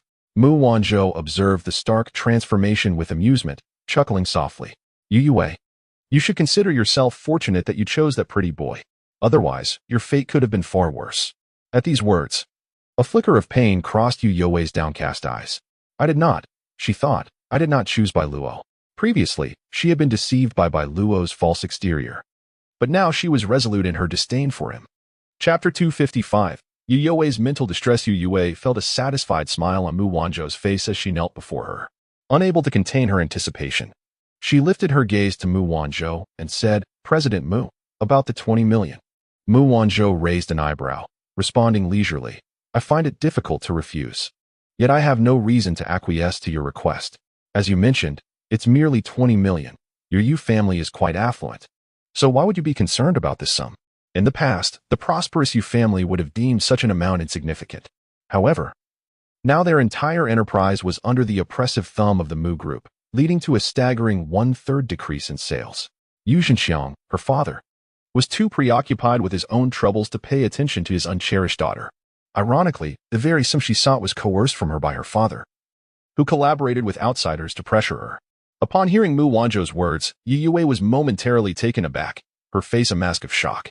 She had cast aside all dignity, enduring immense humiliation to beseech Mu Wanzhou for assistance, only to realize that from the outset, she had been abandoned to her fate. Enraged at the realization of being manipulated, Youwei's face flushed crimson as she sprang to her feet and lunged at Mu Wanzhou. Mu Wanzhou, what do you take me for? How dare you deliberately humiliate me? However, before she could reach her, the bodyguards accompanying Mu Wanzhou swiftly restrained her, pinning her to the ground. Mu Wanzhou looked down at Youwei with a piercingly cold gaze. Youwei, cherish your few remaining good days. She then commanded her bodyguards. Treat the young lady of the Yu family well. Do not let her come to harm. After all, she may still prove useful to me. Having delivered her orders, Mu Wanzhou ignored Youwei's furious tirades and turned away, her graceful figure swaying as she departed with a smile. As Mu Wanzhou's silhouette receded into the distance, Youwei's angry shouts gradually diminished. In this desolate and secluded cemetery, she was but a fragile girl, utterly alone, and a wave of fear washed over her. 20 minutes later, the bodyguards finally released Youwei. By that time, she had surrendered to despair, lying motionless on the ground, her eyes vacant and unfocused, staring into the void. The pain coursing through her body was a relentless reminder of the merciless beating she had endured. Without Mu Wanzhou's consent, the guards had only dared to grope her through her clothing, their hands violating her innocence. Youwei could only weep in humiliation, clutching herself tightly, lost and helpless. This was the most disgraceful moment of her life. She had knelt before Mu Wanzhou like a dog, begging for forgiveness, only to be met with excruciating pain and the lewd advances of men. Get away, all of you, just die. Time lost meaning as her pupils gradually regained a glimmer of light, her lips repeatedly murmuring, Jiang Yan, come save me. No, don't come closer, don't look at me. I'm not dirty. Amidst the psychological breakdown and the dual stimuli of physical and mental trauma, Youwei ultimately found herself admitted to the hospital. Her physical injuries were treatable and healed within days. However, her psychological afflictions lingered, manifesting as post-traumatic stress, emotional instability, irritability, and even episodes of madness. Youwei was transferred to the psychiatric ward for further treatment. Chapter 256. In her dream, she and Jiang Yan were married. She could not treat him this way. A week passed swiftly. When Yu Xinxiang sought out Youwei, he was unexpectedly informed that his daughter had been hospitalized. He displayed no concern for Youwei, instead believing she was employing a petty tactic to avoid compensating Kai. Youwei, stop your charade. Do you think that by being hospitalized you can elicit our sympathy or persuade me to forego your compensation to Kai? Dream on, Yu Xinxiang said in a low, authoritative tone, devoid of any compassion for the figure lying in the hospital bed. With considerable force, he seized Youwei by the collar and yanked her up. As she groggily opened her eyes, the sight of her father's furious face jolted her into clarity. Let me go, she protested, straining against his grip, only to be violently thrown back onto the bed by Yu Xinxiang. Weak and disoriented, the back of her head struck the pillow heavily, sending a wave of dizziness through her. Just moments ago, she had indeed been dreaming, a dream so bizarre that she dared not approach the kneeling Jiang Yan, who was apologizing to her. Yet in her dream, she observed him with cold disdain, mercilessly accusing him of ruining Bai Luo's clothing. Such a scene was unimaginable to Youwei in reality. However, she found herself unable to control her dream self. Turning to speak softly to the angry Bai Luo while casting sidelong glances at the kneeling Jiang Yan, upon noticing the diamond ring on his ring finger, her entire being trembled. She and Jiang Yan were indeed married. No. Youwei's eyes quivered. She could not act this way, could not treat Jiang Yan like this. Just as she desperately struggled to embrace the silent Jiang Yan, the environment around her began to distort, the structures collapsing bit by bit. Ultimately, before Youwei awoke, she had not touched Jiang Yan. Yu Xinxiang surveyed the pale figure on the bed, devoid of color, her eyes vacant and staring blankly at a point in the air. He spoke calmly, I care not whether you are genuinely ill or merely acting. Bring forth the 20 million compensation for Kai. At this, Youwei's eyelashes fluttered slightly. She was so close, just a heartbeat away from offering solace to Jiang Yan. Why did someone have to disturb her at such a moment? She glared coldly at Yu Xinxiang standing nearby. Her feeble voice held no trace of emotional fluctuation. No. Upon hearing this, Yu Xinxiang's eyes widened, an invisible pressure emanating from his gaze to oppress Youwei. At some point, wearing a hospital gown, Youkai appeared at the door. Observing Youwei's pallid complexion, a subtle cruelty flickered in his eyes. The next moment, facing Yu Xinxiang, Youkai donned a different demeanor. Uncle, please do not make things difficult for my cousin. She is facing challenges in her company. 20 million is not a trivial sum for her. Perhaps she could care for me until my recovery. Before Youkai could finish his insipid suggestion, Youwei discerned his intentions. With icy resolve, she interjected. Shut your mouth. I would rather die than care for you. Youkai, do not even think of touching me again. Chapter 257. Yukai's HIV infection becomes common knowledge at this moment. Yukai's parents and Ensu Xia had also arrived. Ensu Xia gazed at her daughter's pallid face upon the hospital bed, noting that no one was there to care for her. A pang of anguish pierced her heart. She felt an overwhelming sense of compassion. She was acutely aware that they had relentlessly pressured Youwei, undoubtedly leaving her daughter profoundly disappointed. This suffering was, of course, a consequence of her own actions. Nevertheless, as her flesh and blood, Ensu Xia could not help but plead on Youwei's behalf. Husband, perhaps we should give Weiwei a few more days, she suggested, turning to Youkai. Kai, while Weiwei's actions were misguided, she is still your cousin. You have played together since childhood. Please show her some understanding. Rest assured, any compensation you deem necessary will not be overlooked. With someone intervening to mediate, Yu Xingwa felt compelled to temper his stance, given that they were all family. However, Yukai's focus was not on the 20 million, adorned with a disingenuous smile. Youkai replied, very well, I still cherish my cousin. Let us grant her another week. Suddenly, Youkai approached Youwei, grasping her hand and smiling as he said, I wish to share a ward with my cousin. There seems to be a misunderstanding between us, and I intend to clarify it. With the involved parties making such declarations, the elders felt it inappropriate to maintain their aggressive demeanor towards Youwei, and they acquiesced. Youwei bit her lip tightly, her hands balled into fists beneath the covers. Once everyone vacated the room, she hurried to the restroom, fervently washing the hand that Youkai had touched with soap and disinfectant. Disgust flooded her senses, reminiscent of the dream where she uncontrollably grasped by Luo's wrist, soothing and caressing her hand. After she felt sufficiently cleansed, Youwei gathered her few belongings and exited the hospital room. The notion of sharing a ward with Youkai? A mere fantasy. Although Youwei occasionally experienced emotional instability, she was otherwise as composed as anyone else. She had no time to squander in a hospital. She had numerous matters to attend to, including seeking out Jiang Yan to uncover the truth about her sister, consulting a professional dream interpreter regarding her remarkably vivid dream, and discreetly liquidating part of her assets while she still controlled Huanyu Media. The 20 million was a trivial sum. She could easily fetch over that by selling 2 floors of the Huanyu building. Situated in the heart of Tianhai City's business district, the property was prime real estate, and according to market value, the 2 floors could command 50 million. When Youkai hastily completed the transfer procedures and had a nurse bring his belongings to Youwei's room, he was met with an empty space. In an instant, fury engulfed him. The young nurse, who had already heard rumors about Yukai's family wealth, felt a pang of sympathy as she observed his distress. Sensing the nurse's ambiguous gaze, Yukai's lips curled into a smirk. Linjia, please step outside, he instructed the nurse, although she appeared to be in her 30s. She had already established a flirtatious rapport with Youkai from their first encounter. However, as Linjia gazed at him, her expression conveyed a sense of caution. This affluent air seemed somewhat lacking in vigor. Possessing a modicum of medical knowledge, the nurse paused as she helped Youkai disrobe. Her voice trembling as she inquired, what are these red spots and rashes on your body? Yukai's expression stiffened, irritation flashing across his features. It's merely an allergic reaction, he retorted, seizing the nurse's soft shoulders and pulling her close. Come here and attend to me. However, the nurse panicked, extricating herself and hastily donning her clothing as she fled, yelling, don't touch me. Someone has contracted AIDS. In an instant, the entire department was made aware of Yukai's infection.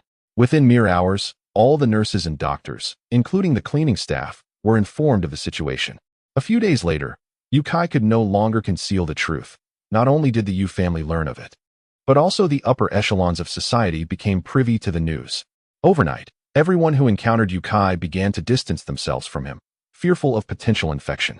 Those who had been intimate with him, both men and women, rushed to hospitals to undergo testing. Chapter 258. Rest assured, boss. I assure you that the moment they catch a whiff, they will be consumed by desire. Upon returning to the company, Youwei was astonished to discover that nearly all the mid-level managers had been replaced. A wave of panic washed over her, and an overwhelming sense of crisis began to spread within her. Sitting in the president's office, she swiftly opened the safe in the corner. Her heart eased slightly upon seeing that the company's seal remained untouched. Thankfully, the most crucial emblem of the company had not been taken by them. It was now evident that the Yu family had a clear agenda. They aimed to gradually seize control of the company while Youwei was absent. Although she still held the title of the largest shareholder, the managerial personnel had all been substituted with their own. It would be exceedingly difficult for Youwei to undertake any actions in the company's name. She powered on her computer and promptly changed the password.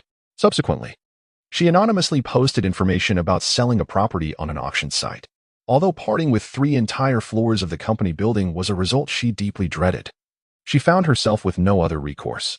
In just a week, she observed an air of desolation within the company, with the department heads replaced. Any glimmer of hope was entirely obscured. Youwei realized that even if she complied and handed over 20 million to the Youkai family, they would not spare her. Her father, Yu Zhenxiang, would certainly find a way to ensure she left Huanyu Media penniless. Therefore, she resolved to secure her own future by first obtaining cash for herself. Afterward, Youwei took the most important company seal and documents, placing them in her bag before leaving the company and hailing a taxi to an undisclosed location. Upon arriving at a dimly lit and raucous bar, she settled into a designated corner, waiting. At that moment, a man donning a mask and hat approached, producing a black bag. Youwei accepted the bag and, with a hint of skepticism, inquired, "How effective is this?" This man was a mysterious drug dealer she had contacted through her connections. The price of the drug was of little concern to Youwei. She was far more interested in its efficacy. This time, she had to succeed. The man in the hat, in response to her query, smirked knowingly and said, "Rest assured, boss, I assure you that the moment they catch a whiff, they will be consumed by desire." Youwei cast a dubious glance at the man. "Is that really true?" "Indeed, it cannot be more authentic. This is my own concoction, and its potency is immense. It is not something that can be found on the market. Do you know why?" Listening to the man boast about his product, Youwei followed his lead, asking, "Why?" With a sly grin, the man gazed at Youwei, his eyes brimming with a predatory allure. "Because if things go awry, this drug cannot be subdued in less than 3 days and nights." Upon hearing this, Youwei's face flushed with a hint of embarrassment. A mixture of fear and anticipation stirred within her. 3 days. She had no experience in such matters. Would she be able to withstand 3 days? However, recalling her previous unfortunate encounter, she felt a twinge of apprehension. She opened the black bag to reveal a small white vial.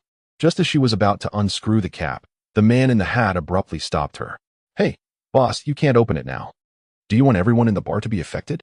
Youwei froze at the man's alarmed tone, and she was convinced of the drug's formidable power. Ultimately, satisfied with her purchase, she paid, a smile gracing her lips as she exited the bar.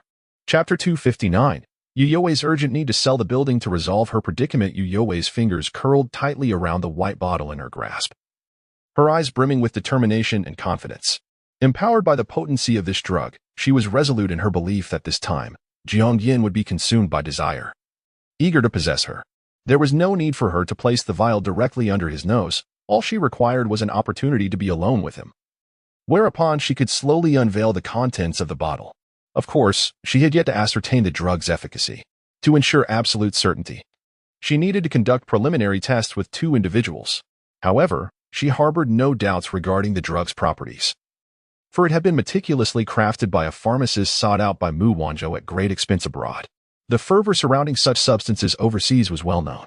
When the man in the hat arrived at Mu Wanzhou's private office, she cast a languid glance in his direction, her voice dripping with nonchalance. "Did you deliver it?" The man, intimidated by her presence, maintained a serious demeanor and replied respectfully, "Yes, President Mu." Upon hearing this, Mu Wanzhou produced a charity gala invitation and tossed it at the man's feet. "Take your leave with this." The man, upon recognizing the significance of the invitation, eagerly retrieved it, bowing profusely before Mu Wanzhou. "Thank you, President Mu. Thank you." Though not cash, the invitation was highly coveted among company executives, serving as a gateway to the elite and influential. Those attending the charity gala were renowned entrepreneurs, titans of industry gracing the Forbes list. The ability to network with such affluent individuals hinged entirely upon one's own capabilities. After the man departed, another entered. Mu Wando did not even lift her gaze. Absently stroking the ring on her ring finger, and coolly instructed, assign someone to keep a close watch on you, Youwei. If you lose track of her. Her words trailed off, her piercing gaze locking onto the newcomer. Sensing the palpable pressure in the air, the individual trembled slightly, immediately assuring her, yes, President Mu. We will keep her under strict surveillance. Once her directives were fulfilled, Mu Wanzhou leaned back in her office chair, covering her mouth as a smile crept across her face, her enchanting eyes revealing a hint of madness, an uncontrollable excitement at the impending fulfillment of her desires. Since the properties under her name were seized and her relationship with her aunt soured, Youwei had no choice but to reside within the company premises. Following a shake-up in the middle management, she feared retaliation from the Yu family and dared not stay at the office any longer, opting instead to spend her nights in a hotel. The ensuing turmoil had severely impacted her sleep quality, ever since learning that Jiang Yan's former love was her twin sister. She had been plagued by bizarre dreams, where her relationship with Jiang Yan seemed to reverse entirely. In her dreams, he showered her with tender care, while she remained oblivious, instead displaying affection towards Bai Luo. These dreams were unbearable for Youwei, igniting an urgent desire to confront Jiang Yan for clarity. Just as she was about to step out, a text message halted her in her tracks. Tomorrow at 6 in the evening, Yanyu Tower. Youwei paused, her gaze fixed on the message on her phone. This was from a buyer who had contacted her on the trading platform the day before. Due to the site's strict privacy policies and anonymity, she had no clue as to the buyer's identity, necessitating a face-to-face meeting to discuss the particulars of the transaction. After a moment of silence, she pressed her lips together, closed the door she had just opened, and returned to her office. Faced with the choice between seeking out Jiang Yan or meeting with the buyer, the pressing urgency of her situation compelled Youwei to opt for the latter. She desperately required cash to alleviate her current predicament. Unbeknownst to her, when she arrived at the designated location the following day, she would encounter the very person she had endeavored to meet through cunning and stratagems. Chapter 260. And Yu Xiu pleads for Youwei after Jiang Yan and Gu Xianyu had an open conversation. He gained her understanding and even support. His girlfriend was entirely unperturbed by the presence of several other women in his life. Such an accommodating Gu Xianyu tugged at Jiang Yan's heartstrings. Through this incident, their emotional bond grew closer, eliminating any barriers between them, leading to a deeper intimacy. In the morning, Jiang Yan gently kissed the small figure nestled in his arms, marked by bruises. He then dressed and headed to the office. The previous night, he had exhausted Gu Xianyu, leaving her too fatigued to rise and prepare breakfast for him. Jiang Yan decided to grant her a day off, thinking it best for her to rest. Upon arriving at the office, Jiang Yan summoned Shinqing. As she observed the man before her, radiating vitality and masculine charm, an instinctive jealousy and envy welled up within her.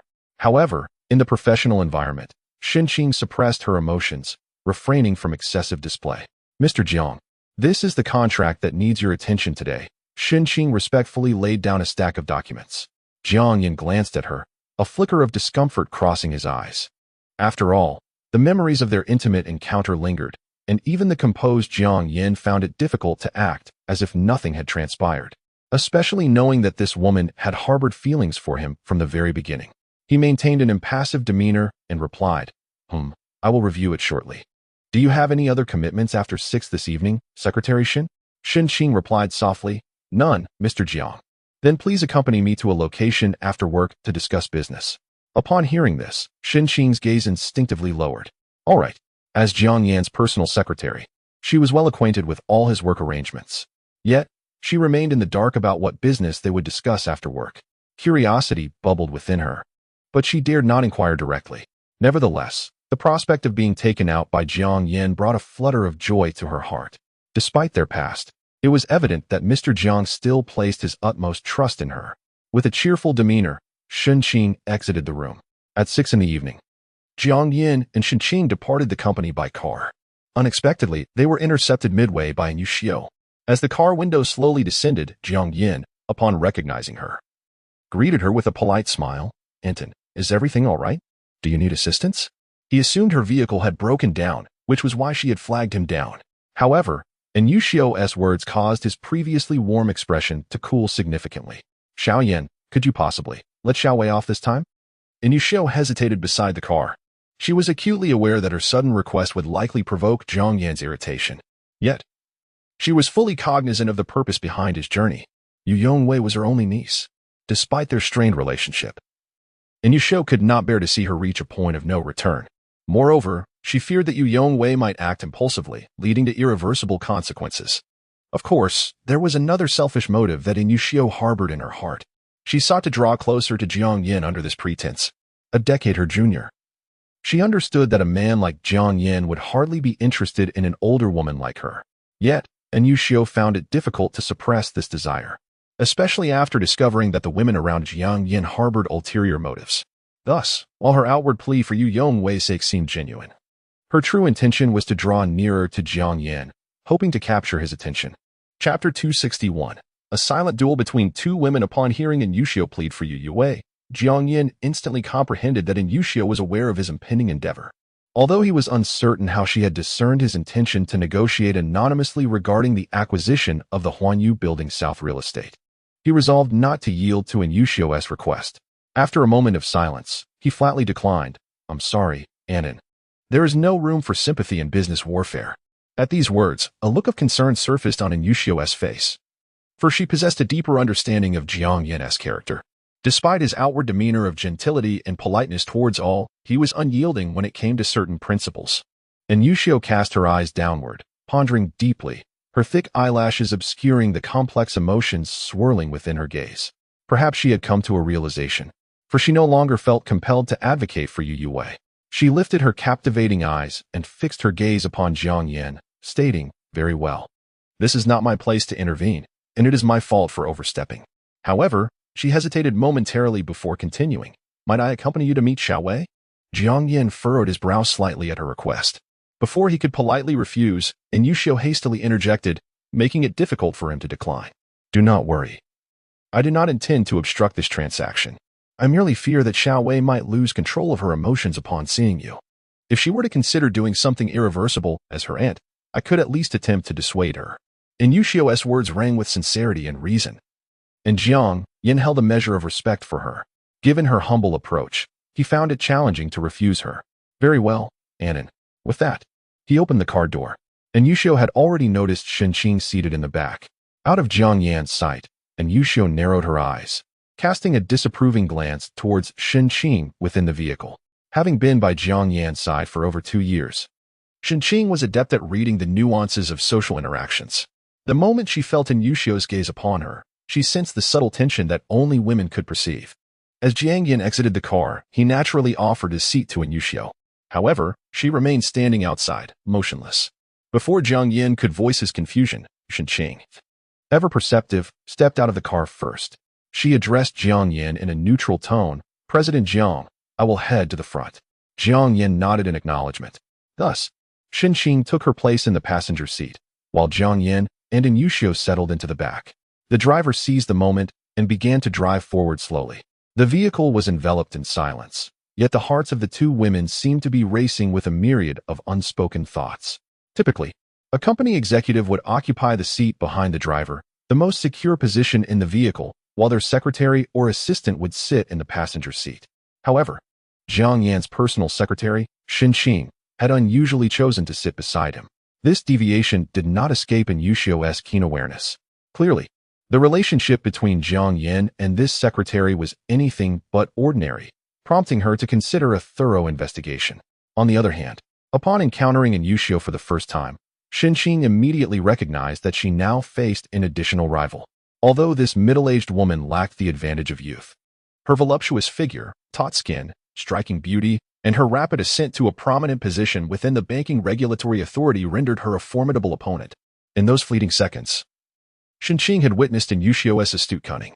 Comparatively, she realized she was no match for Youshio in any regard. Thus, Shenqing understood that engaging in any form of rivalry with Youshio would be futile. She could only adopt the posture of a subordinate in the presence of this woman. Chapter 262. The machinations of Youshio at 6 in the evening. The bustling city of Tianhai was engulfed in the peak hour traffic. The early autumn air had begun to turn brisk.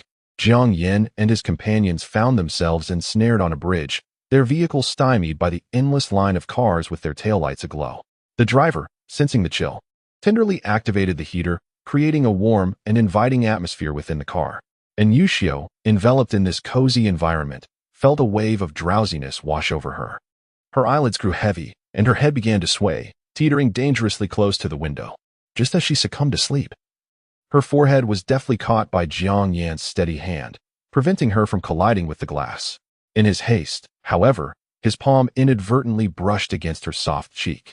Awakened by the unexpected contact, Yushio found herself face-to-face with the man beside her, her ears flushing a vivid crimson. Jiang Yan, too, became acutely aware of their proximity. It felt as though he was leaning in to kiss her. Clearing his throat, he attempted to alleviate the tension that hung in the air. Initially, Jiang Yan's gaze sought to divert itself from Yushio, yet it inevitably fell upon her curvaceous form, accentuated by the fitted turtleneck sweater she wore. Though the garment concealed her skin, it clung to her figure, showcasing her voluptuous silhouette in a manner more alluring than exposure would have allowed. A memory surfaced in his mind of their earlier encounter in the stairwell, where he had inadvertently pinned her beneath him, stirring an instinctual heat within him. Struggling to suppress the rising warmth, he straightened his posture, instinctively redirecting his eyes elsewhere, aware that their previous exchange had been overly intimate. Yushio, lips pressed tightly together, refrained from speaking further. However, moments later, she feigned drowsiness once more. This time, instead of leaning against the window, she nestled her head upon Jiang Yan's shoulder and drifted into slumber. Feeling the gentle weight upon his shoulder, Jiang Yan glanced at the peacefully sleeping Yushio, his gaze inevitably drawn to her ample bosom. A slight movement in his throat accompanied his silent decision to turn his attention to the scenery outside the window. Meanwhile, Shinqing's eyes remained fixated on the road ahead, though a discerning observer might notice her distracted gaze occasionally flickering toward the back seat, her thoughts clearly in disarray. After an hour ensnared in traffic, they finally arrived at their destination at 10 minutes past 7. Yushio stirred, lifting her head and slowly regaining consciousness. Upon realizing she had used Jiang Yan's shoulder as a makeshift pillow, she quickly apologized. "Xiao Yan, I'm so sorry. I inadvertently fell asleep." Jiang Yan offered a gentle smile, responding nonchalantly, "It's quite all right, and the traffic was dreadful, and given the warmth and comfort of the car, it's entirely understandable that you dozed off." At that moment, Jiang Yan felt an inexplicable sense of relief wash over him. Fortunately, the person who had intercepted their vehicle was not Mu Wanzhou. Otherwise, that unpredictable woman would not have quietly rested against his shoulder.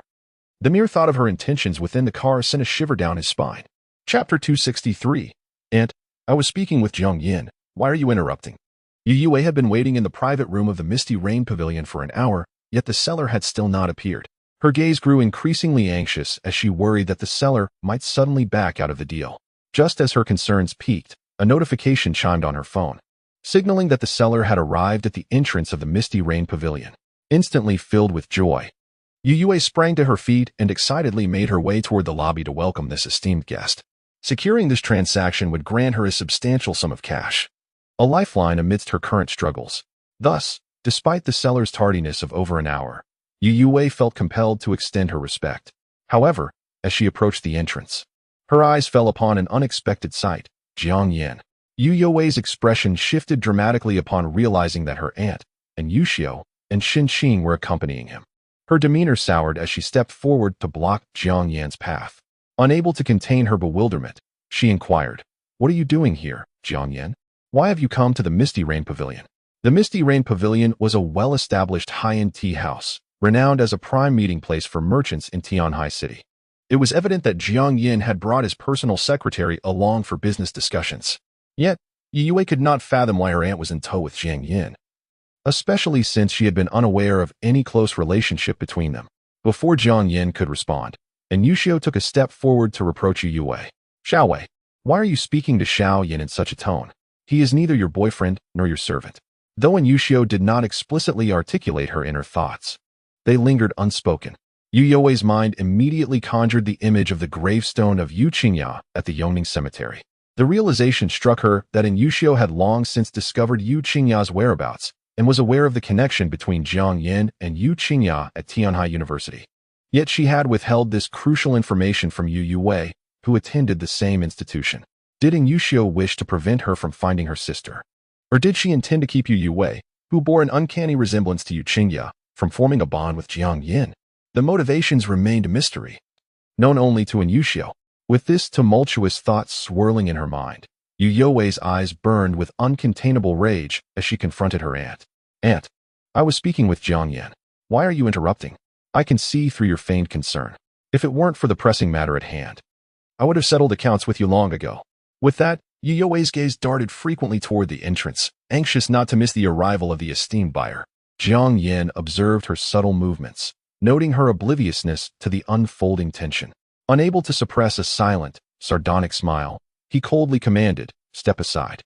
At that moment, Yushio discreetly placed her hand on Jiang Yan's, intending to soothe his emotions, fearing an escalation of conflict in the lobby. However, this gesture pierced Youwei's heart like a dagger. Her eyes widened in fury as she fixated on Yushio's hand resting on Jiang Yan. A tempest of darkness swirling within her. Seeing the tension, Yushio promptly took Jiang Yan's hand and led him toward the private room. Youwei initially contemplated pursuing them, but was reminded of her obligation to greet the important buyer at the door. Reluctantly clenching her fists, she forced herself to remain in place, planning to confront Jiang Yan and Yushio with her questions once the price was settled and the contract signed. What Youwei did not foresee was that after waiting in the chilling wind for 10 minutes without sight of the buyer, she returned to the private room only to find Jiang Yan and Yushio and Shenqing comfortably seated within, the atmosphere warm and congenial. Youwei was left utterly bewildered. Chapter 264. The buyer turns out to be Jiang Yan. Upon seeing Jiang Yan and two others in the private room, individuals whom she never expected to encounter there, Youwei was momentarily convinced that she had mistakenly entered the wrong suite. However, her certainty about having reserved this particular room was unwavering. Thus, the presence of Jiang Yan in this context revealed a startling truth. He was, in fact, the buyer seeking to acquire the assets of Huanyu Media. With this realization, Youwei gazed into Jiang Yan's eyes, which reflected a complex array of emotions. This man, who had coldly severed ties with her, still harbored a trace of affection. Again, as she learned of his intention to assist her, her voice softened to a gentle murmur. She took a seat, her gaze tenderly fixed on the composed man before her. Yet, upon hearing her voice, Jiang Yan's brow furrowed in distaste, a visceral aversion rising from within him. In the past, it was with such a tender tone that Youwei called to his white moonlight, provoking an instinctive sense of repulsion within him. Jiang Yan cast a cold glance at Youwei and spoke icily, "Do not feign deep affection, Youwei. I am here to discuss business." His disdain was palpable, and Youwei could not help but feel a pang of hurt at his words, sadness flickering in her eyes. Very well, she nodded. She understood that no display of emotion would sway Jiang Yan now. Her previous favoritism towards Bai Luo was a consequence of her own actions, and she recognized that seeking his forgiveness required more than mere words. Moreover, she had no desire to rekindle any unpleasantness with him. There were matters concerning her sister, Yu Qingya, that she needed Jiang Yan and Yushio to clarify. Given that Jiang Yan was the one interested in acquiring the assets of Huanyu Tower, Youwei deemed it unnecessary to present the architectural blueprints. After all, he was as familiar with every floor of Huanyu as she was. Thus, she bypassed the preliminary formalities and directly stated her price. "I am selling the 7th to 10th floors of Huanyu Tower, a total of 4 floors. I initially intended to price them at a 10% discount on the market value of 160 million, which amounts to 144 million. However, since it is Yu Yan, I shall offer them to you for 130 million. Of course, this was not her lowest price, but it represented her last opportunity. Even in selling to Jiang Yan, she retained a measure of reservation. Upon hearing her proposal, Jiang Yan could not suppress a derisive laugh. "Ms. Yu, do you still consider yourself a female CEO valued at 5 billion? Everyone is aware of how drastically Huanyu's stock price has fallen. If you wish to sell assets, why not hold a public tender? Can you even maintain your position as chairwoman?" The final remark, though phrased as a question, was more an assertion. The news of Youwei having sent Yukai to the hospital, coupled with her parents and uncle demanding exorbitant compensation and pressuring her to relinquish all her shares in Huanyu, was widely known among those with connections. Although Youwei used an alias on the website, it would take little effort for anyone to uncover the truth. Otherwise, she would not have found Jiang Yan to be her sole interested buyer. Thus, it was not Jiang Yan who was insisting that Youwei sell her assets to him, but rather Youwei who found herself with only Jiang Yan expressing interest in her offerings. Chapter 265. Yan, are you jesting? Yushio and Shenqing remained silent, quietly seated beside Jiang Yan, observing the negotiation unfold. Fortunately, at that moment, Youwei's attention was entirely focused on Jiang Yan, preventing her from being agitated by the presence of the two women beside him. After all, Youwei was in a state of mental turmoil, compounded by poor sleep, and any slight misstep could trigger an emotional outburst. Jiang Yan's words were incisive, leaving Youwei with no choice but to concede. A firm offer of 100 million was already a staggering 40% below market value. There was no room for further reduction. This was the limit she was willing to accept, knowing full well that Jiang Yan was astute and not easily deceived. Hence, to finalize this transaction, she had to make a price concession. However, Jiang Yan was evidently dissatisfied with her offer. He cast a nonchalant glance at the anxious Youwei, took a sip of tea, and leisurely announced, 20 million. What? Youwei exclaimed in disbelief. She could scarcely believe her ears, nearly convinced she had misheard. As Jiang Yan calmly reiterated his offer, she realized with shock that he could audaciously propose such a paltry sum. The entire four-story commercial building boasted over 1,000 square meters on each floor, situated in the heart of Tianai City.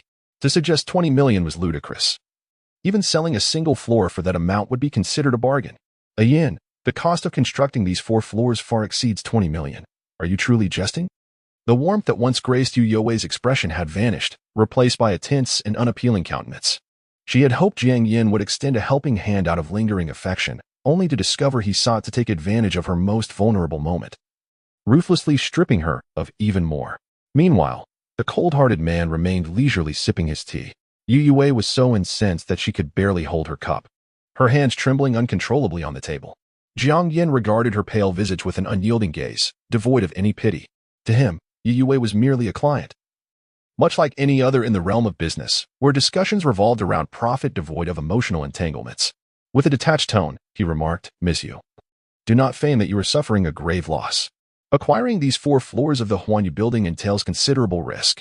Moreover, you demand that upon signing the contract, I transfer the full payment to your account in one lump sum, while you bear no responsibility for the subsequent handover. Which other proprietor would entertain such a high-risk transaction besides myself? In real estate dealings, the greatest concern is not merely the acquisition of property rights, but the ultimate control over the asset. The Huanyu building is an asset of Huanyu Media, and Youwei holds a mere 10% stake in the company. Such a significant asset liquidation cannot be decided solely by her. Youwei was acutely aware of the implications, which is why she placed immense importance on this negotiation. Facing Jiang Yan in this formal, no-nonsense business discussion for the first time, she suddenly recognized that his capabilities exceeded her expectations. Nonetheless, the price of 20 million was one Youwei could not possibly accept. Such a low figure was akin to giving it away for free. Chapter 266. Jiang Yan, do you truly wish to see me cornered to the brink of despair? Youwei must enhance her bargaining power. Gritting her teeth, she stated, such a substantial transaction is not a trifling sum. I understand your concerns. Yet I assure you that all the trading procedures are legitimate and lawful. 20 million is far too low. You would secure a profit even upon resale. Moreover, I must pay Yukai 20 million as well. Naturally, Youwei did not plan to hand over the funds to Yukai without a strategy of her own. She had already devised subsequent plans in her mind. Given that she could no longer remain with the Yu family, she intended to find a new place once she acquired the funds. Considering her current predicament, remaining in the country felt perilous. Youwei contemplated seeking refuge abroad for a while to evade the storm. Meanwhile, Inushio, who had been quietly listening, was taken aback when she heard Jiang Yan propose to buy at 20 million. After all, she was aware of the market value of the Huanyu building. Purchasing a 4-story commercial building for 20 million was utterly absurd. Observing Youwei's helpless demeanor across the table, Inushio felt a flicker of concern. After all, she was her beloved niece.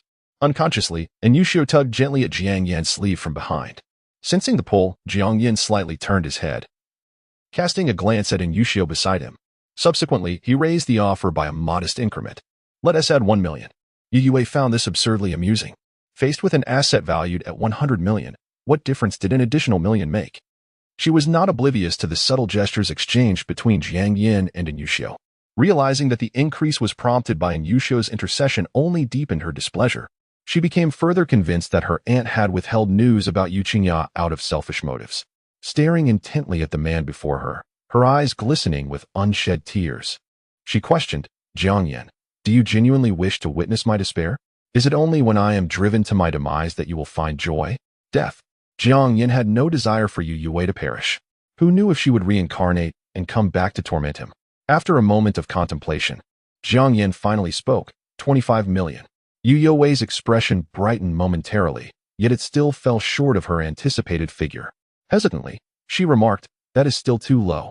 However, before she could finish her sentence, Jiang Yan stood up and declared, if you agree, we can sign the contract now and complete the property transfer procedures tomorrow with an immediate transfer of funds. If that does not suit you, then seek another buyer. With that, Jiang Yan prepared to leave.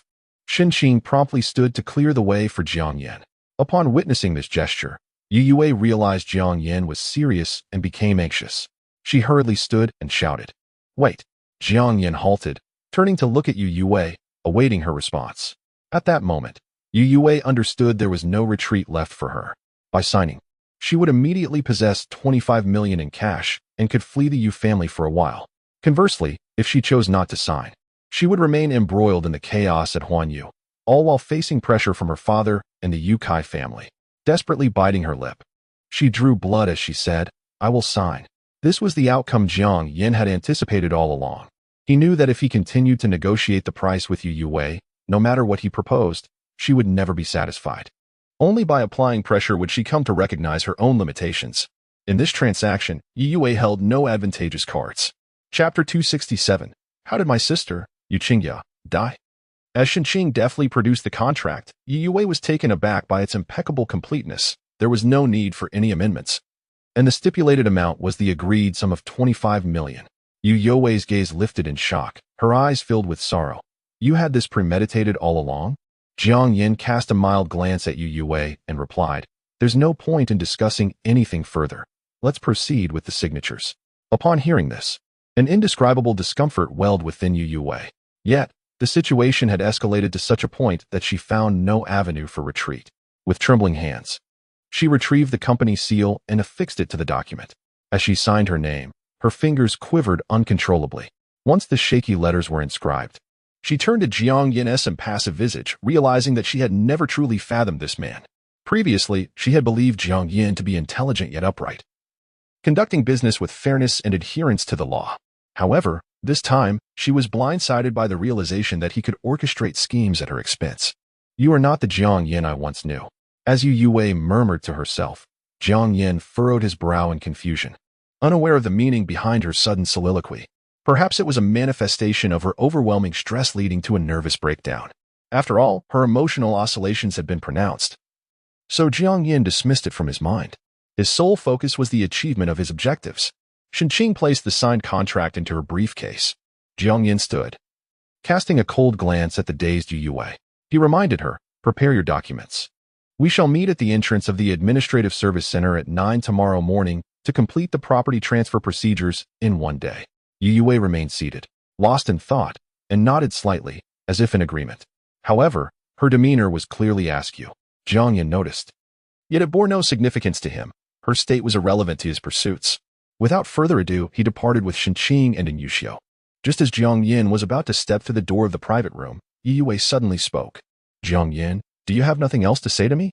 Jiang Yan replied coldly, what is there to say? We have nothing to discuss. Youwei raised her gaze, staring deeply into Jiang Yan's eyes. Her expression a profound sorrow devoid of any visible emotion. Her tone was as calm as still water, yet her words sent a tremor through all present. How did my sister, Yuqingya, die? At this utterance, the room fell into an eerie silence. Inusio's eyes widened in shock, her usually gentle demeanor momentarily faltering. Wah. Xiaowei, how did you know? Upon witnessing Inusio's feigned surprise, Youwei felt a surge of revulsion. She let out a derisive laugh, her eyes betraying no emotion. Oh, how did I come to know? If I had not discovered that Yuqingya was no longer in this world, would you have concealed it from me for a lifetime? And? Inusio opened her mouth, yet no explanations came forth. Youwei, disinterested in her response, shifted her gaze back to Jiang Yan. She observed the man's unwavering calmness, seemingly unfazed by her awareness of the truth. A knot tightened in her heart. Chapter 268. I will make you regret deceiving me. What is Jiang Yan's reaction? Shouldn't his face reflect the same shock, panic, and self-reproach as Inusio? Observing the calmness in Jiang Yan's eyes, Youwei, standing on the side of the victim, felt a flicker of unease. Clenching her fists, she stubbornly inquired, Jiang Yan, don't you have anything to say to me now? Jiang Yan responded with an indifferent tone, his distinct features betraying no emotion. No. He was determined to prevent Youwei from disturbing someone who had already found peace in slumber. The death of Yu Qingya had nothing to do with Youwei. He saw no need to explain the past to her, as that would only cause further disturbance to Yu Qingya. Upon hearing this, Youwei's gaze fixated intently on Jiang Yan. She could not believe it. She refused to accept that Jiang Yan could be so apathetic regarding her sister Yu Qingya. Moreover, he had concealed the truth from her, wishing to keep her oblivious to Yu Qingya's fate. Grasping her chest, a dreadful thought invaded her mind. So, did you kill her? At this question, Jiang Yan's previously impassive expression faltered slightly, his pupils widening as his fingers subtly curled. Finally, a reaction emerged. And this slight change did not escape the keen observation of Youwei. And Yushio, upon hearing Youwei's accusation, was taken aback and vehemently interrupted. Xiaowei, what are you saying? How can you slander Xiao Yan like this? Seeing Jiang Yan's response, Youwei couldn't help but let out a derisive laugh, her delicate features twisting with anguish. It felt as though something within her was shattering. Huh, I was right all along. Jiang Yan, you killed my sister. Which is why you wore such a terrifying expression upon seeing me. All the kindness you showed me later was merely a reflection of your guilt. It turns out you never loved me at all. 5 years. Jiang Yan, you deceived me for a whole 5 years. Why did you wait until she fell in love with another man to reveal the truth? Why does my heart ache so painfully now? Why can't the gentle Jiang Yan from my dreams appear? With reddened eyes, Youwei gazed unblinkingly at the man before her, scrutinizing every detail. However, aside from that fleeting reaction, Jiang Yan exhibited no further emotional shifts. He showed no compassion for the anguish Youwei was enduring, unable to contain herself any longer. Youwei, on the brink of a breakdown, cried out to Jiang Yan, I will report you. I will avenge my sister. I will have you imprisoned. I will make you regret deceiving me. And Yushio, witnessing this scene, felt a heavy weight in her heart. Her previously gentle demeanor transformed into one of stern seriousness. Slap, a sharp, resounding sound echoed in the private room. Youwei. And Yushio's darkened eyes bore into the person before her. In defense of Jiang Yan, she struck her beloved niece for the first time. How can you still call yourself human? Xiaoya's death was an accident. Xiao Yan is already filled with self-reproach. Why must you relentlessly tear open his wounds? Do you truly seek vengeance for Xiaoya, or do you resent the fact that you are not her? Chapter 269. Let me stay by your side. Even if I am treated as a substitute for your sister, and Yushio's words directly unveiled the hypocrisy that resided within Youwei's heart. Was her animosity towards Jiang Yan truly a consequence of Yu Qingya's demise? The answer, it seems, is far from affirmative. Yu Qingya merely served as a tool, an excuse. Positioned in the forefront, Youwei, clutching her burning cheeks, felt the almost frenzied glint in her eyes gradually subside. And Yushio was correct. Her only resentment lay in the fact that she was not the first woman to capture Jiang Yan's attention. Had she been the one to meet him first, she would have secured his unwavering affection, rather than enduring the cold, calculating indifference he now displayed. If Yushio could discern Youwei's innermost thoughts, how could Jiang Yan remain oblivious? He approached her with a calm demeanor, observing her reddened eyes and the anguish etched across her face. He spoke slowly. Qingya died because of me. Youwei, if you wish to take revenge, do so now. After today, I shall offer you no further opportunities. As Jiang Yan suddenly engaged her in conversation, Youwei felt a wave of bitterness wash over her. Revenge? You are fully aware that even if I sought to retaliate against you, I would be the one to suffer in the end. I have already developed feelings for you. What purpose does this discussion serve? Her breath came in rapid bursts as she staggered into a soft seat, while Jiang Yan exhibited no signs of compassion towards her. Glancing at Yushio beside him and Qing, who had approached him, Youwei's heart ached even more.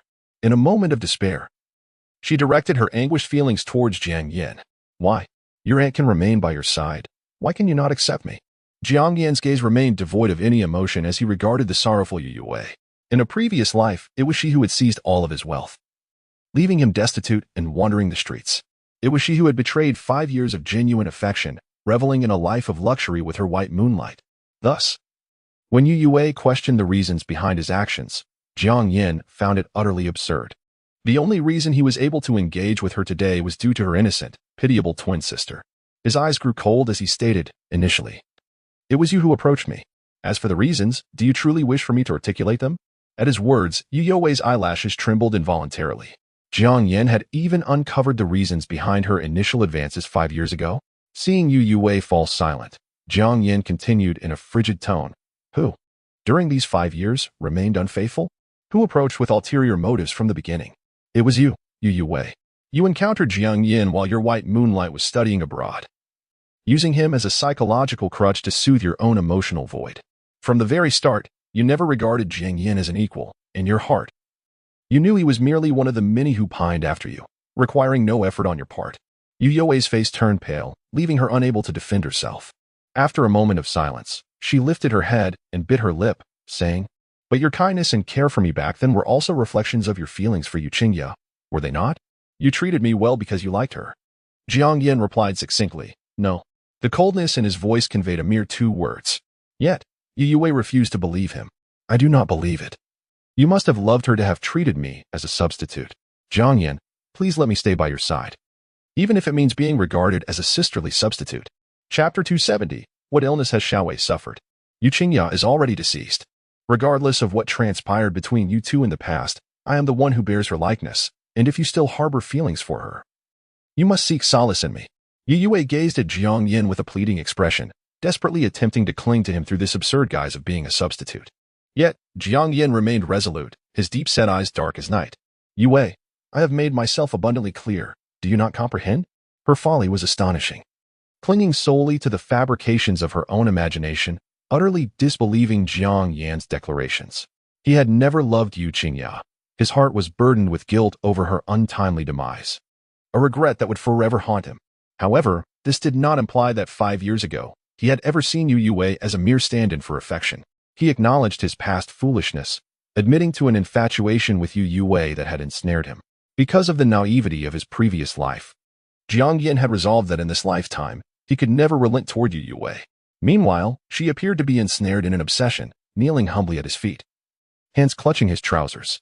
With a pitiful voice, she implored, "I understand, more than anyone, that I was the one who toyed with your emotions first. Please, Yan, grant me a chance to prove myself this time. I will no longer provoke by Luo to torment you. I swear to the heavens."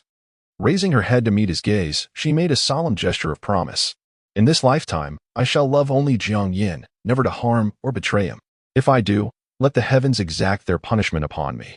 In that moment, all Youwei desired was to win him back. Even her earlier threats to imprison him were mere tactics to coerce his acceptance of her. Yet, within Jiang Yan's eyes lay an unyielding coldness. "Youwei, are you playing house? Such childish vows are utterly laughable. Without tangible commitments, all words are insubstantial." Gazing at Jiang Yan, Youwei appeared dazed, her mind adrift. She murmured, "But you forgave me once. We were even married. Why has it come to this?" Confusion enveloped her, blurring the lines between reality and dreams. As she recalled leaving home this morning, an unsettling sense of forgetfulness nagged at her mind. Jiang Yan, catching her words, narrowed his keen eyes. He grasped her chin and leaned closer, demanding, "What did you say?" The pain radiating from her jaw jolted Youwei back to clarity. It dawned upon her that she had forgotten to take her medication. Since Yukai had threatened her, she had been relying on prescribed psychiatric medication to maintain her composure. Otherwise, she risked losing her grip on reality. Nothing, I just need to take my medicine." Flustered, she retrieved a pill from her bag and swallowed it. Feeling a semblance of normalcy return, Jiang Yan stood there, his sharp gaze scrutinizing her state intently. It became evident to him that she had begun a regimen of long-term medication. What illness had she contracted? Before Jiang Yan could ponder further, and Yushio, Youwei's aunt, expressed her concern, "Xiaowei, what is wrong? What illness do you have?"